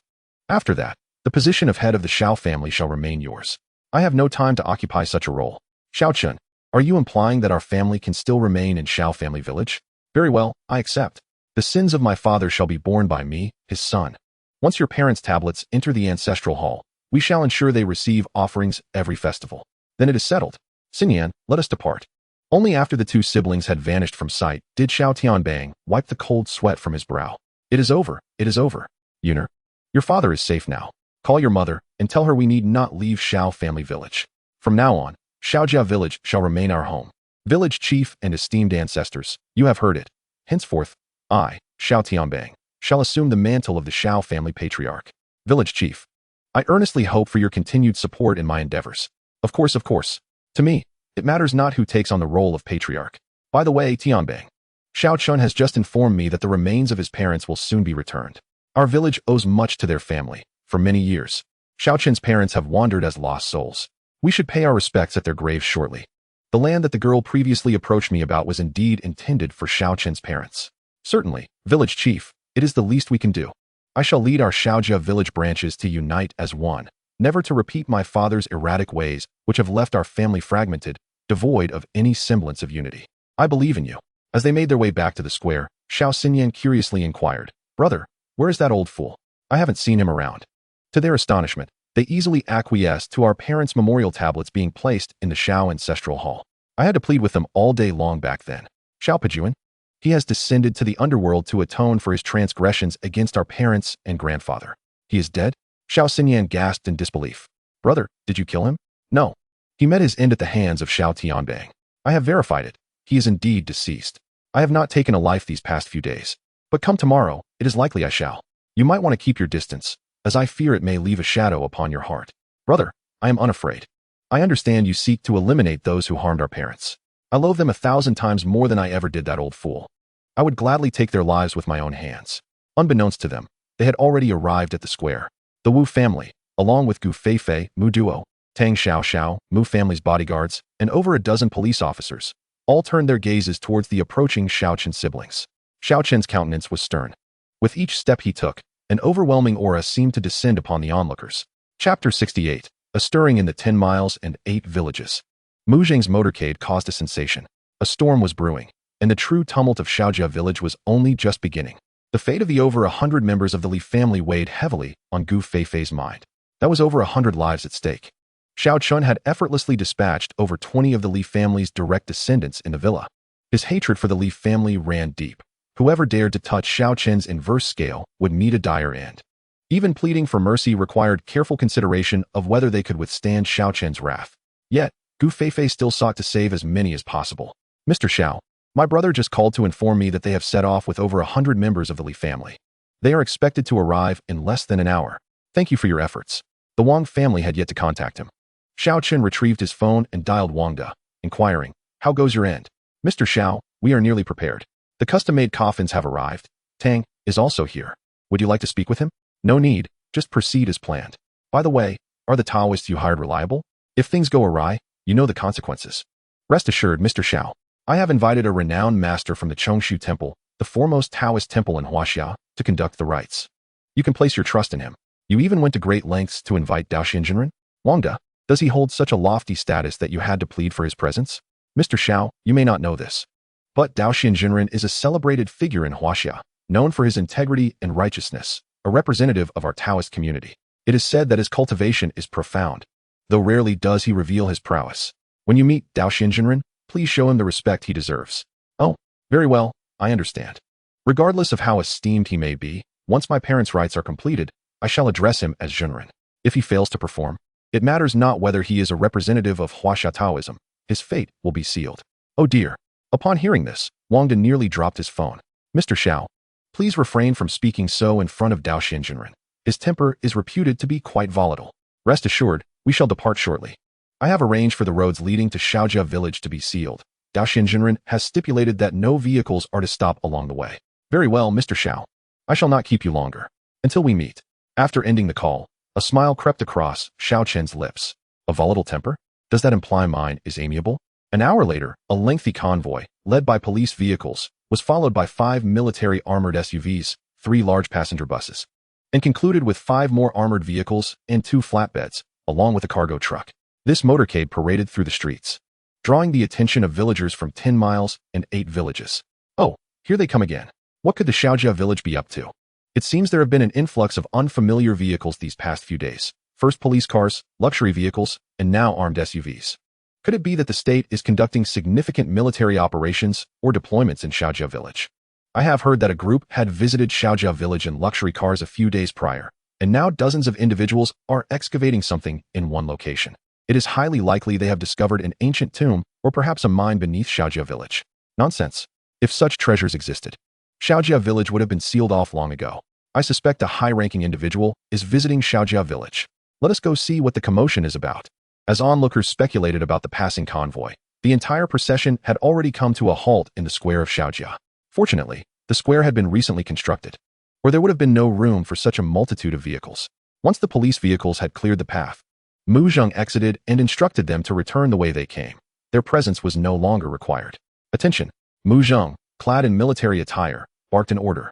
Within a minute, dozens of armed soldiers had assembled. The formidable presence of the military instantly overwhelmed the crowd, and more villagers gathered, feeling a mix of awe and pride for the indomitable spirit of the military and the strength of Huaxia. Bring them all down. Line up in front of me. Yes.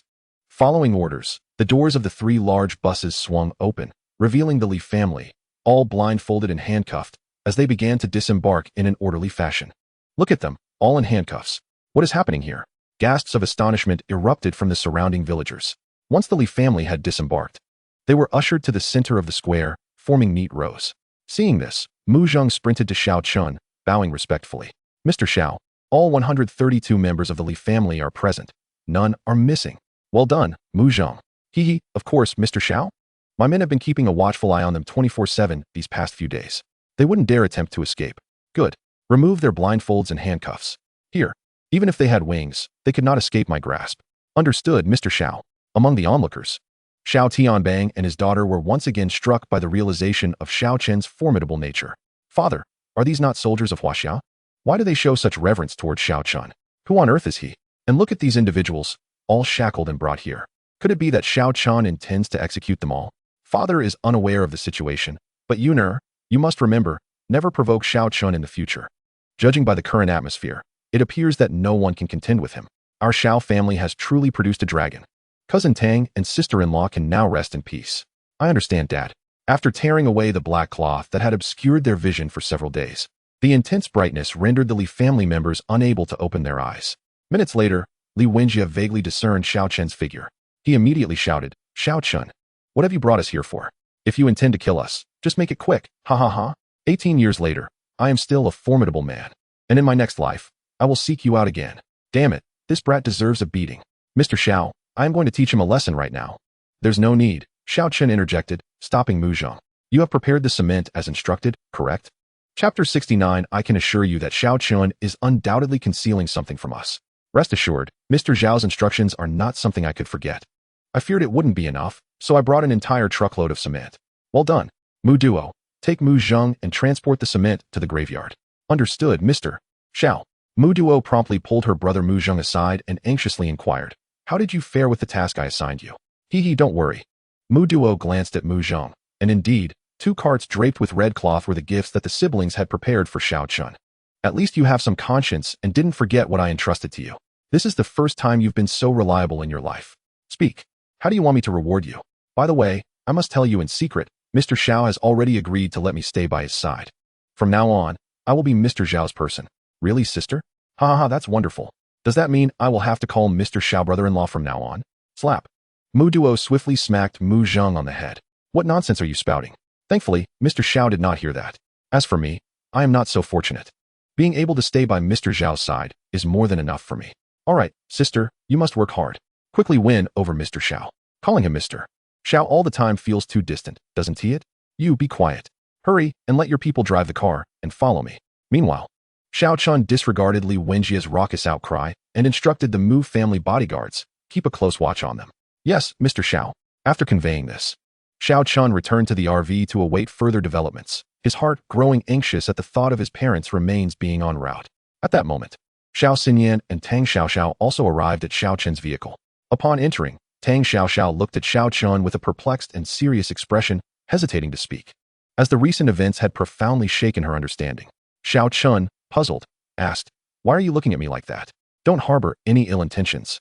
Brother Xiao Chen, I find it increasingly difficult to see through you. You are not merely a killer, are you?" Upon hearing this, Xiao Chen smiled faintly and replied, "Tang Xiaoxiao, you may consider me a killer. There is nothing wrong with that, for I indeed will take lives shortly. That's not it. You are definitely more than that. Tell me, how much more are you hiding from both me and Xinyan?" "I have investigated. The one called Mu Duo is from the Mu family in Yanjing. Her father is a general of the 3 stars of Huaxia, and her grandfather is the retired Marshal Mu, both legendary figures in our nation. For someone as proud as Mu Duo to appear before you like a meek kitten is astonishing. And that Mu Zheng, his identity is certainly not ordinary. He can mobilize troops to assist you. The Li family is also a massive clan. What kind of means and influence must one possess to bring the Li family to this state? Now they all resemble lambs ready for slaughter, entirely at your mercy. I also know that Wu Xing from the Wu family. I've heard he is the leader of all the underground thugs in Tianhai City. When he sees you, he appears frightened. Do you think we are oblivious to this? Furthermore, even the police are in your employ. This has utterly shattered our worldview. How can you claim to be merely a cold-blooded killer? Who would believe that? Xinyan, do you believe it? I can guarantee that your brother is hiding something from us." Upon hearing this, Xiao Xinyan fell into contemplation. She had considered these matters. Meeting with such prominent figures is typically a rare occurrence. Yet they all displayed fear towards her brother. This left Xiao Xinyan perplexed about her brother's true identity. It seemed as though he had done nothing, yet had accomplished so much. Why would the entire Xiao family willingly relinquish the position of family head? And what truly happened to Xiao Pejuan? Xiao Chen felt the scrutinizing gaze of the two upon him, causing his scalp to prickle. How should he explain this? Sigh, what is meant to come will come. Xinyan, Xiao, you are not wrong to harbor doubts. The reason they fear and respect me is due to my formidable strength. Strong enough that they dare not utter a word against my commands. They also fear for their lives. The Fu family before, and now the Li family, are living examples. Formidable strength? How strong can one be? Stronger than Superman? Stronger than Ultraman? Stronger than Iron Man? Do bullets fear you? Do missiles fear you? Brother Xiao Chen, I know you possess high-tech means to evade bullets, but surely you cannot rely solely on such external devices, can you? What if you offend too many enemies and they ambush you? Can you always carry your high-tech gadgets? What high-tech means to evade bullets are you talking about, Xiao? I was unaware of such things. Ah, Xinyan, I have been concealing something from you. Remember when you were kidnapped by the Fu family? It was actually Brother Xiao Chen who rescued you. He instructed me to tell you it was the police who saved you. But now I no longer wish to deceive you. After all, Brother Xiao Chen keeps everything from me. That Gu Feifei and Mu Duo, they certainly know everything. While we remain in the dark. Ah, brother, did you really save me? Indeed, Xinyan, I witnessed it with my own eyes. There can be no mistake. You have no idea. At that moment, dozens of guns were aimed at Brother Xiao Chen, yet not a single bullet struck him. Subsequently, those bullets inexplicably returned and shot down the very individuals who fired them. What else could that be if not high-tech? Brother Xiao Chen, I must tell you.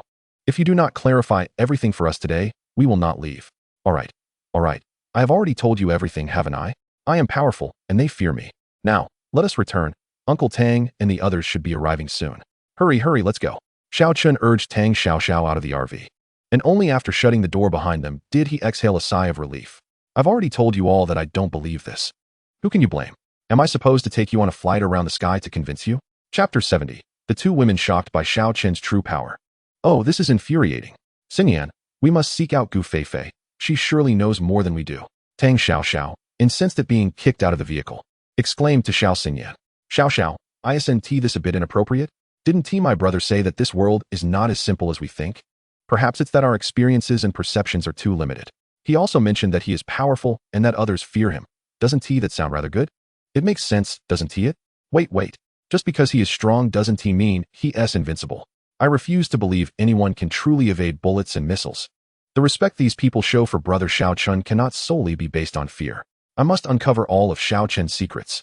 Come on, let us find Gu Feifei. I won't allow anyone to know more about Brother Xiao Chen than I do. With that, Tang Xiao dragged Xiao Xinyan to the door of Gu Feifei's RV, knocking insistently. Who is there? Is this how you knock? Do you want me to throw you in jail for a few days?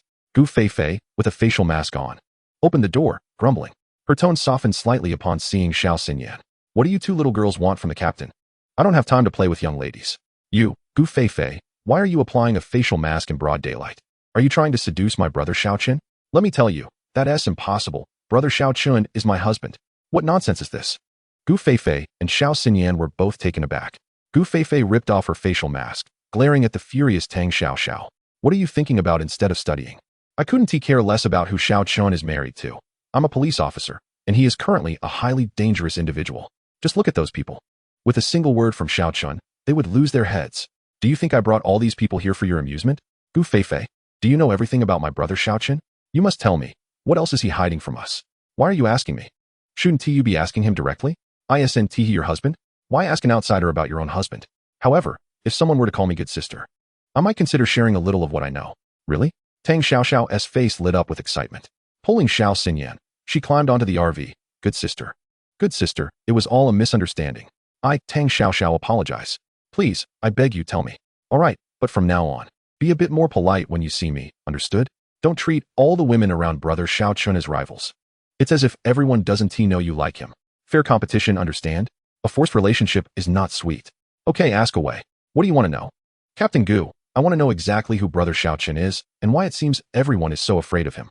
Also, is it true that he can really dodge bullets? Well, have you finished asking? First, Xiao Chen is just Xiao Chen. There is no one else. He is the Xiao Chen you know. Second, who said I was afraid of him? That is someone else's business. Third, that rascal Xiao Chen can indeed dodge bullets, though it's more accurate to say that those bullets simply cannot reach him. Really? How is that possible? Can humans really possess such abilities? Sai, there are many things you do not know. I suggest you learn more about the ancient martial arts that have been passed down for thousands of years in Huaxia. This is knowledge only a select few possess. As for your brother Xiao Chen, he can no longer be described as merely human. To exaggerate a bit, modern technological weapons have no effect on him. Perhaps only nuclear weapons could pose a threat. I don't know the specifics. Xiao Chen has never disclosed which stage he has reached. Just know that your brother Xiao Chen is incredibly formidable. Modern weapons cannot harm him. So brother Xiao Chen is that powerful? No wonder he effortlessly rescued you. No wonder so many people fear him. Xinyan, I've made up my mind. I want to learn ancient martial arts too. I want to protect you, and when we return, I'll investigate what Huaxia's ancient martial arts entail. I previously thought that being able to pierce through steel was impressive. I had no idea there was so much in this world that we were unaware of. Ahem, I advise you two young ladies to reconsider this ambition. Do you think ancient martial arts are easy to master? Many spend their entire lives enduring hardships and still only reach the level of martial artist. By the way, Captain Gu, could you tell us what the realms of ancient martial arts are like? We want to learn more. Of course, you know about the Huaxia Martial Arts Association, right? Yes, of course. I heard that the teacher who teaches combat at our school is a member of the Huaxia Martial Arts Association. Yes, Huaxia martial artists are ranked from 1 to 9 grades. Each grade represents a significant increase in strength. Most Huaxia martial artists stop at this level. Above that are the Huaxia Grandmasters. Only upon reaching this level can one truly embark on the path of ancient martial arts. Those who attain the rank of Huaxia Grandmaster are remarkable, capable of running on walls, killing from afar, and dodging bullets. Wherever they go, they are revered figures. Even our director must show them respect. Wow, that is incredible. Does that mean Brother Xiao Chen has reached the level of a Huaxia Grandmaster? Tang Xiao and Xiao Xinyan felt their blood boil with excitement, sensing the thrill of the unknown. They never imagined that the legendary would exist in reality. If Xiao Chen were merely a Huaxia Grandmaster, These people would only show him a modicum of respect. They wouldn't be this afraid of him. Though a grandmaster is powerful, they are still human. If several guns were fired at close range, they would die just the same. So, are you suggesting that our brother Xiao Chen is even more formidable than a Huaxia grandmaster? Yes, a grandmaster might dodge bullets with incredible speed, but they cannot prevent countless bullets from getting close. Gu Feifei thought to herself, nor can they fly. At this thought, Gu Feifei couldn't help but recall the day Xiao Chen had held her in the air. Unfortunately, it was a fleeting moment. However, she kept this sentiment to herself. For even Gu Feifei was unsure of the extent of Xiao Chen's abilities. Big sister Gu, good sister, please continue. While Huaxia grandmasters cannot evade countless bullets, brother Xiao Chen can do so, right? This means brother Xiao Chen is even more powerful than a grandmaster. Chapter 71, Dao Xianjin Ren. The first encounter with the innate grandmaster. Yes, I can affirm that Xiao Chen is far superior to a grandmaster. Just how much more powerful, I cannot say. It seems grandmasters are also divided into 9 tiers. I haven't grasped the specifics, it's all very mysterious. And I've only managed to gather this information with great difficulty. Wow, I'm increasingly yearning for the martial world that brother Xiao Chen inhabits. I'll return and thoroughly research this. I must uncover every detail about brother Xiao Chen. I have conveyed all that I know. May you take your leave. There are numerous affairs awaiting my attention as the captain of this team, so please, depart swiftly. Go on, go. As if I would yearn to linger in your presence. Xinyan, let us be on our way. As the afternoon approached, a cacophony of sounds resonated from the village entrance, heralding the arrival of a grand bus adorned with a white banner, gradually revealing itself to the residents of Xiaojia village. A throng of people in a ceremonial procession followed closely behind. Upon reaching a kilometer from Xiaojia village, Daoist commanded that all personnel disembark and traverse the final stretch on foot. Upon witnessing this, Xiao Chen promptly led his sister and others to the village entrance to receive the procession. Mr. Xiao, we have arrived. Daoist has instructed us to disembark and walk over as a sign of respect towards the local mountain deity, hence the delay. It is of no concern, Xiao Chen remarked, glancing at the 2 vans that were slowly approaching. He was acutely aware that his parents' remains were within. Brother, I want to see mom and dad. Xiao Xinyan's eyes were already red-rimmed, staring blankly at the 2 vans. Xinyan, perhaps it is best not to look. Remember them as the most beautiful figures in your heart. Chener, Xinyan, Uncle Tang, and Aunt Shin have arrived. Children, do not grieve. This scene is what your parents have longed for. After today, they can finally rest in peace. Thank you, Uncle Tang and Aunt Shun. Please, go to the RV and rest for a while. I will handle the rest. Alas, very well, Chener, Tang Hai replied, his expression betraying a hint of hesitation. Xiao Chen understood Tang Hai's unspoken thoughts. These past few days, he must have learned of Xiao Chen's situation from Wang Da. Smile. I will take your parents to the RV to rest. All right then, Mom and Dad, let us go. At that moment, an elderly Taoist priest clad in a robe and holding a whisk approached with a serious demeanor. He scrutinized the distinguished young man before him and inquired, "You are Xiao Chen?" Wang Da, upon noticing, hurriedly stumbled forward, exclaiming, "Master, this is Xiao Chen. The bodies in the coffins belong to Mr. Zhao's parents." Xiao Chen. To disturb the resting place of one's elders is an act of great disrespect. Were it not for Wang Da enlightening me on the circumstances, I would not assist you in this sacrilegious endeavor. However, considering your filial piety, I shall let this matter rest. At the first glance of the Taoist, Xiao Chen discerned his formidable strength. He was indeed the so-called innate grandmaster. Master, your admonishments are well taken. I appreciate your efforts over these past days. I shall rely on your guidance henceforth. With a smile, Xiao Chen responded to Dao Xian, not out of fear, but rather dismissing the Taoist's significance. After all, the matter concerning his parents outweighed all else. Take me to see the burial site. Only then will you be able to determine the optimal time for sealing the coffin. Very well, please follow me. Dao Xian strode forward with a grave expression, his disciples trailing behind with an air of arrogance. Wang Da discreetly approached Xiao Chen and whispered, "Mr. Xiao, please do not take offense. Master Dao Xian is inherently like this. The entire Chengshu Temple, being the foremost Taoist temple in Huaxia, is bound to possess a certain pride. It matters not. As long as the task is executed well, I am content." As they traversed the square, Dao Xian's gaze fell upon the Li family standing in the center, and he mused inwardly, why do they appear so lifeless? After a brief walk, Dao Xian, guided by Xiao Chen and Mu Duo, arrived at the burial site Xiao Chen had prepared for his parents. Dao Xian retrieved a compass from his robe, circling the burial site while muttering incantations. Half an hour later, Dao Xian approached Xiao Chen and spoke slowly. This burial site is well chosen. It is a treasure of feng shui. I have calculated that the burial ceremony should take place tonight. with the sealing of the coffin and rituals to be conducted at 8 o'clock tomorrow, an impeccable timing. However, I sense that this burial site may witness bloodshed tomorrow, which is quite perplexing. Xiao Chen, what is your opinion? Master, it is of no concern. Let us proceed as you suggest. The sealing and rituals shall occur at 8 tomorrow. Very well. Dao Xian then instructed his disciples, prepare accordingly. Once the rituals are completed, proceed with the burial. Understood, Master. Soon, the disciples of Chongshu Temple arrived, bearing 2 coffins, beginning the necessary rituals under Dao Xian's direction. Master, I appreciate your efforts. I have other matters to attend to, so please summon me when needed. As Xiao Chen brushed past his parents' coffins, he felt an overwhelming urge to collapse upon them and weep. Yet he knew today was a day of homecoming for his parents, and he must not cry. Gazing at the 2 coffins, his eyes reddened. Mom and Dad. Tomorrow I shall deliver your enemies to you to atone for their sins. May you rest in peace. Xiao Chen then turned to Mu Duo, saying, Mu Duo, instruct Mu Zheng to ensure their safety and prevent any tampering with the cement. Also, please restore the platform in front of the burial site. There will be those who kneel there daily.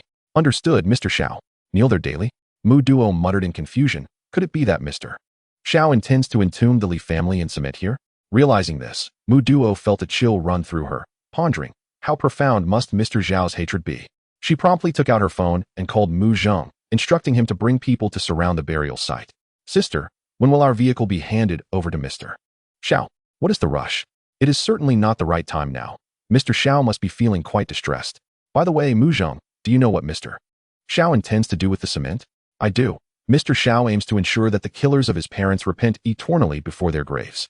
Aside from entombing them in concrete, there seems to be no other option. Ah, I see you are aware. But isn't that a bit too cruel? Those are living beings. To seal them in cement is a frightful thought. Chapter 72. The cruel blade flies like snow. Chi Yu's ace assassin. Really, sister? Is there something that frightens you? I believe Mr. Xiao is entirely justified. If it were me, I would rather seal them in molten copper. Killing one's parents is an unfathomable enmity. I find Mr. Xiao's actions entirely reasonable. Fine then. And sister, now that you are following Mr. Xiao, I advise you not to question his decisions. Otherwise, you may find yourself in disfavor. Rascal, what nonsense are you spouting about disfavor? My relationship with Mr.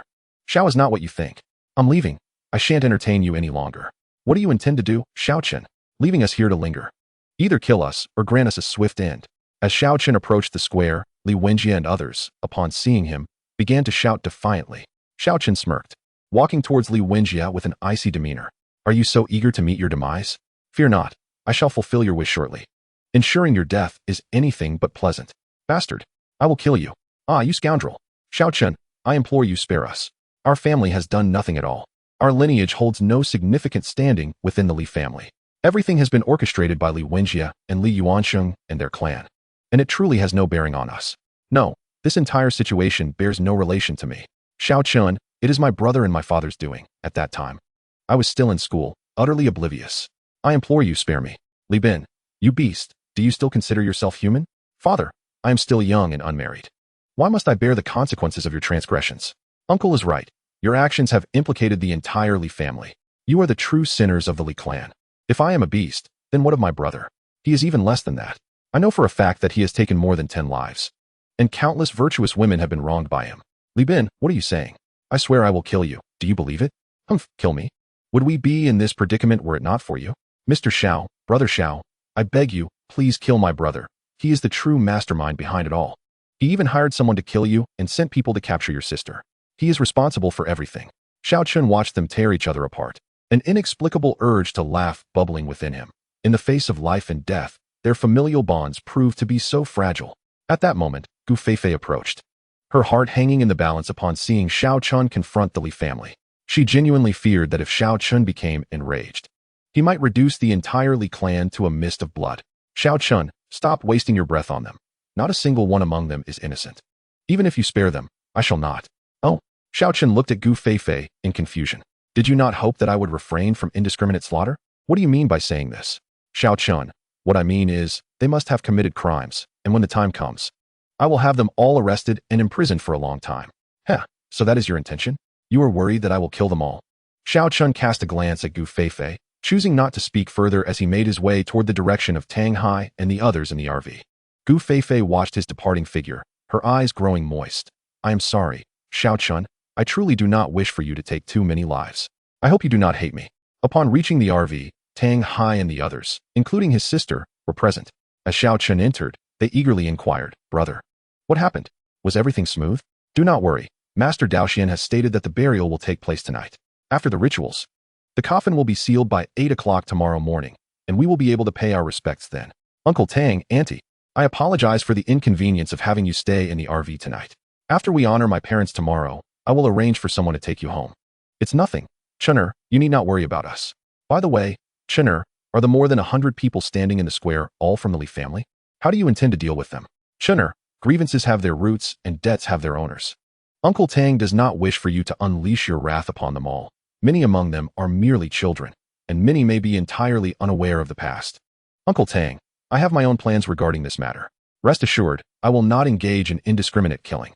"All right, hearing you say that puts me at ease. It was Gu Feifei who urged you to counsel me, wasn't it? Aside from her, no one else meddles so much." Chener, Captain Gu is merely fulfilling her duty as a police officer. Uncle Tang senses that she truly has your best interests at heart.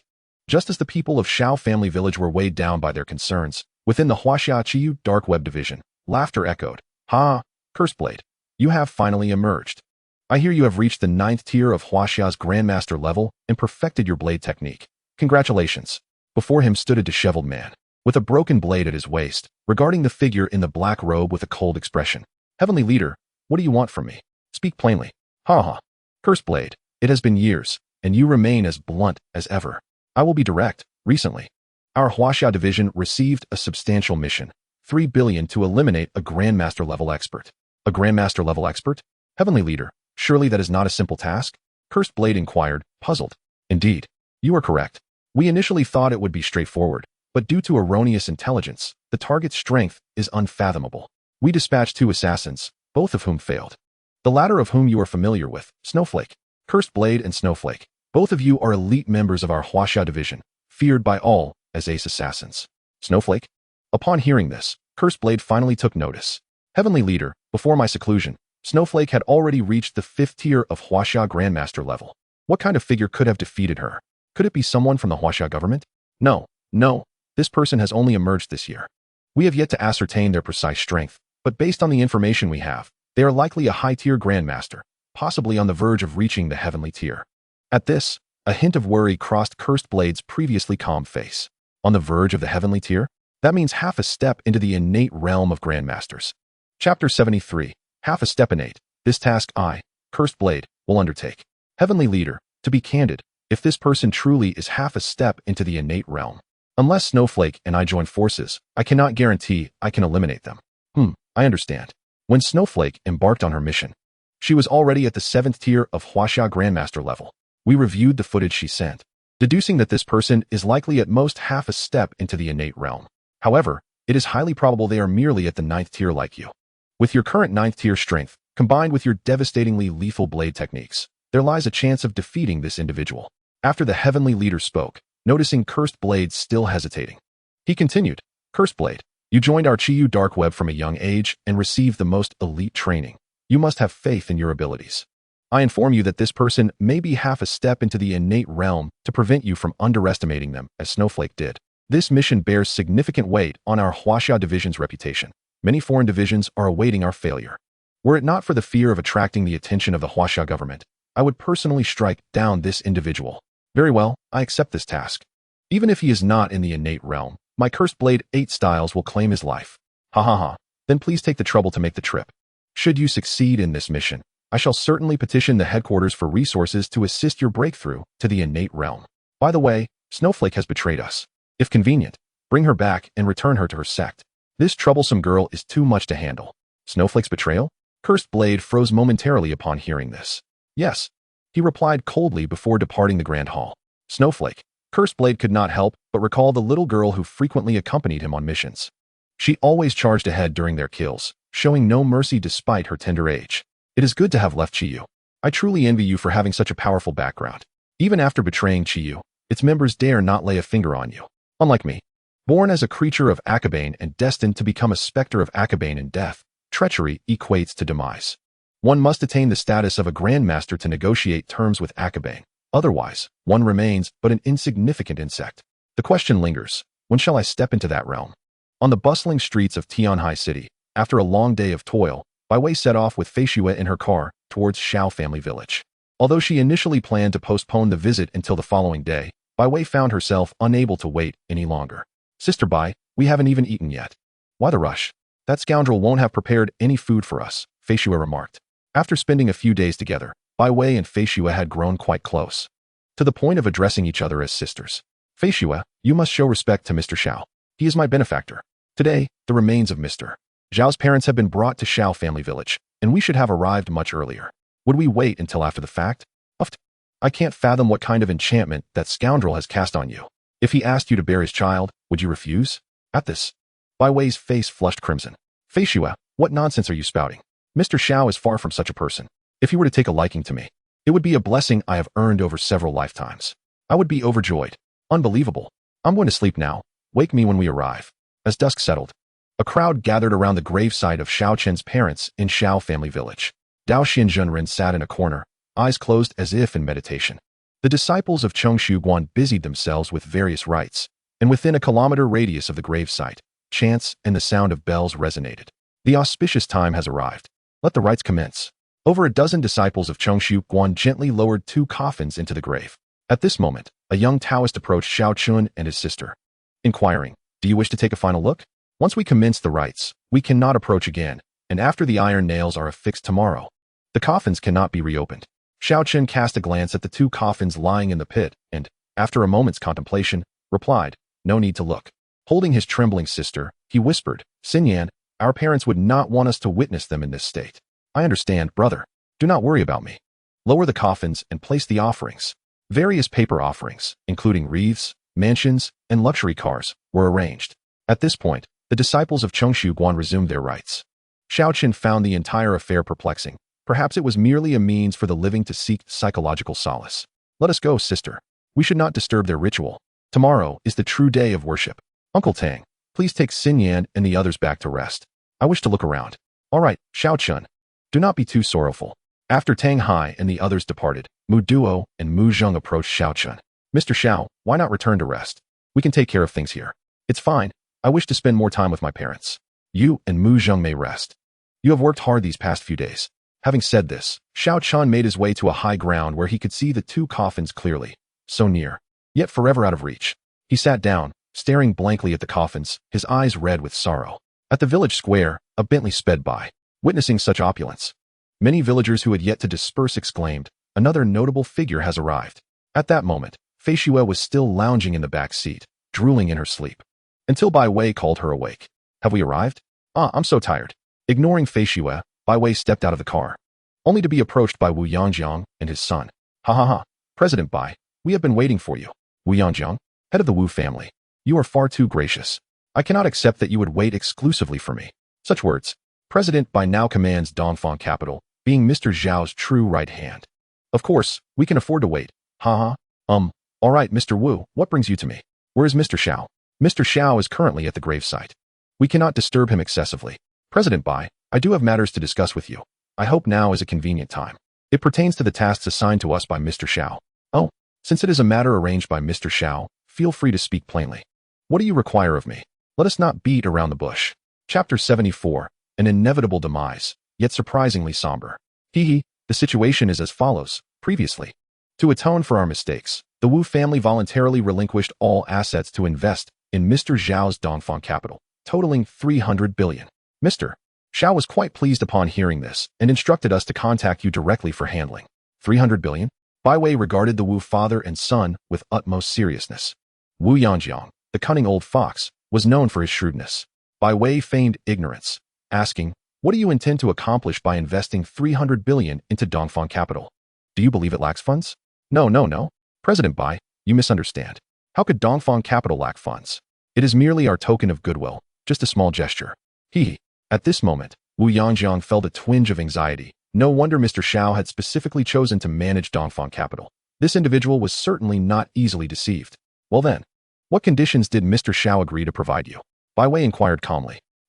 President Bai, we simply wish to attach ourselves to Dongfang capital's fortunes. How could we dare propose conditions to Mr. Xiao? However, Mr. Xiao has promised us 10 of Dongfang capital shares, 1/10. 10. Bai Wei did not appear overly surprised. 300 billion could currently purchase several Dongfang capitals. The Wu family must have recognized the immense potential of Dongfang Capital's future. Bai Wei smiled, remarking, "You Wu family do possess sincerity and a keen eye. Since Mr. Xiao has already made a commitment, I shall refrain from further comment. You are indeed fortunate. Congratulations in advance. In a few days, I shall prepare the contract. You may come to the headquarters of Dongfang Capital to sign." Ha ha ha, splendid. President Bai is indeed a forthright person. Well, if there is nothing else, I shall go see Mr. Xiao. Please, make yourselves comfortable. The two men watched Bai Wei's departing figure, sensing she was now markedly different from the Bai Wei they had encountered before. She exuded an air of confidence and the undeniable aura of a strong woman. "Father, this is a solid deal." "Ha ha. Indeed, let us prepare the funds for tomorrow. No longer will we live in constant fear." Bai Wei, accompanied by Fei Xue, arrived at the gravesite and immediately spotted Xiao Chen, who sat in the distance. Wearing a pensive expression, Xiao Chen, in turn, noticed their presence and approached them, asking, "What brings you here?" "Mr. Xiao, all matters concerning Dongfang Capital have been arranged. I came to pay my respects to your uncle and aunt. Thank you for your hard work. Tomorrow is the day of worship. You should find a place to rest." "Understood, Mr. Xiao." After Bai Wei departed, Xiao Chen noticed that Fei Xue remained rooted in place, her gaze fixed on Dao Xianxiadrama, who was meditating with closed eyes. "Do you know him?" Xiao Chen inquired with curiosity. "Yes, I have seen him a few times. He has visited our sect and seems to have a good relationship with my master. Moreover, his strength is formidable. He could easily crush you with a single hand. I find myself contemplating whether I should seek him out for revenge to teach you a lesson." "Huh. After a few days apart, do you seek death again? Go ahead and give it a try." Upon finishing his words, Xiao Chen directed his thoughts, and Fei Xue was instantly seized by a splitting headache, as though her entire being were on the verge of fracturing. "Xiao Chen, I was merely jesting. You must cease this at once." "Huh, Xiao Chen, do you truly wish for my demise?" "Fei Xue, remember this, your life belongs to me. Should you dare to act so recklessly again, do not blame me for being ungracious. My sister and the Tang family are your charges. If any harm befalls them, I will make you wish for death." "Understood. All you ever do is threaten me with death. What else can you possibly do? Remember your promise to me. Cure my ailment and assist me in breaking through to the innate stage." After saying this, Fei Xue turned on her heel and stormed away. As dawn gradually broke, many hearts began to race with trepidation. Li Wenjie and others had parched, cracked lips, their faces devoid of color. Li Wenjie was acutely aware that his demise was inevitable today, yet he had not anticipated such a dismal fate. In the end, he had become a figure that everyone wished to see perish. Ha! Retribution. Reflecting on his 30-plus years since birth, he had always been a paragon among men, revered wherever he went. However, in this merciless arena of commerce, one cannot achieve eternal glory without employing ruthless means. The strong survive while the weak perish. This is the law of existence in this world, and the belief Li Wenjie has always held. The weak must remain beneath my heel. Ha! Are you out of your mind? Li Bin scoffed upon hearing his brother's words. "Li Bin, do you truly believe you can survive? Xiao Chen is far more merciless than I am. We are all doomed. Ha ha ha. Let our family reunite in the underworld. You, Li Wenjie, are nothing short of a devil, dragging us down with your own mistakes. Even in the underworld, I shall not grant you peace." Li Yuansheng, the patriarch of the Li family, sat paralyzed on the ground, listlessly listening to his family's quarrel. At this juncture, he had long since lost any desire for survival. Just then, several soldiers approached with firearms, causing the Li family to tremble in fear. "Are they here to execute us?" "No, I don't want to die. Father, save me." "Mr. Xiao has ordered that they be taken to the cemetery." Under the escort of the Mu family's bodyguards and soldiers, the Li family formed a line towards the graveyard. Meanwhile, the sun had risen high in the sky. Gu Feifei glanced at the clock inside the RV. It was precisely 7 o'clock. Rushing to get out of the RV, she looked toward the square. "Where are the Li family? This is bad."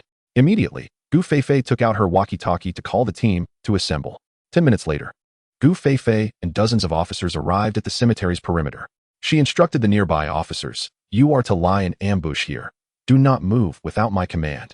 At this moment, Tang Hai's family, accompanied by Xiao Xinyan, was slowly approaching the cemetery, followed closely by Bai Wei, Fei Xue, and the families of the Wang and Wu clans.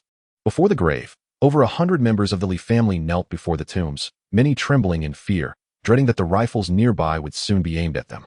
Dao Xianxiadrama frowned as he observed this scene, pondering, what does he intend to do? I have not heard of this Xiao Chen before. How is it that he commands the entirety of Tianhai City?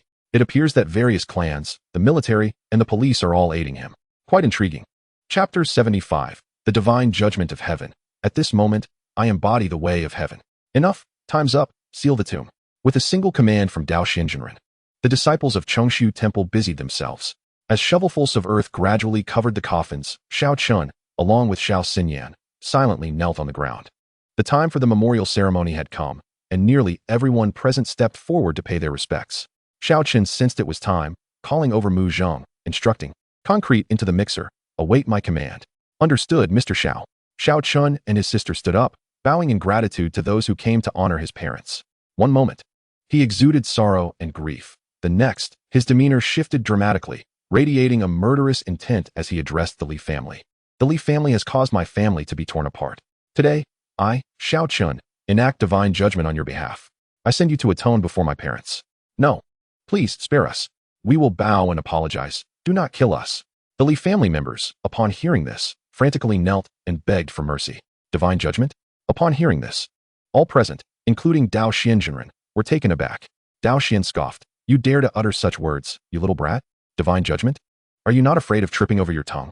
Xiao Chen, emanating an icy aura, coldly replied, "Dao Xinzhenren, thank you for your efforts these past few days. Since the matter is settled, I shall not see you off. You, insolent brat, dare speak to my master in such a manner? You seek death? Few dare to speak to my master like this across all of Huaxia." Xiao Chen ignored his words, fixing his gaze upon the Li family, who were kneeling and pleading for mercy.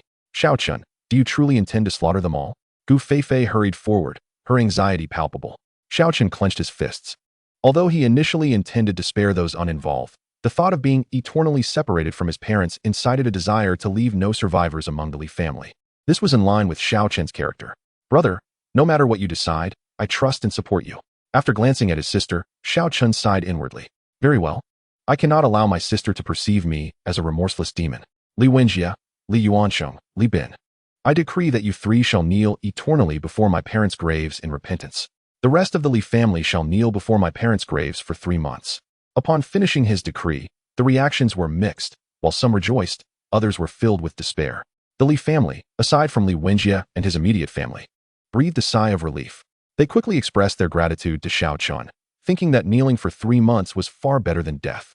Eternally, Li Wenjie, Li Bin, and Li Yuansheng could scarcely believe their ears. They still had no understanding of Xiao Chen's intentions. Gu Feifei also felt a sense of relief. As long as they were not all killed, the outcome was somewhat satisfactory, even exceeding her expectations. However, the notion that Li Wenjie and his family would kneel here forever in repentance was likely to lead them to an early demise, was it not? How could one kneel forever in repentance? Just then, the sound of the concrete mixer filled the air, startling everyone. Concrete? Xiao Chen intends to seal them within the concrete. A chill ran down many spines at this thought. The Xiao family felt fortunate that they had turned back in time and did not continue to oppose Xiao Chen. Otherwise, this outcome would have been truly horrific. At this moment, Li Bin anxiously inquired, "What does it mean to kneel here in repentance for eternity? Father, what does this mean? Is it to say that as long as we kneel here in repentance, we shall escape death? Speak quickly, brother. Father, why do you not say a word? What does this mean? Li Bin, do you still not understand? Xiao Chen has determined that you are indeed my biological father and brother, and he intends for you to accompany me. Ha ha ha. Xiao Chen, what are you planning? Do you intend to seal them alive right here?" Dao Xinzhenren, standing by, inquired with a perplexed expression. "Master, I advise you to refrain from meddling in affairs that do not concern you. It would be to your detriment. You, Xiao Chen, to seal living beings here is a transgression against the heavenly way. You shall incur heavenly wrath." "Huh, the heavenly way?" Dao Xinzhenren. "Do not presume that after a few years of cultivation you know everything. One must pay for blood with blood, and debts must be repaid. At this moment, I am the heavenly way." "Insolence, Xiao Chen. If you persist in your delusions, do not blame me for being ungracious. If you seek revenge, I will not interfere. You may easily shoot them dead. However, to entomb them alive in cement, I have lived for over 200 years and have never witnessed such cruelty. Since I have encountered this, I cannot remain indifferent. I will say it once more. If you seek revenge, I shall not intervene. But if you commit such an act against the heavenly way, I will certainly take action." Dao Xinzhenren. I remember now, hearing someone stand up for them. Li Yuansheng finally lifted his spirits and looked at Dao Xinzhenren. "Dao Xinzhenren, I am the head of the Li family. I implore you to save my entire clan." "Yes, master, please save me. I do not wish to die. I do not wish to be sealed in cement here. I want to go home. I want to go home. Woe is me. Being sealed in cement would be worse than being shot dead." Dao Xinzhenren. Upon hearing their cries for help, paid them no mind. To him, they were but ants. Yet, witnessing Xiao Chen's actions that defy the heavenly way, he felt compelled to intervene, as it was the moral line he had upheld for a century in his practice. You foul Daoist! Do you think I have shown you leniency? Dare to meddle in my affairs? Xiao Chen, with unyielding glare, retorted fiercely at Dao Xianxiadrama. Observing the imminent clash between the two, Wang De hurriedly rushed forward to intervene. Mr. Xiao, you must not. Dao Xianxiadrama is not someone you can offend. Bang! Wang De was sent flying dozens of meters away by a wave of Xiao Chen's right hand, crashing into a stone wall. Father! Wang Xiqing rushed over to help the blood-spitting Wang De to his feet. Wang De, should you dare to meddle in my affairs again, do you believe I will spare you? I apologize, Mr. Xiao, I apologize. My father has been foolish. I stand here to apologize on his behalf. Xiao Chen, I did not expect you to be so formidable at such a young age. But your heart is merciless, disregarding the heavenly way. Today, I must teach you a lesson.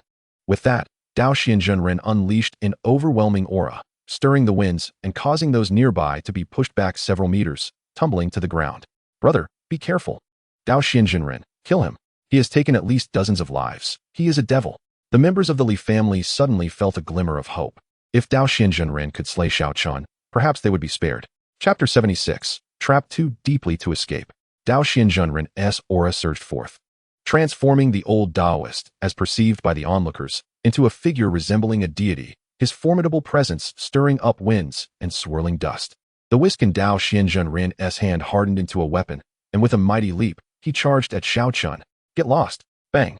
Just as Dao Xianxiadrama was about to reach Xiao Chen bellowed, and the force radiating from him sent everyone present flying. With Dao Xianxiadrama spitting blood mid-air, crashing heavily against the stone wall beside the graveyard, becoming embedded within it. Master! Master! The disciples of Chengxiguan, regaining their senses, stared in disbelief at the scene before them. How could this be? Their master had broken through to the innate level decades ago.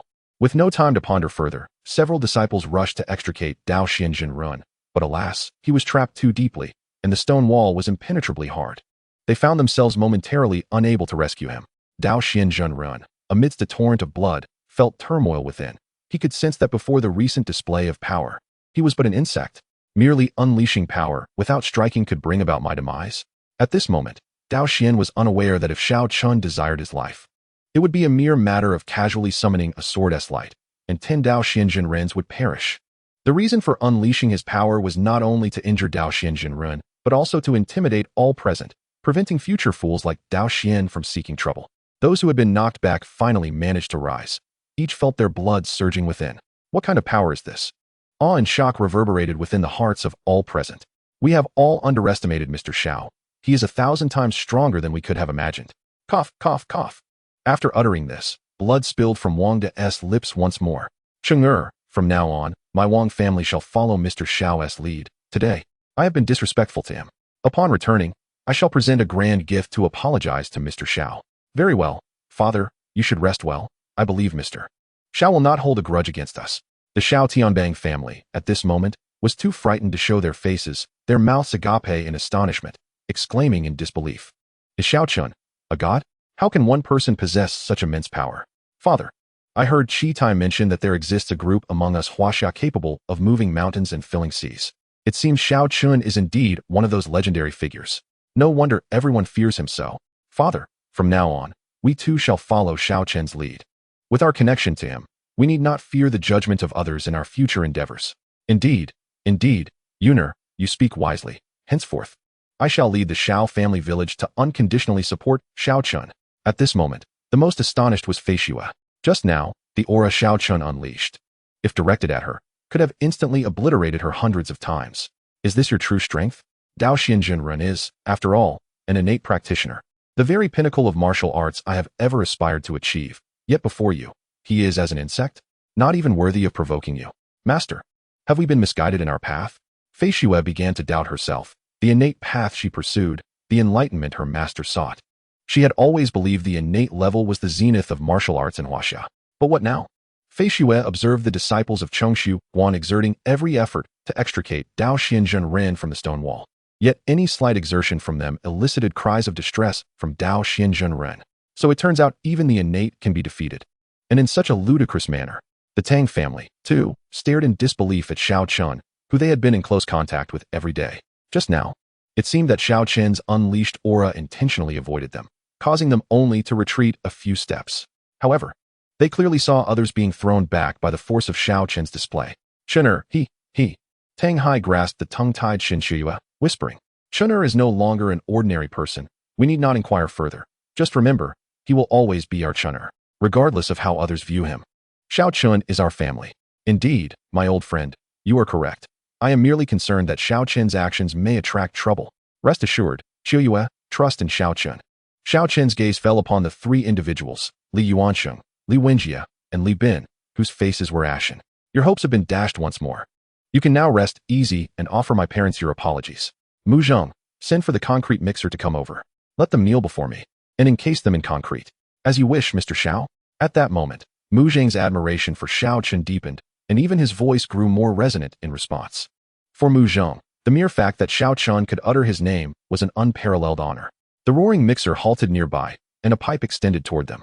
Upon seeing the concrete within, Li Bin was immediately struck with terror. Xiao Chen, no. I do not want to die this way. Shoot me instead. I beg you. Silence. Mu Zheng stepped forward and struck Li Bin across the face, fuming. You should consider yourself fortunate not to be flayed alive. Yet you dare to choose your manner of death? The concrete workers approached, and Mu Zheng addressed them. You know what to do, right? Cover them completely in concrete while they kneel, so that the final product resembles a large stone figure bowing toward the grave. Rest assured, boss, we've had training in sculpting. We guarantee it will be exquisite. However, boss, about our payment. Fear not, you shall not be shortchanged. If the work is splendid, this young master shall reward you handsomely. The workers exchanged glances, their hearts buoyed, for although they were to entomb these three in concrete, the remuneration for this task would amount to their annual earnings. Moreover, with the police present, they felt bolstered in their resolve. One of the workers took out a walkie-talkie and shouted, "Release." With that, the concrete surged forth from the pipe, the first to be inundated being Li Wenjie.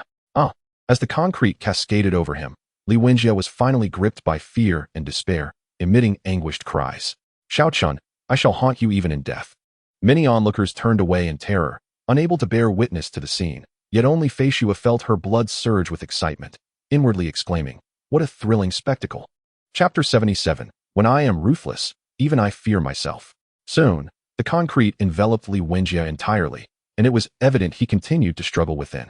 As the concrete filled his throat, mere minutes later, silence fell upon him.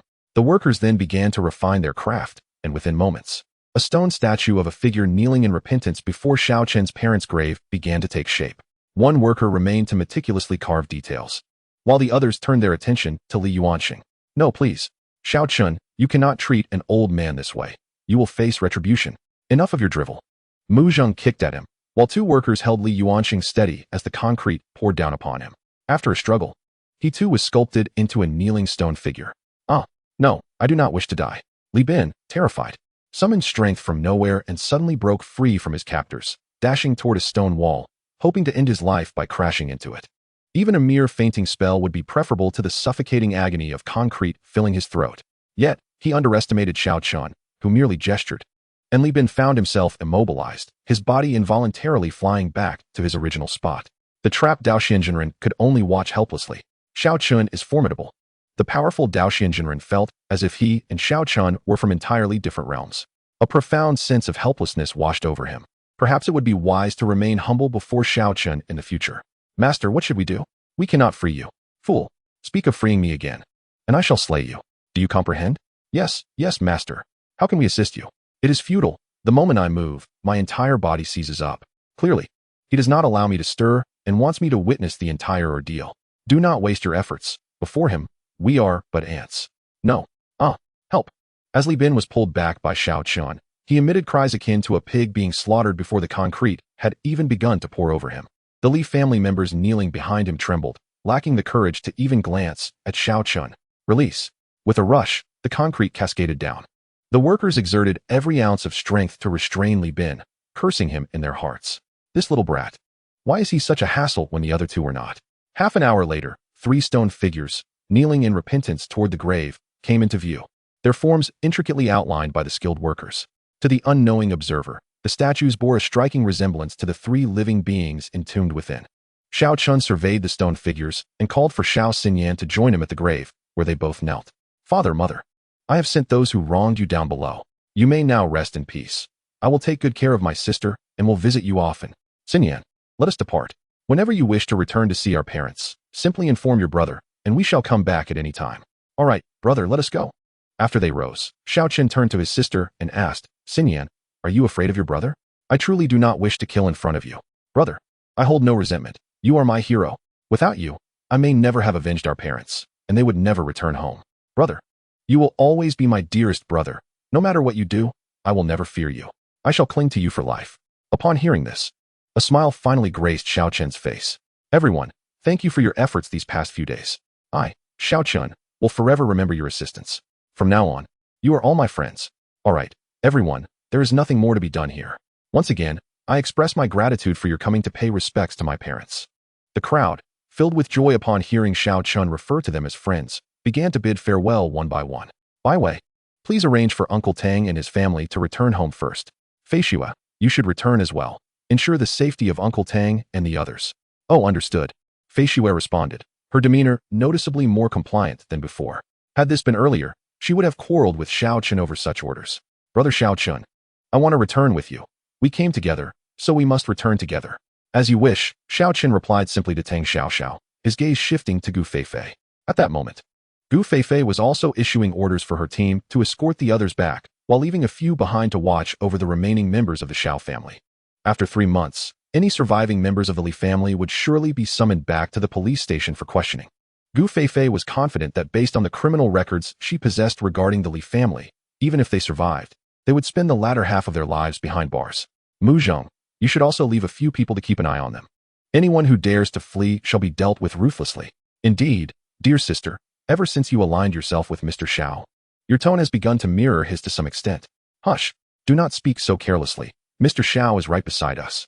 Mu Zhong approached the surviving members of the Li family and addressed the nearby soldiers. Leave 6 men here, rotating weekly. Keep a vigilant watch over them.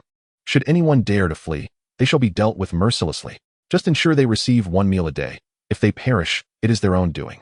Understood. The soldiers responded with a robust affirmation. Xiao Chen's gaze eventually fell upon the trapped Dao Xian run embedded within the stone wall. He stepped forward. Coldly regarding Dao Xian, do you comprehend why you still draw breath? The disciples of the Chong Su Guan erupted with indignation at his words, yet they were rendered mute, unable to voice their anger.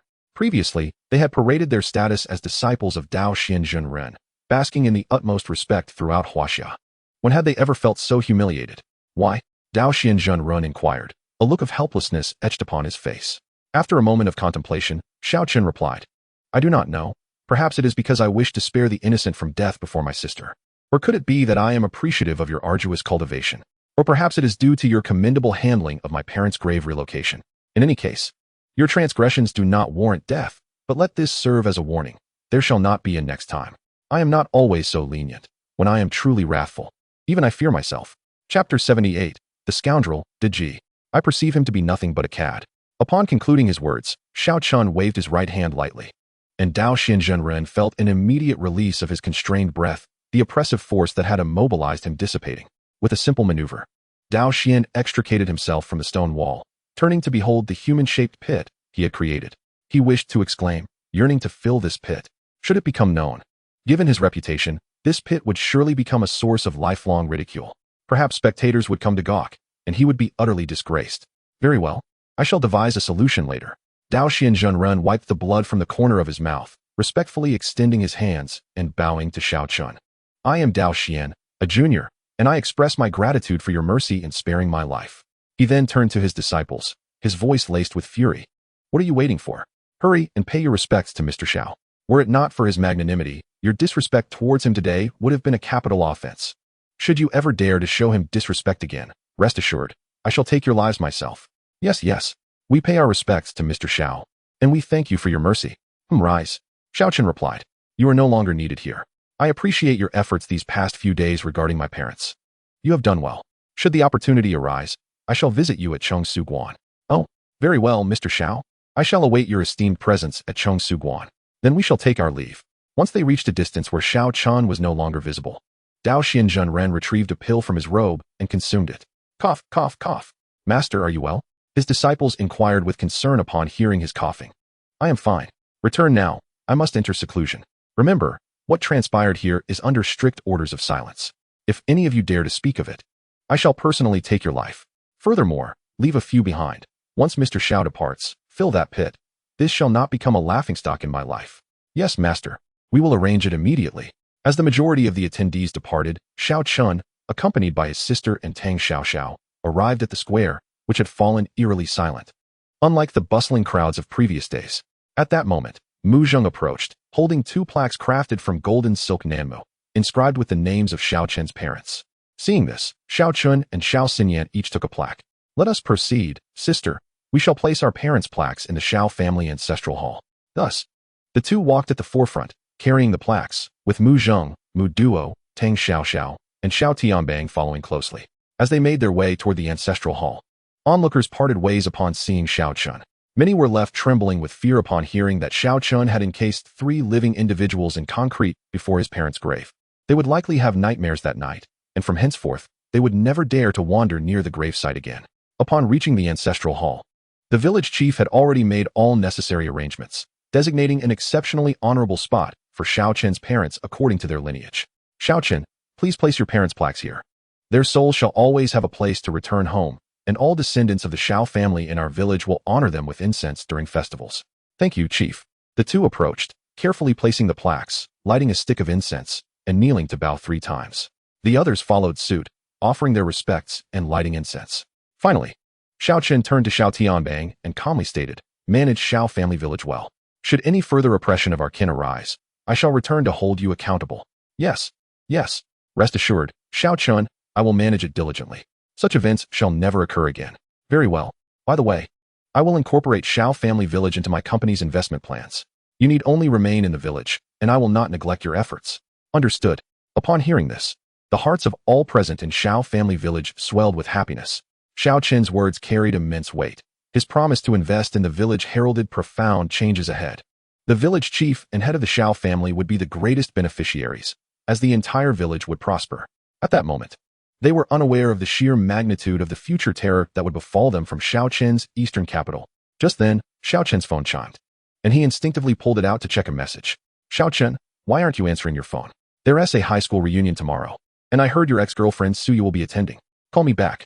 Shen Feifei. Xiao Chen glanced at it briefly, then dismissed it from his mind. After ensuring everything was in order, he returned to the square with his sister and the others. Only then did Mu Duo muster the courage to approach Xiao Chen. Trembling slightly, Mr. Xiao, I have a gift I wish to present to you. Oh, Xiao Chen's expression shifted to one of surprise.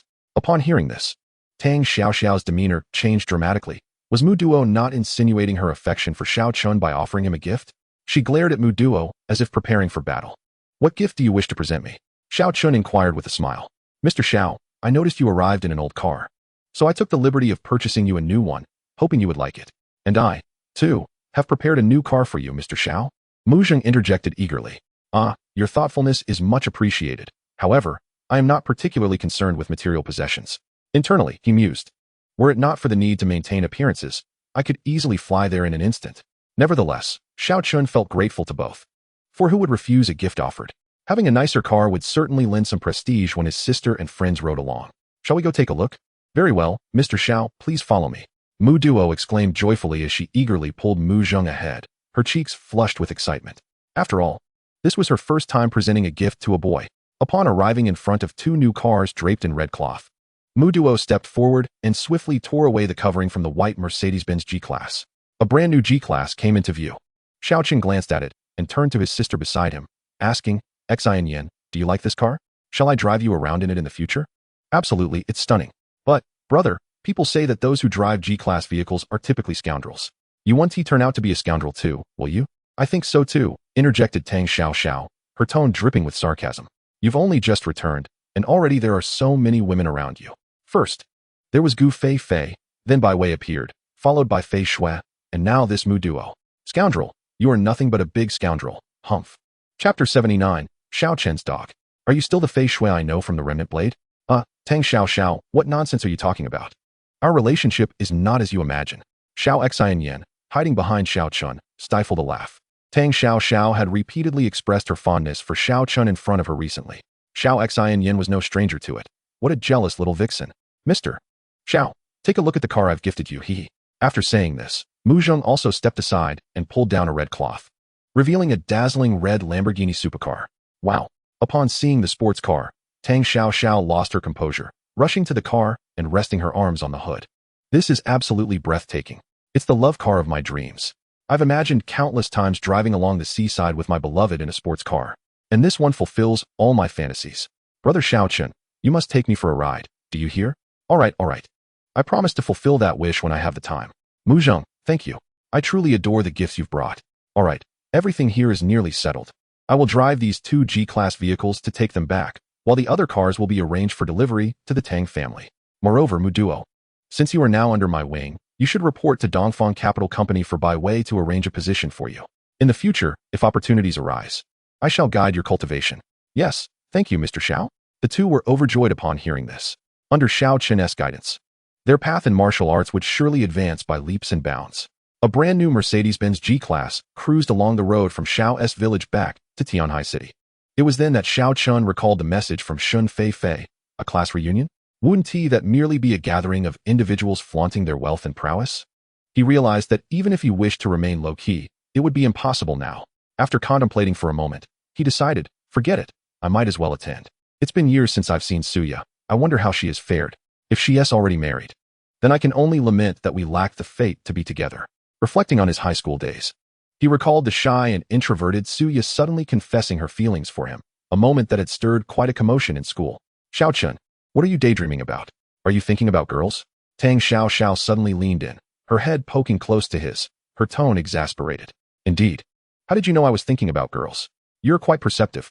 You wretched Xiao Chen, you must not think about anyone else, or I shall bite you to death. Hey, I'm driving here, he exclaimed as Tang Xiao genuinely reached from the back seat to nibble on his arm.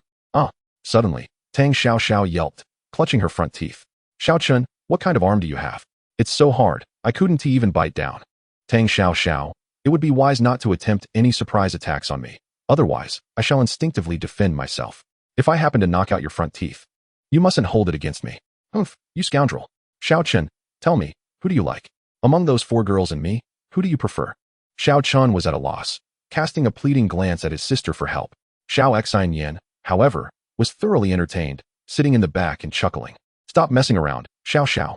You are my sister. How could I possibly like you? Besides, I've mentioned that with them, we are merely friends.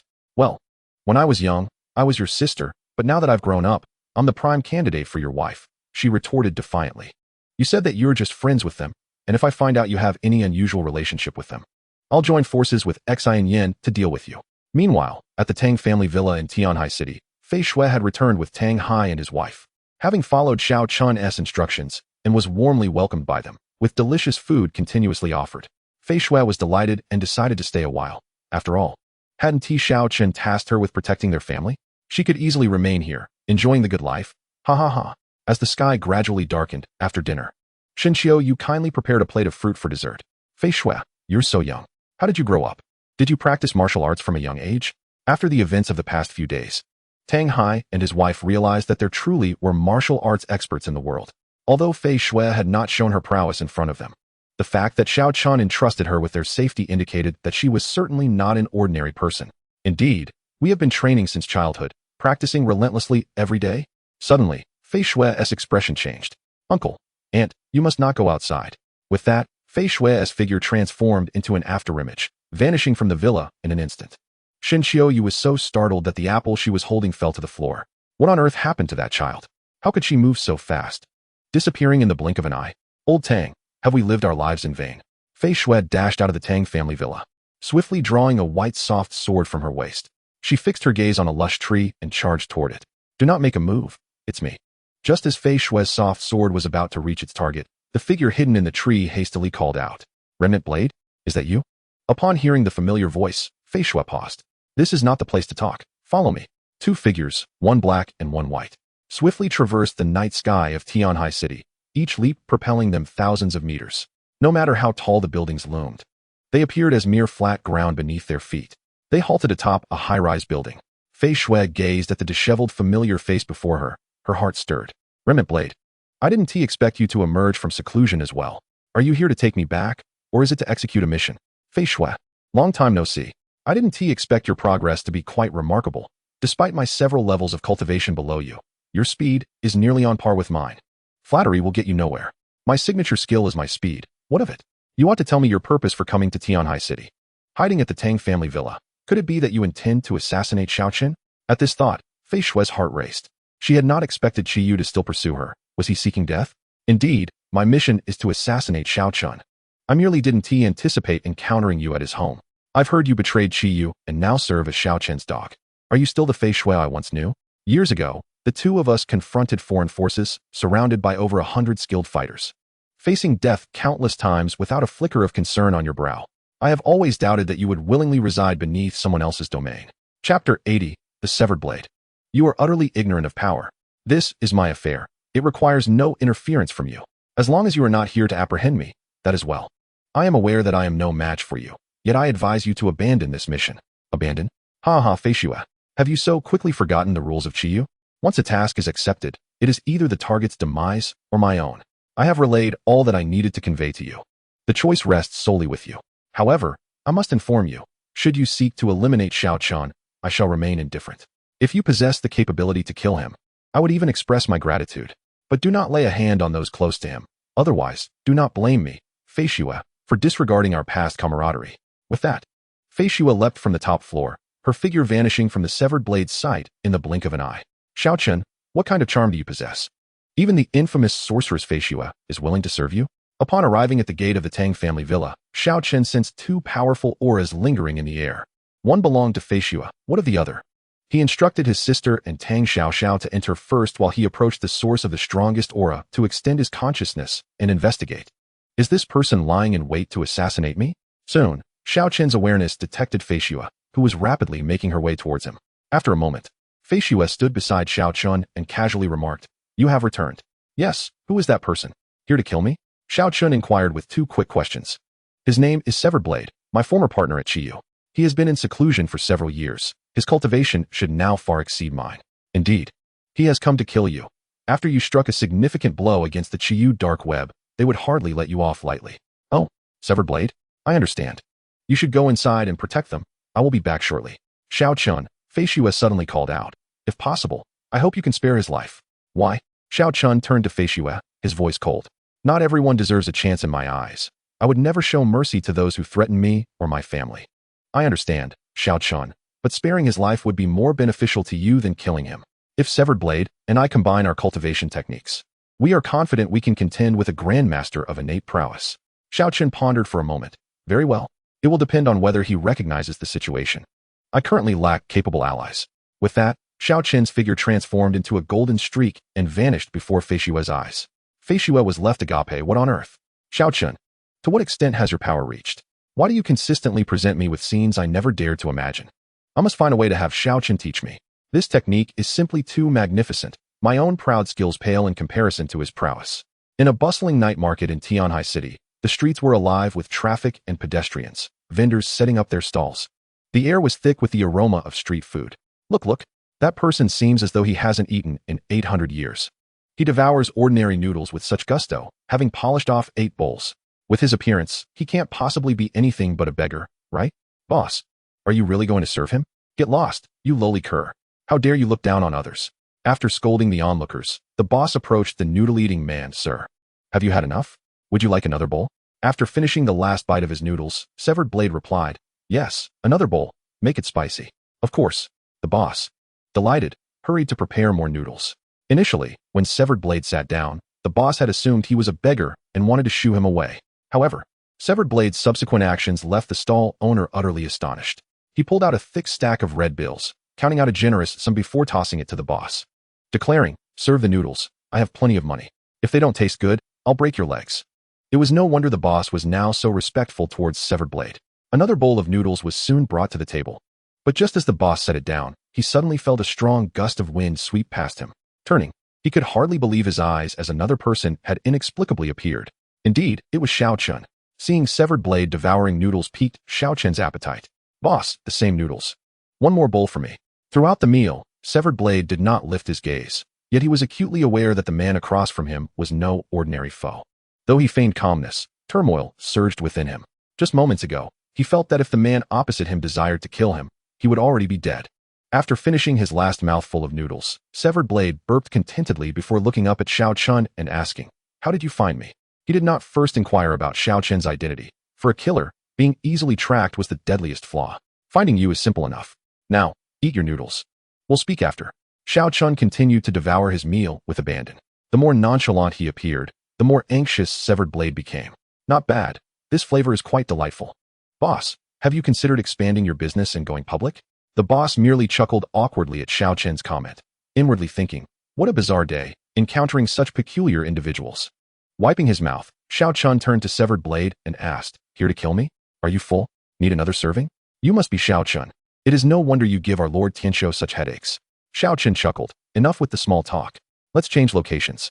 With that, he tossed out several bills, and his body transformed into a blur as he sped towards the outskirts. Severed Blade, unwilling to lag behind, followed closely as their figures swiftly traversed the streets of Tianhai City. The stall owner turned around, only to find that the two who had just been conversing had vanished into thin air. The iron spoon he held clattered to the ground with a loud clang. What the hell? What the hell? Ah! In a desolate area on the outskirts of Tianhai City, Xiao Chen stood suspended in midair. Severed Blade, panting heavily, was taken aback by the sight. What kind of technique is this? An innate master cannot achieve such levitation, can they? Severed Blade, you are utterly ignorant of power. Xiao Chen raised his hands, and the surrounding air crackled with electric sounds. As Severed Blade attempted to draw his blade, he found himself utterly immobilized. He could only watch in terror as Xiao Chen loomed above him, feeling an overwhelming sense of helplessness. Chapter 81. Standing in the Void, a Sword to the Abyss. You are ignorant of power? No, it is impossible. You cannot be so formidable. Such a powerful individual cannot exist in this world. Xiao Chen retracted his hands, his gaze icy as he addressed the remnant blade. Allow me to demonstrate what true strength is. With that, Xiao Chen raised his right hand, his fingers aligning to form a sharp sword, an aura of swordsmanship erupting from him as he struck down in the direction beside the remnant blade. A golden sword light illuminated the entire sky above Tianhai City. Countless spectators gazed in awe at the radiant sword light, exclaiming they had witnessed a miracle. Boom! The earth trembled, and billowing smoke surged forth. The remnant blade was momentarily paralyzed with fear, cold sweat trickling down his forehead. After dominating the world for over a decade, he felt as though he stood before an insurmountable mountain, reduced to the status of an ant beneath its shadow. As the smoke cleared, a colossal abyss came into view, stretching endlessly, as if it had cleaved Tianhai City in two. This was merely a fraction of his strength. Yet Xiao Chen felt a sense of satisfaction with this display of power. Who could possibly withstand the might of this sword? This was without even drawing the sword from within him. He dared not unleash his full potential, fearing that if he wielded his sword with all his might, Tianhai City would be reduced to ruin. Being so close to the sea, the consequences were unfathomable. Xiao Chen looked at the dazed remnant blade and said, "Remnant blade, how does this power fare?" Thud! The remnant blade crumpled to the ground, his legs giving way. "Senior, I apologize, I meant no offense." Xiao Chen replied coldly. "Fei Xue has interceded on your behalf, urging me to spare your life. What do you propose I do? If I hold any value to you, I am open to considering your mercy. Senior, I, the remnant blade, am willing to follow you like Fei Xue does. It is not that I fear death, rather, I have only just realized that there are individuals like you in this world, and I wish to learn from your side. However, unlike Fei Xue, if I were to betray Qiyu, they would certainly not allow me to live." Huh. The Qiyu dark web is merely a nest of ants. Do not concern yourself with them. They have provoked me time and again. Do they truly believe I, Xiao Chen, lack a temper? When the time comes and I reach Yanjing, I shall dismantle their headquarters. Really? The remnant blade was taken aback, uncertain of the depths of the Qiyu dark web's power. Yet, having witnessed Xiao Chen's prowess, he felt a surge of confidence in him. Regardless of how formidable the Qiyu dark web might be, before absolute strength, they were all but ants. Very well, senior, from this moment forth, I, the remnant blade, shall heed your commands. I would traverse mountains of blades and seas of flames at your slightest word, without a hint of hesitation. With that, the remnant blade gripped the hidden Qiyu dark web camera at his chest and crushed it to dust. Rise. Xiao Chen flicked his right hand, sending a beam of golden light into the remnant blade's forehead. The remnant blade instantly felt a searing pain at his brow. What is this, senior? It will not take your life. However, your existence is now in my hands. With a mere thought, I can ensure your demise will be 1,000-fold more painful than death. It is not that I distrust you. I simply abhor complications. I do not wish to find myself betrayed by those beneath me.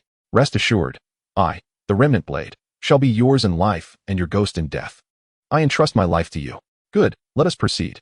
Xiao Chen replied. Within the Qiyu Dark Web's China division in Yanjing, the Celestial Lord smashed a nearby table in frustration. Damn it, the remnant blade must die?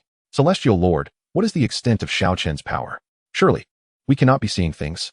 Standing in the void, a single sword creating fissures across 10,000 meters. How is this possible? Even Lord Wuxia may not possess such strength. Xiao Chen is not to be trifled with.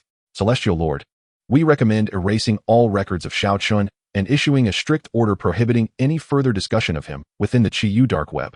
Better to suffer humiliation than death. Nonsense. The Qiyu division cannot harbor such a blemish. Otherwise, if Lord Wuxia were to find out, we would all lose our heads. Yet, Celestial Lord, you have witnessed Xiao Chen's power. Even united, we may not be able to subdue him. What now? The Celestial Lord sat enveloped in a black robe. His countenance obscured, deep in thought as he devised a plan to eliminate the stain that was Xiao Chen. Alas, let us set aside Xiao Chen for now. I shall contact some old friends to ascertain his true power before making further plans. 6 Guardians, I entrust you with a difficult task. No one has survived after betraying the Qiyu Dark Web for centuries. Bring the remnant blade back. Should he resist, kill him. If you encounter Xiao Chen, test him when the opportunity arises. I refuse to believe one man can possess such overwhelming strength. Additionally, exercise caution. If you find yourself outmatched, do not reveal yourself. At this moment, a figure clad in black robes rose from below, nodding to the Celestial Lord before turning to depart. In the Tang family villa in Tianhai City, Fei Xue remained seated on the stone steps of the garden, awaiting Xiao Chen. She had clearly seen the soaring golden sword light from afar. Others might not comprehend its significance, but Fei Xue understood all too well. At this moment, her perception of Xiao Chen's strength had been utterly transformed. Why has he not returned? Could that fool remnant blade truly be so obstinate? How foolish. Having someone as extraordinary as Xiao Chen guiding him is infinitely superior to being a mere assassin in Qiyu. Recalling her past experiences working alongside the remnant blade, she viewed him as a reckless martial enthusiast, unafraid of death and solely focused on the path of martial arts. Of course, he was also quite the glutton. I hope you can survive today, she sighed. Just as this thought crossed her mind, a sudden gust of wind swept through, and Xiao Chen appeared before her. Seeing only Xiao Chen, Fei Xue felt a pang of sadness. Xiao Chen, did you kill him? Before Xiao Chen could reply, the panting form of the remnant blade appeared behind him. Senior, your speed is astonishing. You nearly exhausted me. Chapter 82. It is not an earthquake. Could this abyss of 10,000 meters be the work of ghosts? Seeing that the remnant blade had survived, Fei Xue breathed a sigh of relief and cast a grateful glance at Xiao Chen. Xiao Chen replied to the remnant blade. Was that quick? I was merely strolling. You are too frail. You are out of breath after such a short distance. You are not even as capable as Fei Xue. Enough, Fei Xue, I entrust this man to you. Have by way arrange accommodations for him. With that, Xiao Chen strode purposefully into the Tang family villa. Upon witnessing Xiao Chen enter the house, the remnant blade turned to Fei Xue with eager anticipation. Fei Xue, what is Senior's true strength? It is simply extraordinary, as if he hails from an entirely different realm. Huh. I had long advised you to abandon the idea of killing Xiao Chen, but you would not listen. Now you see your folly, do you not? Tell me, how many exchanges did you have with Xiao Chen? What was that golden sword light that filled the sky? Surely, Xiao Chen would not need to exert such strength against you? Ah, spare me the details. Exchanges? There were none. Upon merely catching a glimpse, I found myself utterly immobilized. Should my senior wish to end my life, it would be no more challenging than crushing an ant. With a mere gesture, a fathomless abyss manifested before me, a chasm that seemed to stretch endlessly into the void. The myriad sword shadows that enveloped the sky were merely a manifestation of my senior's intimidation. Alas, it has become apparent that we remain woefully ignorant of true power. Fear not, remnant blade, do not be so disheartened. The fact that Xiao Chen has chosen not to take your life is an extraordinary opportunity for you. Xiao Chen's prowess is the most formidable I have encountered since my birth, and in the future, we shall have ample chances to seek his guidance. Upon hearing this, Remnant Blade felt a surge of humility and expressed his gratitude, acknowledging that it was indeed thanks to me that he was spared. I fear not death, however. If the possibility of ascending to a higher level of martial arts exists, I wish to survive. I yearn to stand at the lofty heights of my senior and gaze upon this world anew. One day, I, Remnant Blade, shall also ascend to the pinnacle of martial arts. With a single strike, I shall command the reverence of countless souls. That is the goal I ardently pursue. My aim, too, is to stand atop the zenith of martial arts. Do not impede my path, I beseech you. Though I may not currently possess the strength to contend with you, Xiao Chen has promised me assistance in breaking through to the innate level at which point my Faciua sword technique shall undoubtedly overcome your Remnant Blade 8 styles. Ha ha. Very well, I, Remnant Blade, shall await the day you surpass me. Faciua then dialed a number and contacted Bai Wei. Upon learning of Xiao Chen's affiliation, Bai Wei promptly arranged for Remnant Blade a luxurious suite near the eastern capital. Once everything was settled, Faciua conveyed the address to Remnant Blade, and the two parted ways. The Faciua sword technique and the Remnant Blade 8 styles were born from years of collaboration on perilous missions, forged through countless encounters with life and death. The Faciua sword technique excels in ranged attacks, while the Remnant Blade 8 style specializes in close-quarters combat. Their seamless cooperation has instilled fear in numerous factions across the globe. Hence their reputation as the ace assassins of the Qiyu Dark Web's Chinese division. Back in his room, Xiao Chen sat upon his bed, practicing the Shintian secret record. After a full cycle, the surrounding spiritual energy gradually coalesced and was absorbed by him. Though scarce, it was better than nothing. It seems imperative to seek out rare materials to refine into medicinal pills. Relying on such thin spiritual energy makes any further breakthroughs exceedingly challenging. Suddenly, an idea struck him. Faciua had mentioned previously that she intended to acquire some treasures that could enhance cultivation. Perhaps he should investigate what those treasures were, as they might prove beneficial to him. Unbeknownst to Xiao Chen, the seemingly casual fissure he had created had ignited considerable commotion in Tianhai City. At this moment, the city's Earthquake Bureau, Police Department, Astronomical Bureau, Geological Bureau, and other relevant agencies had all received orders to investigate the 10,000-meter rift. The top official of Tianhai City personally arrived at the scene. Gu Feifei led a team to maintain order, dispersing the curious crowd and media. Gazing into the abyss that had suddenly materialized before her, Gu Feifei peered down into its inky depths, where no bottom was discernible. Nearby, experts from the Earthquake Bureau conducted various measurements, their brows furrowed in worry. What is the situation? Have you determined the cause? The city's chief, Wan Feng, inquired anxiously of the experts. Sighing, one of the experts replied, Mayor Wan, we have yet to uncover the reason. Our bureau had no prior indications whatsoever. This does not appear to be caused by an earthquake. Of course, if it's not an earthquake, then am I to blame? Wan Feng retorted. Hurry up and provide me with an explanation, or how can I report to the higher-ups? How can I justify this to the public? Right away. We will collaborate with other departments and ensure you have an explanation by tonight. Wan Feng then turned his gaze to Gu Feifei, approaching her to say, Captain Gu, I must trouble you to clear out the media. If they report recklessly, Tianhai City will surely face turmoil tomorrow. Understood, Mayor Wan. I've already dispatched personnel to escort them 100 meters away. Inform them that I will personally hold a press conference tomorrow to provide an explanation. What a perplexing situation this is, Wan Feng mused, reflecting on the bizarre occurrences plaguing Tianhai City. After Wan Feng departed, Gu Feifei yawned. She had nearly drifted off to sleep before this incident interrupted her. Not an earthquake? Then what could have caused this 10,000-meter rift? There were no monitoring devices in sight. Gu Feifei was hesitant to consider the possibility that this was a human-made phenomenon. It was simply too incredible. The following morning, Xiao Chen's phone rang. Hello. Is this Xiao Chen? At noon, at Yunzhong KTV, do not be late. Understood. After ending the call and checking the time, he realized it was still early. Descending the stairs, he noticed that his sister and Xiao had already left for school. Having not attended classes for several days, it was imperative he return today. Good morning, Uncle Tang. Oh, Chen, you're awake. I'm just catching up on the news. Look here, last night there was an earthquake in Tianhai City, and I had no idea. Xiao Chen turned his gaze to the television, where Mayor Wan was holding a press conference. Last night, a rift measuring 200 meters wide and over 13,000 meters long manifested in the southern suburbs of our Tianhai City. The depth is still being measured. Experts believe this to be a rare localized seismic event, and there will be no aftershocks. I urge all citizens not to spread rumors or gather near the rift. In the future, we plan to erect protective barriers around the chasm and consider developing it into a tourist attraction for public viewing. That concludes today's press conference. Chapter 83, The Eastern Medical Hall, a pinnacle of world traditional Chinese medicine. Upon reaching this point, Xiao Chen couldn't help but chuckle. The mayor certainly had a flair for fabrication. Meanwhile, various media outlets in Tianhai City were broadcasting aerial footage of the 10,000-meter rift, leaving many viewers utterly stunned and exclaiming its breathtaking beauty. Uncle Tang, I'm heading out, Xiao Chen announced before embarking in his brand-new Mercedes-Benz G-Class.